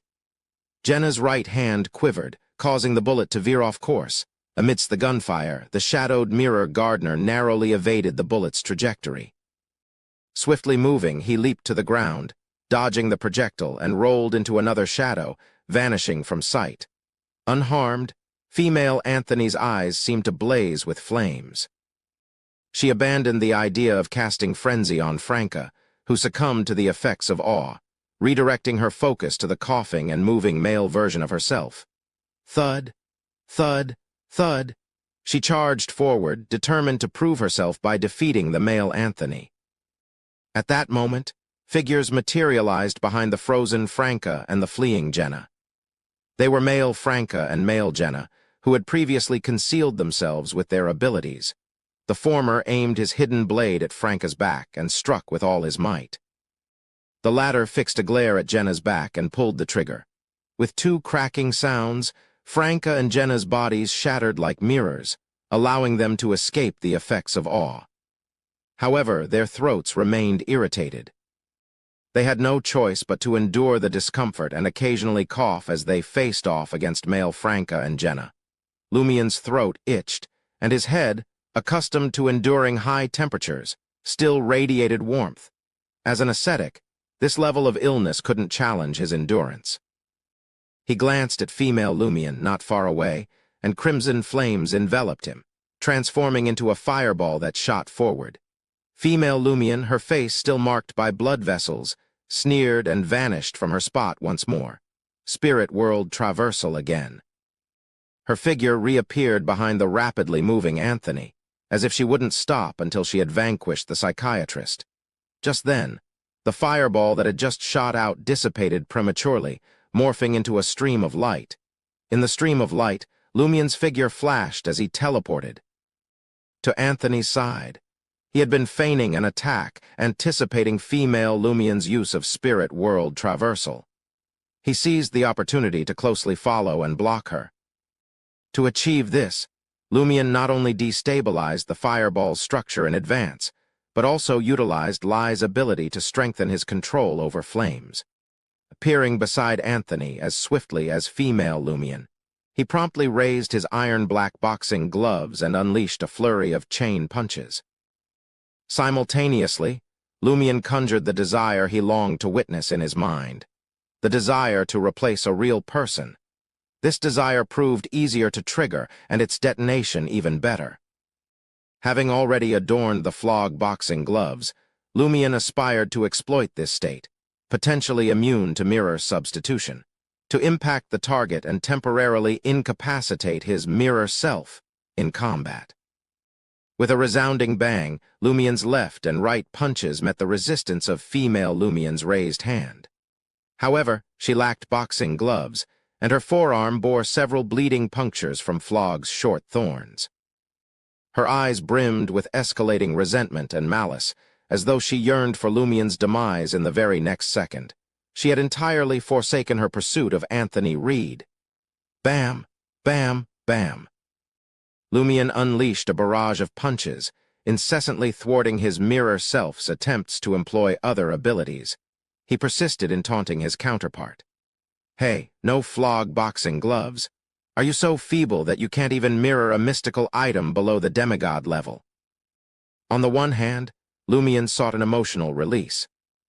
On the other, he aimed to use provocation to incense his female self, heightening the likelihood of the flog boxing gloves triggering the other's desires and emotions. Female Lumien didn't hide her anger. Blocking Lumien's punches, she taunted with provocation, "Imbecile. If you had detected Auror's anomaly earlier, the issue might have been resolved. Imbecile. If it were me, I would have undoubtedly handled it better than you."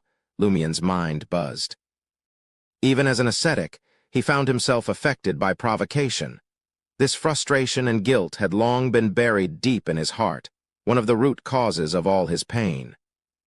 His eyes turned bloodshot, a blend of embarrassment, anger, and a compelling urge to self-destruct surged from the depths of his being.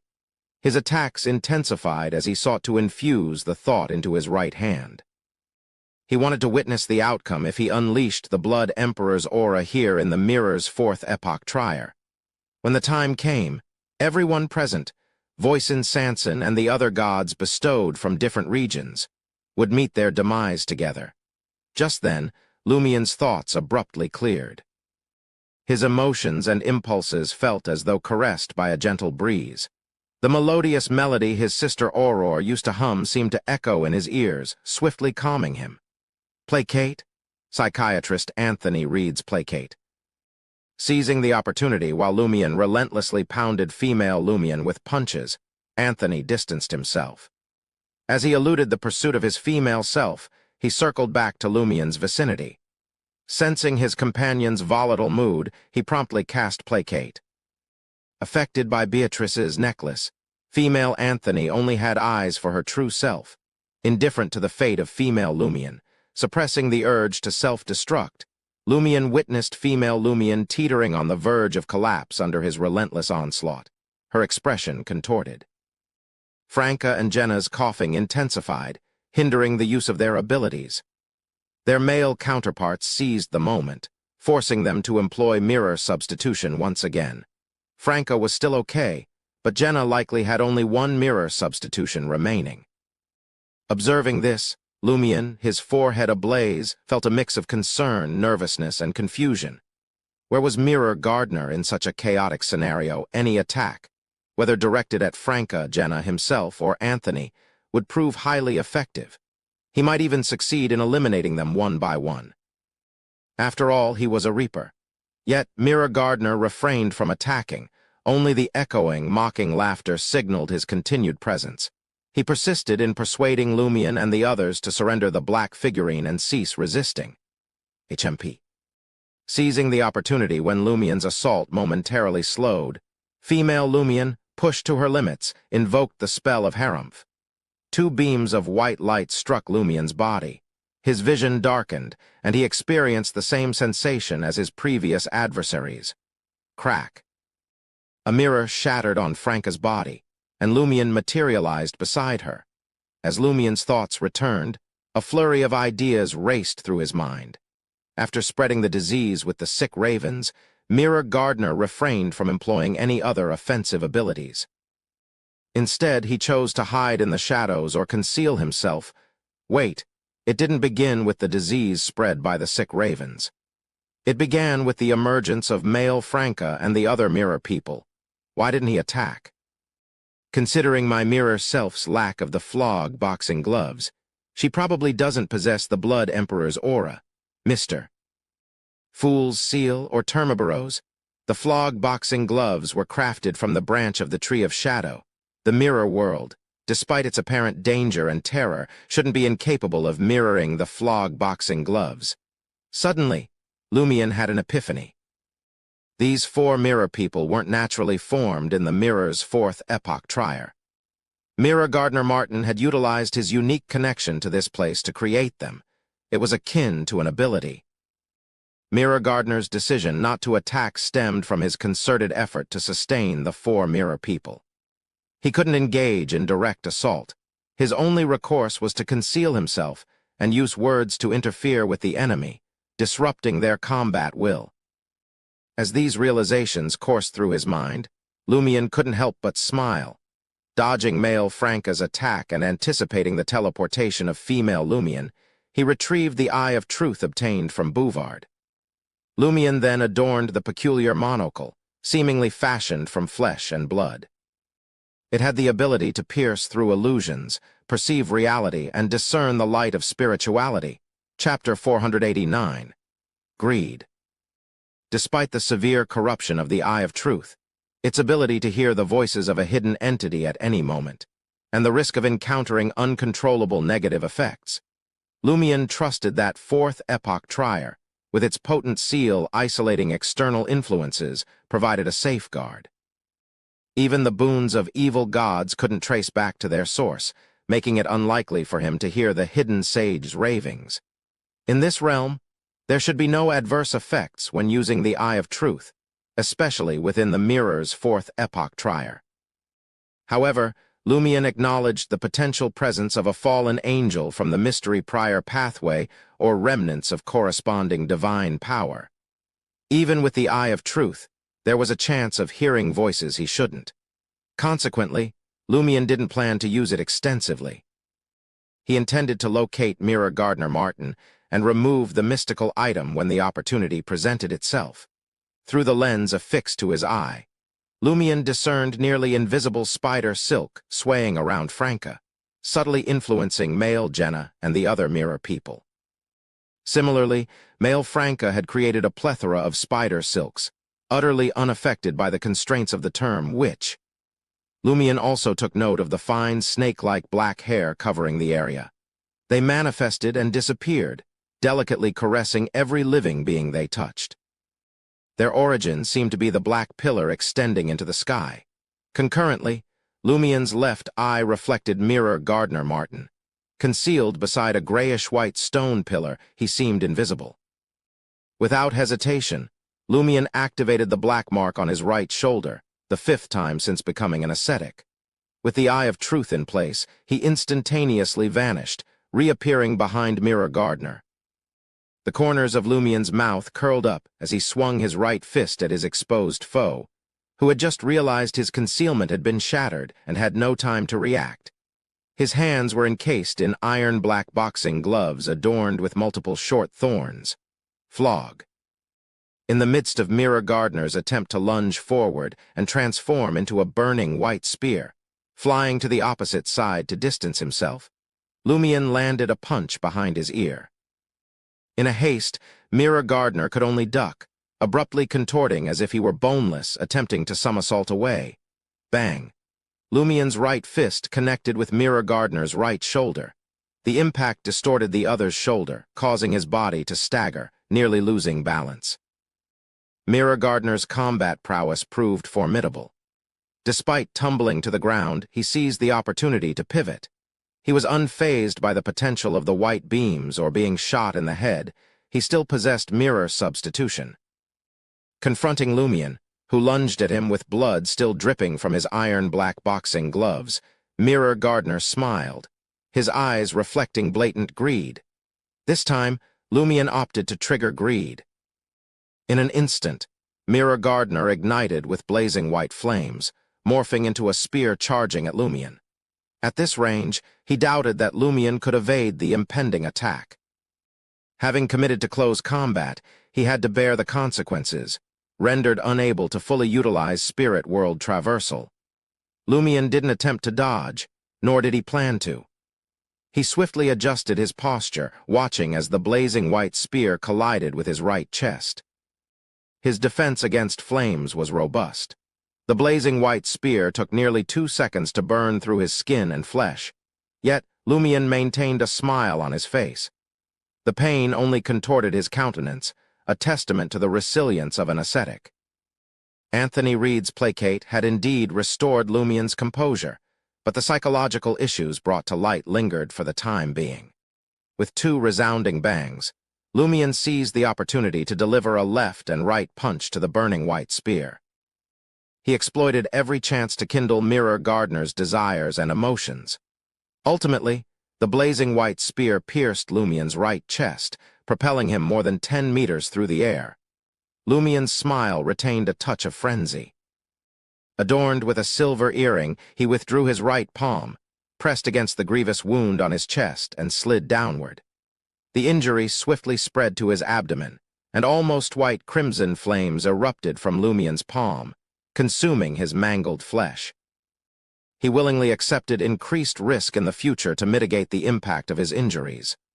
With that, his figure melded into the void. Just as Mirror Gardner emerged from the dissipating blazing white flaming spear, Lumion materialized behind him. Bang! Bang! Lumion swung his fists again, targeting Mirror Gardner's arms, denying him a chance to catch his breath. He opted not to strike vital points, fearing that excessive damage might trigger mirror substitution. As Mirror Gardner transformed into a blazing white spear to assail Lumion, female Lumion, intending to teleport over to assist, stood stunned, as if temporarily losing autonomy. Likewise, Both male Franca and male Jenna exhibited similar reactions, as if their resemblance to real people had momentarily waned. Franca and Jenna, in dire straits, seized the opportunity to catch their breath. Although they didn't immediately comprehend the reason, they keenly sensed that Mira Gardner held the key to the problem. Lumien's assault on the leader had brought about such a change. Franca, relying on her experience, swiftly instructed Jenna, "Give me that arrow."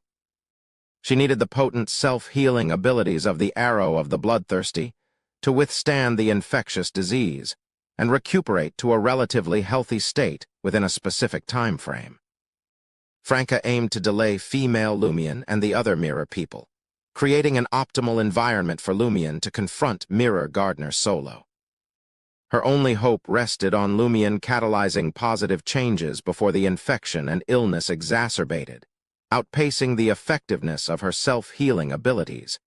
Jenna had intended to use the arrow of the bloodthirsty herself. Despite having used it twice already, with another use risking a collapse of her body, she was willing to disregard the consequences in the current dire situation. However, upon hearing Franca's request, she hesitated momentarily before tossing the obsidian arrow to Franca. From Jenna's perspective, Franca, a sequence 6 demoness of pleasure armed with numerous mystical items, possessed significantly more strength than herself. Thus, Franca's temporary recovery held greater benefit for the ongoing battle. Franca caught the arrow of the bloodthirsty and plunged it into her chest. Observing that female Lumien and the other Mira people had regained their composure, becoming lively once again, Franca's lake blue eyes silently transformed to a fiery red. The rubber band securing her ponytail snapped as if corroded, allowing her flaxen-colored hair to billow in the air, enhancing her enchanting allure. Her increasingly frequent coughs momentarily subsided, and the invisible spider silk surrounding her ceased its gradual, silent encroachment on male Franca, male Jenna, and female Lumien, no longer tightening and ensnaring them layer by layer, like mirror images. Franca and Jenna felt their bodies grow heavy, their limbs constricted.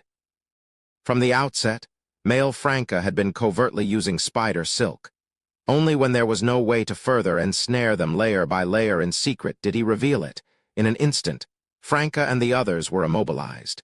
Female Lumien, who had just teleported over, was the least affected by the spider silk and was skilled in using flames.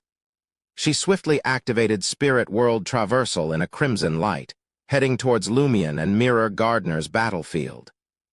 Taking advantage of the momentary pause in female Anthony's actions, Anthony could finally counterattack, and during the terrifying cough, dizziness, and fever, he raised the revolver purchased from the black market and pulled the trigger at the Mira person, clearly more charming than him. At that moment, no one interrupted their internecine attacks. Amidst the gunshots, female Anthony shattered into numerous fragments. Upon reappearing nearby, she didn't immediately rush to rescue Mira Gardner. Instead, she continued pursuing Anthony amidst her soaring desire for achievement. Amidst the sounds of flesh colliding, Lumien landed multiple punches on Mira Gardner, sending waves of pain through the powerful Beyonder's head and stoking his anger. His greed made him reluctant to abandon the other 4 Mira people, and the advantage his side enjoyed on other battlefields. However, if he didn't give up, he wouldn't be able to focus on dealing with Lumien. He found himself restricted in every way and faced a disadvantaged situation. This was why Lumien had chosen to trigger his greed. Bang! Lumien tightened his fists, delivering a powerful blow to Mira Gardner. Mira Gardner crashed to the ground, instinctively summoning a swarm of crimson, almost white fireballs for protection. This caught female Lumien off guard as she had just teleported over. Unfazed by the nearly white crimson fireballs, Lumien swiftly teleported toward Mira Gardner. The safest spot was, of course, where the caster stood. Amidst the explosive chaos, Lumien gritted his teeth against the searing pain in his back and landed another punch on Mira Gardner's face. The short thorns on the iron-black boxing gloves pierced through skin and flesh. Suddenly, Mira Gardner Martin's gaze froze, blood streaming from his eyes, nose, and other wounds. The intense greed within him erupted, not killing or knocking him out but weakening and disorienting him. In this dazed state, whether it was female Lumion, male Franca, male Jenna, or female Anthony, they all froze in place. Their bodies rapidly faded, growing more translucent until they vanished. Witnessing the scene, Lumion straightened up, removing the flog boxing gloves. He tossed them to Franca and Jenna, ensuring each had one. Franca noticed the residual blood and grasped Lumion's intent immediately. Dipping her hand into the blood, she retrieved a mirror, ready to cast a curse. Lumion had 3 reasons for opting for the flog boxing gloves. Firstly, the ability to stir desires wouldn't trigger mirror substitution. Secondly, as a mystical item, it could attract the attention of dangerous entities, causing unpredictable changes that might lead to opportunities amid the chaos. Thirdly, it provided a chance to collect a curse's medium, the target's blood. Even if his triggered greed couldn't be controlled, leading to Mirror Gardener's mirror substitution, Lumion planned to seize the moment when the other mirror people were temporarily affected. He would throw the flog boxing gloves to Franca and Jenna, aiding them in intercepting the attacks. Repeatedly cursing with the possession of the blood, Lumion aimed to challenge how many times mirror substitution could be used and find an opportunity to sever the connection. Flames erupted around Lumion as he transformed into a fireball, distancing himself from Mirror Gardener. Just as he was about to remove the Eye of Truth, a peculiar sound caught his attention. Chapter 490. Sounds. The strange sounds Lumion heard echoed from a far-off realm, an elusive destination beyond his grasp. His heart tightened as he quickly removed the Eye of Truth, but the sounds remained. Bam. Bam, bam. The sounds reverberated as if 2 massive rocks collided. Lumion witnessed sparks flying and dried leaves and branches catching fire. In the midst of the flames lay scattered bones. The cave, shrouded in darkness with an unknown depth, echoed with distant howls resembling wolves. Thud. Thud. Thud. A leather drum's beats and ancient musical instruments resonated, creating a solemn, holy, and magnificent atmosphere for Lumion. The scene in his mind shifted to a vast wilderness with a towering altar. A figure, his face veiled with beaded coverings, a splendid headdress and a flowing black robe, ascended to the highest point. Around him, people with demon-painted faces danced frenziedly to the drumbeat. Suddenly, the sky darkened, and a face appeared from the ominous clouds. The ritualist, with beads sliding aside, revealed a terrified expression. A distant, haunting voice pierced the clouds, resonating through the desolate land. Lumion felt a profound shake in his mind and body. Before him stretched vast highlands with withered trees, sparse grass, and yellow soil and rocks exposed. Gullies crisscrossed like wrinkles on an old man's face, separating silent towns. A massive river surged, majestic yet tainted with turbid yellow. Ding, dang, ding, dang. The sound, like pearls on a porcelain plate, was crisp and gentle, emanating from a peculiar wooden pavilion. The surrounding buildings burned fiercely, and shouts echoed from the river. Amidst the pleasant melody, the pavilion collapsed in flames, yet the performer continued unabated. In the midst of the gentle singing, a woman in a peculiar dress stood on the platform, captivatingly expressing herself. Below her, people sat at various tables, savoring drinks under dim lights. Gunshots, like firecrackers, echoed outside what seemed to be a bar's dance floor as citizens collapsed on the street. Fierce soldiers rushed in, stabbing the struggling ones with bayonets attached to their guns. Distant buildings burned, and flames soared into the sky. These voices and images surged into Lumion's mind like a torrent, causing his eyes to redden. His head felt unusually swollen, as if it were on the brink of exploding, and his thoughts became a chaotic jumble. Franca and Jenna, engrossed in their battle against Mirror Gardener Martin, remained oblivious to Lumion's unsettling state. Franca took the lead, pressing the black flames against the mirror stained with the target's blood. She successfully saw the enemy, weakened by the eruption of desire. He succumbed to the engulfing black flames, inflicting damage to his spirit body. Crack, Mirror Gardener shattered, and his figure materialized nearby, his dazed eyes now alert. Seizing the opportunity, Jenna, moving with remarkable speed, adjusted her makeup mirror stained with Mirror Gardener's blood. Pressing the black flames in her hand against it, Mirror Gardener was once again ignited by the demoness's black flames and subjected to another fatal curse.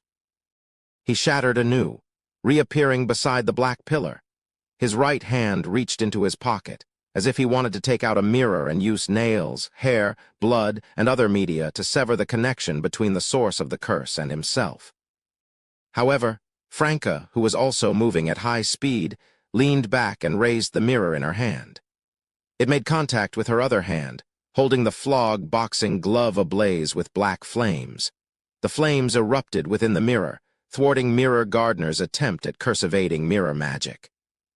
The duo, Franca and Jenna, continued their intricate dance, one advancing, one retreating, one cursing, and the other awaiting their turn. It was a mesmerizing duet, a choreography of combat. After enduring 6 curses, Mirror Gardener froze in front of a grayish-white stone pillar, not shattering like before. In the silence of the black flames, he rapidly weakened, teetering on the brink of unconsciousness. Seeing this, Franca discarded the flog boxing gloves, opting for her cannon gun. She drew the weapon, pulled back the hammer, and took aim at the target. Bang! The iron-black bullet tore through Mirror Gardener's skull, shattering it into fragments. His nearly headless body swayed briefly before collapsing to the ground. As the corpse faded away, it left behind a peculiar mirror fragment, its surface nearly lightless as if coated with black paint. Meanwhile, Anthony Reed, ever proficient at observation, detected Lumien's abnormal state. Racing towards him, the psychiatrist attempted to placate him. However, Lumien remained unresponsive, his face contorting further, blood vessels on his forehead bulging ominously. "There's a situation here." Anthony, noting Mirror Gardener's demise from the corner of his eye, swiftly informed Franca and Jenna. He hoped that the 2 demonesses could find a way to address Lumien's unsettling condition. However, an instant later, the pitch-black mirror fragment emitted a faint light. The surroundings plunged into instant darkness, transmuting into a bizarre transparency, as if the entire world had transformed into a mirrored container. Within the dark and shadowy confines of this mirror container, an unseen force seethed with rage, materializing the air and exerting pressure from every direction. Though Franca, Jenna, and Anthony witnessed no visible or audible phenomena, an overwhelming fear gripped them. Their bodies felt as if plunged into an icy cavern, freezing instantaneously. A faint sigh, distinctly feminine, resonated suddenly. Nearby, the black pillar radiated a dim light.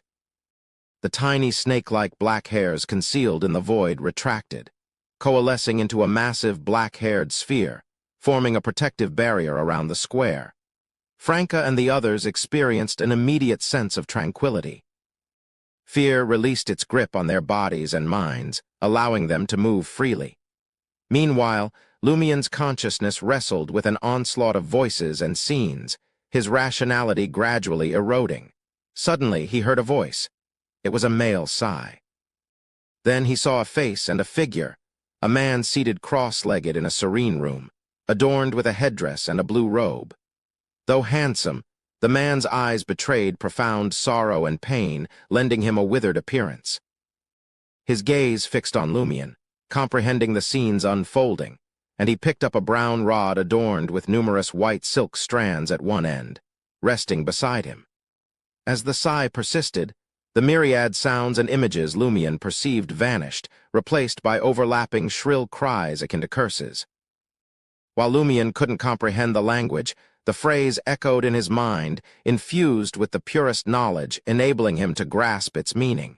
The voices converged into a torrent, laden with resentment and hatred. Celestial Master. At the base of the deep valley quarry, the once busy hall now stood in partial ruins. The tumultuous activity had taken its toll, leaving many members of the machinery hive mind injured. Conscious of the need to avoid hindering their comrades' battles, these individuals strategically retreated. Claude, the mechanical giant, abruptly halted his movements, his colossal ears resonating with overlapping roars. Amidst the roars, a sigh descended from above, casting an eerie atmosphere upon the indistinct wilderness. In that wild expanse, numerous ethereal figures lingered, occasionally gazing at the sky and emitting haunting screams. Observing this mysterious transformation, Archbishop Hiramic refrained from seizing the opportunity to attack Claude directly. Instead, he swiftly withdrew from the crumbling hall, leading the remaining members of the machinery hive mind away from the illusory wilderness. The cybernetic eyes of the mechanical giant, with one resembling a ruby and the other an emerald, suddenly dimmed. It appeared as if intelligence had deserted him. Slowly turning around, Claude stepped into the surreal wilderness, seemingly intent on joining the lingering figures. Midway through, the mechanical giant turned to regard Archbishop Hiramic and his companions, gears spinning loudly. An indescribable smile graced the face comprising multiple metallic components. In the next instant, the mechanical giant retracted his gaze, resuming his forward journey. His figure gradually took on an illusionary quality, merging with the mysterious wilderness until both vanished into the unknown. In the depths of the fourth epoch trier, adjacent to the wall-like grayish-white fog, Magician and Justice materialized, their intense gazes fixed upon Lady Moon. She had lost her veil, revealing a vacant expression. The bestowed of the Great Mother, the lady who had nurtured a deity, stood in front of the gray fog, her shadow tainted by char. Magician and Justice were surprised to see this.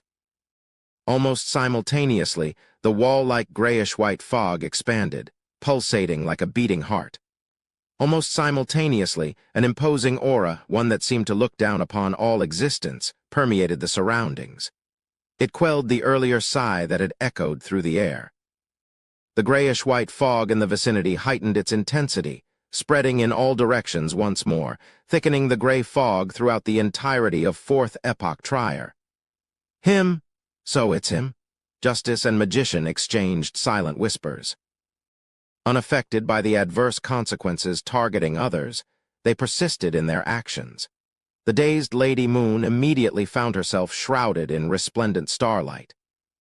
In the wilderness, Snarner, Einhorn, and Deist, the president of the Iron and Blood Cross Order, continued their struggle to restrain Vermonda Sauron, a calamity giant, an angel who had lost control. Their efforts, however, were met with fierce counterattacks, forcing them into a gradual retreat, unable to capitalize on the situation.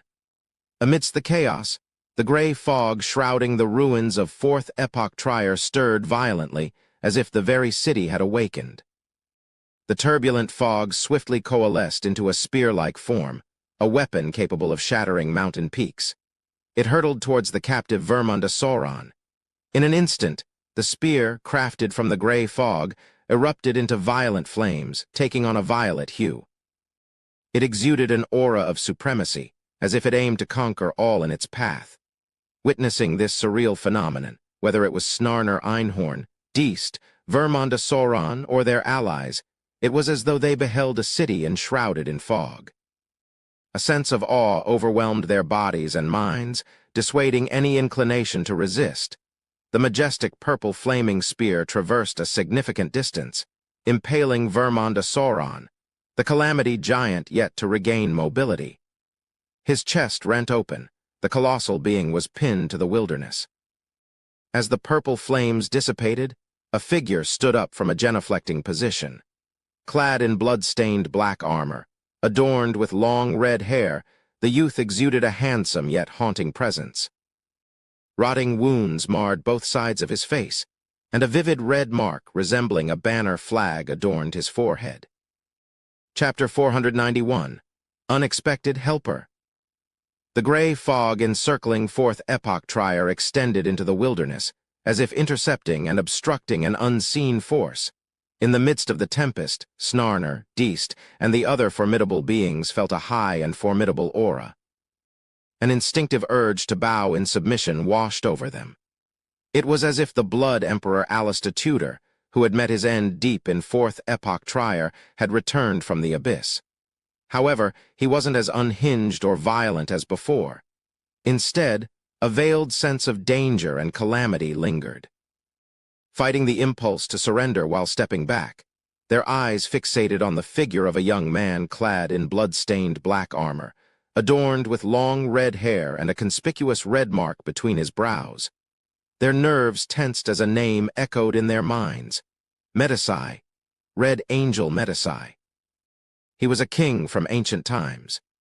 As early as the Fourth Epoch, or even during the catastrophic demise of the Third Epoch, he held the title of King of Angels.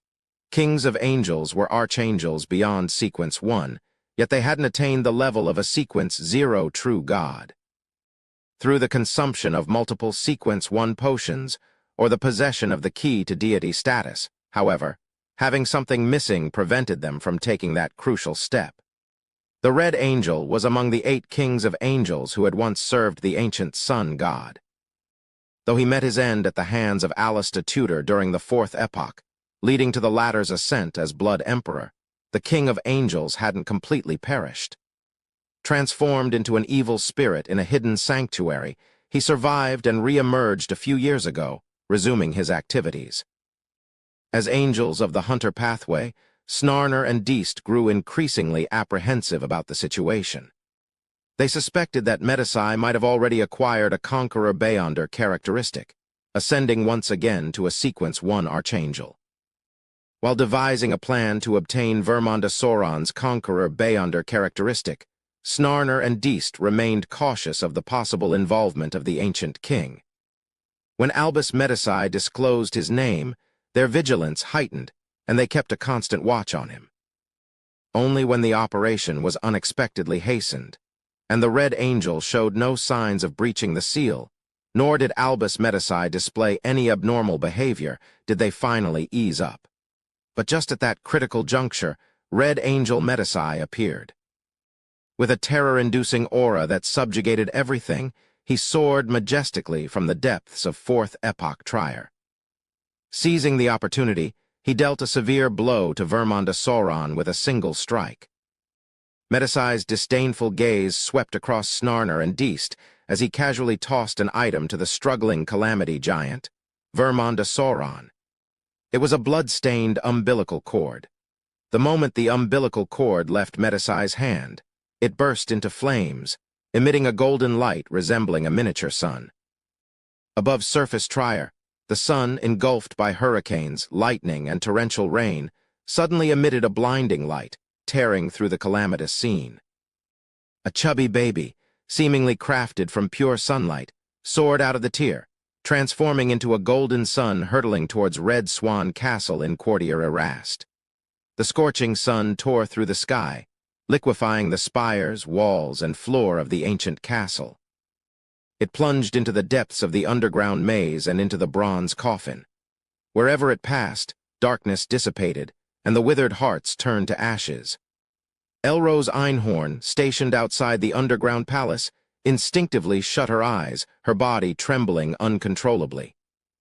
High in the sky, the hanged man didn't pursue the self-destructing sun. Instead, he hovered above the storm, his gaze fixed on Red Swan Castle, which bore a massive wound. It remained unknown what he contemplated. Danitz, leading his team in Quartier Erast's battle against the mutated soldiers and the monstrous Carbonari army, couldn't help but curse under the intense sunlight. The people around him and the mutants shared a similar reaction. In the outer seal of Fourth Epoch Trier, an invisible flame burning silently in the sky formed a massive vortex, tainted with a golden hue. The sun descended from the vortex, illuminating the entire wilderness and Fourth Epoch Trier as if it were daytime. It caught up to the burning umbilical cord and enveloped the severely injured archangel, Vermonda Sauron. Sunlight erupted, and darkness vanished. The calamity giant, formed by a conqueror's loss of control, emitted a tragic cry and swiftly dissipated, undergoing profound purification. The infant that had transformed into a sun ceased to exist. Only the remnants of its power burned fiercely, emitting light and warmth. Snarner, Deist, and the other powerhouses turned sideways, steeling themselves to withstand the impact of the sunlight. In the brilliantly lit Fourth Epoch Trier, Voisin Sanson and Madame Pualis, entangled in intense combat, simultaneously closed their eyes, as if unaccustomed to the direct sunlight. Upon reopening their eyes, they found themselves separated, no longer able to see each other. One stood in a square adorned with stone pillars, while the other perched on a collapsed black building. W.H. The two bestowed, who had already tasted the power of godhood, were momentarily taken aback, before realizing that Fourth Epoch Trier had undergone a transformation due to the impact of the golden sunlight, leading to a shift in direction and spatial disarray. Gardner Martin, donned in a full-body silver armor, could already discern the dense grayish-white fog ahead, resembling an impenetrable wall. A surge of joy coursed through him. What he desired, what he sought, was within reach. Suddenly, sunlight pierced through, illuminating the nocturnal environment. Instinctively, Gardner Martin shut his eyes and decelerated. Then, a cracking sound reverberated. It emanated from his neck. In surprise, Gardner Martin lowered his head, acclimating to the sunlight. Accompanied by an intense and peculiar pain, he witnessed the widening gap between his head and chest. Blood spurted from the stump of his neck, staining the area crimson. He also beheld his white, bloody spine. How could this be? This thought flashed through Gardner Martin's mind, a mix of shock and fear. He had always believed himself to be the favored one, the special one.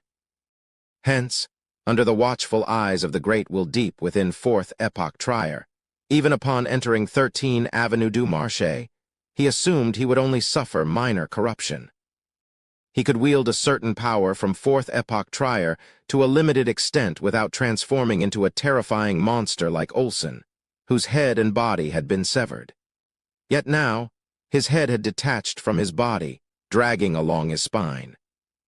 Just as he was on the verge of approaching the Great Will, Lady Moon, adorned with brown wings and bird-like claws, crumpled amidst cascading silver lightning.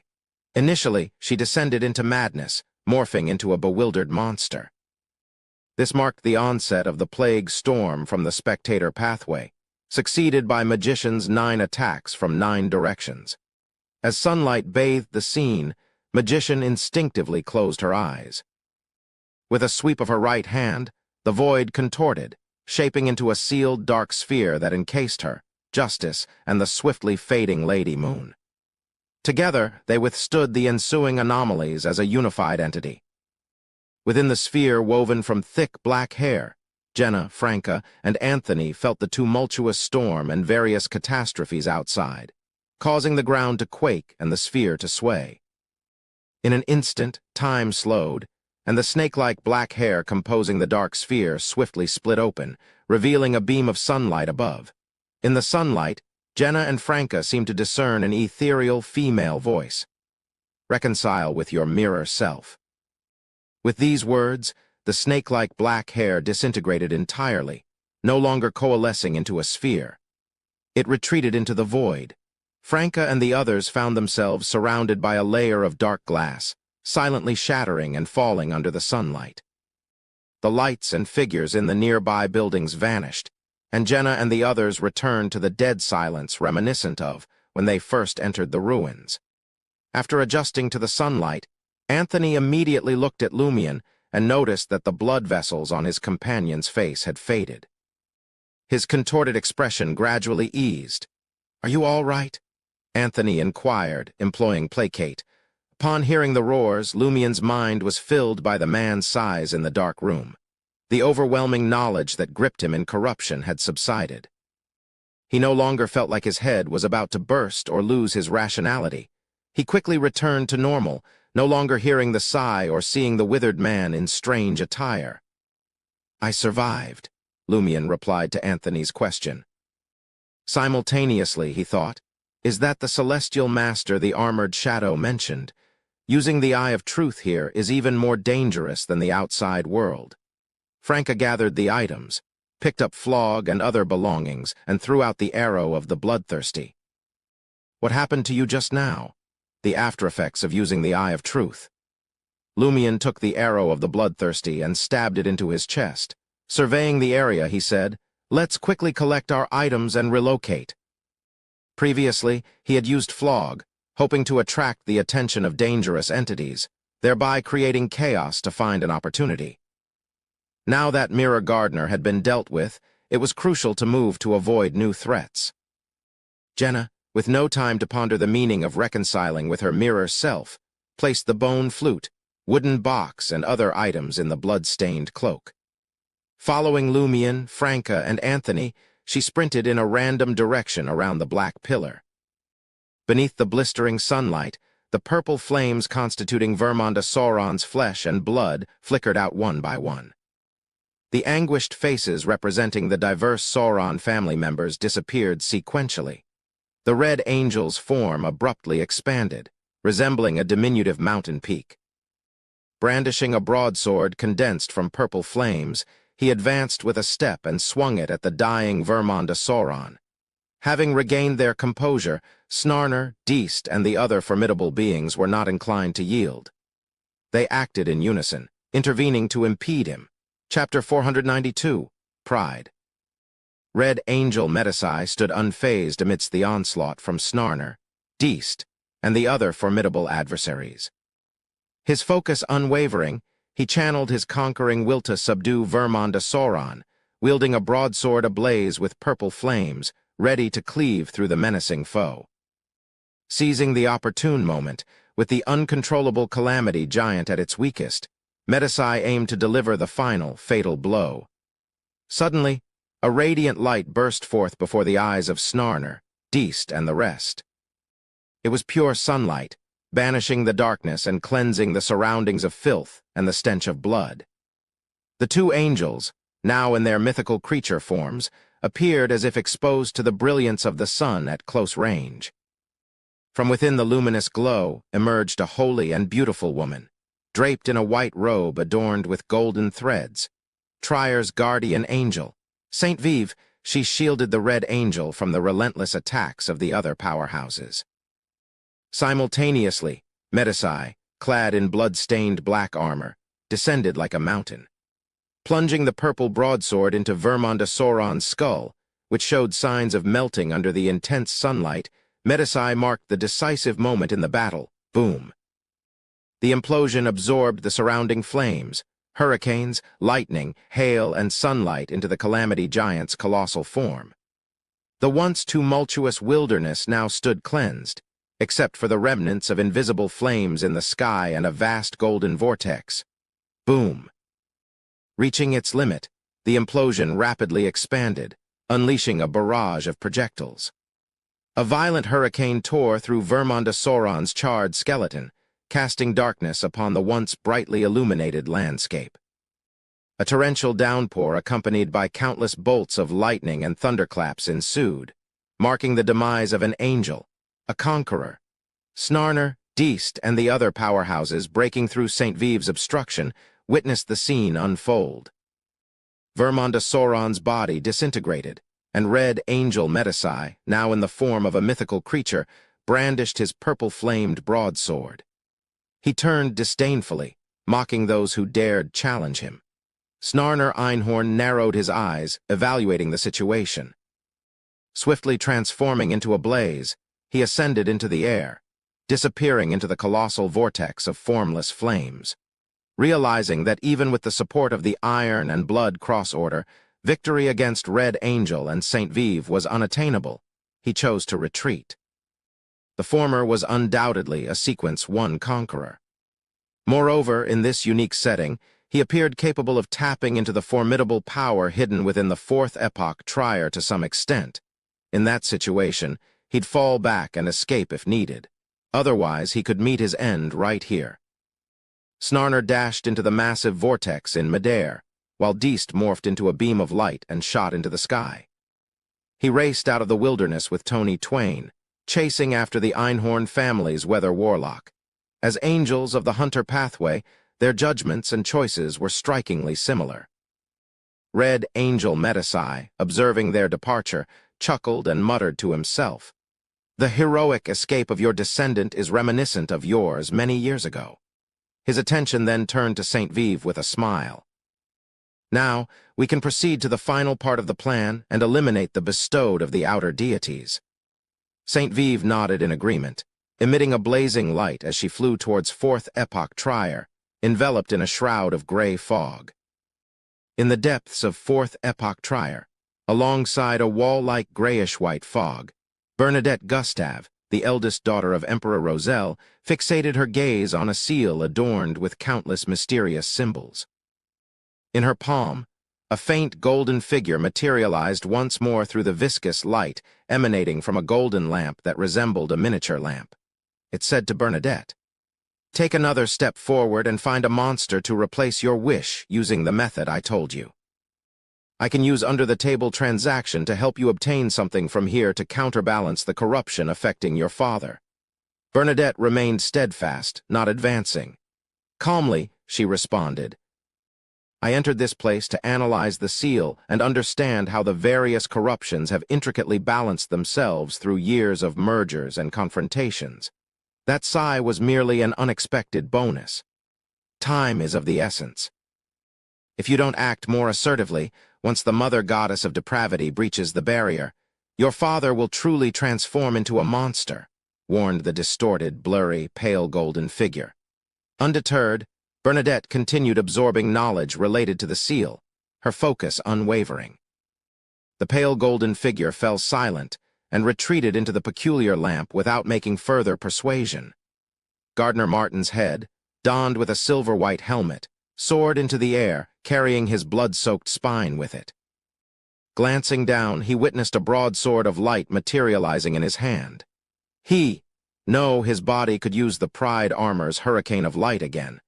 However, this time the target appeared to be him, specifically his head. Is this the traitorous curse? My own body turning against my head. Why another betrayal?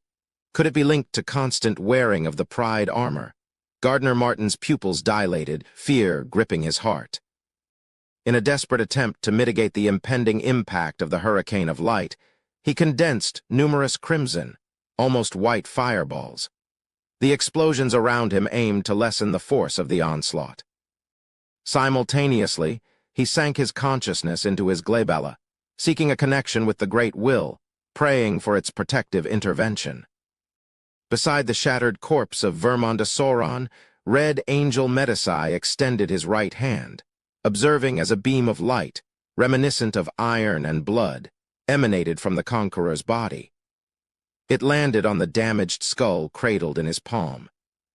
In that moment, Gardner Martin's desperate shout and plea reached him.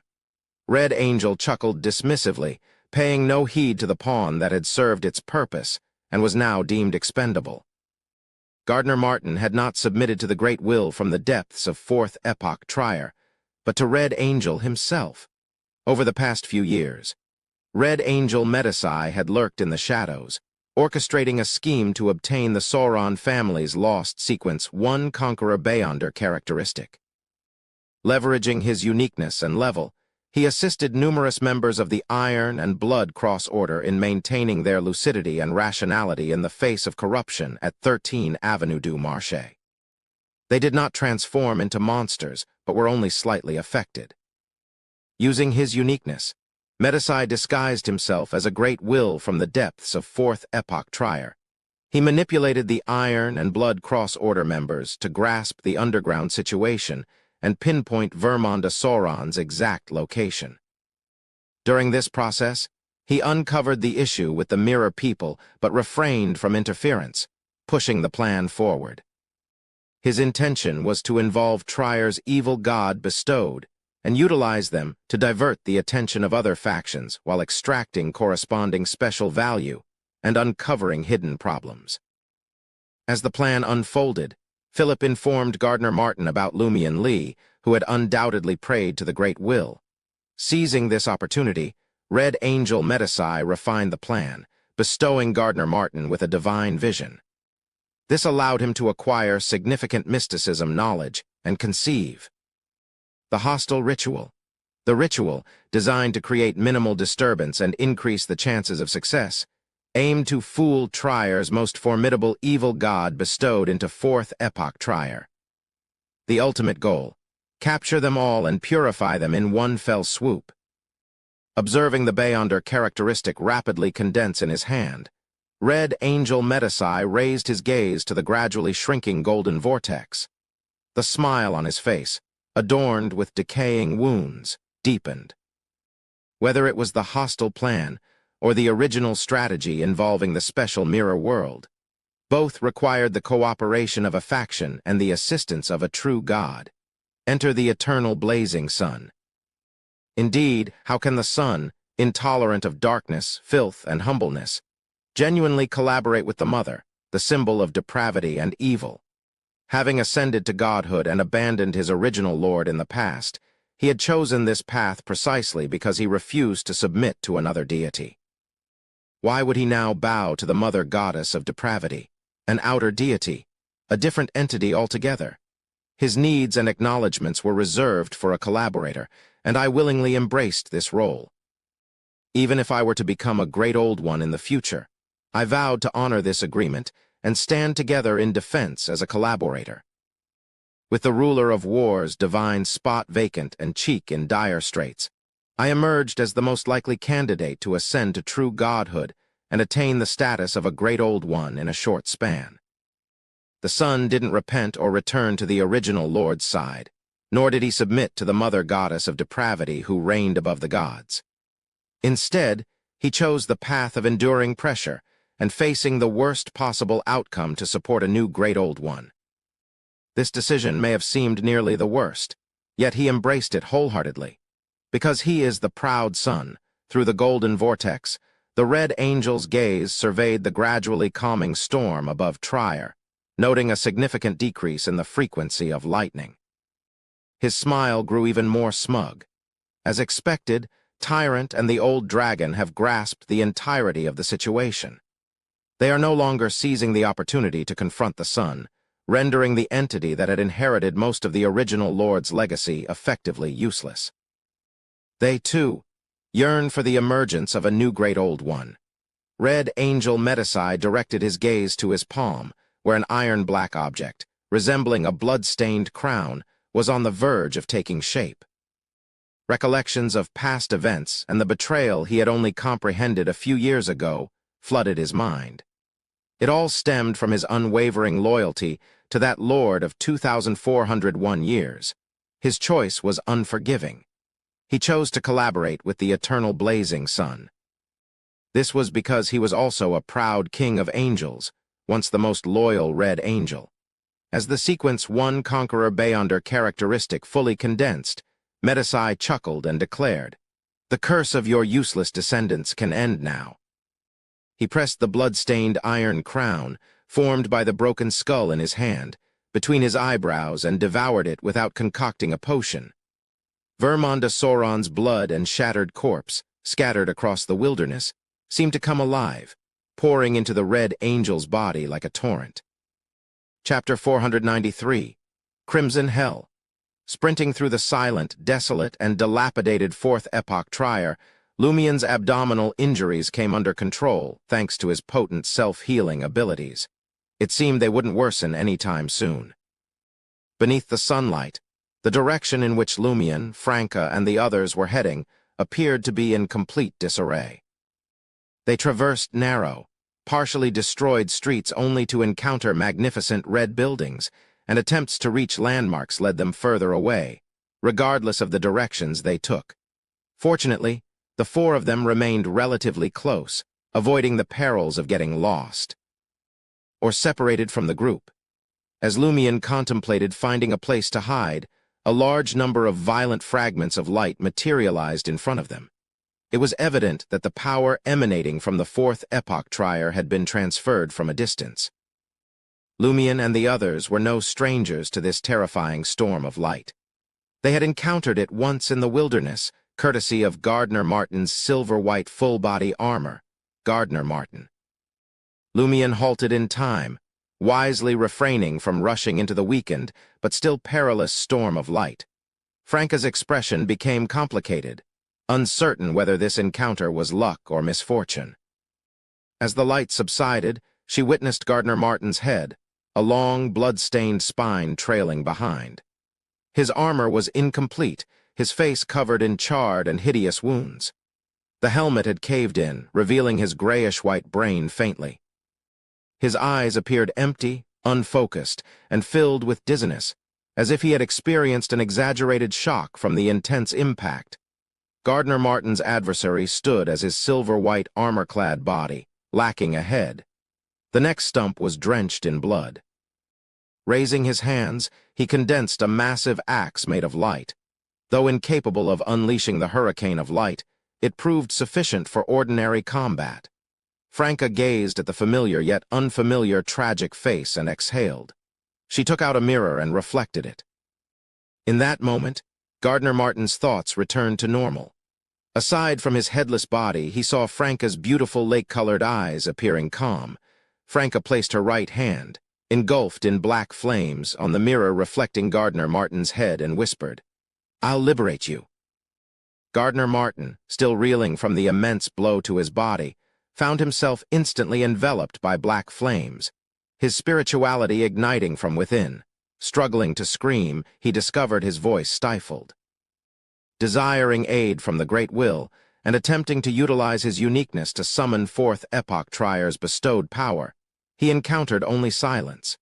With a whoosh, the headless Gardner Martin wielded the radiant axe, striking the head's face. The missing visor shattered, and the axe cleaved into the skull. Lumion, having taken a few steps to the side, raised his right hand, unleashing a crimson fireball, almost white, like a cannonball aimed at Gardner Martin's sunken skull. The fireball landed on the crack, exploding and tearing apart the unprotected grayish-white brain.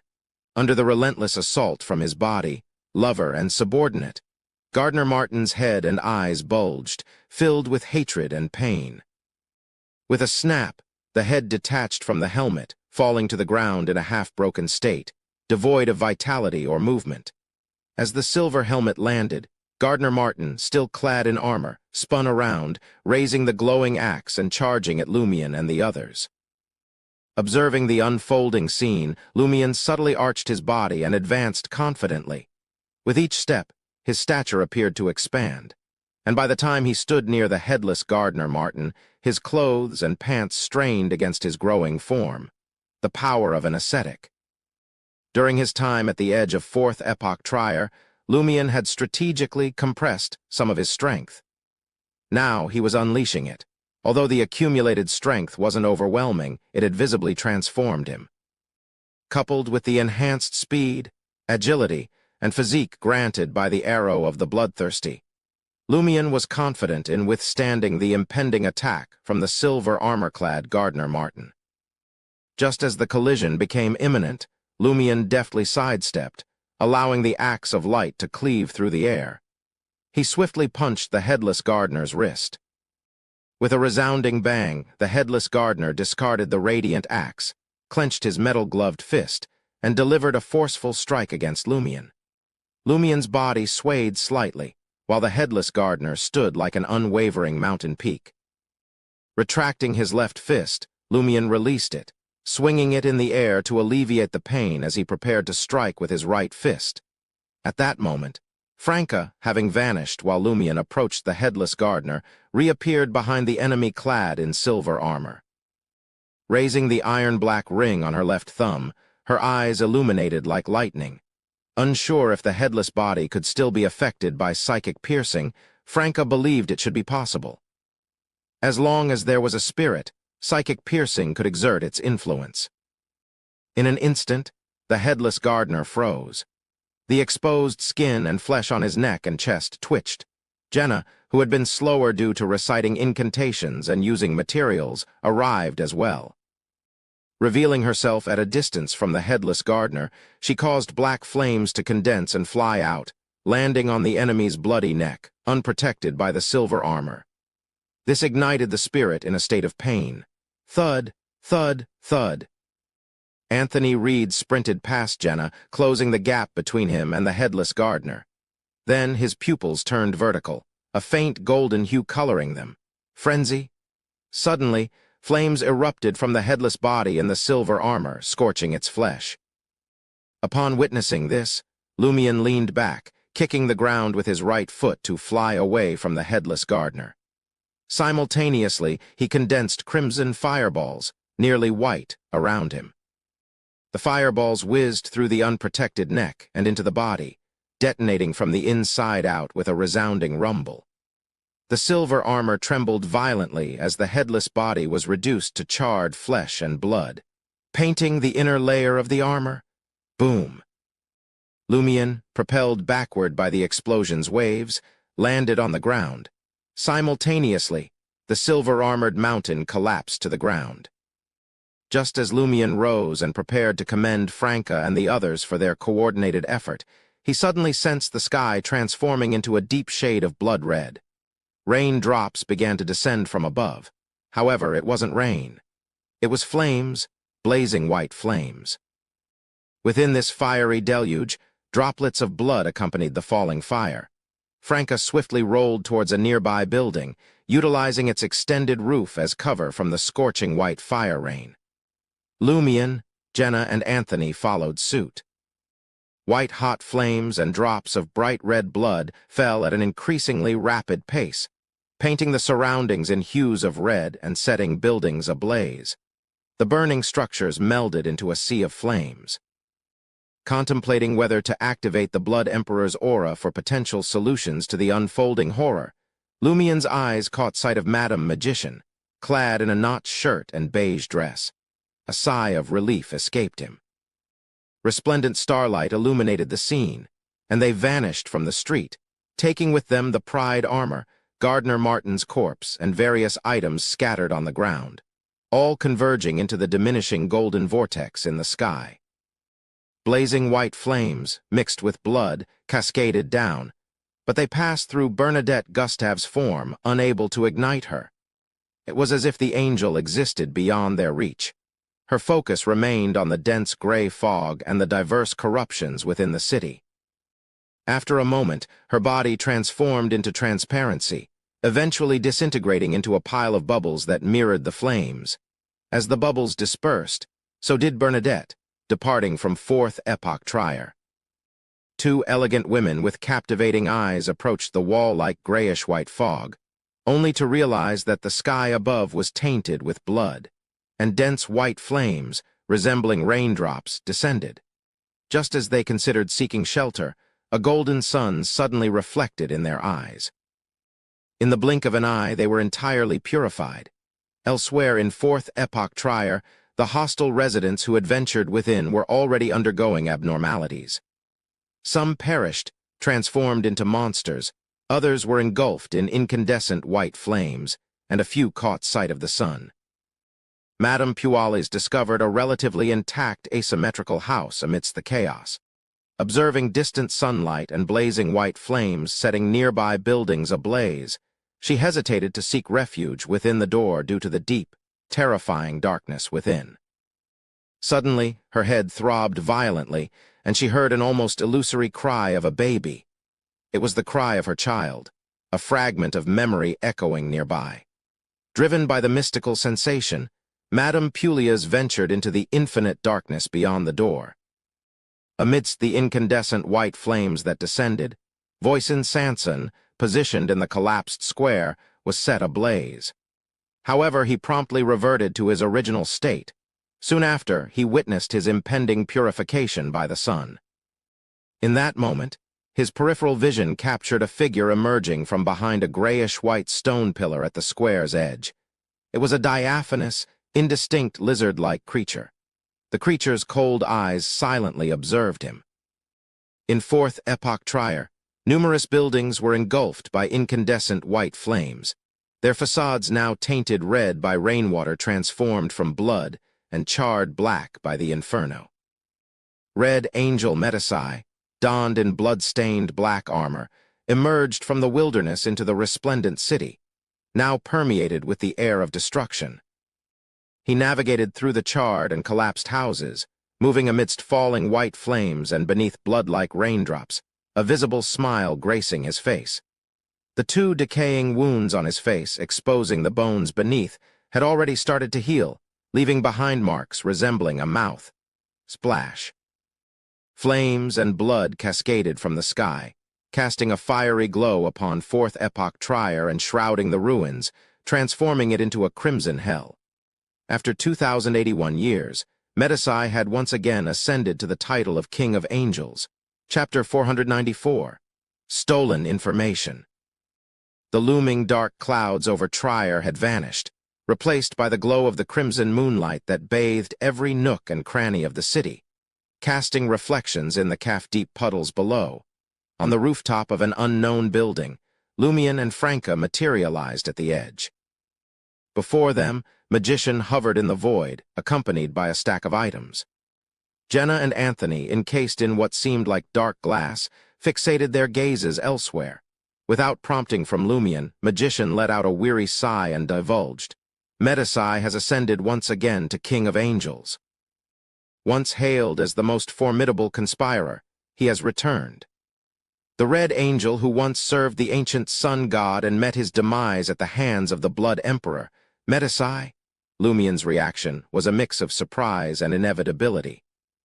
How could the angel of the Hunter pathway not be entangled in the affairs of the Sauron family's secrets and Fourth Epoch Trier? The existence of Albus Metasai was irrefutable proof. Lumion, previously under the impression that the clandestine nature of the hostile ritual and its premature commencement had prevented the Red Angel from exacting influence, now realized Metasai was apparently the ultimate victor.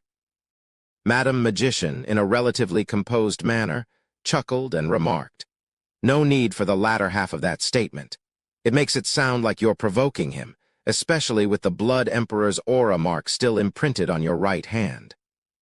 Franca, having heard Lumion's mention of the Metasai family, inquired out of curiosity, "What did the Red Angel do?" As she spoke, her eyes flitted towards Jenna and Anthony, only to realize they were oblivious to the conversation with Madam Magician, as if trapped in another dimension. Behind Franca, the water that had pooled on the rooftop began its gradual retreat, the drain's sloshing sounds echoing. Magician sighed. When the Einhorn family's angel, the powerhouses of the Iron and Blood Cross Order, and the sealed artifacts, along with the unique powers of the Fourth Epoch Trier, were on the brink of killing the out-of-control Vermond de Sauron. He seized the moment to terminate the entire battle and acquire the sequence 1 Beyonder characteristic. The blood-colored sky and the fiery rain you witnessed were the aftermath of his return as a King of Angels in Fourth Epoch Trier. That explains it. Lumion, recalling the situation, gained a first-hand understanding of the dread and power wielded by a King of Angels. At that moment, his feet were bare, lacking shoes and socks, the consequence of being transported to the painted world while asleep. The painted footwear he later wore was evidently short-lived. Pondering the recent events, he inquired, "Was that roaring giant the out-of-control Vermond de Sauron?" No wonder the roar had nearly rendered them unconscious. Thankfully, Mr. Fool's gray fog had provided protection. That's correct. Vermond de Sauron's loss of control and descent into the sealed underground marked the beginning of the Sauron family's downfall. While many details remain shrouded in mystery, the overall picture is becoming clearer. Angel of the Einhorn family. Lumion connected the dots, realizing that one of Elrose Einhorn and the Iron and Blood Cross Order's primary objectives was to break the seal, hunt the out-of-control Vermond de Sauron, and obtain the sequence 1 Beyonder characteristic. Lumion nodded thoughtfully and asked with uncertainty, "Did these powerhouses enter Fourth Epoch Trier through the hostile ritual?" Most of them accessed it through the underground leakage of Sal de Bal Brise triggered by the hostile ritual. The representative from the Einhorn family entered through the leakage deep within the underground palace of Red Swan Castle, but it's essentially a result of the chain reaction caused by the hostile ritual. As for how the Red Angel entered, that remains unknown to me. Magician's expression turned serious. However, there's reason to believe that the hostile ritual was orchestrated by the Red Angel. He manipulated the Iron and Blood Cross Order and Gardner Martin, truly befitting the entity that once guided and watched over Ammon. Lumion felt a surge of enlightenment, finding that many previously confusing details now made more sense. Franca's emotions were a mix of complexity. Madame Magician, glancing at them, offered consolation. Regardless of the circumstances, our actions accelerated the hostile ritual, mitigating the damage this plan inflicted on Trier. In the entire market district, only a handful of night duty personnel from places like Le Marché du Quartier du Gentleman and Rist docks bore the brunt of the disaster. Some soldiers lost their lives in other areas. Overall, the impact was mainly financial. Our efforts were not in vain. She smiled self-deprecatingly and gazed up at the sky. The only unexpected thing was that they chose to cooperate. They, Lumion and Franca, thought inwardly. Eager to uncover who the Red Angel collaborated with, they realized that Madame Magician had no intention of revealing that information.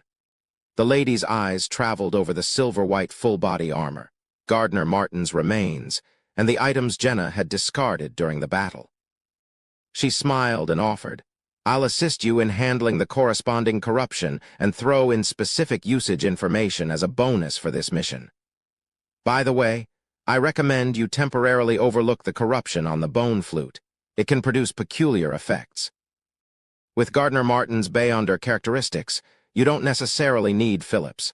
Plus, your unique attributes can effectively counteract the negative effects of the bone flute." The last sentence was directed at Lumion. Observing Lumion's nod, Magician continued. "This wooden box serves as an under-the-table transaction. It's not meant for combat, but it can resolve many issues that violence can't under specific circumstances. I'll jot down the details and have the messenger send them over." The mirror fragments left behind by Mirror Gardner are closely tied to the special mirror world in 4th Epoch Trier. My intuition suggests it might be linked to the current state of the primordial demoness. As for this armor, it's quite special. Wearing it will lead to some fortuitous encounters. Heh.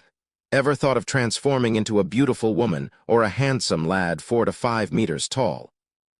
After playfully providing basic information about the various items, Magician nodded slightly and added, "Once I'm done, I'll send them back along with the information, and you'll receive an official reward.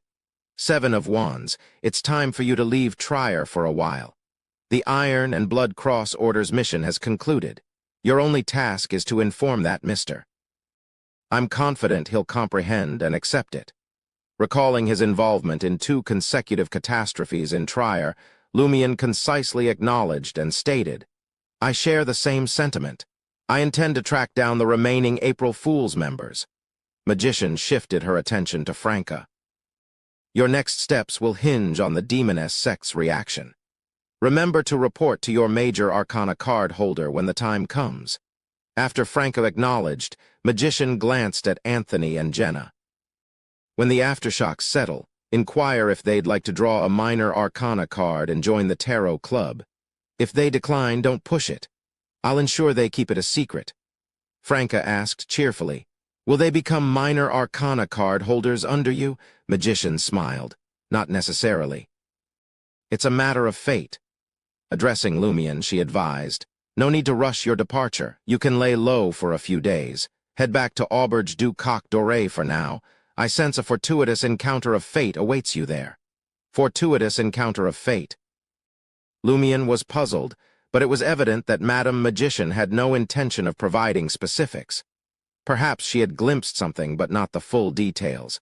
In the next moment, Madame Magician and the objects around her dissolved into starlight and disappeared. How surreal. Franca remarked genuinely. Turning to Lumion with a pensive expression, she mused, "Do you think Madame Magician might be the angel of stars from the Church's Bible?" "No way," Lumion instinctively responded before sinking into contemplation. Rue Anarchy, Auberge du Coq Doré. As Lumion ascended to the 2nd floor, he noticed a figure crouched outside his door. It was a chubby, earnest-looking 7- or 8-year-old boy, toting a dark-red school bag. Ludwig? Baron Brignise's monstrous adopted son. Lumion furrowed his brows and approached. "What's the matter?" Ludwig, with his yellow hair and brown eyes, stood up and implored, "Can you help me leave Trier? I don't want to stay in the Church of Knowledge any longer. I don't want to be under Brignise's control. I don't want to deal with homework or tests. I can reward you." Reward. Lumion arched an eyebrow. Could this be the fortuitous encounter of fate Madam Magician mentioned? Ludwig vigorously nodded. Yes. Without hesitation, he unzipped the dark red hard school bag, revealing a stack of papers. I stole this from the Church of Knowledge. No, I brought it here. Lumion extended his hand, accepting the papers, and quickly scanned the front page. Number 01. Name, Deity's Fallen Banner, Salinger's Blood Banner. Danger grade, 0, extremely dangerous. It's of the highest importance and of the highest confidentiality. It is not to be inquired, disseminated, described, or spied.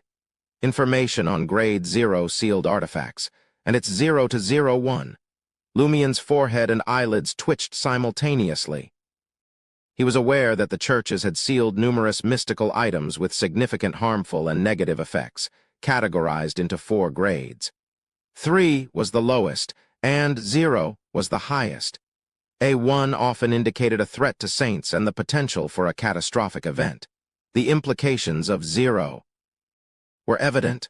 Lumion's gaze shot up to Ludwig, realizing that the boy's face betrayed nothing out of the ordinary, only pleading. He lowered his head, swiftly absorbing the rest of the content. Security clearance. Only messengers of God. Sealed method. Place it in an underground mausoleum with a large number of soldier mannequins.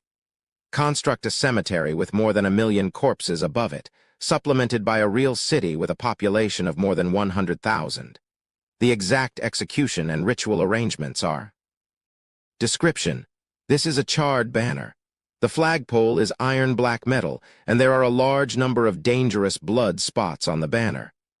Beyonders with strength surpassing sequence 5 are forbidden from approaching. Warning. Beyonders with strength surpassing sequence 5 are forbidden from approaching. The experimentalist responsible for changing the soldier mannequins must be blindfolded and carry a lantern. If the lantern is extinguished, the experimentalist will vanish. Everyone who knows him will believe that he's long dead. If he's not blindfolded, the one who leaves the mausoleum will be a monster resembling him. The city of exiles, Morora, on the surface often encounters extreme weather, including but not limited to hurricanes, torrential rain, earthquakes, and volcanic eruptions. There were originally no volcanoes around Morora. The inhabitants of Morora are unusually belligerent. There are numerous duels with fatal casualties every day, and protests and riots occur more than 6 times a year. The residents of Morora have no intention of leaving this city. At any moment, according to ancient texts, it has witnessed the demise of at least 2 true gods. Damn it, can I even read this? The more Lumion read, the more alarmed he became. He looked at Ludwig in bewilderment and questioned once more. Did you really steal it? Could information of this gravity be stolen so easily? Ludwig, looking like a child, wanted to retort, but he nodded sincerely. Yes. Frowning at the boy, Lumion fell into a profound silence. End of volume. Conspirer, Chapter 495, Distribution. O merciful Father, I implore your mercy for the transgressions I've made, in apartment 601, 3 Rue des Blouses Blanches. Lumion, Franca, Jenna, and Anthony fell silent as they stared at the gleaming, full-body silver armor before them. Before delving into the details, they had already sensed the power emanating from the sealed artifact. The brief yet potent hurricane of light it unleashed was a deadly force. Even Gardner Martin, a Sequence 5 Reaper, was willing to trade other mystical items for its might. However, upon scrutinizing the information provided, their initial enthusiasm waned, and they instinctively distanced themselves from the armor named Pride. Within the sealed artifact information was a stark warning in red ink. The curse of betrayal originates from a deity's intense aversion and hatred before their demise. Even angels can't fully escape its grasp, only mitigating the negative effects to a certain extent. The sole solution is to shatter the armor and restore it to a pure Beyonder characteristic. However, this means losing its uniqueness. For instance, the ability to use Hurricane of Light again in just 2 minutes without delay. Moreover, those Beyonders who advance by consuming a potion derived from that Beyonder characteristic will endure reasonable but not too severe betrayal for an extended period. Recalling Gardner Martin's tragic end, Franca, initially skeptical, now felt an unexplained fear.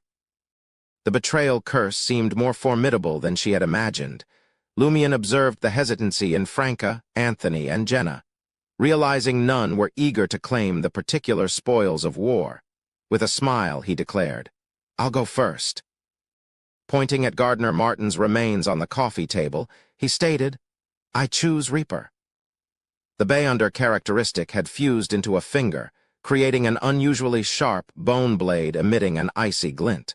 The holder needed to be cautious to avoid accidental injury.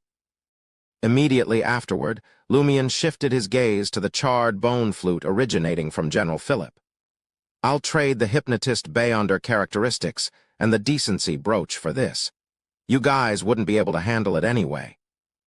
Per Madam Magician's intel, while the bone flute held significant power and uniqueness, it carried the risk of bringing misfortune in the form of injuries, death, and other grisly calamities.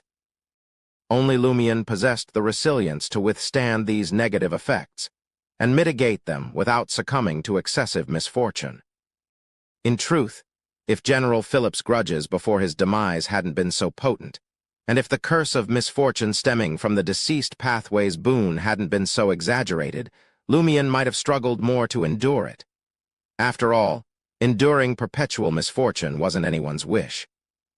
Even if it wasn't lethal, it would still lead to considerable trouble. Experiencing excessive bad luck was akin to tempting the fate intertwined with Termaboros, a fate deeply connected to Lumion. The potency of the bone flute wasn't sufficient to affect an angel.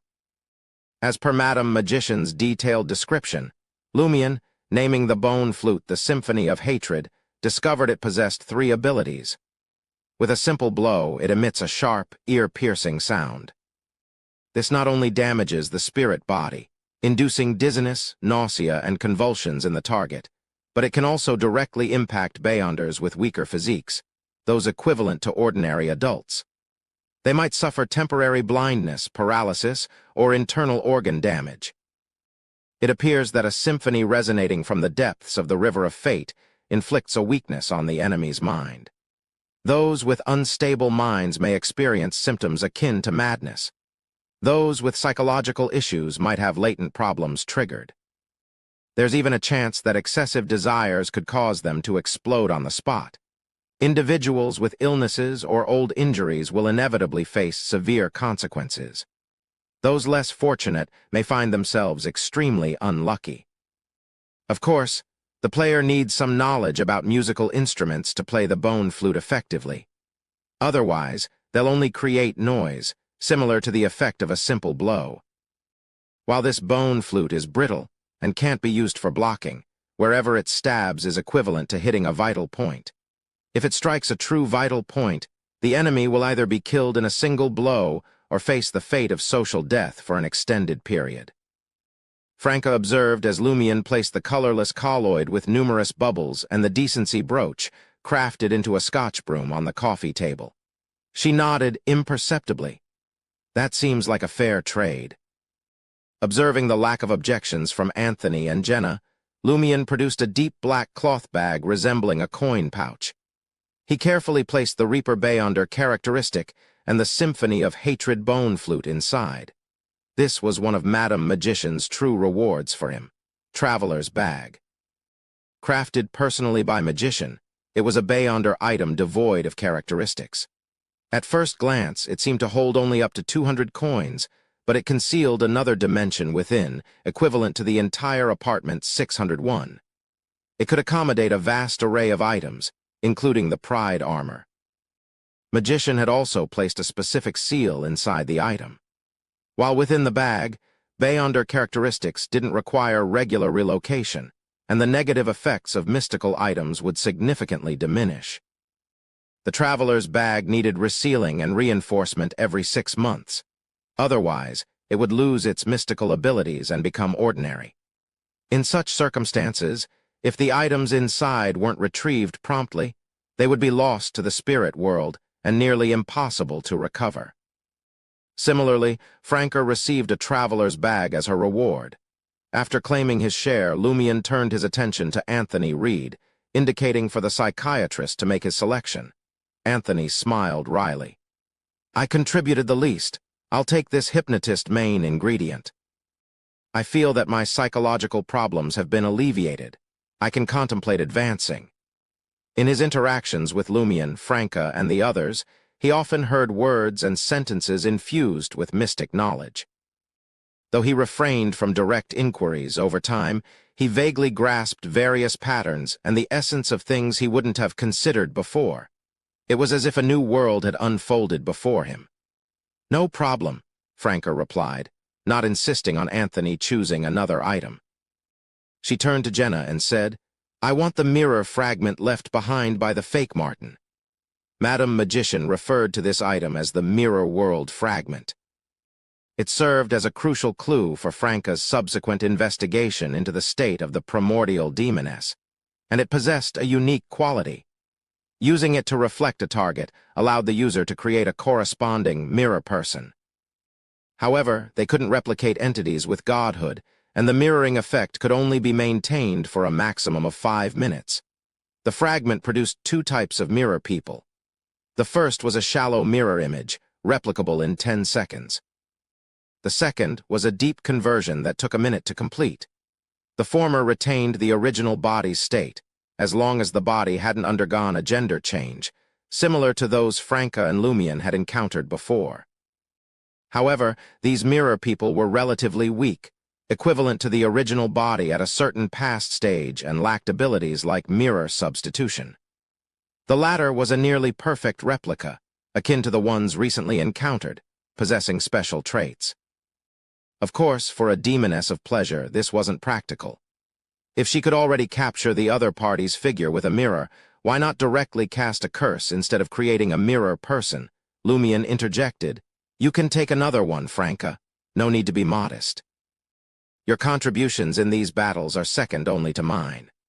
"What do you mean, second only to you?" Franca scoffed, pushing the decency brooch in her direction. The only remaining spoils of war were the small, dark-painted wooden box, each side adorned with a membrane curtain and the pride armor. Jenna swiftly made her choice and selected the authority holders under the table transaction. According to Lumian, her lucky gold coin no longer carried any additional luck. Its usefulness was now limited to specific situations. Recognizing this, she didn't believe she could resist the betrayal curse of the pride armor. Jenna understood the importance of not being overly prideful and blindly relying on luck, taking Gardner Martin's fate as a sobering lesson. The usage of authority holders under the table transaction involved grasping valuable items with one's hand, inserting them into the dark wooden box through the side curtain, handing it to the outstretched palm-like object, and stating one's requirements. This process simplified complex matters and eased difficult transactions. However, one needed to have a clear, achievable target. No vague requests were allowed. For example, directly stating a desire for a specific Beyonder characteristic or mystical item was useless. Users had to find the corresponding Beyonder characteristic or mystical item, fail to reach a deal, and then make their request. This approach involved changing the seller's mind with a high chance of securing a steep discount. The under-the-table transaction had various applications, even allowing 2 individuals with deep grudges to reconcile by shaking hands inside the box, though the individual shaking hands wasn't actually the other party. Authority holders under the table transaction was an active remnant of boon powers, and without Beyonder characteristics, it could only be used 9 more times. The downside was that each use increased the likelihood of encountering evil creatures like demons in future transactions. As Jenna stowed away the authority holders under the table transaction, Franca smiled and said, "I wish to use the decency brooch to exchange for the black primordial demoness figurine. Or would you prefer to zero your debt as an exchange?" Following Madam Judgment's suggestion, Franca intended to use this unique figurine to gauge the demoness sect's reaction and potentially exchange it for their rewards. "This is everyone's spoils of war," Jenna responded in confusion. Franca grinned and explained, No, it's yours. Back then, only you with the lucky gold coin could hold it, so it's rightfully yours. To put it simply, this is a gain from luck. Jenna glanced at Lumion and Anthony, finding their nods of agreement. She muttered, "Damn it, you're making me feel embarrassed. I want the decency brooch." Only by personally paying off a debt does it become meaningful. As she spoke, Jenna handed the black primordial demoness figurine to Franca and stowed away the decency brooch, carved into a Scotch broom. Finally, the group directed their attention to the silver-white pride armor, and a contemplative silence ensued once again. After a lengthy pause, Franca exclaimed, "Seal, keep it. Treat it as a communal item that anyone can use. Only the both of us can carry it conveniently now. Besides, you're about to head to Port Santa in Fainapotter's Gaia province. You can't borrow my mirror substitution anymore. This armor will be very useful in critical moments." Lumion had already made the decision to investigate the sea prayer ritual in Port Santa, Fainapotter Kingdom's Gaia province, and search for traces of the April Fool's Key members, Bard and Ultraman. Chapter 496. Sin. Lumion commented nonchalantly towards Franca's suggestion. "That works too. In the future, if anyone wants to use this armor, I'll teleport it to you." "What's this called?"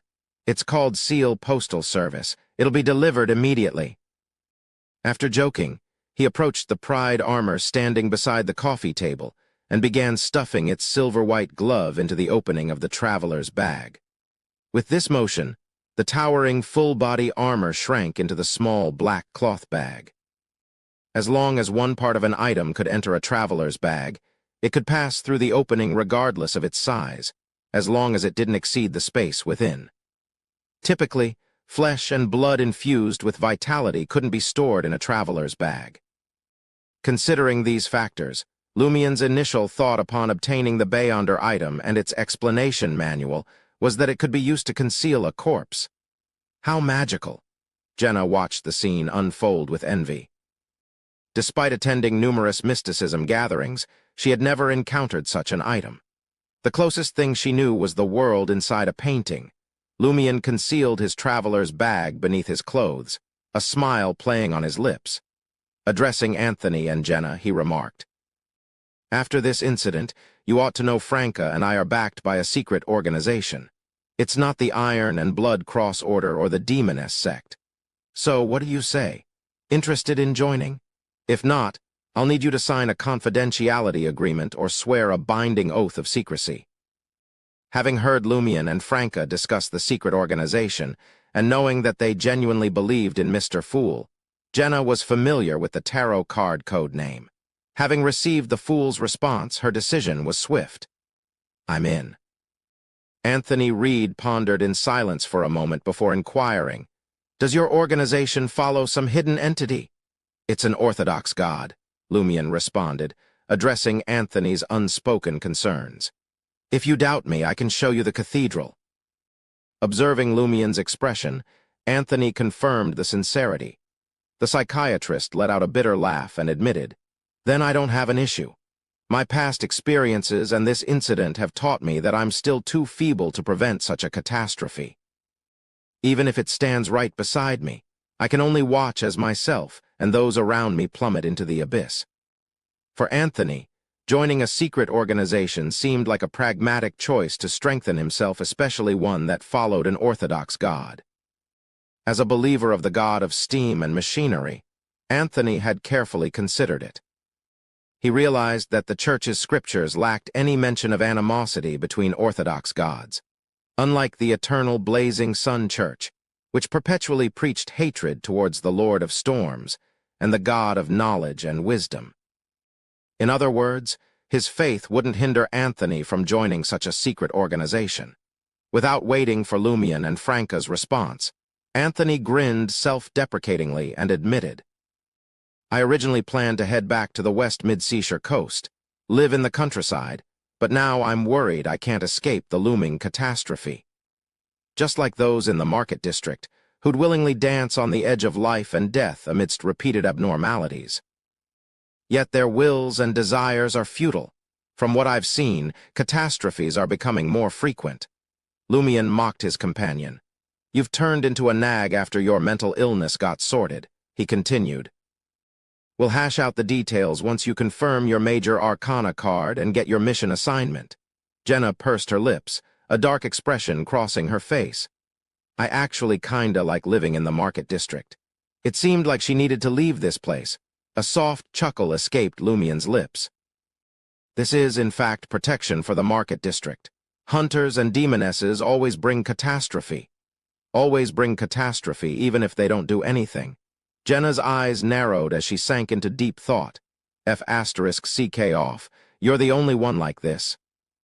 Franca cursed, a mix of irritation and amusement. In the past few months, most catastrophes in the Market District had orbited around Seal. What did it have to do with Jenna and me?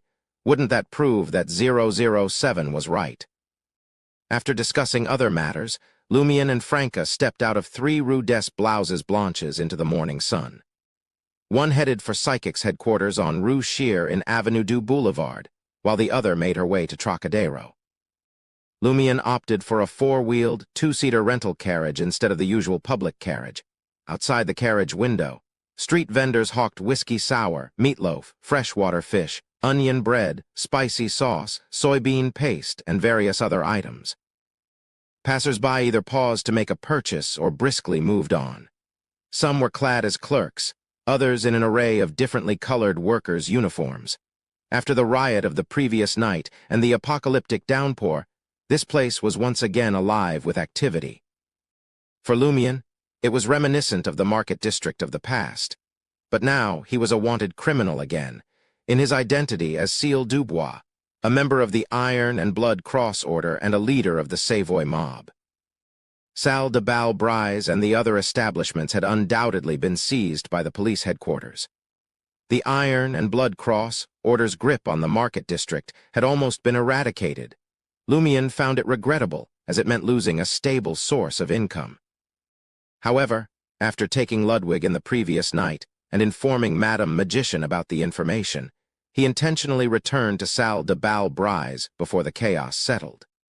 He secured 30,000 Verldor from the safe, bringing his total to 75,000 Verldor and 1,000 gold. Lumien's mind wandered as he observed the passers-by and listened to the vendors' pitches. After reporting the previous night's matters to Mr. K and obtaining the Aurora Order Oracle's approval, he planned to leave Trier for the Phaenopotter Kingdom. Before embarking on his journey, he had 3 priorities. Firstly, he needed to locate Lugano Toscano, who had lost his job again, and inquire if he was willing to accompany him to the Phaenopotter Kingdom's Port Santa. This Sequence 8 doctor, often journeying to the Phaenopotter Kingdom, was fluent in Highlander. Lumien, knowing only Intision and Ancient Faesac, risked communication challenges without him, having to resort to body language. Secondly, he awaited Jenna and Anthony's Major Arcana card missions to see if they could collaborate and assist each other. Thirdly, he planned to use the messenger-related spirit world creature information that came with the Reaper formula from Madame Magician to attempt gaining a messenger.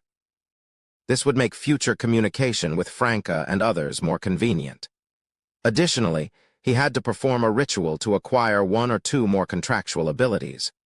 On Avenue du Boulevard, at 19 Rue Shear, beneath the luxurious beige house, Lumien met Mr. K once again in the basement.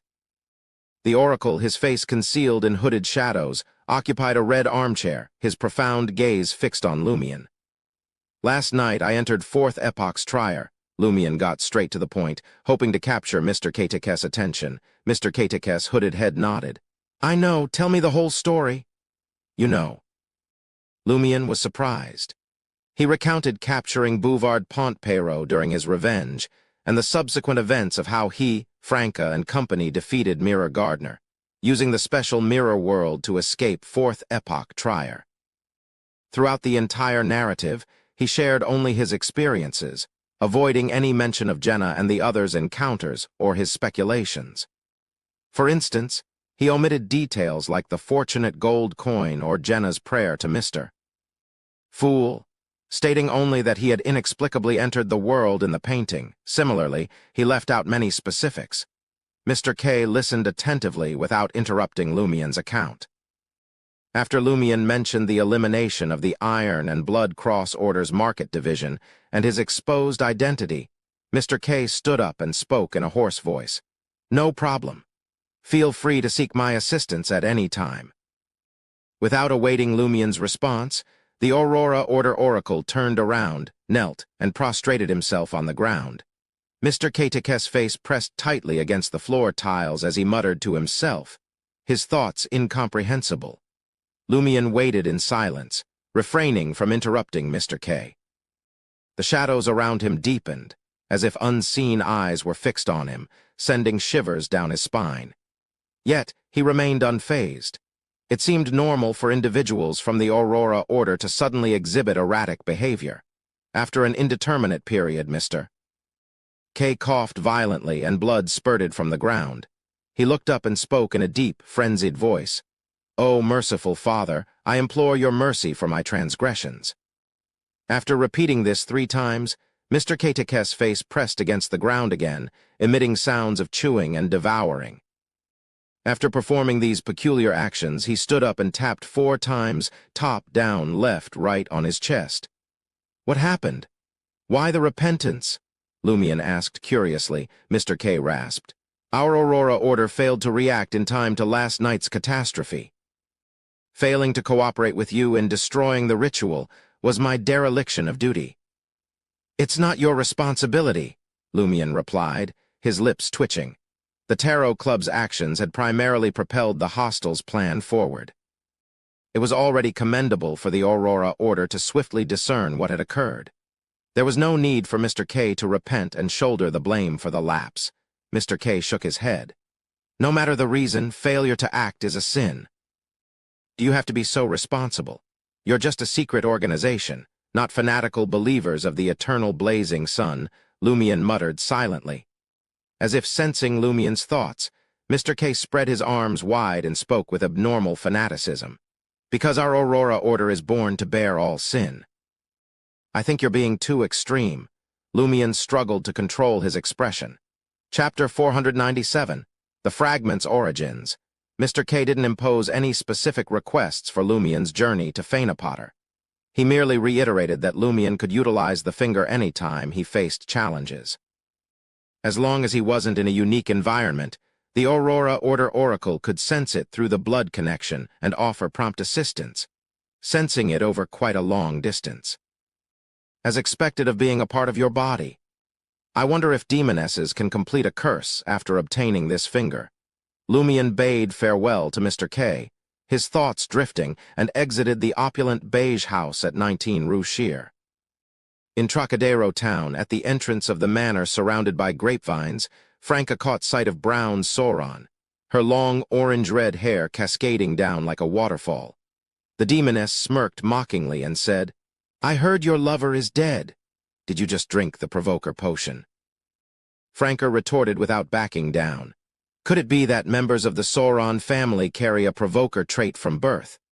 Without waiting for Brown's response, Franca walked past her, chuckling. "Yes, Gardner Martin is indeed dead. I killed him myself." Brown's pupils dilated as she turned her head in surprise to gaze upon Franca's side profile. She saw that the new demoness had a faint smile on her face, but her eyes were deep and dark, a mix of pleasure and pain, solemn and ruthless. Franca considered adding, "I was even present to hear your ancestors scream while being killed." But that would expose her grasp of extensive secret intel and mysticism knowledge that she ought not to have at her level. It would arouse the demoness sect's suspicion, so she abandoned the idea. As she advanced, she smiled and said, "Then, I found the item Gardner Martin and his collaborators smuggled into Trier through the catacombs." "You found it? What is it?"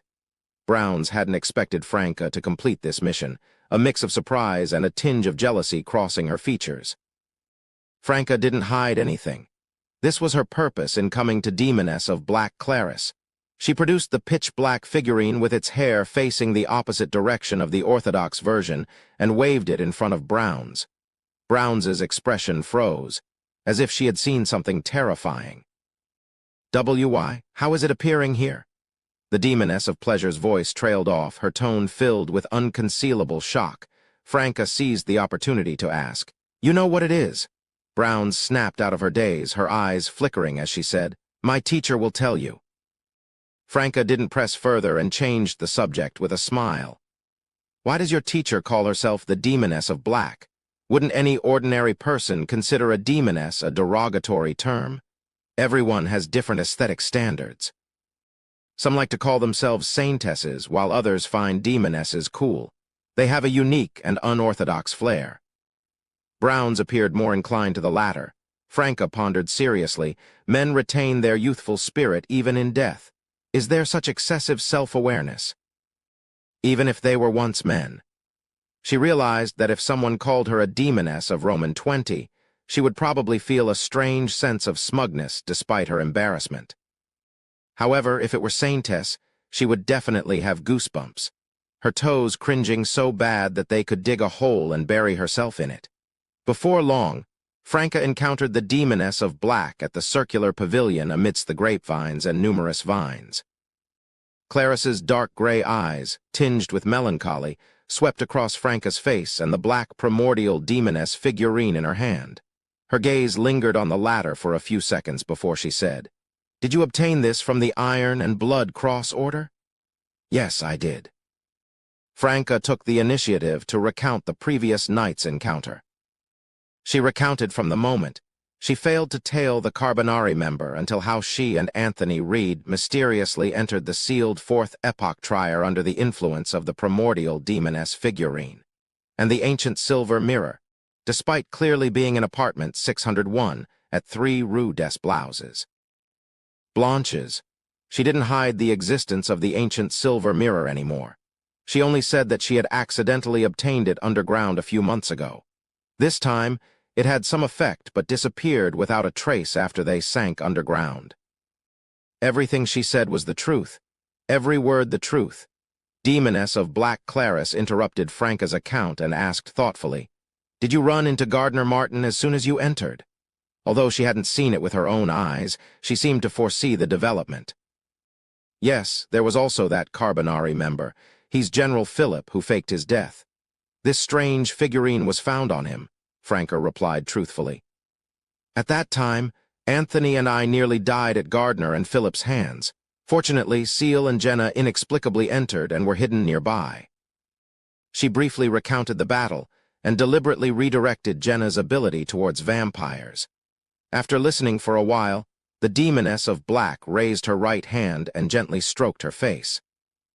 "You said that there was an area in the wilderness with chaotic weather in the distance, and there was a giant figure surrounded by hurricanes and thick fog."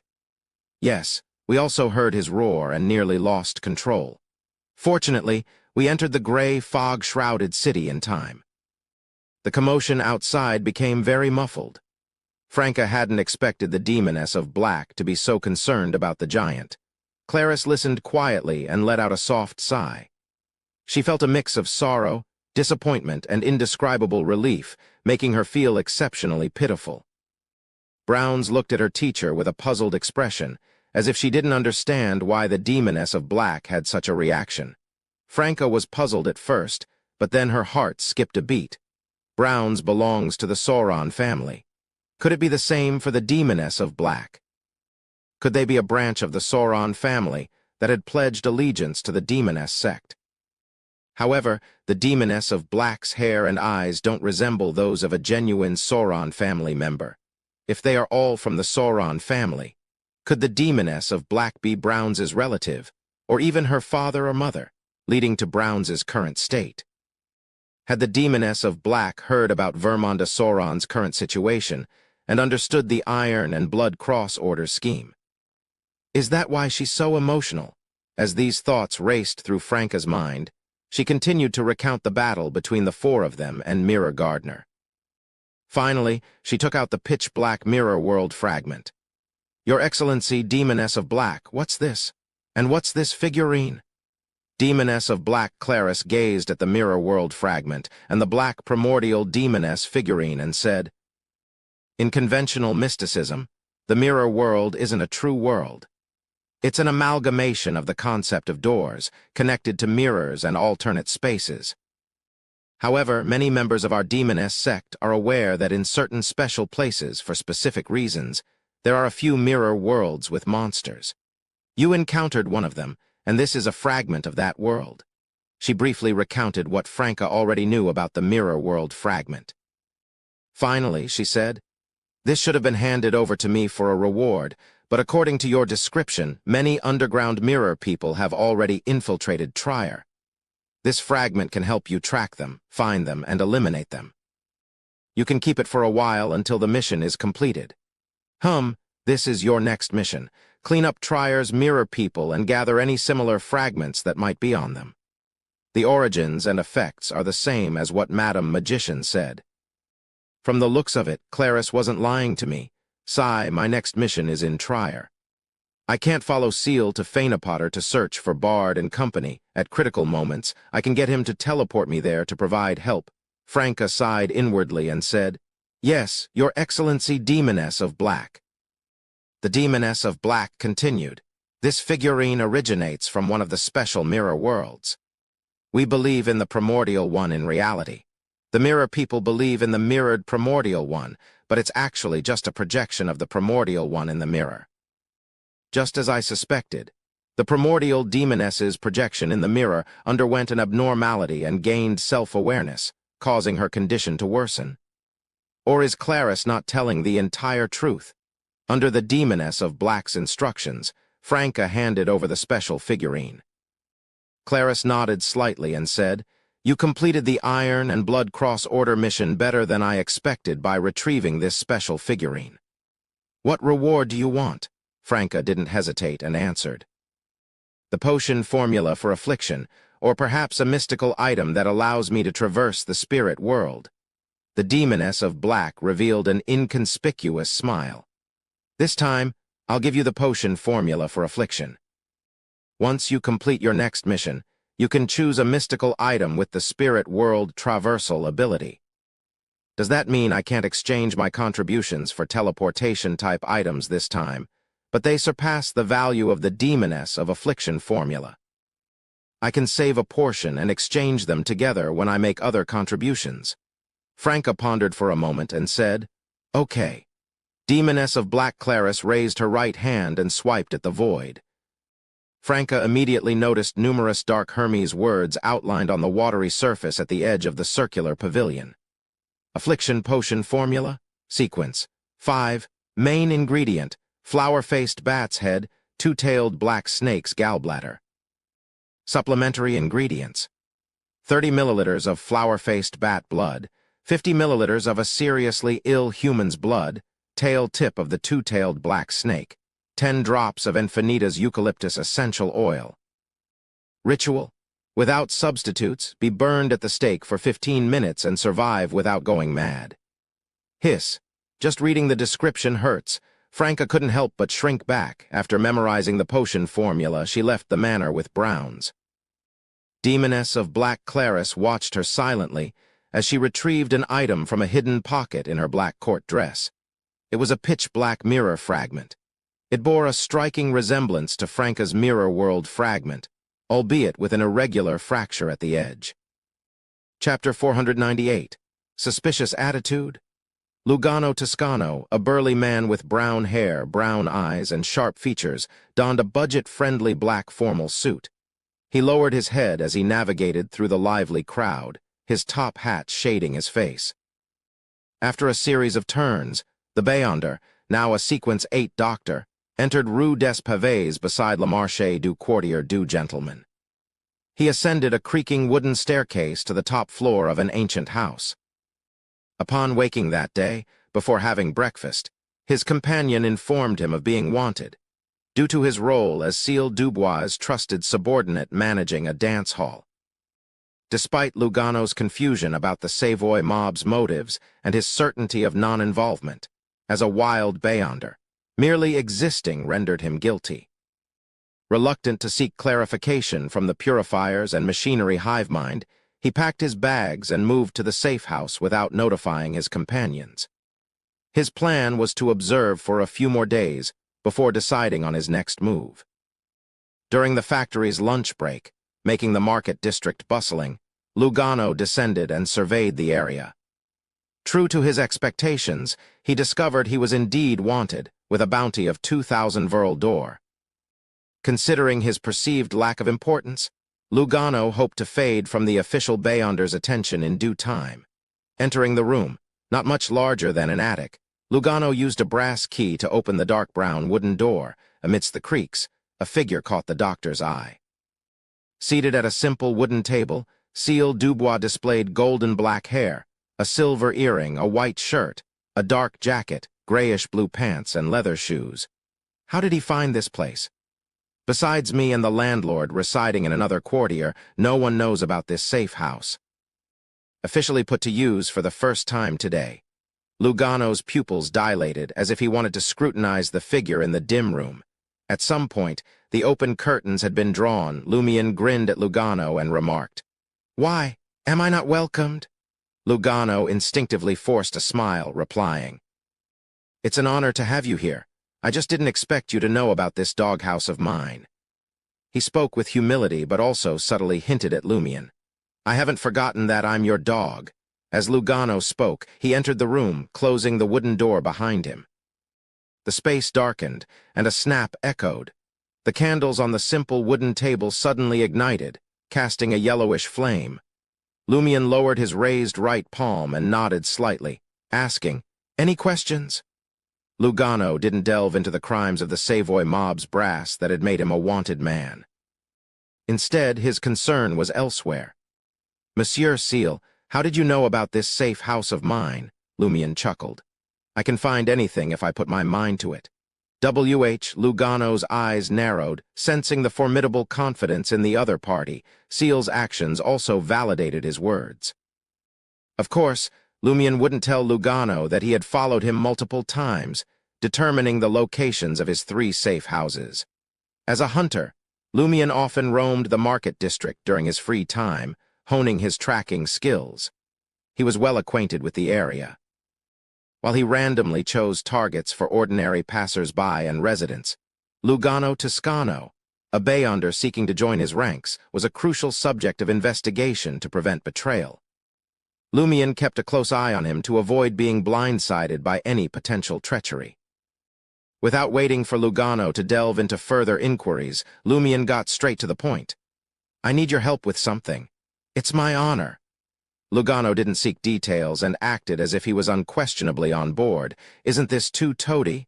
I'm now a wanted criminal. Without Salle de Bal-Brise and other businesses, it's impossible for me to provide any more resources." Lumian stroked his chin with his right hand. "I need to make a trip to the Fainapotter Kingdom. I wish for you to be my translator." Lugano promptly responded, "No problem." "Is that so?" "But I have a problem." Lumian, a conspirer, grew suspicious of Lugano's unquestioning loyalty, given the lack of inquiry or discussion about returns. He instantly became highly focused. Could it be that this fellow, like Ludwig, has been sent by some faction to interact with me? Lumian raised his eyebrows and smiled. "I thought you'd refuse. After all, you've already become a doctor. Even without taking any risks, you can lead a very good life. Doctors could use superpowers to treat illnesses and injuries, easily sustaining themselves in any country or city." Lugano said sheepishly, "I'm also wanted. I'm planning to find a place to hide before returning to Trier. Besides, I believe you'll reward me handsomely. Although doctors can treat illnesses, we can't use Beyonder powers openly. That would attract the attention of official Beyonders unless we only dabble in the black market. The best choice is to forge a doctor's license and open a clinic. Add on Beyonder powers while providing regular treatment. However, it will require a large sum of starting funds and sufficient medical knowledge. I already have the latter. As for the former, I've just exchanged all my savings for the main and supplementary ingredients for the doctor potion." As he spoke, Lugano's smile ingratiated. "Once I become a renowned doctor in Trier, I'll earn at least 200,000 Vril d'Or annually. That way, I won't have to adventure anymore. Even if I don't want to become too famous and attract the attention of official Beyonders, it'll be easy for me to earn 40,000 to 50,000 Vril d'Or a year." "You're quite familiar with Trier's doctor incomes?" Lumian gazed at Lugano's face, his doubts dissipating but still lingering. He quickly made up his mind and stood up slowly. "Excellent. Wait 3 days for me here. I'll come to you after I'm done with other matters. When the time comes, I'll pay you a 5,000 Verldor advance. When I don't need your translation services, I'll give you another 5,000 Verldor. If there's a battle midway, you can divide the spoils of war according to rules between adventurers. I'll provide further compensation later, no less than 5,000 Verldor. All right, Monsieur Seal." Lugano escorted Lumian out of the room with a smile. Throughout this process, Lumian observed Doctor's expressions and actions from the corner of his eye, but he didn't detect any abnormalities. Is this really how he is? There's nothing abnormal about him, or is his acting skills good enough? Lumian looked ahead and descended the stairs steadily. Jenna didn't linger in apartment 601 at 3 Rue des Blouses Blanches. She swiftly packed her belongings, intending to transfer to Franca's safe house in Quartier de la Cathédrale commemorative. Despite being a leader of the Savoy mob and Gardner Martin's mistress, Franca strangely hadn't become a wanted criminal. However, the demoness of pleasure anticipated that she might face arrest by official Beyonders at her residence soon. Therefore, Franca had prepared to move to Trocadero town, having packed her own belongings and Jenna's luggage into a traveler's bag for a quick escape. Carrying a brown suitcase, Jenna entered Rue des Blouses Blanches and noticed peculiar symbols in a side alley, resembling child's graffiti, a sign of the purifier's request for a meeting. Jenna hesitated as she walked forward. Although she had discussed with Lumian, Franca, and Anthony what to say about the previous night's encounter, meeting official Beyonders still felt risky. The unease lingered. After nearly 10 minutes of contemplation, Jenna let out a soft sigh and turned onto Avenue du Marché, making her way towards the alley behind Église Saint-Trobert, the designated meeting venue. Her brother Julian was still in Port-le-Sueur and would return to Trier in a few months. Jenna aimed to avoid implicating her remaining relative and wanted him to live free from hiding and fear.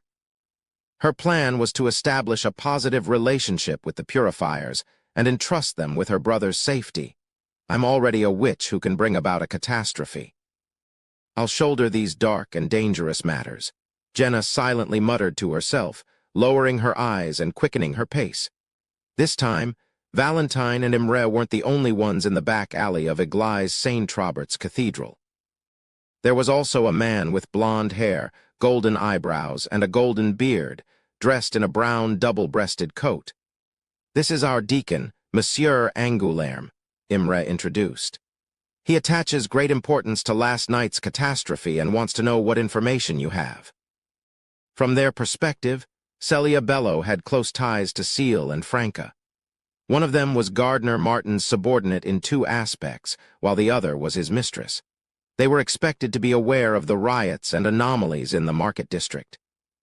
Jenna's role as an informant had prompted the purifiers, on Angoulême's suggestion, to hold off arresting Franca and apartment 601 at 3 Rue des Blouses Blanches. For now, their focus was on making Seal Dubois, confirmed as a soldier of the secret organization, a wanted man. Jenna averted her gaze from Angoulême's golden buttons and suddenly smiled. "Are you referring to the catastrophe triggered by the unsealing of 4th Epoch Trier last night?" Imre and Valentine were initially dazzled by Jenna's smile, but then their eyes widened in shock at the information she revealed. Angoulême was taken aback and sighed inwardly, as if he had anticipated this. Jenna tilted her head slightly and added with a smile, "Would you believe me if I said that I witnessed the beginning of the problem and the ritual's process with my own eyes, and I entered 4th Epoch Trier yet managed to escape?" Valentine and Imre's eyes widened as they remained silent, unsure of how to respond. "Is it related to the hostel you previously reported?" Angoulême asked in a deep voice. Jenna tersely acknowledged and nodded. "Where are Franca and Seal?" Angoulême inquired. Jenna replied truthfully, "They've left the market district. They probably won't return." Angoulême breathed a sigh of relief and said, "Tell me more about your experiences." Chapter 499, Minor Arcana Card. Jenna briefed the three purifiers about their investigation of Hostel, emphasizing the encounter with a cyborg monk from the Deep Valley Cloister underground, who carried a load of paints and brushes. As they subsequently investigated, Seal and she stumbled upon a tunnel collapse during an earthquake-like upheaval, leading them to fall into the painting's world. Imre couldn't hide his disbelief, interrupting Jenna with a skeptical tone. "You just fell into the painting world like that. Seems too coincidental. The coincidence seems so unreal that even best-selling authors wouldn't concoct such a plot twist," Valentine muttered to himself. "Could it be a miracle from God?" Jenna nodded, recalling her initial disbelief when she first laid eyes on the painting's market district. Yes, it was hard to believe at first. Angoulême, with a subtle gesture of his right hand, signaled Imre and Valentine not to press further, allowing Celia Bello to continue. Jenna shifted her focus to Seraphine and Gabriel's detailed description of Hostel, delving into her and Seal's harrowing escape, encounters with pixies, and the relentless attacks from the other rooms. Upon grasping the significance of Hostel and rooms, Valentine's mind churned with contemplation, making a vital connection. Each room harbors a resident, akin to concealing immense power within one's body, allowing a portion of it to leak out. Where have I seen such a state before? As images and information flashed through Valentine's mind, he looked up, interrupting Jenna's narrative with a probing question. What's Seal's true identity? When the purifiers plastered the wanted posters across the city, they were onto Seal Dubois and his fake identity cooked up by the Savoy mob. The police headquarters had their hands full interrogating the captured Savoy mob members, digging for any shreds of information about Seal Dubois' background. Jenna understood that now that he was wanted, Seal couldn't conceal his true identity further. After some consideration, she smiled and said, "Don't you know? His real name is Lumian Lee, also a wanted criminal from Cordoue in the south." Lumian Lee. Valentine's eyelids twitched as he realized his suspicions were correct. Jenna glanced at him and softly explained. Seal joined the Savoy mob and the Iron and Blood Cross Order to enhance himself and seek revenge on the evil gods bestowed. He played a crucial role in this matter. Without his investigation, the hostile ritual wouldn't have been brought forward, and the catastrophe would have been even more severe. Though he claims it's to finish off the bestowed of evil gods, deep down, he doesn't want others to suffer the same fate after he experienced a disaster. Valentine's expression eased, revealing a mix of regret and relief. He sighed, acknowledging, he is indeed a devout follower of God. Unfortunately, fate and those malevolent forces pushed him into the darkness. Jenna, muttering silently, a devout follower, I'm afraid you have some unnecessary misunderstandings about Seal. Angoulême responded to the revelation with a self-deprecating smile. I didn't expect the one preventing the catastrophe from escalating last night to be a wanted criminal, a member of an evil organization. Even without standing in the light, one can still be a hero. Jenna agreed with this sentiment, choosing not to divulge the Pixie's reference to Lumian as Room 1. Instead, she focused on the escape from the painting world, describing their emergence in the wilderness outside Fourth Epoch Trier after passing through the darkness corresponding to the Salle de Bal Brise at sunrise. She detailed the collapsed grayish-white stone pillar, the distant giant's figure, General Philip's feigned death, the black primordial demoness figurine, Mirror Gardner Martin, the terrifying roar, the descending sun, the reddened sky, and the rain of fire. However, she discreetly omitted the specifics of the ensuing battle. Angoulême and the rest wisely held back from prying too much. Among wild Beyonders, certain intel could fetch a handsome sum, but the details of their abilities and combat techniques were strictly confidential. Finally, we obtained the figurine, and the fragment left behind by Mirror Gardner left the seal and returned to the normal underground, Jenna continued. Though the first half of her sentence wasn't directly related to the second half, it created an impression of how they left Fourth Epoch Trier. The complexity of the matter is beyond imagination, and it involves a high-level power, Angoulême sighed softly. They had no idea what had happened for the sun to rise from the Sacred Heart cloister last night, nor did they understand why it had fallen into the fourth Epoch Trier seal. They felt that it had something to do with an angel-level battle. "Where is the figurine and the mirror fragment?" Valentine asked anxiously. Jenna couldn't be more honest. "It's with Franca." Angoulême nodded gently. "Where's the full-body armor?" This was linked to the deaths of his two former colleagues. Of course, Gardner Martin's death could be seen as a form of successful revenge. Magic mirror divination revealed a terrifying betrayal curse associated with it. Gardner Martin's fate served as proof. None of us dared to take the risk. Ultimately, we left it with Seal. Jenna, even as a witch, found the curse to be exaggerated and ridiculous. After a brief silence, Angoulême addressed the issue. "If you encounter Seal again, tell him he can sell us the armor." Jenna nodded in agreement, and the purifier deacon got serious. "The intel you provided is very important. What kind of compensation do you want?" "The potion formula for pleasure and all the ingredients," Jenna replied, intending to set a high starting point for negotiation. This came from years of bargaining experience. Angoulême glanced at the witch and said, "Are you planning to leave the market district too?" "That's right." Jenna smiled sadly and self-deprecatingly. "Witches bring catastrophe. I don't want to impact the people here. No wonder the witches in stories always live in the dark forest, away from people. However, I'll return occasionally and remain your informant. You can continue to contact me through the agreed method." Her slightly sad smile prompted an instinctive urge in Imre to look away, wary of falling for her. "Once we verify the authenticity of your intel, we'll help you apply for the formula and ingredients for pleasure. I can't guarantee its success. Items at this level require approval from the higher-ups," Angoulême promised without entering into further negotiation. After bidding farewell to the purifiers, Jenna picked up her suitcase and took a carriage to Franca's safe house in Quartier de la Cathédrale commemorative. Once settled, she reflected for a moment and decided to express her gratitude at the Fool's Cathedral in Lavigny Docks. She felt compelled to thank this great entity for answering her prayers and enabling Seal to enter the painting world to provide assistance. This marked the official commencement of her commitment to Mr. Fool. In the pristine cathedral with clear windows, Jenna sat at the edge of the last row of pews. She closed her eyes, clasped her hands, brought them to her chest, and bowed her head in prayer.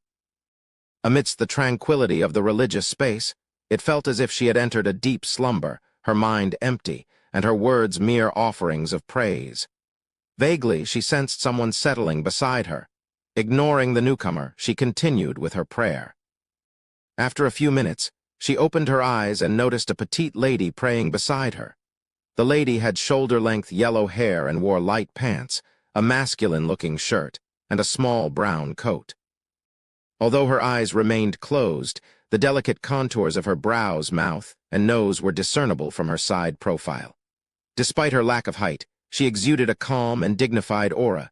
Sensing Jenna's gaze, the woman opened her eyes and greeted her with a smile. "Jenna." "Yes, whom am I speaking to?" Jenna felt puzzled and vigilant, but she sensed no danger in Mr. Fool's Cathedral. The young lady introduced herself. "I'm the Major Arcana card holder of the Two of Cups, whom you might know as Franca, Judgment. I came to the Fool's Cathedral to pray today, not expecting to meet you. Perhaps this is fate. How about it? Do you want to draw a minor Arcana card?" Feeling the friendliness in her tone, Jenna nodded and said, "I'd be delighted, Madam Judgment."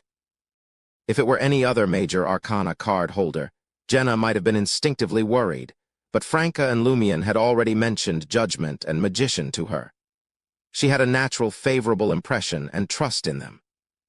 Judgment retrieved a stack of tarot cards from a small black bag hanging from her waist. She casually cut them a few times and handed them over with a smile. "Draw one." Jenna felt inexplicably nervous. After contemplating for a moment, she reached out her right hand and drew a minor Arcana card. The card depicted 7 cups floating in the clouds, with skulls and people looking at them below. 7 of Cups, Madam Judgment chuckled. "This represents confusion, puzzlement, dreams, illusions, and choices. But what's important is not that. Our Tarot Club's 2 demonesses drew a cup card. She produced another tarot card, this one portraying an angel sounding a trumpet to guide the departed. Major Arcana card, Judgment. Keep this card. When faced with unforeseen danger, take it out and recite Rain Judgment in Hermes. As long as I'm in Trier, I can provide assistance. Of course, you have to be in Trier too when requesting. Except in places like 4th Epoch Trier, I won't be able to hear you, Madam Judgment calmly explained. Thank you, Madam Judgment.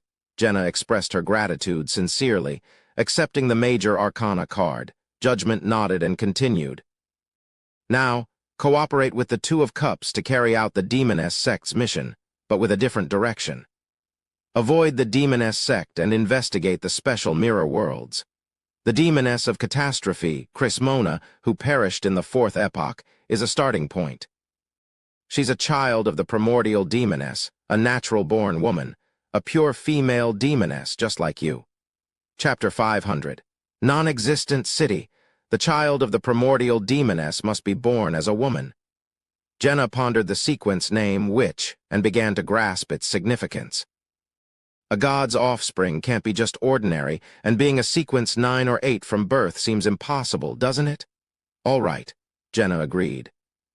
Upon joining the Tarot Club, her initial mission didn't require her to part ways with her companions or expose herself to unnecessary risks, bringing a sense of comfort.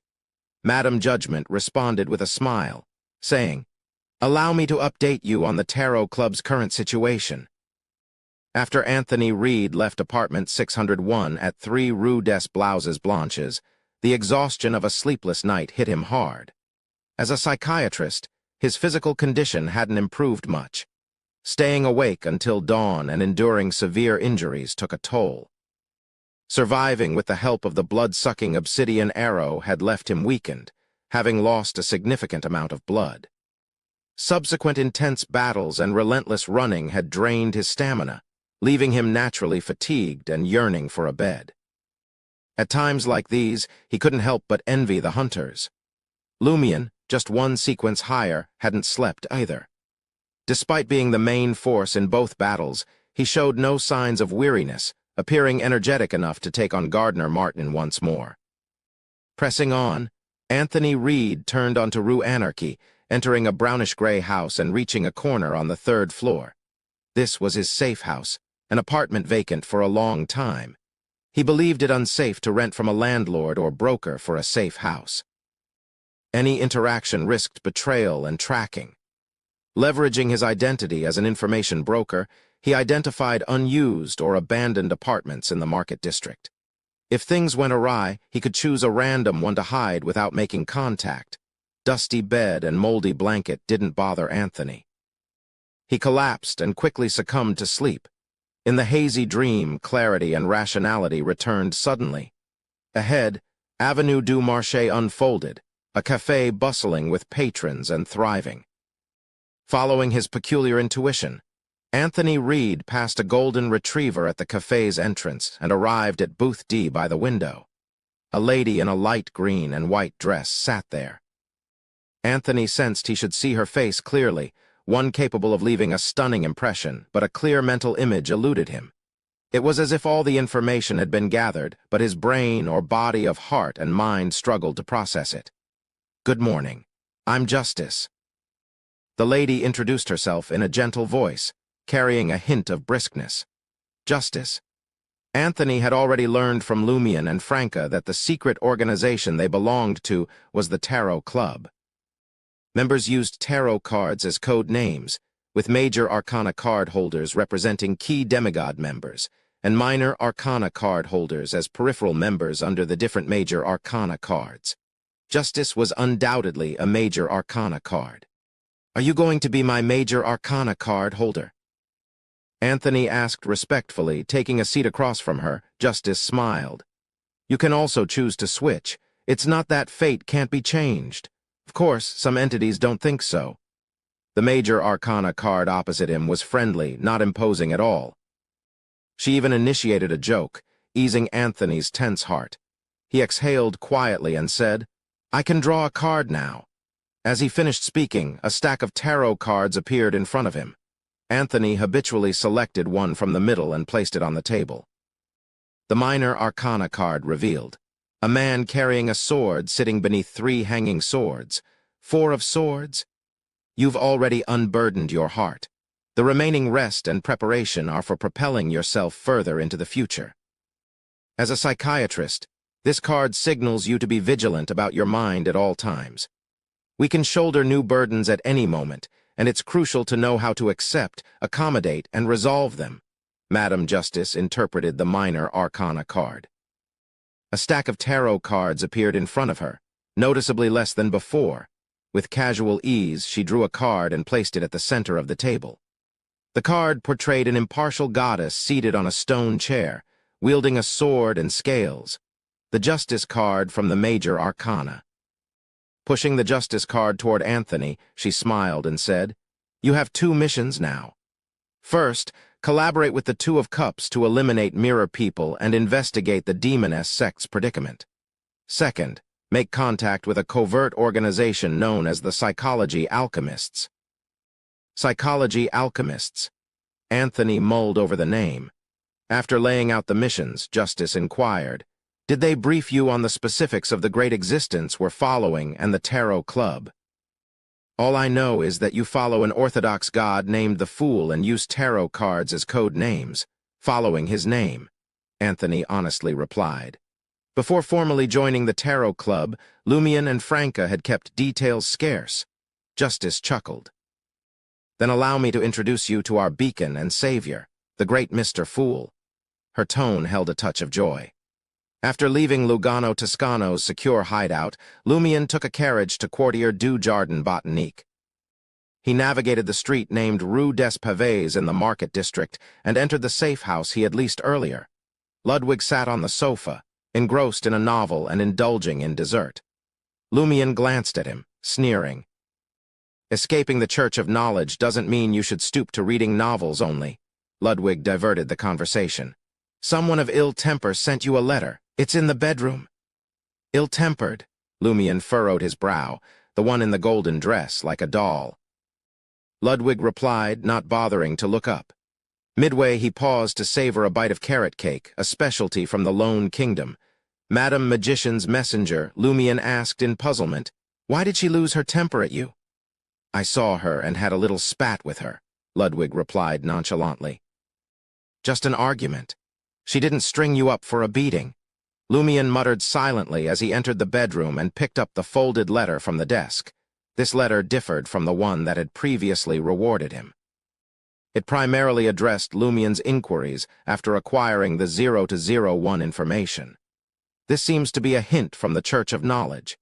If you can attain a high position, they are willing to offer some assistance. They might even tacitly permit you to take possession of the sealed artifact. However, there are 2 prerequisites. Firstly, you must achieve the status of a Sequence 4 saint at the very least, possessing godhood and the qualifications to step onto the chessboard. Secondly, you must have a method to transport that sealed artifact without causing harm to the surrounding humans and the environment. If you fail to meet these 2 conditions, the Church of Knowledge won't extend clear support. There's also a contradiction for becoming a demigod, and how those more formidable than Sequence 5 are unable to approach 0-01. Perhaps there's a hidden message here, suggesting that after proving your ability to advance to Sequence 4, but before consuming the potion through a ritual, entering the City of Exiles, Morora, and approaching 0-01 is the next step. Leave a mark, or achieve something to lay the groundwork for controlling it when you advance to a higher sequence. As for their specific expectations, I cannot discern them at the moment. In simple terms, if you demonstrate and prove your potential, the Church of Knowledge is willing to support your bid for the Red Priest position, competing against Red Angel Metasai. Does that surprise you? Are you excited? Surprise, more like shock. Lumion had never truly entertained the idea of becoming a true god. Despite not being a devout believer, he had grown up in a society influenced by such beliefs. His exposure to the mystical world was relatively recent, making the notion of "I too can become a god" I also want to become a god. Unlikely. As for the terror and might of Red Angel Metasai, Lumion had witnessed it in Fourth Epoch Trier. The prospect of becoming enemies with such a formidable entity, and vying for the Red Priest's deity position, instinctively struck him as absurd and meaningless. What's the fundamental difference between this and Auror's jest during combat class, claiming you've mastered basic combat techniques and can now slay a god?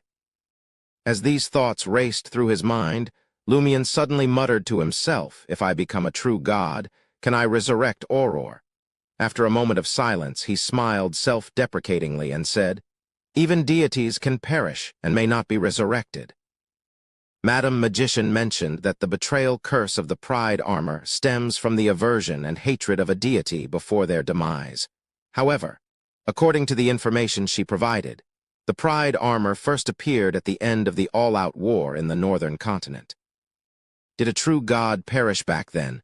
The abilities of the pride armor clearly belong to the warrior pathway. The one who perished was the god of war. But in the Fasak Empire, the Church of the God of Combat is still fine. That's what the newspapers, magazines, and merchants said.